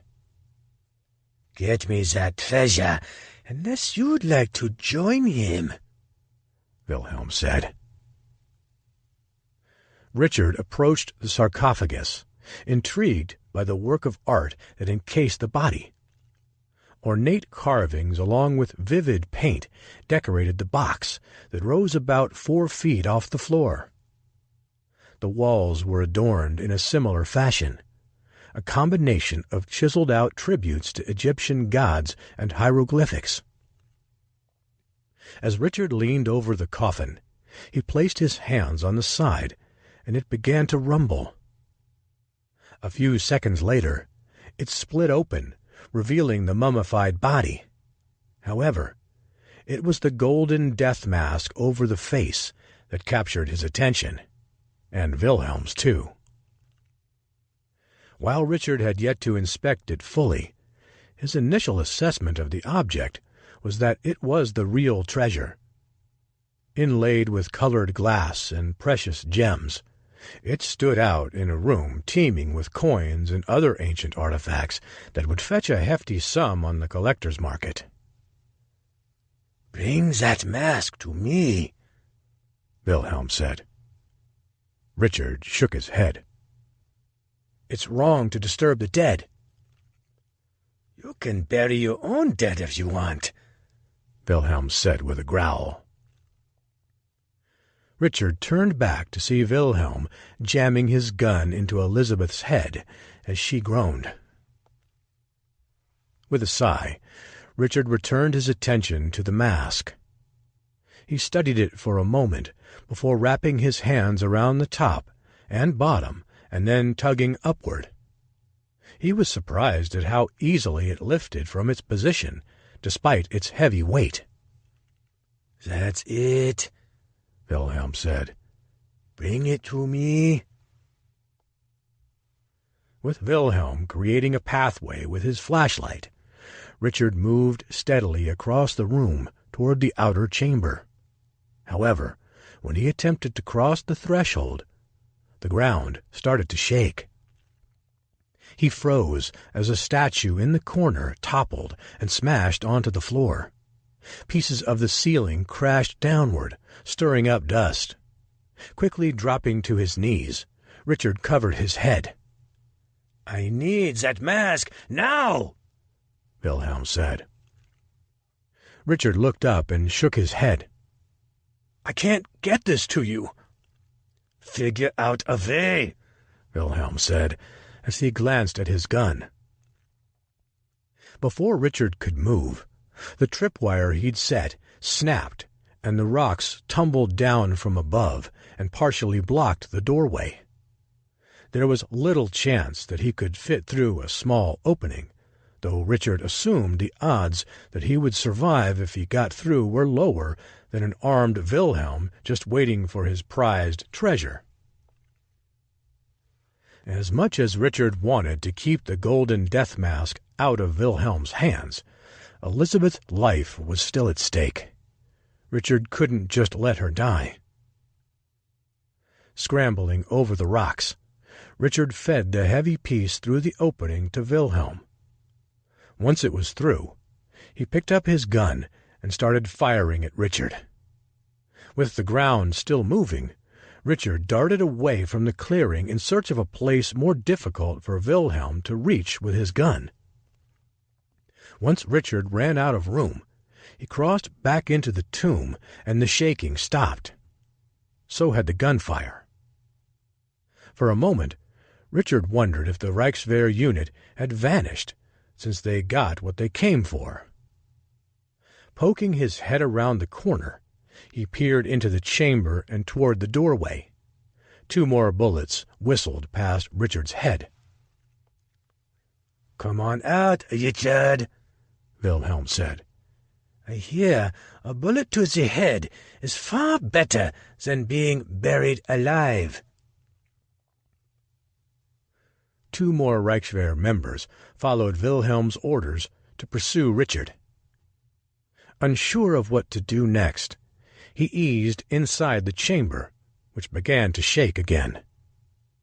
The pair of soldiers lost their balance and fell as a couple of columns toppled onto the men and flattened them. Wilhelm fired several shots into the chamber again, desperately trying to hit Richard as he bunkered behind some debris on the floor. "Having fun being buried next to a king?" Wilhelm said, before dashing away from the entrance. Richard eyed the soldiers again to make sure they were dead. Neither of them moved. As the ground finally stopped shaking for good, all Richard could hear in the distance was Elizabeth screaming. 2 more gunshots ripped through the air, followed by silence. Richard leapt over the soldiers' bodies and tried to yank the rocks away from his only way out, but the stones wouldn't budge. Chapter 38. Dust flitted the ceiling of the chamber as Richard darted around in search of an exit. His initial scan revealed that the only way out was the way he came in, but he took a second look. Standing inches away from the wall, Richard placed his hands flush against it and crept his way along. Checking the full breadth of 3 sides, including the one that connected the 2 rooms, he didn't find the slightest crack or ridge that would indicate the presence of an opening, but there was still 1 wall left. As Richard eased his way down, his index finger caught a small trough running near the bottom. He knelt and brushed away the surrounding debris. Stepping back, he illuminated the area with his flashlight and noticed the distinct outline of a space about 3 feet wide and 2 feet tall. While reading up on the tombs, Richard remembered about how young boys were trained to finalize the burial chambers after the walls had been sealed. Once they finished, a boy would slither out through a small passageway. Due to its size, potential thieves would have a difficult time smuggling out the bulk of a king's treasures, discouraging such attempts. Between the presence of the Magi lurking around the Valley of the Kings and the numerous other fail-safes built into the sites, raiding a tomb would likely result in certain death. Richard figured he would be able to shimmy his way through the tunnel, though it would be a tight fit. He just didn't know where it led, or how to open it. Pulling out his dagger, he scraped more dirt out of the edge of the stone door until it loosened. The next painstaking process included inching the piece from side to side while pulling on it to displace it from the front of the shaft. After several minutes, he managed to free the block. After a brief inspection of the area with his flashlight, Richard scooted inside, his stomach against the ground while propping himself up on his elbows. He guessed he had a clearance of maybe 2 inches for his head, and half that on either side. With his knife in one hand and light in the other, he wormed his way along. The dust stirred up as he moved, drying out his mouth. When enough particles filled his lungs, he broke out into an unpleasant coughing fit, which kicked up more dirt. The whole journey took about 10 minutes until he came to a dead end. Richard reached forward and cut around the edge of the block. Satisfied that he sufficiently cleared the edges, he nudged it forward. After another couple minutes, the small doorway slid forward into a larger space until it wouldn't move any farther. In order to get out, he slid the rock to the left. Inhaling the blast of fresh air, Richard worked quickly to get out. Once freed, he stood and shined his light around and realized the place looked familiar. It was the antechamber of King Ramses VI's tomb, which had been excavated 24 years earlier and was a popular site for tourists.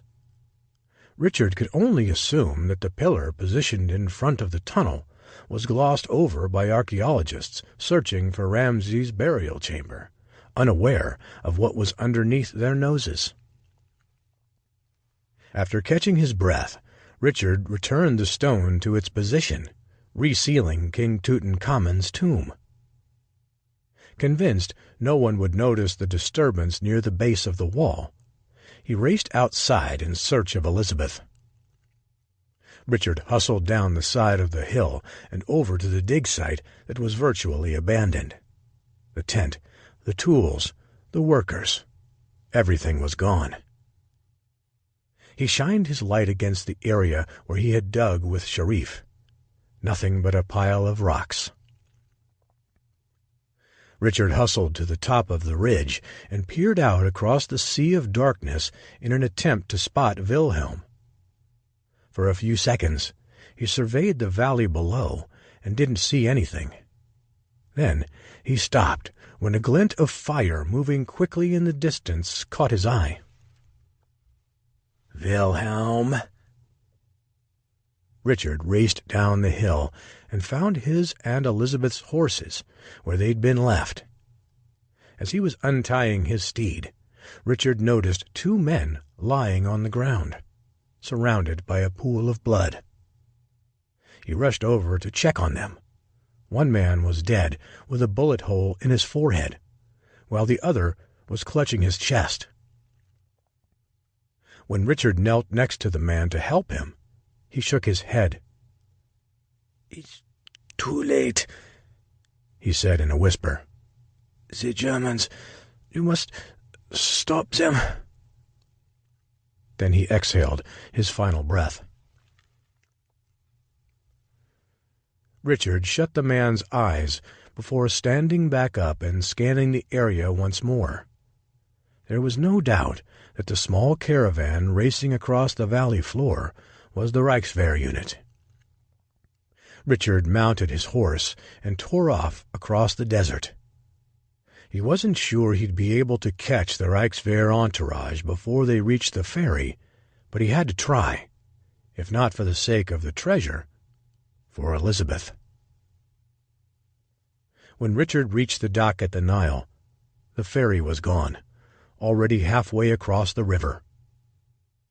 Richard's only chance of catching them was to ride a couple kilometers up the river, cross the bridge, and chase them down in Luxor.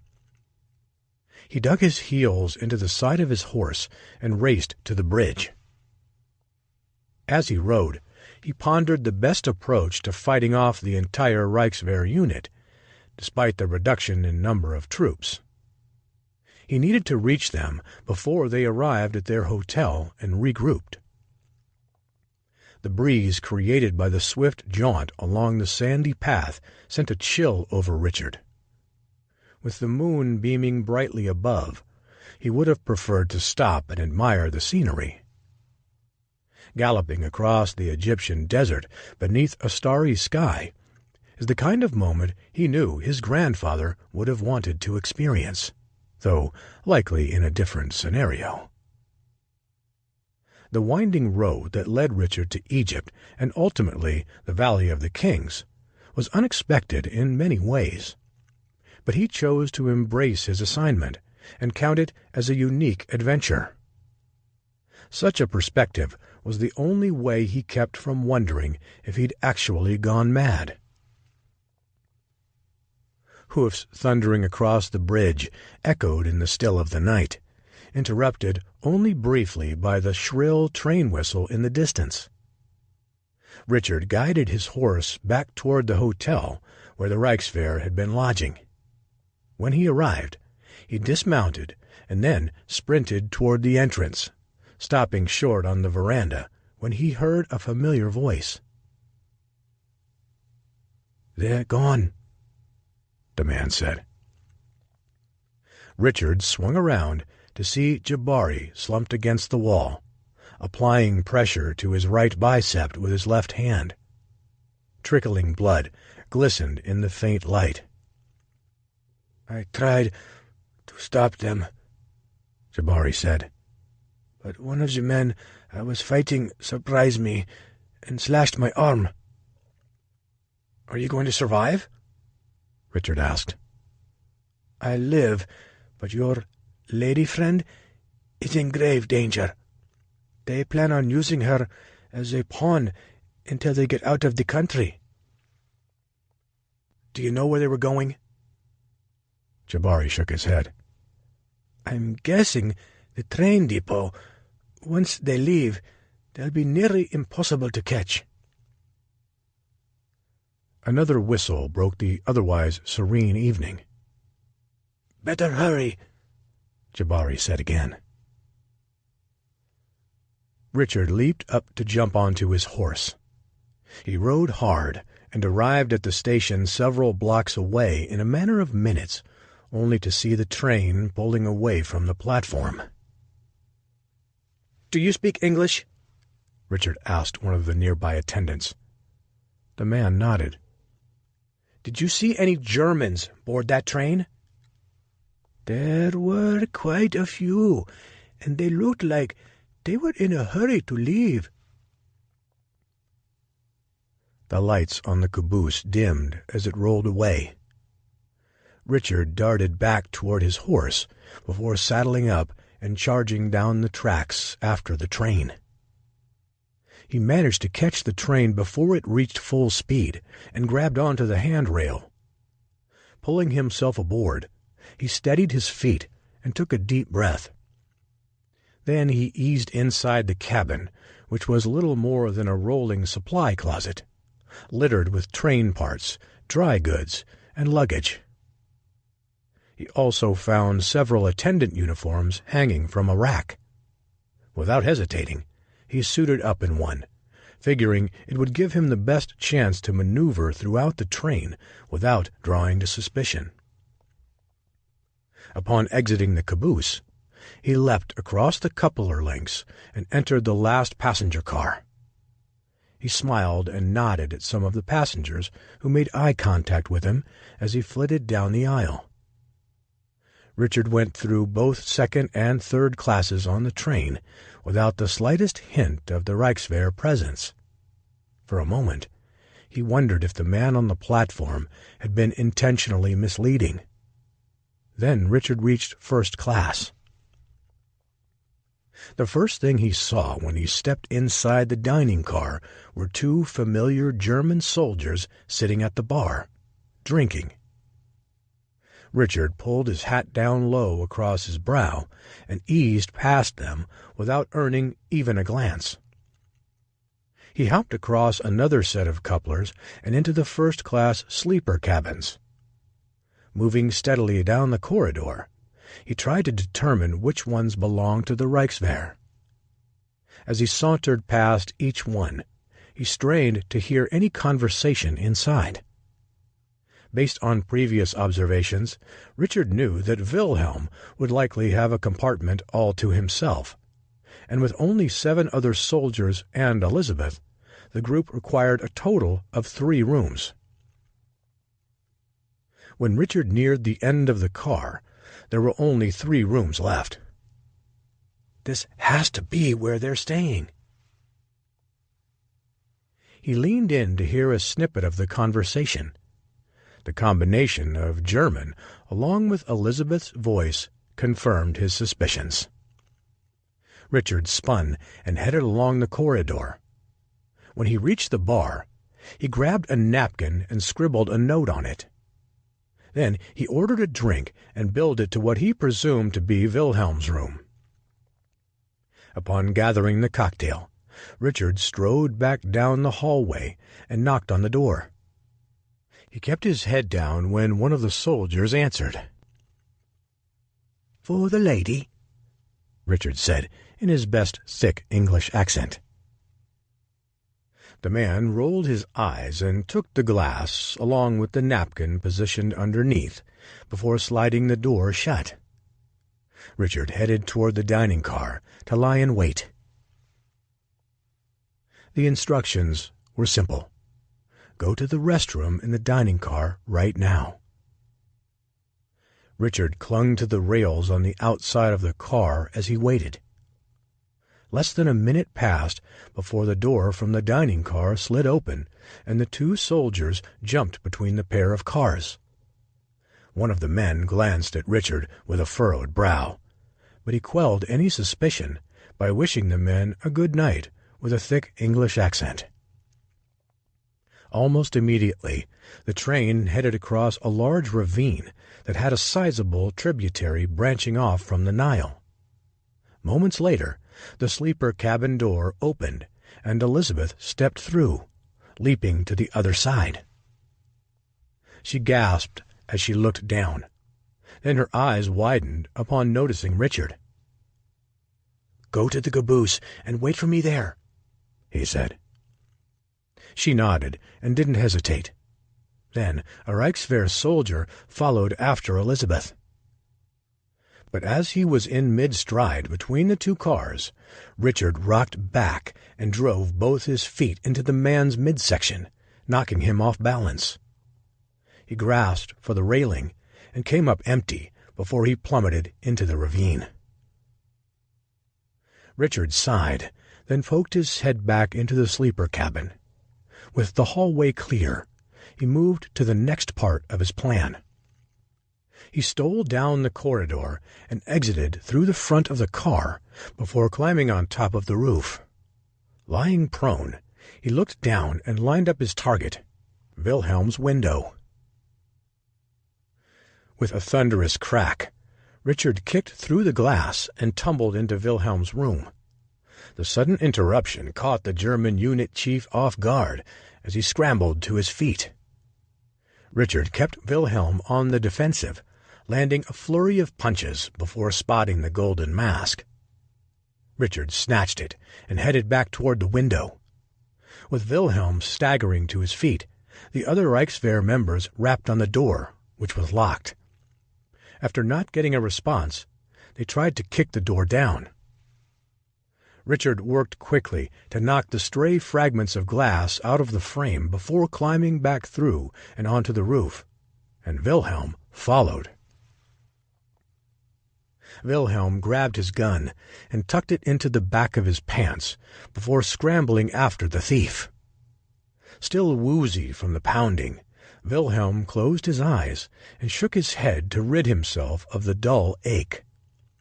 The move didn't work, but there wasn't time to worry. The treasure was no longer in his possession. "I'll handle this," Wilhelm shouted to his men, who were still trying to kick down the door to his room. His Wolfsrudel were certainly capable of handling the job, but this was personal.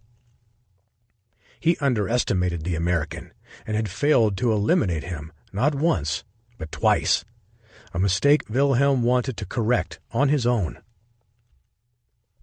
When he reached the roof, he saw a silhouetted man sprinting across the tops of the cars. Wilhelm pursued without hesitation. His training had prepared him for a moment such as this. With the opportunity to make a sizable deposit into Germany's future war chest, he couldn't let his expensive gift vanish into the Egyptian night, along with the pesky American, Richard Halliburton. Wilhelm had invested too much into this expedition, both from his own personal finances and the skimpy Reichswehr treasury.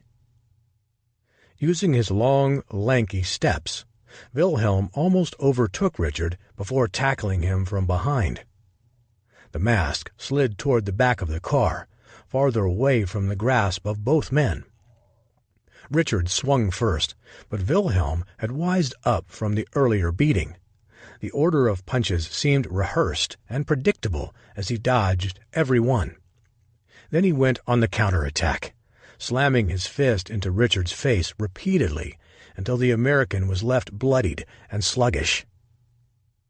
Wilhelm staggered to his feet before spitting on Richard and then stepping over him.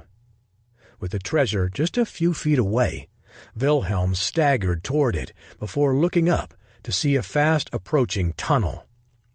Diving back down, he remained prone on the roof and hoped the clearance was high enough to keep him from suffering a life-ending head injury. The darkness seemed to last an eternity as he lay still. At last, the moon illuminated the rooftop again as they emerged from the tunnel.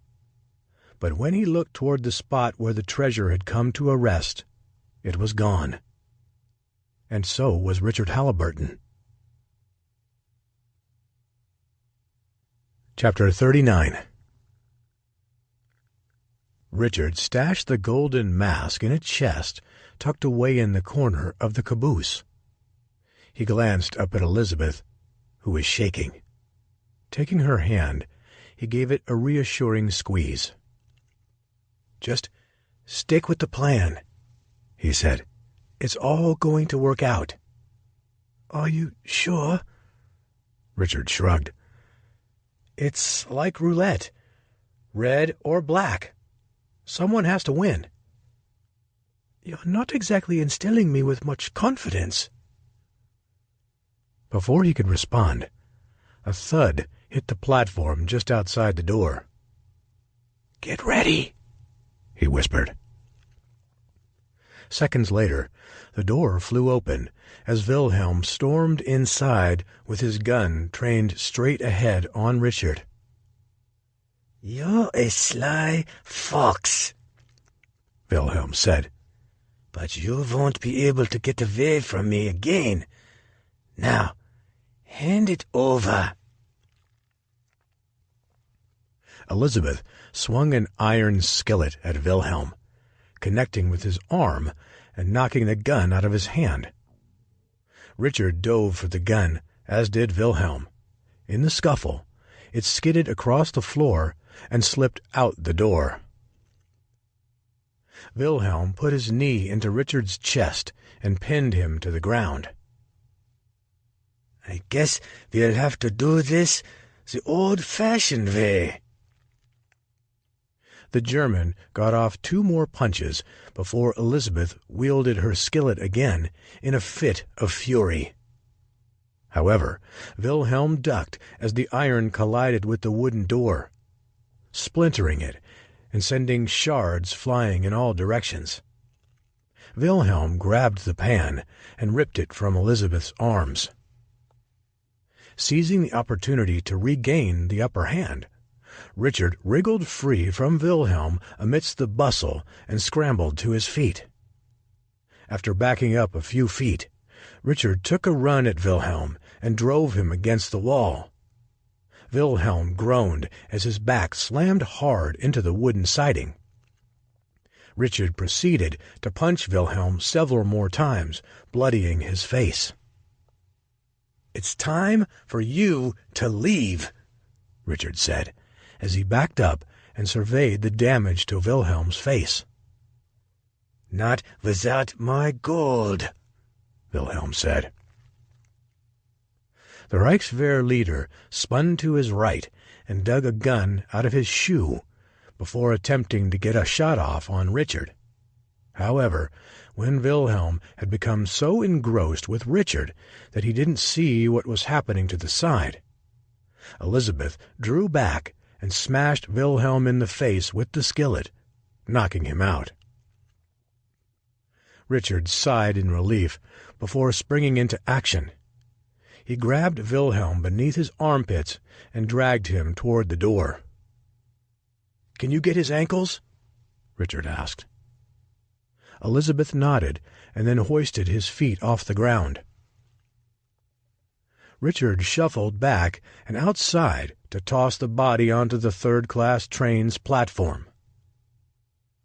"Why don't we just kill him?" Elizabeth asked. "You know he's a bad man."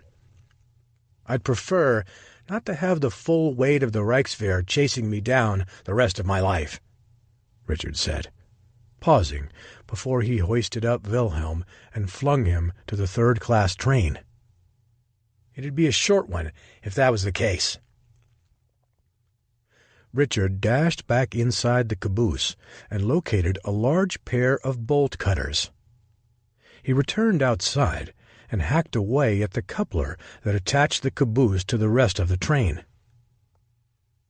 "You sure this is a good idea?" Elizabeth asked as the train crossed another deep ravine. "I'm certainly not interested in fighting all those German soldiers who will hunt down if we stay on the train." "It's too late for that," said an unfamiliar voice.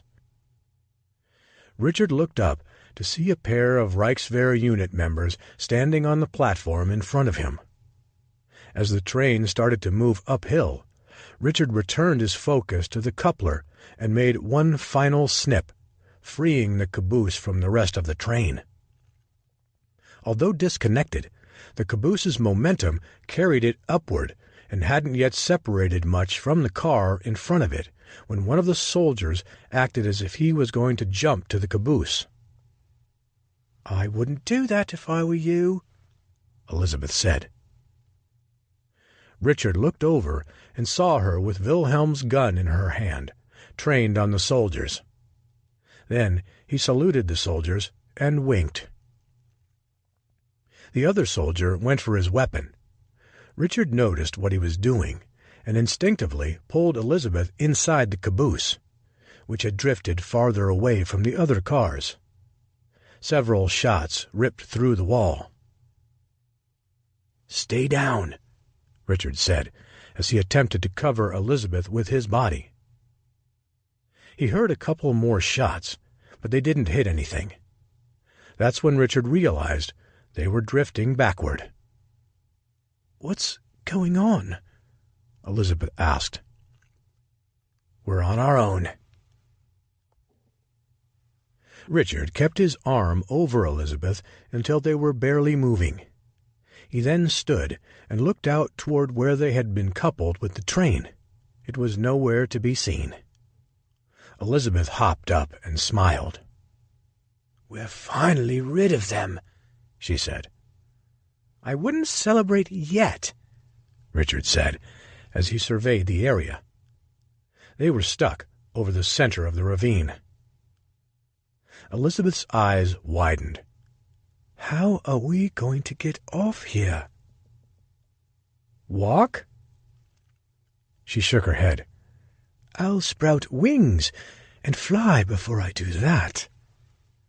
"Perhaps the possibility of death will inspire you to reconsider." "Absolutely not. I think I'd rather die than walk across the tracks." Richard sank to the floor and leaned against the wall. He couldn't just leave her, but he knew that they only had a small amount of time before a train came roaring from the other direction. "There's a train that arrives in Luxor just after 1 a.m., he said, as he glanced at his watch. "It won't be long before it gets here." "What kind of bloody comment is that?" she asked. "Is that supposed to motivate me?" "I was hoping it might." She shook her head. "You obviously don't understand my fear of heights. Death is preferable." Richard found his satchel that he'd stashed in the caboose and threw it around his neck. He opened the chest, pulled out King Tutankhamun's mask, and studied it closely. "Amazing, isn't it?" he asked.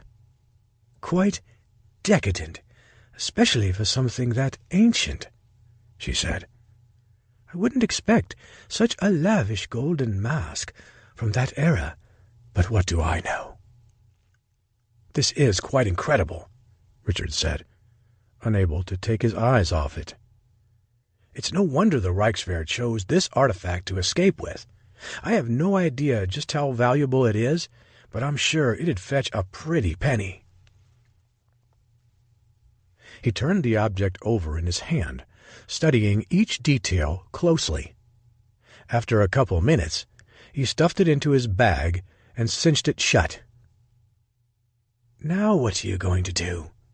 she asked. "I'm going to walk across the tracks," he said.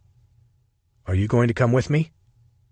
"I already told you that I'm not going anywhere." Richard froze as the tracks started to shake and rumble. He dashed outside and looked back up the hill and saw the light of another locomotive chugging straight toward them. "Well, you need to make up your mind fast, because we're going to die if we stay here," Richard said. He didn't wait for her to respond, instead searching all over the caboose for a rope. Once he found one, he scurried outside and secured it around one of the railroad ties. "You coming?" he asked. She sighed and shook her head. "I'll be fine here." "You're going to die," Richard said, before he snatched her around her waist and carried her outside while she screamed. He ignored her pleas to be released as he shimmied down the rope and suspended over the ravine. Digging his heels into the twine, he braced for the shaking overhead. The rickety bridge clattered as the train rumbled toward them. Seconds later, the oncoming train plowed into the caboose and sent it careening over the edge. When the car hit the water, there was a big splash in the water below. Richard clung to the rope as Elizabeth held on tight. "Did you see that?" he asked. "I'm not opening my eyes," she said. "Tell me when it's all over." Richard felt his hands burning along with every other muscle in his body that he used to keep from slipping downward. When the train finally passed over them, he took a deep breath and started to climb. "Hold on tight," he said. Elizabeth's fingernails dug into Richard's shoulders, piercing his skin. He was sure that he was bleeding as he muscled his way up and onto the track. "Can I look now?" she asked. "I'm not sure that's a good idea for someone afraid of heights." He watched her open her eyes before closing them tight again almost immediately. "You should have warned me," she said. "I did," Richard said as he wriggled up onto the bridge. Lying on their backs for a moment, they both stared upward at the starlit sky, dulled only by the moonlight. Richard rolled over and stood upright. He offered his hand to Elizabeth. "I don't want to do this," she said. "You don't have a choice," he said. "Let's go." Richard held her arm and repeatedly reminded her to look anywhere but down. After about 5 minutes, they cleared the ravine and were on solid ground. He led her over to the surrounding sand, and they both fell to the earth, exhausted and grateful that they'd survived the ordeal. "Now what?" she asked. "We go back to Luxor," he said. "I still have some unfinished business to attend to." Chapter 40. Richard and Elizabeth managed to hitch the short 10-mile ride back to Luxor with a produce delivery truck, making its nightly run to some of the surrounding villages. Holding his satchel close against his chest, Richard did his best to cover the artifact poking out of the top. The driver glanced over at Richard and eyed the object. "What's that?" he asked. "Just a souvenir," Richard said. The driver nodded, but didn't say another word for the rest of the trip. He was kind enough to deliver them to the front steps of the Winter Palace Hotel. Elizabeth asked him to wait so she could go inside and get some money to pay him for his generosity, but he declined the gesture. After he drove away, Richard turned to Elizabeth. "Think he suspected anything?" "I'm sure he did," she said. "It'd be presumptuous to think this evening would end so calmly. I'm sure he only offered to drop us off at the hotel so he can return with 5 other lads to steal your souvenir." Richard chuckled and nodded. "This does feel too easy, doesn't it?" She shook her head. "Let me assure you that there was nothing easy about tonight." "Well, I hope you had fun on your tour." She smiled. "Is that what you think this was? Just an average tour venture?" Richard shrugged. "Since I've only given out a handful of them, I'd have to seriously ponder where this one ranked. I can assure you that they've all contained their share of excitement." "That kind that includes suspicion from a rope over a ravine? Or getting held hostage by an elite group of German soldiers?" "Perhaps you're right," Richard said.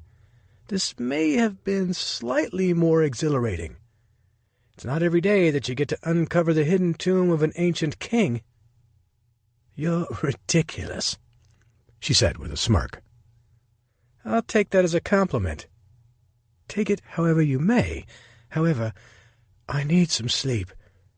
Would you be terribly opposed to joining me for brunch?"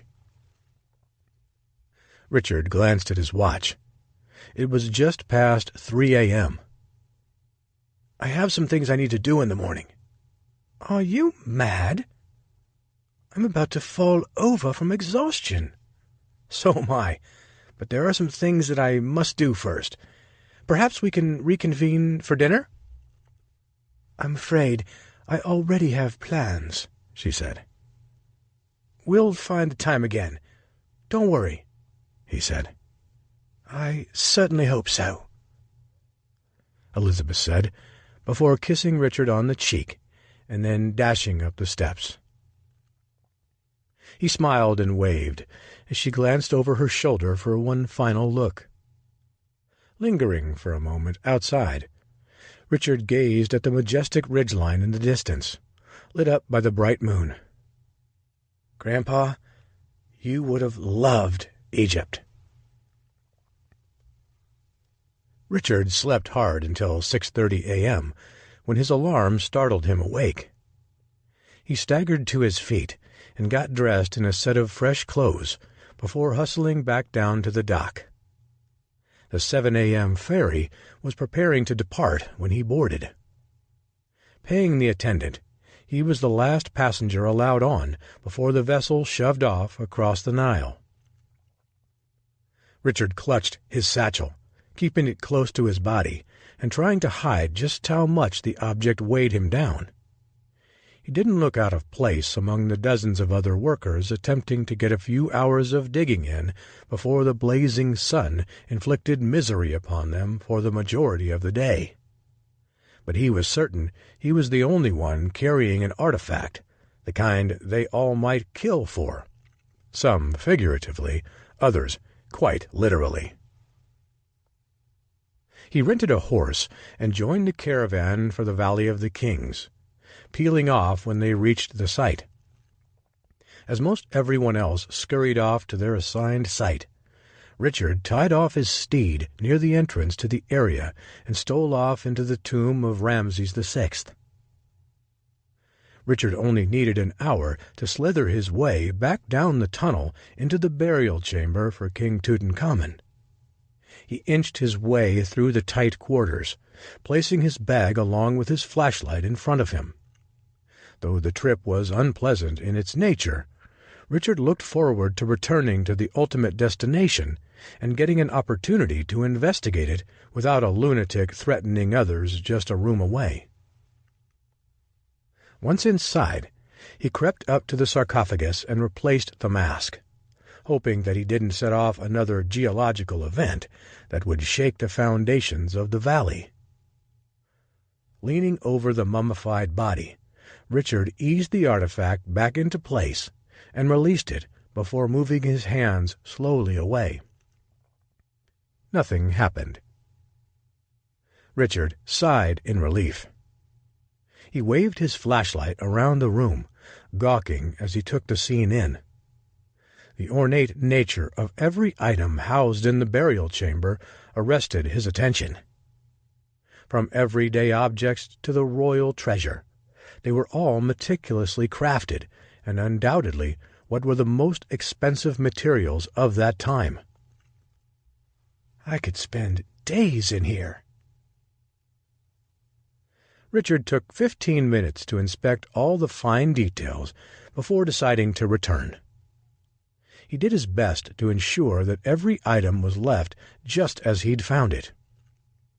Satisfied that the room looked relatively untouched, he sat down and embarked upon his journey back to the Ramses VI tomb.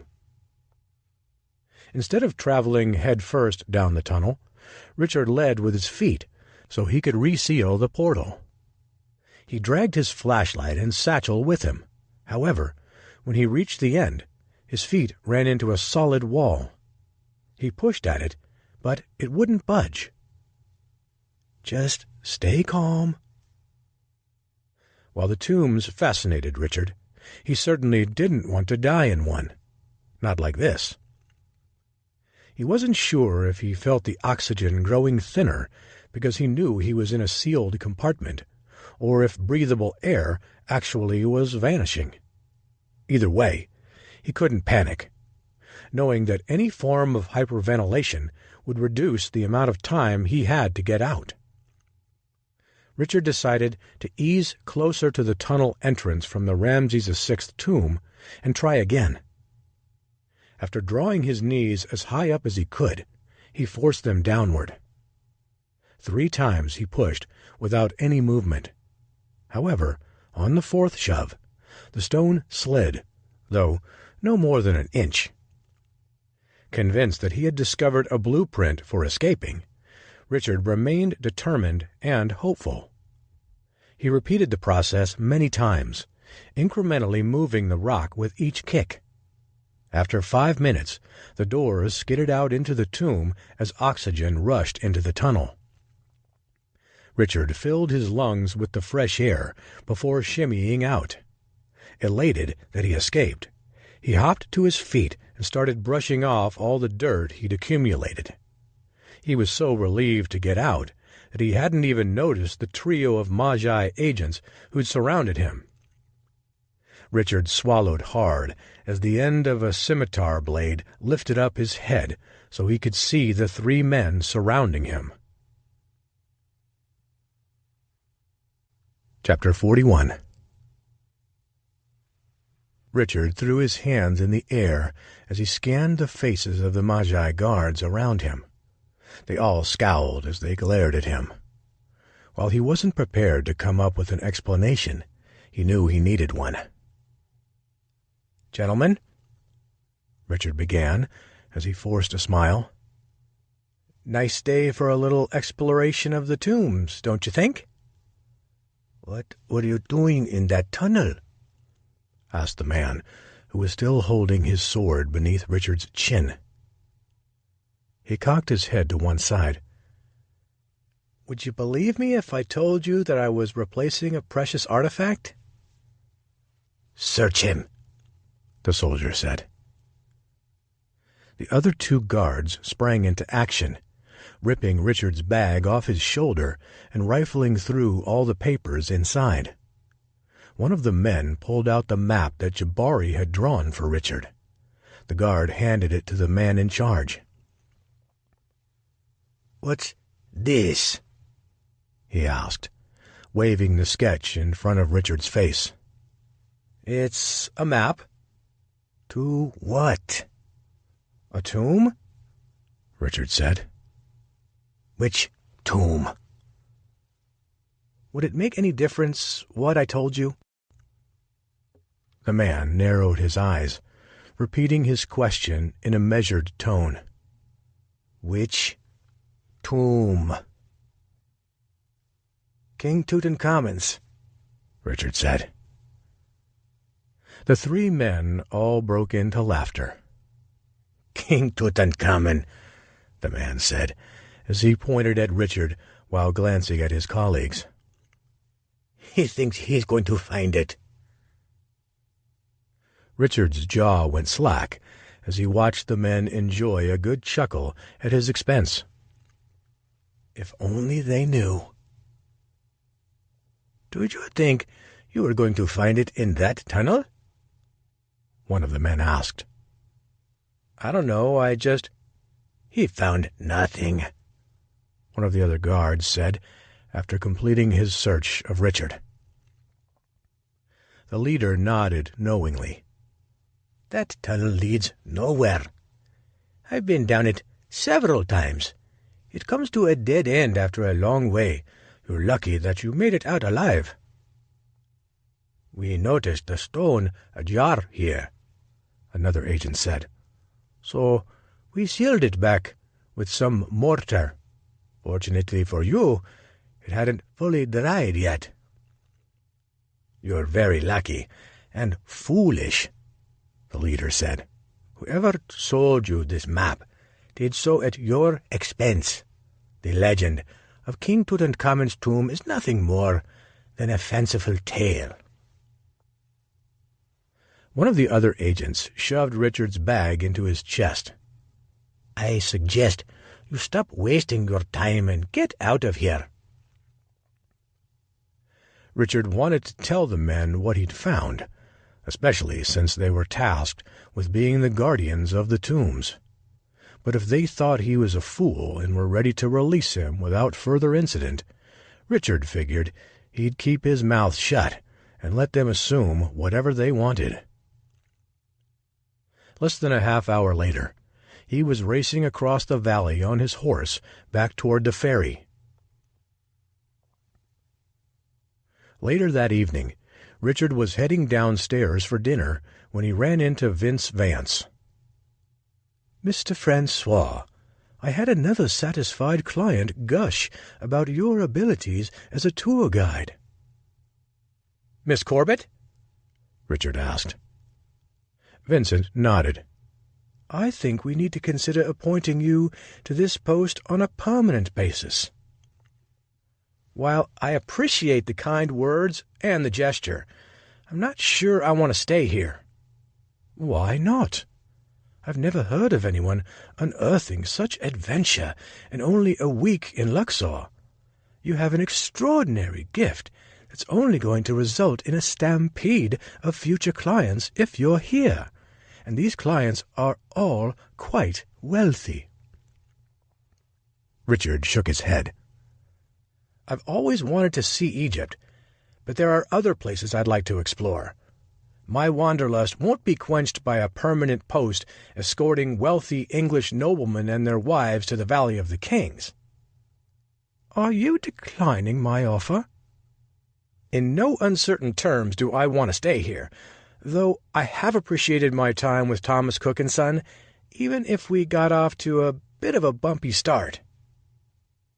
Vincent smiled. "Well, it wasn't all smooth sailing, but I will respect your decision. However, if you ever change your mind, please let me know." "I will, sir." "Where will you head next?" "I'm not sure, though I'm hoping to relax and take a slow ride up the Nile to Cairo. Do you think you can make that happen for me?" "Consider it a parting gift for all you've done," Vincent said, before slapping Richard on the chest with an envelope. "And here's what I owe you for your work." "Thank you, sir," Richard said, offering his hand. "It's been quite an experience." Richard tipped his hat to Vincent before continuing downstairs and scanning the room for Elizabeth. She wasn't here. However, he noticed Dr. Howard Carter sitting alone at a table against the back wall with a glass and a half-empty bottle of port on the table. "Is anyone sitting here?" Richard asked. Dr. Carter shrugged and gestured to the seat. "I'm not sure I'm be the best company right now, Mr. Francois, but if you insist." Richard sat down and leaned forward on the table. "Why do you look so glum? More trouble with the Egyptian Antiquities Society?" "They've informed me that I'm free to resume my work, but it's my patron who is the problem now." "Funding issues?" Dr. Carter nodded. "Yes, as in he doesn't want to invest any more money in the project." "So where does that leave you?" "On a slow boat back to England," he said, as he shook his head and then took another long pull on his glass of port. "I really thought I was going to find it this time." "Find what?" Richard asked. "King Tutankhamun's tomb. I know it's out there, despite what people say. There's too much evidence." "What if I told you where to find it?" Dr. Carter laughed. "I'd say you have no idea what you're talking about." Richard reached into his coat pocket and produced the map Jabari had given him. "When you get back to England, have a chat with your patron, and then show him this." He pushed it across the table toward Dr. Carter, who hesitated to touch the document. "Go ahead," Richard said. "It's not going to bite you." Dr. Carter unfolded it, smoothing it out on the table. "Where did you get this?" "That's really not important," Richard said. "However, what is important is the fact that this will lead you right to King Tutankhamun's tomb and all its glorious riches." "You say that as if you've been there." "Perhaps I have," Richard said with a wink.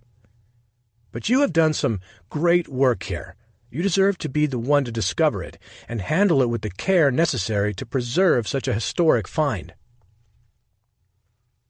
Dr. Carter cocked his head and eyed Richard carefully. "You're serious about this, aren't you?" Richard nodded. "I wouldn't joke about such a matter." Dr. Carter folded the map and then stuffed it into his pocket. A smile spread across his face. "If you're right about this, I'm going to owe you in a big way," he said. "I'd rather you not mention me," Richard said. "Seeing you unearth the site so others can experience the grandeur of the tomb for themselves will be satisfaction enough for me." "You must want something, then. What is it? Money? Credit?" Richard shook his head. "Do me a favor, and hire a couple of men to help with your dig, and pay them handsomely. The names of these local guides are Sharif Nazari and Jabari Gamal." "I'm acquainted with them both." "Good," Richard said. "They deserve an opportunity like this." Dr. Carter nodded and then leaned in close. "What's it like?" "What's what like?" "The tomb. What's in there?" Richard leaned back and wagged his index finger at the doctor. You need to discover it for yourself. But I can promise you, you won't be disappointed. Would you like a glass of port? Dr. Carter asked, as his countenance lifted. You enjoy the rest of that bottle, Richard said. I need to get some sleep before my journey tomorrow. Where are you going? Back to Cairo. And then where? Richard shrugged. I'm not sure just yet. Maybe I'll send you a postcard. Dr. Carter poured another glass and raised it toward Richard. To you, Mr.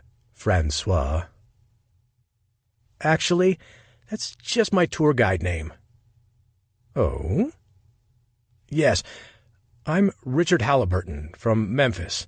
Memphis, Tennessee, that is. Well, Mr. Halliburton, it's been a pleasure to make your acquaintance. Good luck, Dr. Carter. Richard got up and hustled down the street to Sharif's Mercantile. He was locking up the store as Richard arrived. I'm sorry, but we're closed, Sharif said, before he recognized Richard. Sharif. Sharif unlocked the door and waved Richard inside. I heard you had quite the night last night. I doubt you've heard half of it, Richard said. Jabari strode through the door leading to the supply room. He was holding his arm. How are you, Jabari? Richard asked.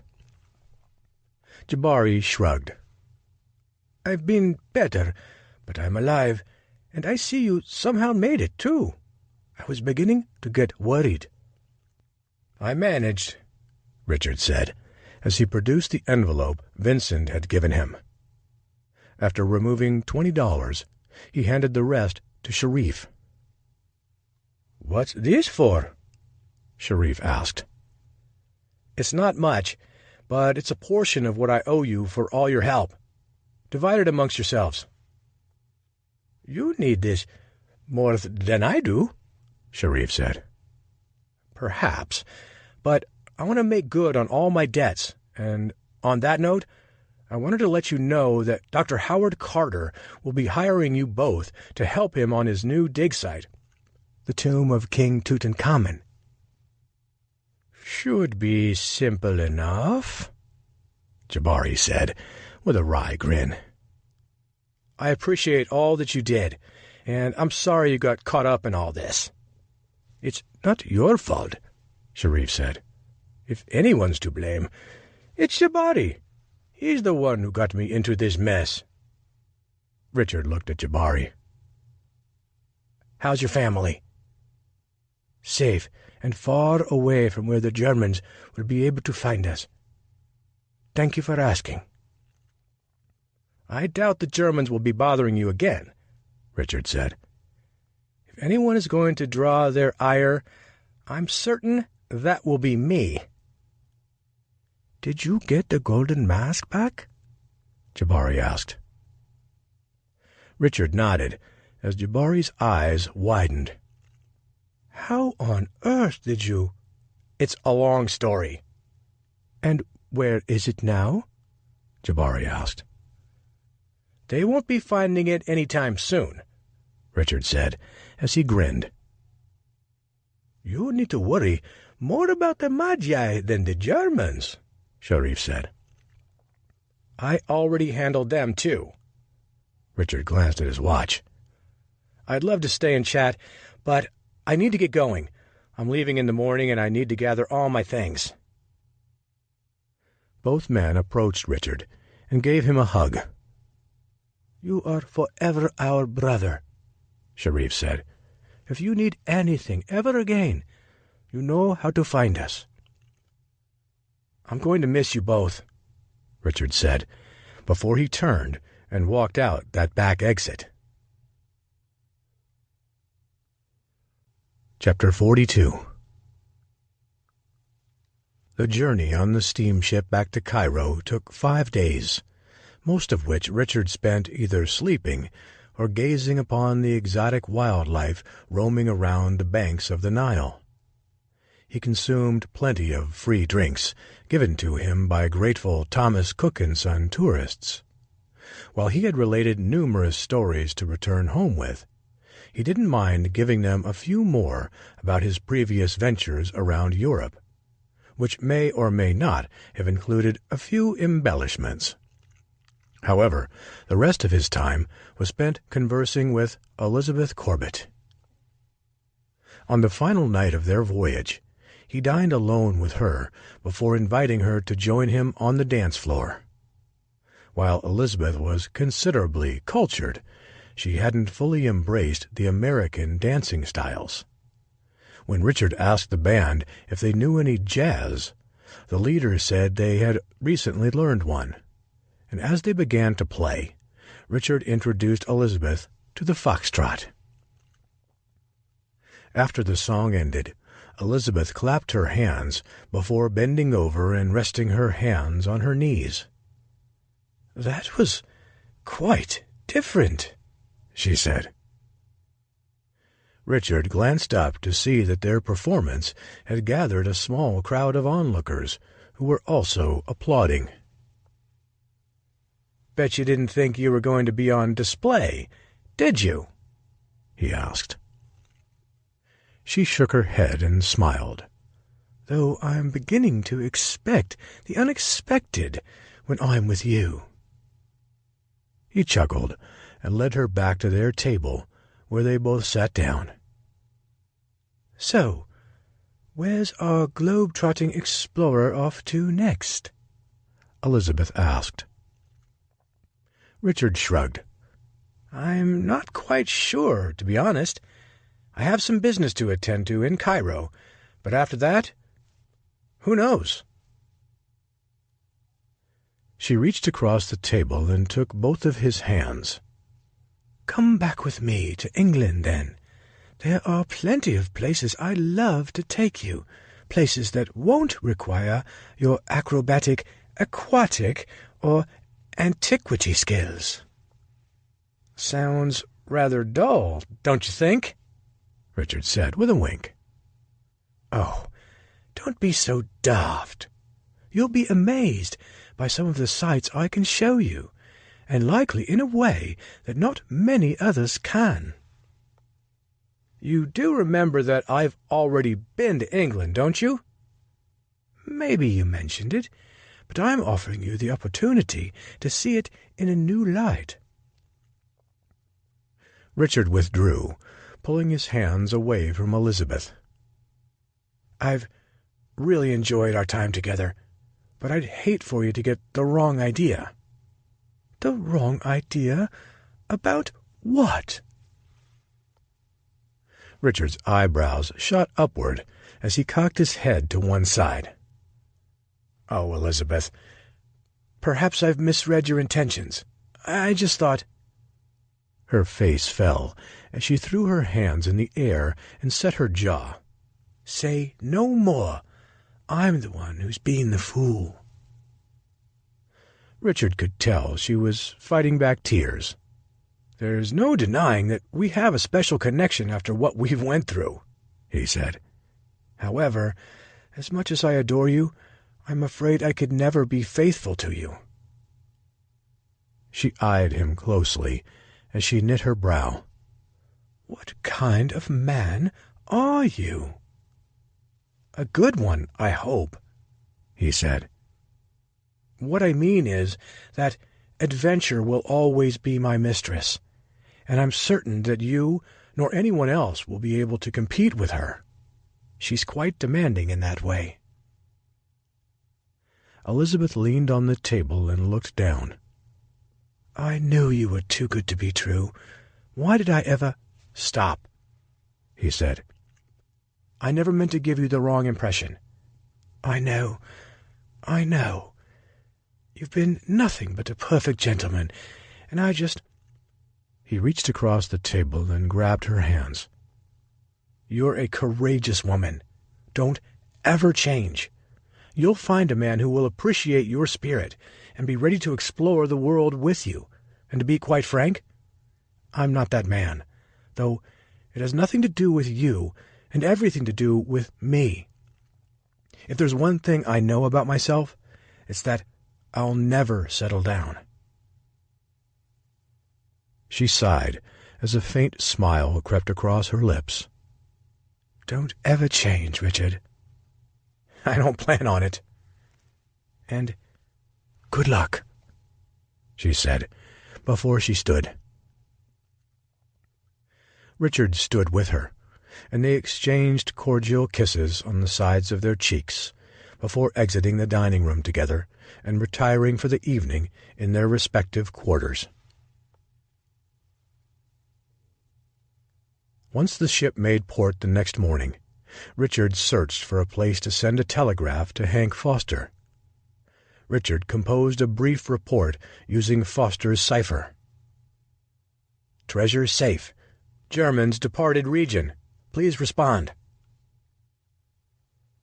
Richard grabbed a bite to eat from a street vendor before returning to the store to wait for a note from Foster. To pass the time, Richard strolled around the streets of Cairo. The Sphinx souvenir was still in his pocket, and he couldn't help but smile when he considered how he had fulfilled a dream for his grandfather. 3 hours later, Richard returned to the telegraph outpost to see if he had received a response. He was excited to receive a coded note. "Thank you. Money wired to you. Danger in India. Interested?" Richard reread the message several times. He was excited about getting paid for what he did, but another assignment of gallivanting around the globe and risking his life to stop the Germans? How can I resist? The end. Acknowledgements. This project has been incredibly exciting and fun to embark upon, mixing fiction with fact, and, quite frankly, none of it would have ever come about without my wife's introduction of Richard Halliburton to me through his timeless Book of Marvels. My children also played a huge role in convincing me to write something about Halliburton after they read his books, and would regale me with his stories every day until I finally decided I needed to read them for myself.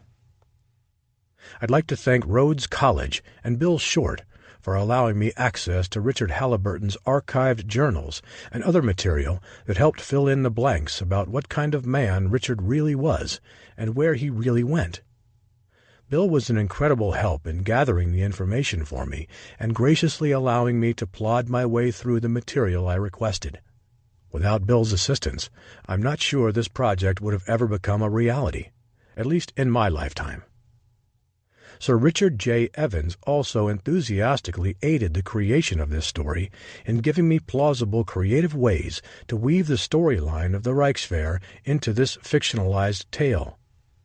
I'm so grateful that when I reached out to him that he was more than gracious in supplying me with ample fodder, material that will be used in future novels in this series. And as always, this book wouldn't be what it is without Crystal Wade's skillful editorial direction. She made this book much better than when I originally conceived it. Dwight Kuhlman has been incredible to partner with in creating the audio version of this book, and I look forward to his voice being the one that shares many more Richard Halliburton tales in the future. Thank you very much. I appreciate it. And last, but certainly not least, I'm most grateful for you, the listener, who decided to invest your time with one of my stories. I hope you had as much fun listening to it as I did writing it. Garrett Drake. This has been The Secret of the King's Tomb, a Richard Halliburton adventure, Volume 1, written by Garrett Drake, narrated by Dwight Kuhlman. Copyright 2019 by Garrett Drake. Production copyright 2019 by Green eBooks.